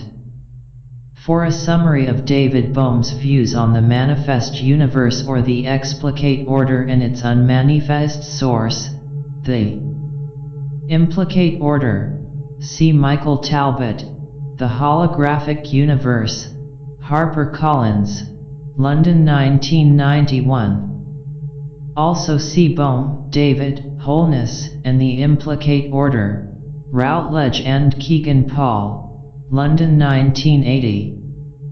In general, in relation to nirvana and samsara, the Dzogchen texts speak of pure vision, dag snang, as against impure karmic vision, ma dag los snang. On this fundamental distinction between nirvana and samsara, the pure and the impure, the sacred and the profane, see the discussion in the preceding commentary. On the distinction between the sacred and the profane in general, see Mircea Eliade, The Sacred and the Profane, The Nature of Religion, Harcourt, Bryce and World, New York 1957. This motif of the archie or primordial principle giving birth to both light and darkness, both good and evil, is much like the myth of the primordial androgynous Iranian deity Zervan, who gives birth to both God, or Mazd, and the devil, Ahriman, the twins of light and darkness respectively. God is born from Zervan's good intentions and the devil from his doubt or shadow side. Certain Christian writers, like the Armenian theologian Esnik, vigorously attacked this Zervanist notion that the highest God could also be responsible for the existence of evil. But if God is all goodness and light, how can he permit the existence of evil in the world? Generally, Christians attribute the origin of evil to the perverse nature of mankind, the myth of the fall, or to the intervention of the devil, who experienced an even earlier fall while being an archangel in heaven before the fall of humanity. But in both cases, the fall, and hence the origin of evil itself, was due to an act of free will, disobedience to the ordinances of the Father and the prideful attempt to set oneself up as the equal of the Father. On the Zervanist theology with Zoroastrianism, CRC. Zaener, The Dawn and Twilight of Zoroastrianism, OPCIT, and RC. Zaener, The Teachings of the Magi, Allen and Unwin, London 1956. This question of the origin of evil and the shadow side of God equally fascinated C.G. Jung. C.C.G. Jung. Jung on Evil, OPCIT, and An Answer to Job, Routledge and Kegan Paul, London 1954, also in Collected Works, Vol. 11, Bollingen Series, Princeton University Press, Princeton, New Jersey, 1968. On the Sacred Nature of the Sky, see Mircea Eliade, Patterns in Comparative Religion, Myrdhin Books, New York, 1963. In Latin, fiat lux means let there be light. In the creation myth found in Genesis I of the Hebrew Bible, the Ruach Elohim, or the Spirit of God, masculine, moved like a wind across the dark waters of the deep of the primordial ocean, fem. In Hebrew, Tehum, the deep, is cognate with Babylonian Tiamat, the name for the great female chaos dragon or serpent that dwells concealed in the deep waters of the primeval ocean.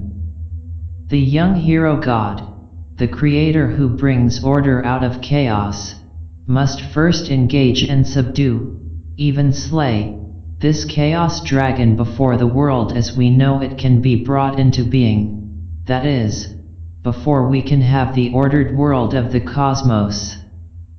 The mythic account found in Genesis I and composed by Jewish priests and scribes in Babylon during the captivity, is clearly based on the Babylonian account of creation found in the Enuma Elish. In this latter work, the young hero god is called Marduk, and he is elected by the other gods as their champion in order to fend off the great watery chaos dragon who threatens to devour them and end their conscious individual existence. Because Marduk slays the dragon and, indeed, creates the known universe out of her dismembered body, the gods in assembly joyously grant him kingship over them. Marduk then takes possession of the tablets of destiny and creates mankind from clay to be servants of the gods. In the book of Genesis, this account based on the Babylonian original is prefaced to another earlier creation myth, one of Canaanite origin, which is now found as Genesis 2. In Genesis I, the name given to the hero creator god who drives back the dark waters of chaos is Elohim. Although later, this epithet is interpreted as referring to an individual deity in accordance with the prophetic ideology of monotheism in the 6th and 5th centuries, the name itself is a Hebrew plural meaning the gods. It was this creator god who uttered in the beginning these words, Fiat lux. Let there be light. This was a theological notion, creation by word, that came from Egypt rather than Babylon. In the Memphite theology, the primordial creator god, here called Te, conceives the idea of creation in his heart, mind, and then with his tongue he utters the words let there be.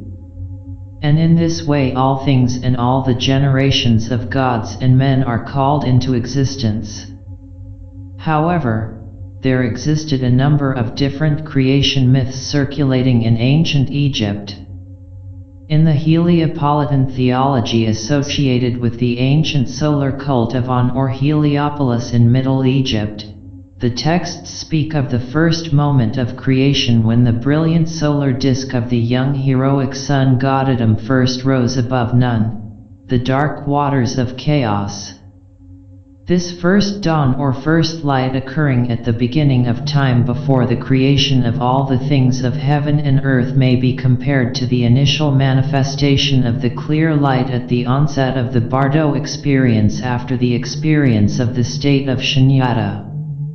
This Shunyata, which is also feminine in its nature, may be compared to the fecundative waters of the primordial ocean, out of which all things will emerge in their time, including the young god of light, who is the son of Rigpa. The dark maternal watery principle gives birth to the light of consciousness at the time of the beginning, the first dawn of creation. Every sentient being experiences this with each passage through the Bardo. In the Dzogchen wisdom tradition, Shunyata, or Kunzi, is said to be like the empty sky and as the mother. It is feminine, whereas Rigpa, or intrinsic awareness as the sun, is masculine and compared to the disk of the sun.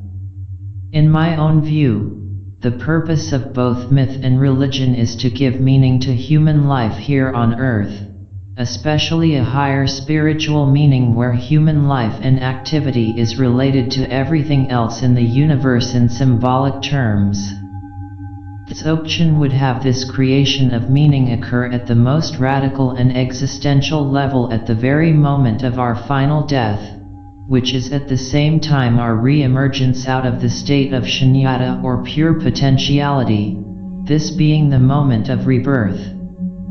With the onset of the bardo, gazing into the clear light of reality, awareness comes to perceive the light which is actually its own projection and reflection. And in this chaotic display of rainbow lights, the presence of awareness brings about a spontaneous emergence of order, whether sacred or profane, and creates meaning by way of the self-manifested images or holograms that represent nirvana or samsara.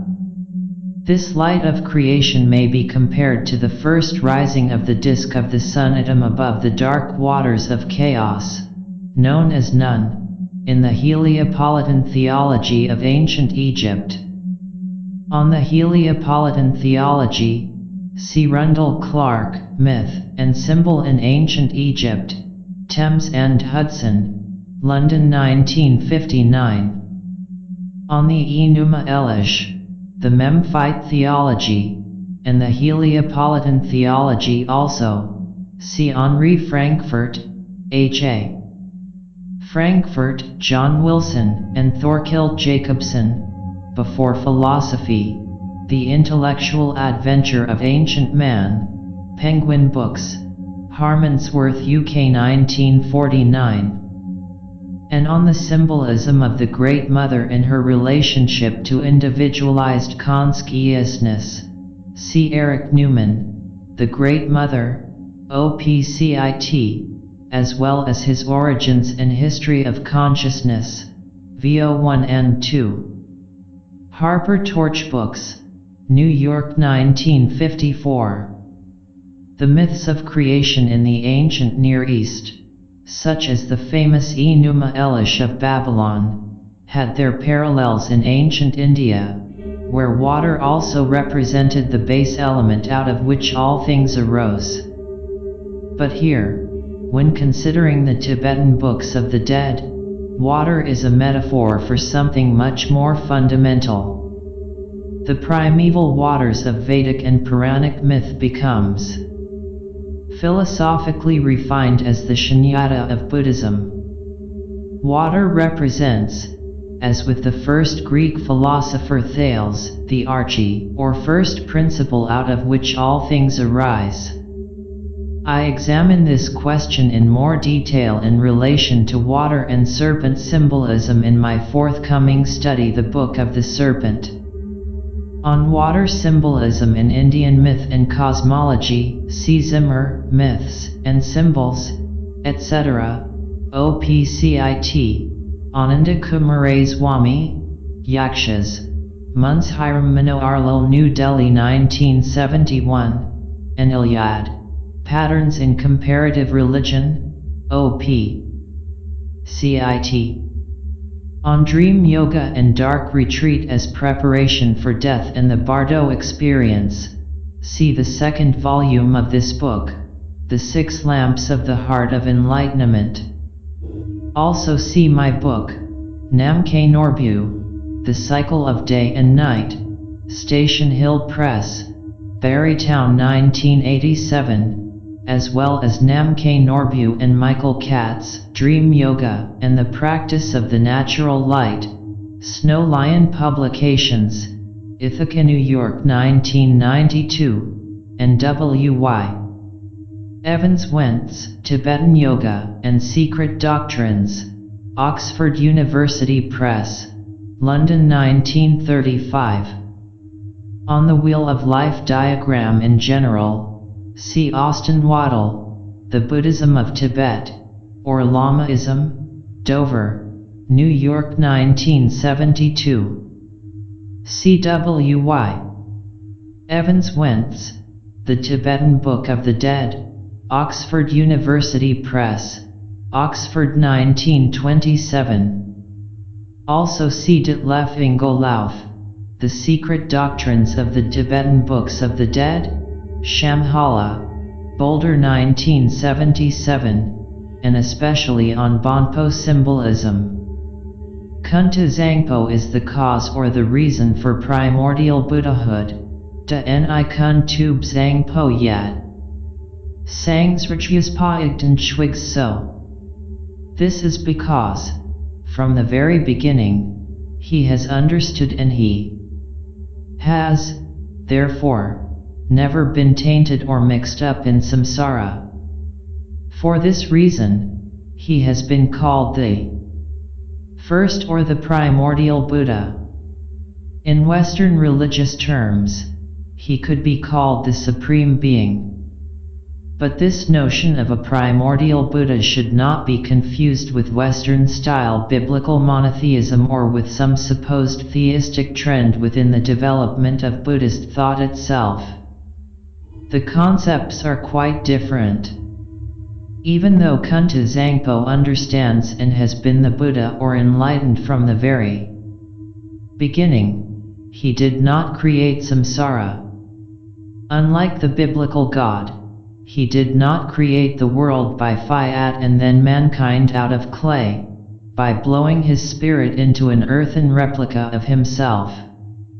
The universe, or rather, the complex natural process called samsara, was never created as part of someone's intention or plan, nor did it ever have an absolute beginning in time and history.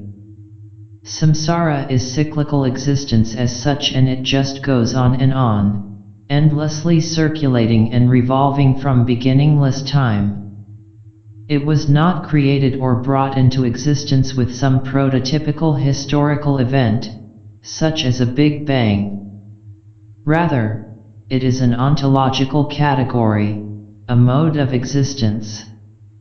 But, in the relative sense, in terms of the psychogenesis of each individual stream of consciousness, one may speak of samsara as having a relative beginning, as being created in the moment following psychic death when awareness reawakens at the onset of the bardo experience.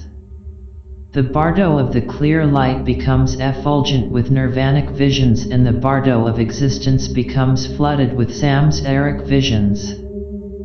Failing to recognize the real nature of these visions, the individual stream of consciousness, or namshi, renamshis, once again re-enters the rebirth process, sridpa. One becomes born again or reborn, yang srid. So, in this sense, for an individual sentient being, it may be said that samsara has a beginning. However, the visions of samsara naturally and spontaneously arise out of the nature of mind, the primordial state of the individual. These visions, which form the world as we know it, were not created by some transcendent God, nor are the bardo visions inflicted upon the individual soul as reward or punishment by such a God. Rather, the particular aspect of these visions, whether blissful or terrifying, are determined by the process of the karmic inheritance of that individual.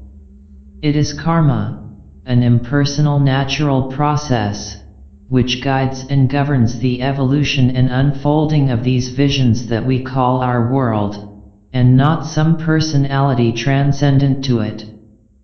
Even though the clear lights in the bardo arise of themselves, freely and spontaneously, without prior cause or design, it is the karmic process operative in the mind stream of the individual that determines how these initial displays of chaotic lights are ordered and interpreted. In reply to the first question found in the Roman Catholic Catechism, who made the world? The wisdom teachings reply that it is karma which has made the world.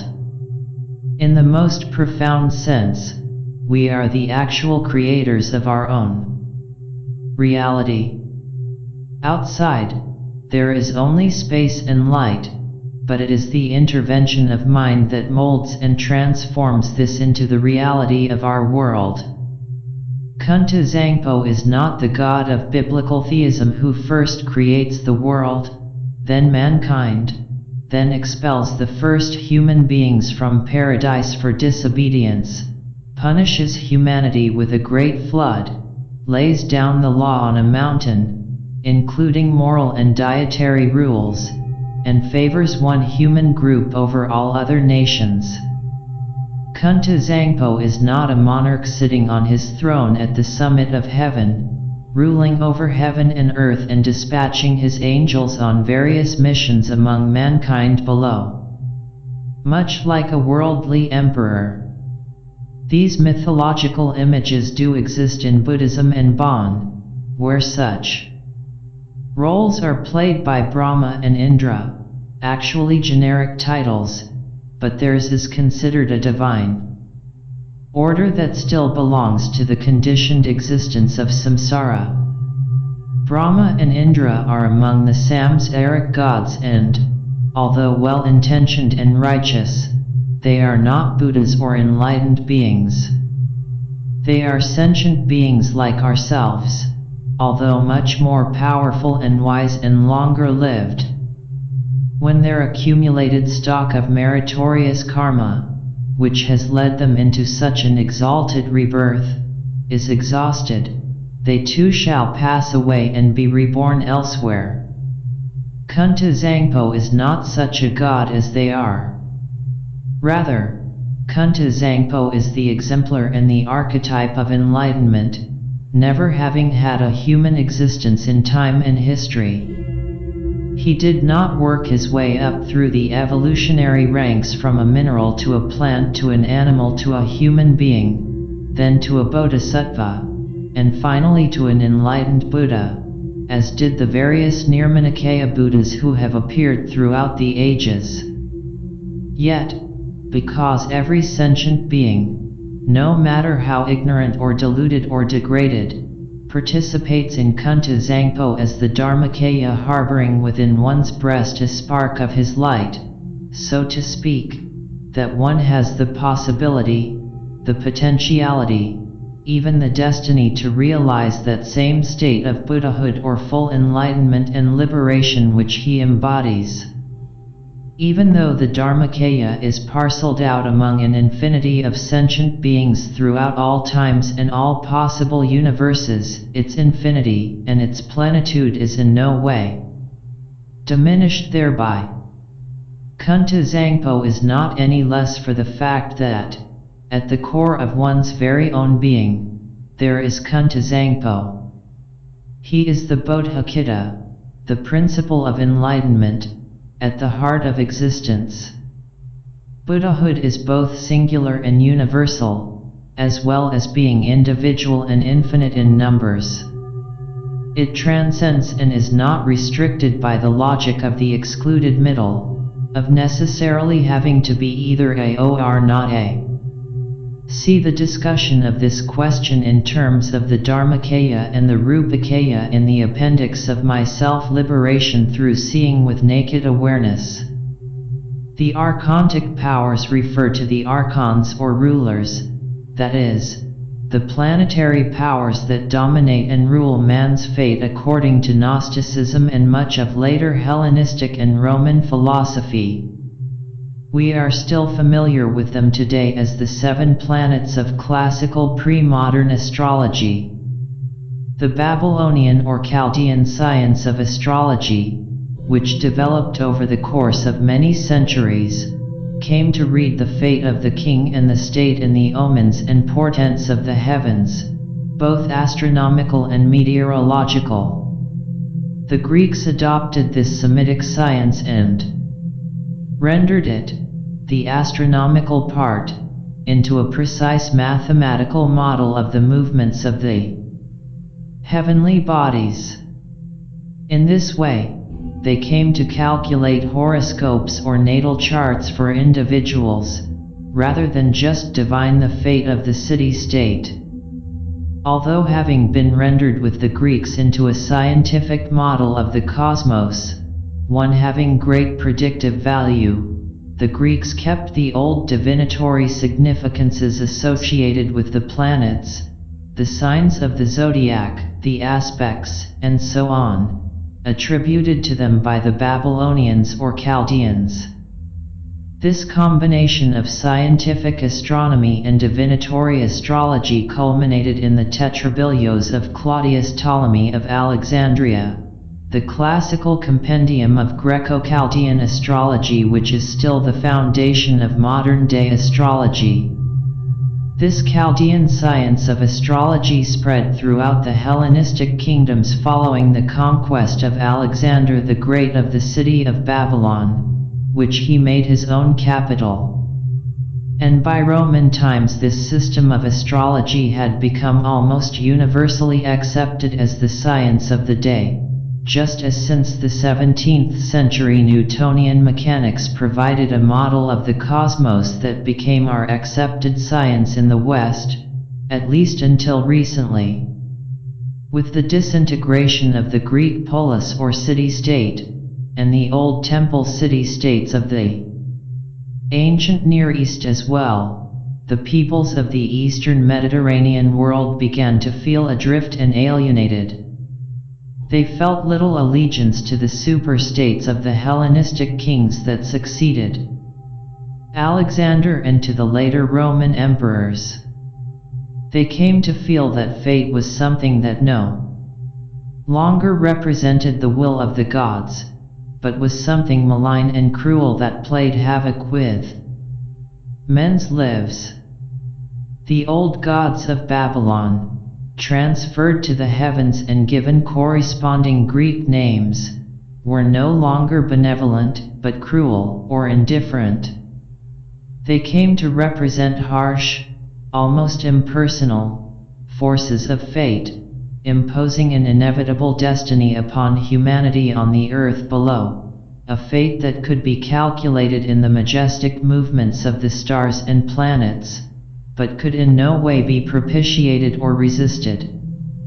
A man's fate could be calculated from his natal horoscope, but he was powerless to overcome his lot.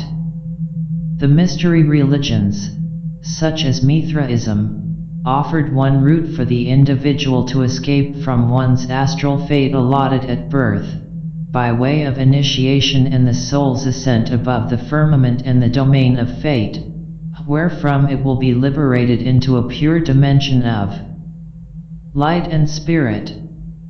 Christianity offered another path, either by rejecting the science of astrology altogether or by downgrading these planetary powers and subordinating them to the will of God.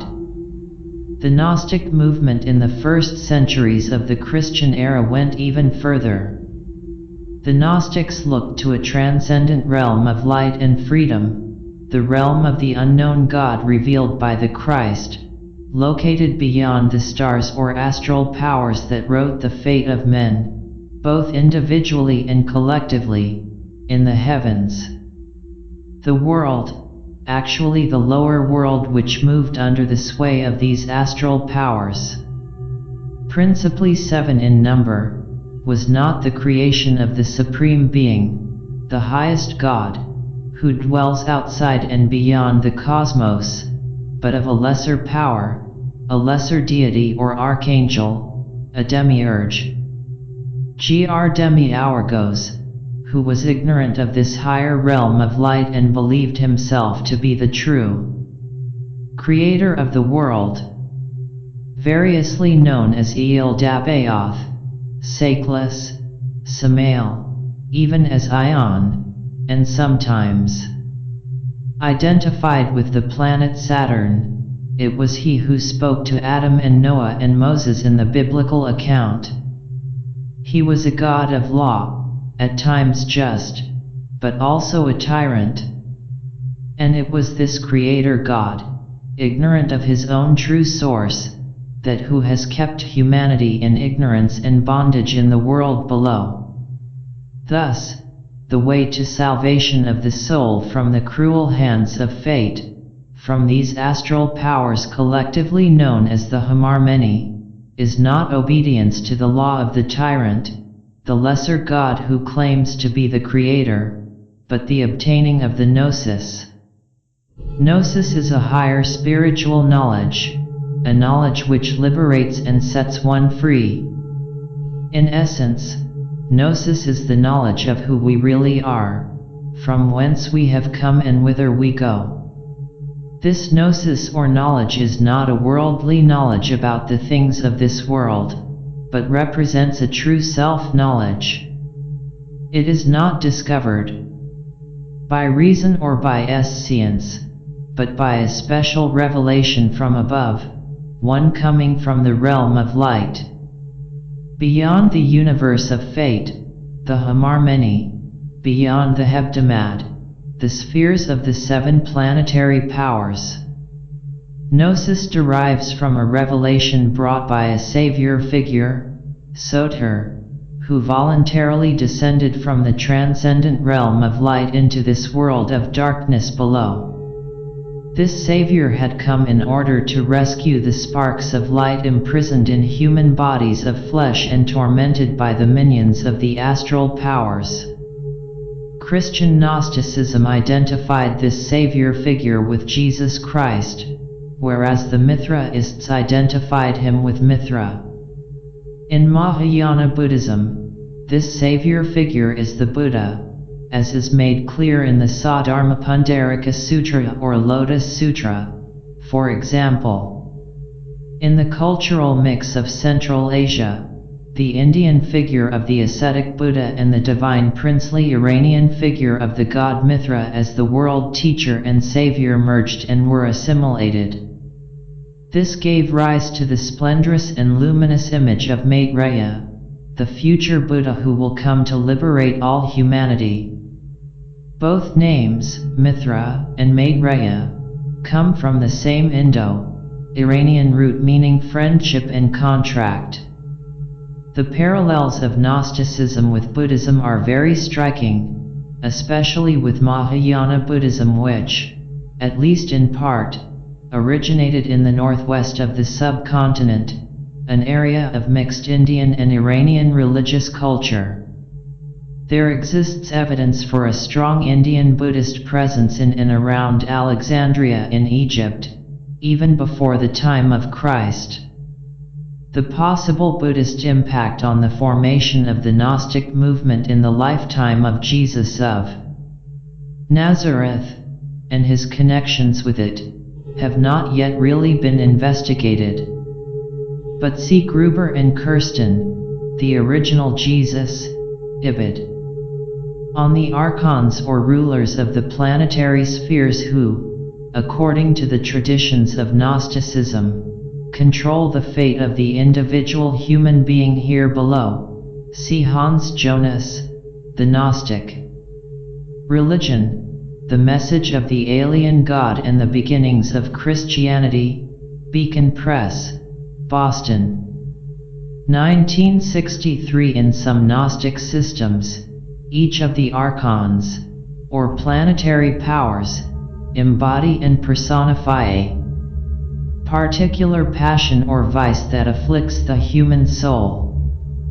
For example, Mercury rules avarice, Venus rules lust, Mars rules anger, and so on. As the soul, originally of a purely celestial and spiritual origin, descends through the respective planetary spheres to take up embodiment once more in the flesh of the earth, it becomes gradually garbed in these vestments of a planetary and passionate nature. Thus, the planets and their corresponding passions come to dominate the life of the soul here on earth.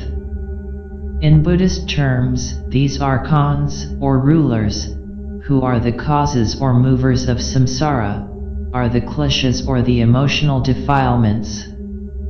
They appear to the deceased soul as the wrathful deities, Krobol Hodghogs, when the clear light of the Dharmadhatu, in Gnostic terms the Pleroma, is not recognized. The chief of these wrathful deities in the Tibetan Book of the Dead is called the Buddha Herika, who represents the higher or wisdom aspect of ignorance and confusion, moha, which is the essence of ego attachment/aversion perverting all human emotions. The corresponding BONPO deity is known as Tsakuk, Jeet Som Kok. I have investigated this question of the relationship between Gnosticism and Mahayana Buddhism, especially Buddhist Tantra and Dzogchen, at greater length in my unpublished study Mystical Illumination in Gnosticism and Buddhist Tantra. This is also alluded to in a study by my own teacher. See Edward Cahn's Buddhism and Gnosis, reprinted in Robert Siegel, ed. The Allure of Gnosticism, Open Court, Chicago 1995. In the Hindu tradition of the Brahmanas and the Puranas, the creator god is known as Brahma. Indeed, the concept of Brahma in Hinduism and Buddhism may be compared to the concept of a creator god in the Western biblical tradition. But in Buddhism there is no single creator god in an absolute sense. Rather, all sentient beings are the co-creators of the universe they now inhabit. This universe is the collective result of their various past karmas. In Buddhism, Brahma is a generic term. And, as explained in the Vinaya, the Brahmajala Sutra, and elsewhere, that, in the distant past before the fall into generation and physical embodiment on the surface of the earth from the celestial paradise of the Brahma Loka, all human beings were once Brahmas or purely spiritual beings, adorned with bodies of light, inhabiting the celestial heavens. See the appendix to my Self-Liberation Through Seeing with Naked Awareness. Elohim is the name for God the Creator in the book of Genesis in the Old Testament of the Bible. This Hebrew name is plural, meaning the gods, whereas the singular form El was the name for the old creator god in Canaanite mythology. By the time of King David, c. 1000 BC, the tribal god of the Hebrews, Yahweh, became identified, at least in the circles around David, with the Canaanite creator god El Elyon, whose Jebusite priests controlled Jerusalem before the former conquered the city and made it his capital. With the rise of the Gnostic movement around the time of Christ, the view of this creator god depicted in the book of Genesis of the Bible undergoes a radical re-evaluation. Although he is still regarded as the creator of the world and of the physical body of man, he is no longer the supreme being or the highest god, but a lower power known as the demiurge. In the Buddhist myth of Genesis, the Brahmas have fallen into generation and rebirth due to their ignorance, having forgotten that they were originally celestial beings of light and that they were the creators of the reality of the universe they now see around them. In a very direct sense, we, as human beings, create our own reality. The texts of Dzogchen elucidate this process in some detail. Again, in terms of the vocabulary of Western occultism and neo-theosophy, the Kamadhatu or desire world embraces the physical, etheric, and astral planes. The Rupadhatu or form world encompasses the various mental planes, and the Arupadhatu or formless world refers to the various planes of cosmic consciousness attained in mysticism. The term Brahmas, in the plural form, properly applies to the various beings inhabiting the Rupadhatu or mental planes. On the sacred structure of space, see Mircea Eliade, The Sacred and the Profane, OPCIT. Also see Giuseppe Tucci, The Theory and Practice of the Mandala, OP.CIT. On Tibetan medicine, see Rishan Rinpoche, Tibetan Medicine, University of California Press, Berkeley CA 1973, and Theodore Barang, The Tibetan Art of Healing, Robinson and Watkins, London 1974. According to the traditional wisdom teachings, such as Dzogchen, modern man has become out of balance because he locates the center of his being not in the heart, but in the head or brain. Hence the modern excess of intellectuality and estrangement from the feelings and the emotions that derive from the heart and the body. Also, modern science tends to take the senses, which are principally located in the head, as the only source of valid knowledge. The wisdom of the heart is dismissed as mere subjectivity and a block to objective scientific knowledge. Also, some modern spiritual people, of my acquaintance in California, following versions of New Age thinking and the neo-theosophy of Alice Bailey, would locate the center of their being in an ID point or individuality center suspended above the crown of the head. But this is equally unbalanced, energetically speaking. Such people reject their present embodiment in human flesh, as well as their feelings and emotions, believing them to be associated with the so-called lower chakras, principally their sexual desires. Historically, this notion developed in the last century out of a Victorian sentimentality and prudishness with regard to both the feminine and the physical body. This sentimental Puritanism particularly afflicted England and America, and in many ways it still does. To the clairvoyant eye, such individuals develop a weak pale blue aura and become excessively ethereal, almost as if they were floating some several centimeters off the ground. Such spirituality represents a questionable spirituality and is not very helpful for realizing wholeness and integration. A genuine spirituality requires the individual to be grounded in the center of one's own being. Of course, there exist meditation practices in the Tibetan tradition, especially in Tantra, where higher spiritual energies, the blessings of the Buddhas and the Gurus, are invoked into this ID point or sphere of white light visualized above the crown of one's head. An important practice of purification is done in this manner. But then, these spiritual energies, by and relapse, are drawn down into one's body through the aperture at the crown of the head. Drawn down through the central channel, they come to be sealed into the lotus of one's own heart center. This center is the true temple or palace where the king who is Rigpa resides. He is not floating up there somewhere above the top of one's head, like a pale blue hot air balloon. There exist certain Dzogchen practices which work in this way, the integrating of external space, five-eyed beings, and internal space, nanged beings. On the meaning of direct introduction, NGO's prod, in terms of Dzogchen, see the golden letters, OPCIT. Especially sadhana practice with the visualizations of the peaceful and wrathful deities, Zhikro. Oral communication from Lapon Tenzin Namdak.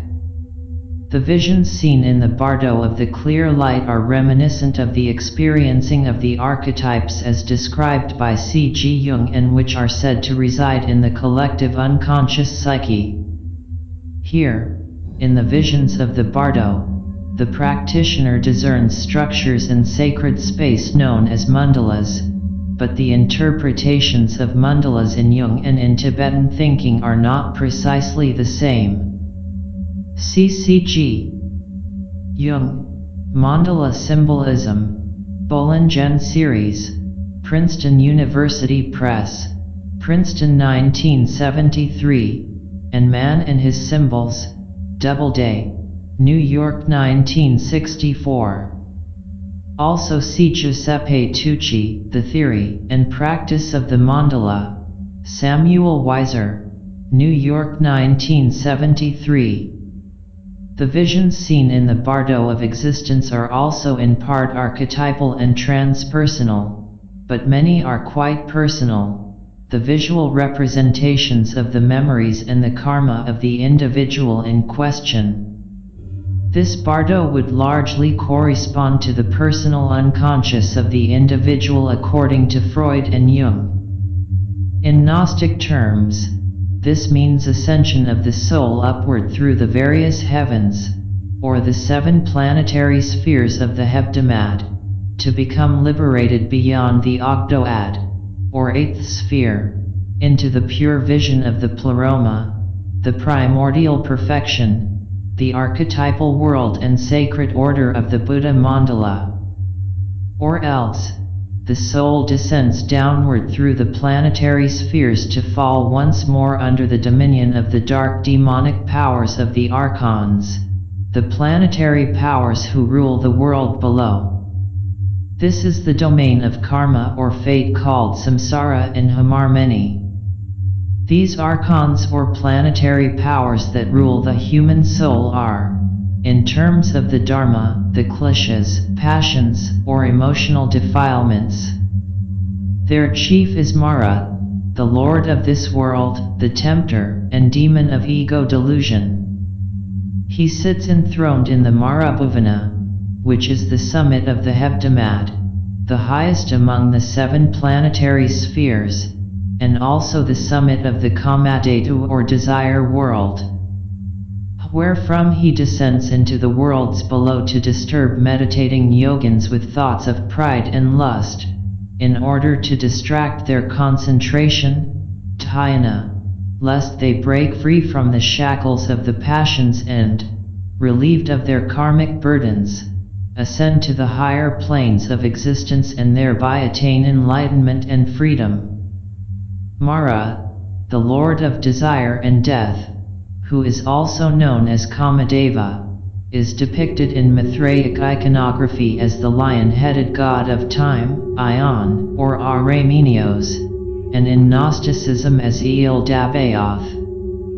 In the bardo, he is encountered in many guises, such as the judge of the dead and the lord of karma. The Buddhist figure of Mara bears a remarkable similarity to the devil as the tempter of Christ and to the Gnostic figure of Eel Dabaoth or Sakeless, the chief archon, dwelling in the 7th planetary sphere or hebdomad, who is the chief among the 7 archons or rulers of the lower world. This is the domain of the Hamarmeni or astral fate, personified by the 7 powers who represent the 7 planets of Babylonian cosmology and science. As said previously, in Buddhism they correspond to the principal kleshas, the negative emotions or defiling passions, that come to dominate the psyche. This is the cosmological or mythopoeic dimension, but in psychological terms for the individual, the entire cosmic drama of the original creation and fall occurs and reoccurs each time the individual dies and comes once more to experience the bardo before rebirth into another physical embodiment or mode of existence. Indeed, this fall occurred at the beginning of time, but more importantly it occurs repeatedly for the individual at the boundary between death and the onset of the bardo due to the existential defect of ignorance or lack of awareness. Ma Rig Pa. This defect, as a possibility, occurs within the pleroma, the perfect wholeness of the beginning before creation, as a shadow or a doubt, and this existential ignorance is depicted mythopoeically as the fall of Sophia or wisdom. She, as the intellect, tries to create a world, in imitation of the pleroma archetype, out of the hyle or aqueous chaotic primordial matter below. But she attempts this without the partnership of her consort, enlightened awareness. The project is a failure and the intellect becomes lost in a labyrinth of its own creation, which is but a dim reflection in the waters of chaos of the archetypal pattern of the pleroma or Buddha mandala. Yet, whereas Sophia as intellect becomes a fallen woman, Sophia as wisdom, the perfection of wisdom, the consort of the Buddha, represents the very pathway back to the source. However, for the individual sentient being, after experiencing the karmic fruition for each lifetime and dying once more, it is precisely this lack of gnosis or understanding that leads to the consequent failure to recognize the shining face of the clear light of reality, called the Mother in Dzogchen and the Father in Gnosticism. This is the inner light, the midnight sun, encountered within the innermost Aditan or sanctuary of one's own soul. And the failure to recognize the nature of this light leads to downfall and coming once more under the dominion of the archons, who are the kleshas and the poisons. The close connections between Dzogchen and certain Gnostic traditions, including Mithraism and Manichaeanism, are clearly suggested by these schemata of fall and salvation. On the similarities between Buddhism and Gnosticism, see Edward Cahn's Buddhism and Gnosis, in The Origins of Gnosticism, Colloquium of Messina, 13–18 April, 1966, Ugo Bianchi, ed. E.J. Brill, Leiden 1970, reprinted in Robert Siegel, ed. The Allure of Gnosticism, Open Court, Chicago 1995. And also see Elaine Pagels, The Gnostic Gospels, Vintage Books, New York 1989. On Gnosticism in general, see Hans Jonas, The Gnostic Religion, The Message of the Alien God and The Beginnings of Christianity, Beacon Press, Boston 1963.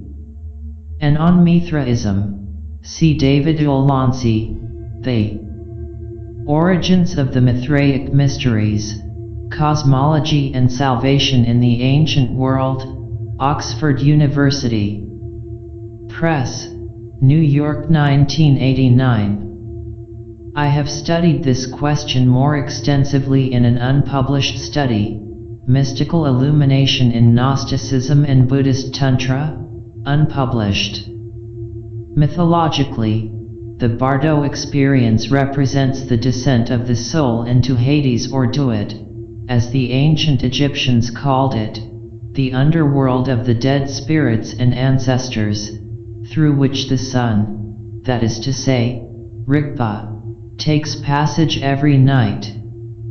In the initiation into the mysteries, the candidate is introduced to the inner light, gr epopteia, and prepared for the passage through the other world to a spiritual rebirth. The same is done in the mysteries of Dzogchen. On the nocturnal subterranean passage of the sun god Ra in the Heliopolitan theology of Ancient Egypt, see Rundle Clark, Myth and Symbol in Ancient Egypt, OPCIT, and H. Frankfurt, J. Wilson, and T. Jacobson, Before Philosophy, OPCIT.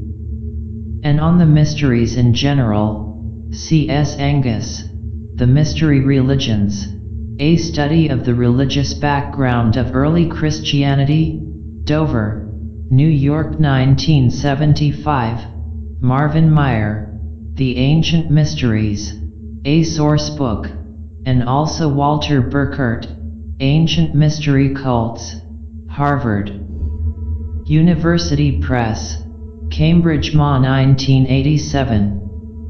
This is reminiscent of the threefold division of humanity found in the Gnostic tradition, namely, the division into those individuals who are spiritual or Gnostic in nature, the pneumatikoi, and, therefore, predestined for salvation by their spiritual natures, those who are intermediate or psychic, the psychikoi, who may follow either the path to salvation and celestial ascent or the path of descent into perdition, and those who are material, the hylikoi, who are forever denied salvation because of their materialistic and earthbound nature, Hyle. However, the Mahayana came to reject the notion of an ekantika or hylikos, that is, an individual or sentient being who is constitutionally incapable, by virtue of possessing a totally material or non-spiritual nature, of ascending the spiritual path to liberation beyond the stars. In the Gnostic tradition, following the lead of Babylonian astrology and cosmology, the stars of the firmament or the celestial sphr are the visible image of fate and karma. Rather, according to the Mahayana, all sentient beings, at the very core of their being, possess the bodhicitta or spark of light that is totally transcendent and spiritual in its nature. But the face of Rigpa has become obscured by the thick clouds of ignorance and forgetfulness. This spark of light, or seed of celestial fire, that has fallen into physical embodiment and cyclical existence, is, indeed, Rigpa or intrinsic awareness. This Rigpa or bodhicitta, Byangchub Kyi Sems, is at the center and core of one's existence as a sentient being, Sems Kan, and it represents the nature of mind, Semsnyad. By virtue of this bodhicitta or nature of mind, there is no sentient being, no matter how low or degraded or ignorant in this present life, who is not capable eventually of attaining salvation or realizing Buddhahood. Buddhahood is both the essence and the potential of the bodhicitta, it being the nature of mind. And it is to be discovered within one's own immediate experience at this present moment. It is ordinary and nothing special, because it has been there all the time, yet it is a hidden treasure and the most precious of jewels. This Rigpa or intrinsic awareness, coextensive with Kunzi and pervading the entire dimension of existence, the Dharmadhatu, is inherent in being as such. There is no existence without it. It is the primordial awareness, Yerig, and as such it pervades everywhere, Kibrig, through all of space and throughout all universes. But it is also embodied individually as sentient beings, as awareness which is conscious, Samrig. On this question, see my study of the Kunks Hizzle above. Also see my forthcoming book on the BONPO Mother Tantra, The Mandala of the Sun, forthcoming from Snow Lion, 1999. Many clairvoyants are able to see this subtle mind-made body which is the etheric double of the individual in question. The ancient Egyptians knew it as the Ka, and in modern occultist and neo-theosophical literature it is generally known as the astral body. On the etheric double and the astral body, CGRS. Mead, The Doctrine of the Subtle Body in Western Tradition, Quest, Wheaton IL. 1967. According to a number of traditions around the world, this subtle body remains in the vicinity of the corpse for approximately 3 days before departing or dissolving. It has also been seen on countless occasions hovering near the grave where the individual was recently buried as a kind of specter or ghostly shell devoid of consciousness. Usually the consciousness of the individual has already vacated this vehicle, having gone onward into the Bardo experience. In any event, this shell eventually dissolves into the surrounding atmosphere with the final dissipation of the residual prana or vital energy of the individual. Oral communication from Lapon Tenzin Namdek. On these picture cards in BONPO funeral rites, see Perkvern, Bon Religion, a death ritual of the Tibetan Bonpas, Brill, Leiden 1985. The Bonpas possess a number of different versions of the Book of the Dead cycle and the Bardu Das Graal, such as the Brulugs, the Horlugs, the Zhulugs, and so on. These differ in detail from the usual Buddhist version extracted from the Kargling Jikro cycle. On this latter cycle, see my book, Self-Liberation Through Seeing with Naked Awareness, Station Hill, Barrytown 1989. For translations of the Bardu Das Graal from this cycle, see W.Y.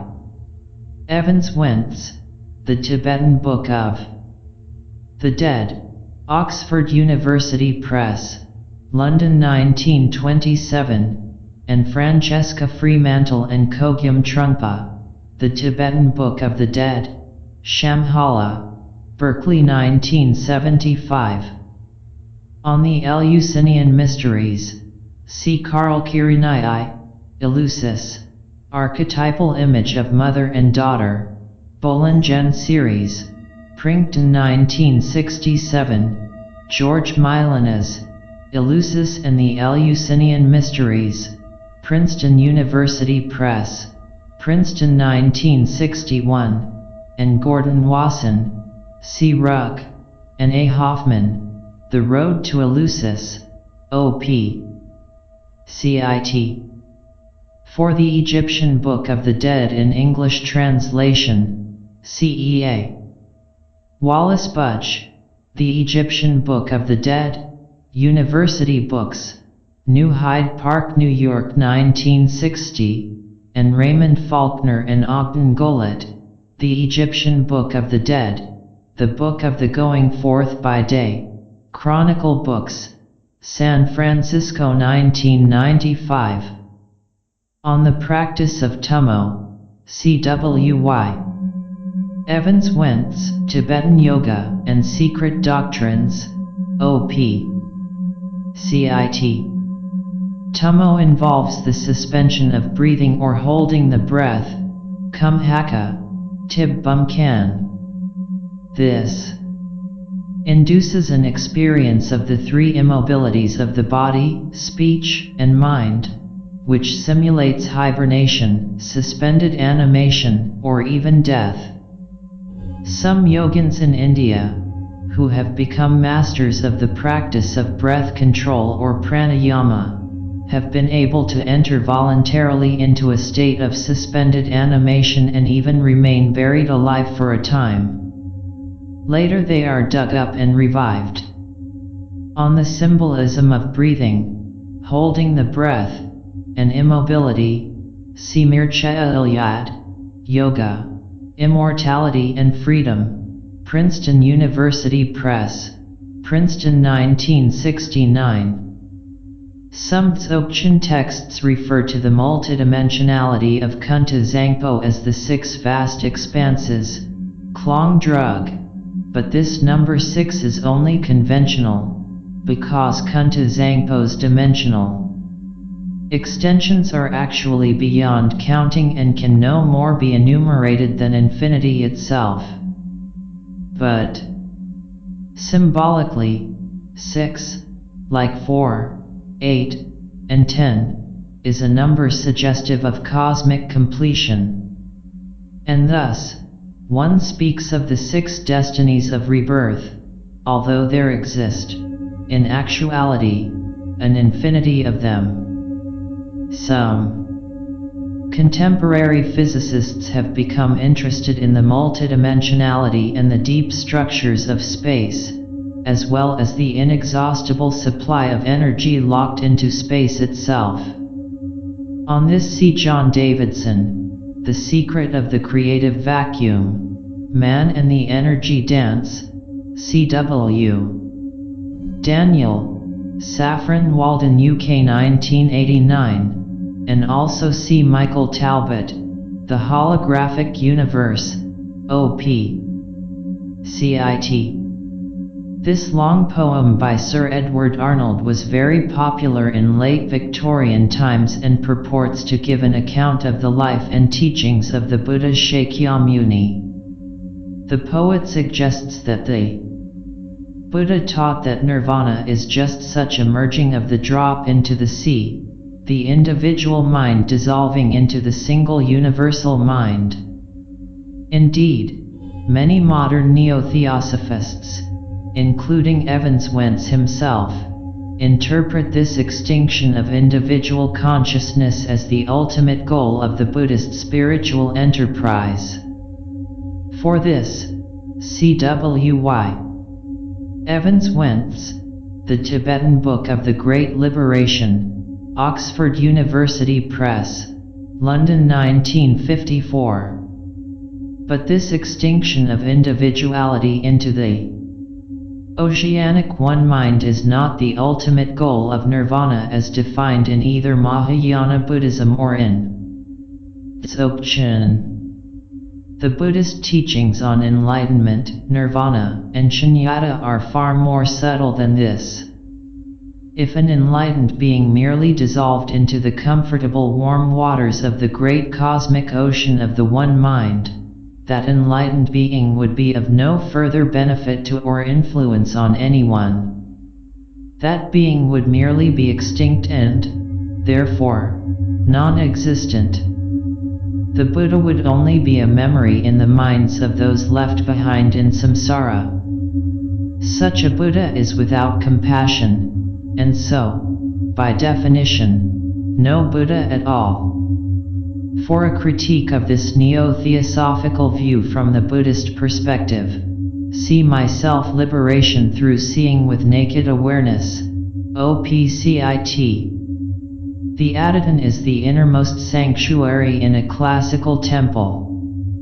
It might house the image of the deity or other sacred objects, such as in Solomon's Temple in Jerusalem. In ancient times, during the course of one's initiation into the mysteries, the candidate was led through a series of totally dark chambers, symbolic of both death and the descent of the soul into the underworld and the conclusion of the rite. The candidate was exposed to a blinding light.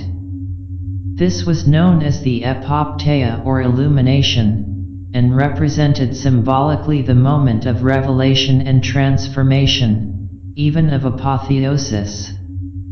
This ritually simulated the experience of the manifestation of the clear light in the bardo following the second death, that of the psyche. At this point in the ritual of initiation, the Hierophant revealed certain things and said certain things of which the candidate was forbidden to speak of to non-initiates on pain of punishment by the gods. But because of this hierophany, the candidate became a neophyte and gained access to immortality, that is, knowledge of the true immortality of the spirit.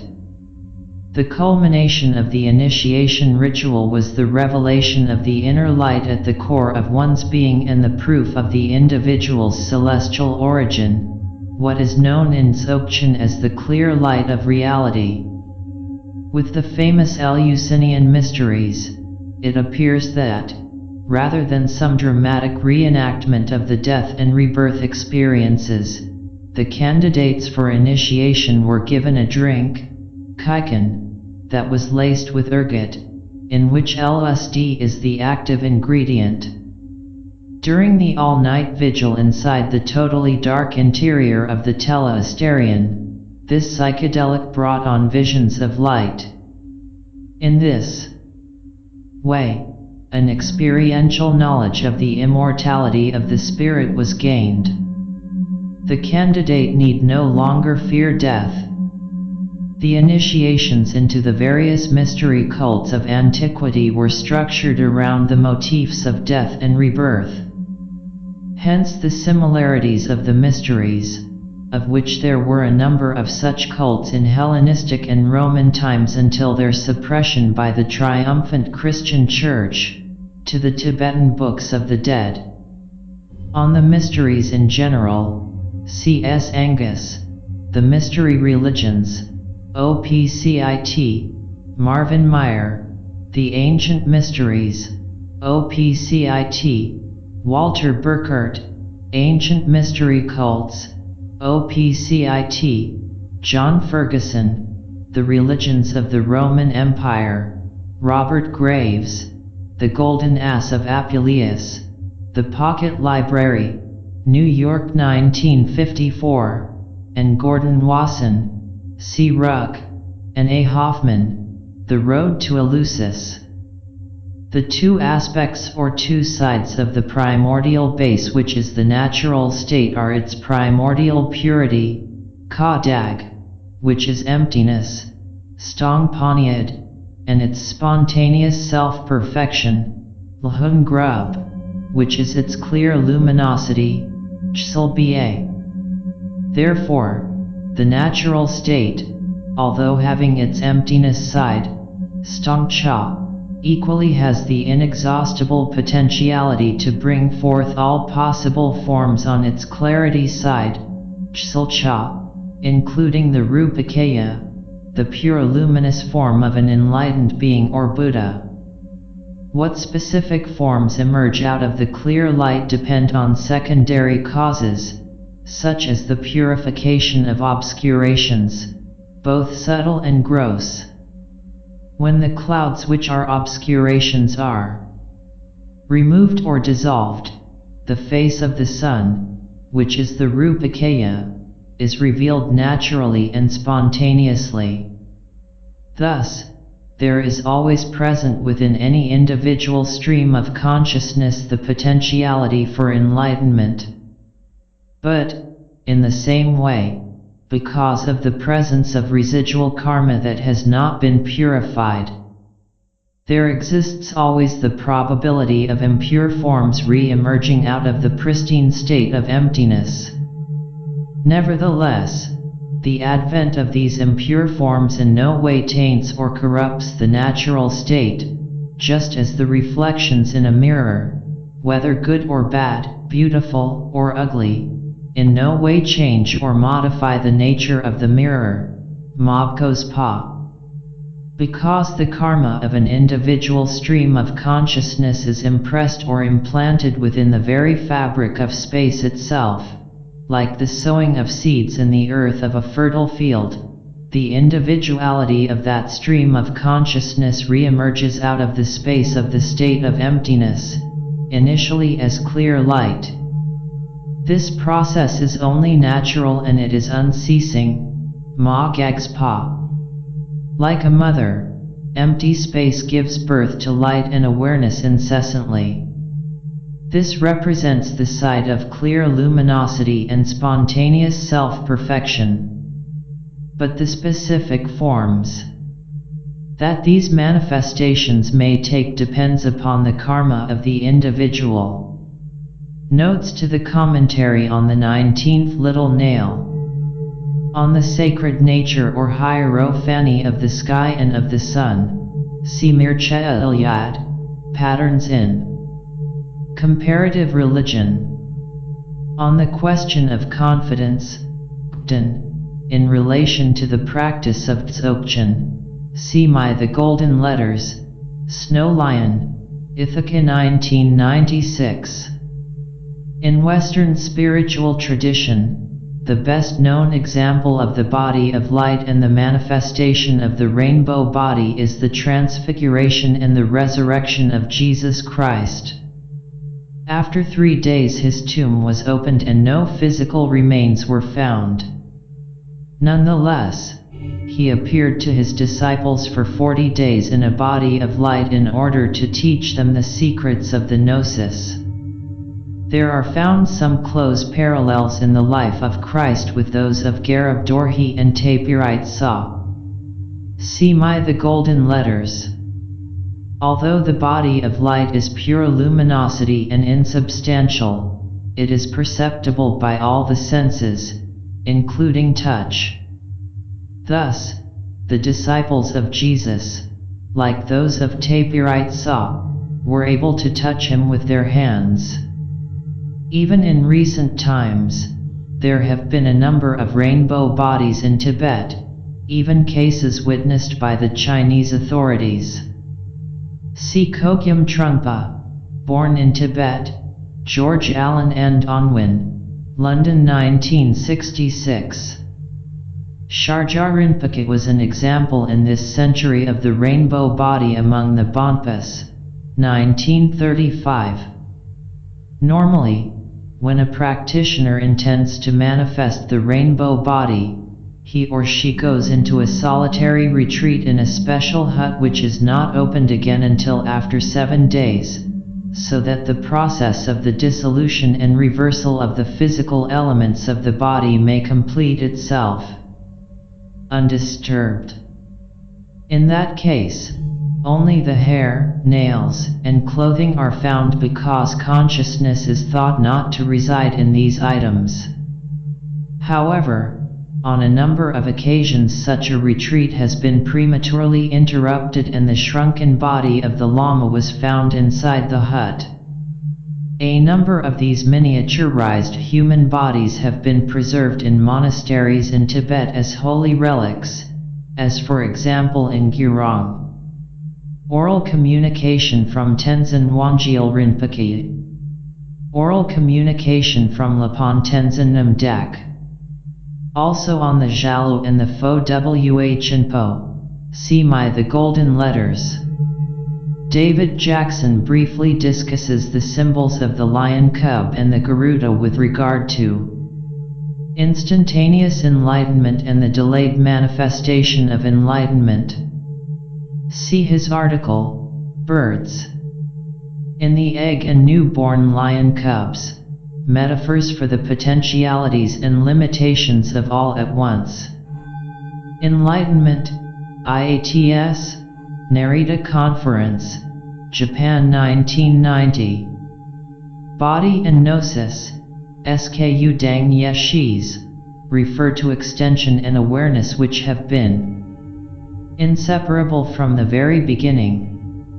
They also have reference to tantric practice where body refers to the divine form of the meditation deity assumed and realized by way of the generation process, Pskide Rim, and gnosis refers to the sense of actually being the deity in terms of feeling and sensation, realized by way of the perfection process, Rdzogs Rim.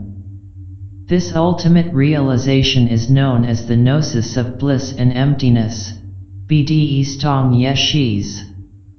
This refers to the culmination of the practice of Thodgal, the fourth stage in the development of vision, Snang Babzi, where all visions, both pure and impure, become exhausted and reabsorbed into the natural state. This topic will be more thoroughly discussed in a subsequent volume.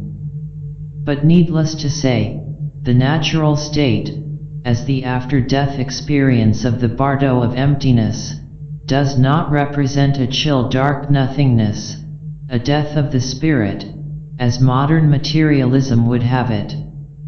Rather, it represents a state of pure potentiality, out of which, even following death or the exhaustion of visions, either the sacred order of nirvana or the profane order of samsara may re-emerge, depending on the presence or absence of gnosis.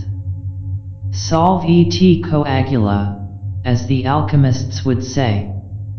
The potentialities for both samsara and nirvana in their respective totalities are enfolded within the very nature of great space, understood as the kunzi or the state of shunyata. On how the Dzogchen understanding of shunyata as the great dimension of space, beings, not to be confused with ordinary geometric space, which is only a limited case, and as pure potentiality, Lhungrub, might be compared to the implicate order elucidated by the physicist David Bohm. See His Wholeness and the Implicate Order, Routledge and Kegan Paul, London 1980. Also see Michael Talbot, The Holographic Universe, HarperCollins, San Francisco 1991, especially pages 32 to 55, as well as Ken Wilber, ed., The Holographic Paradigm, New Science Library, Boulder CO 1982. As was the case with synchronicity, C.G. Jung would probably take this as another incident of the convergence of the spiritual and the physical at this time in human history and the evolution of human consciousness.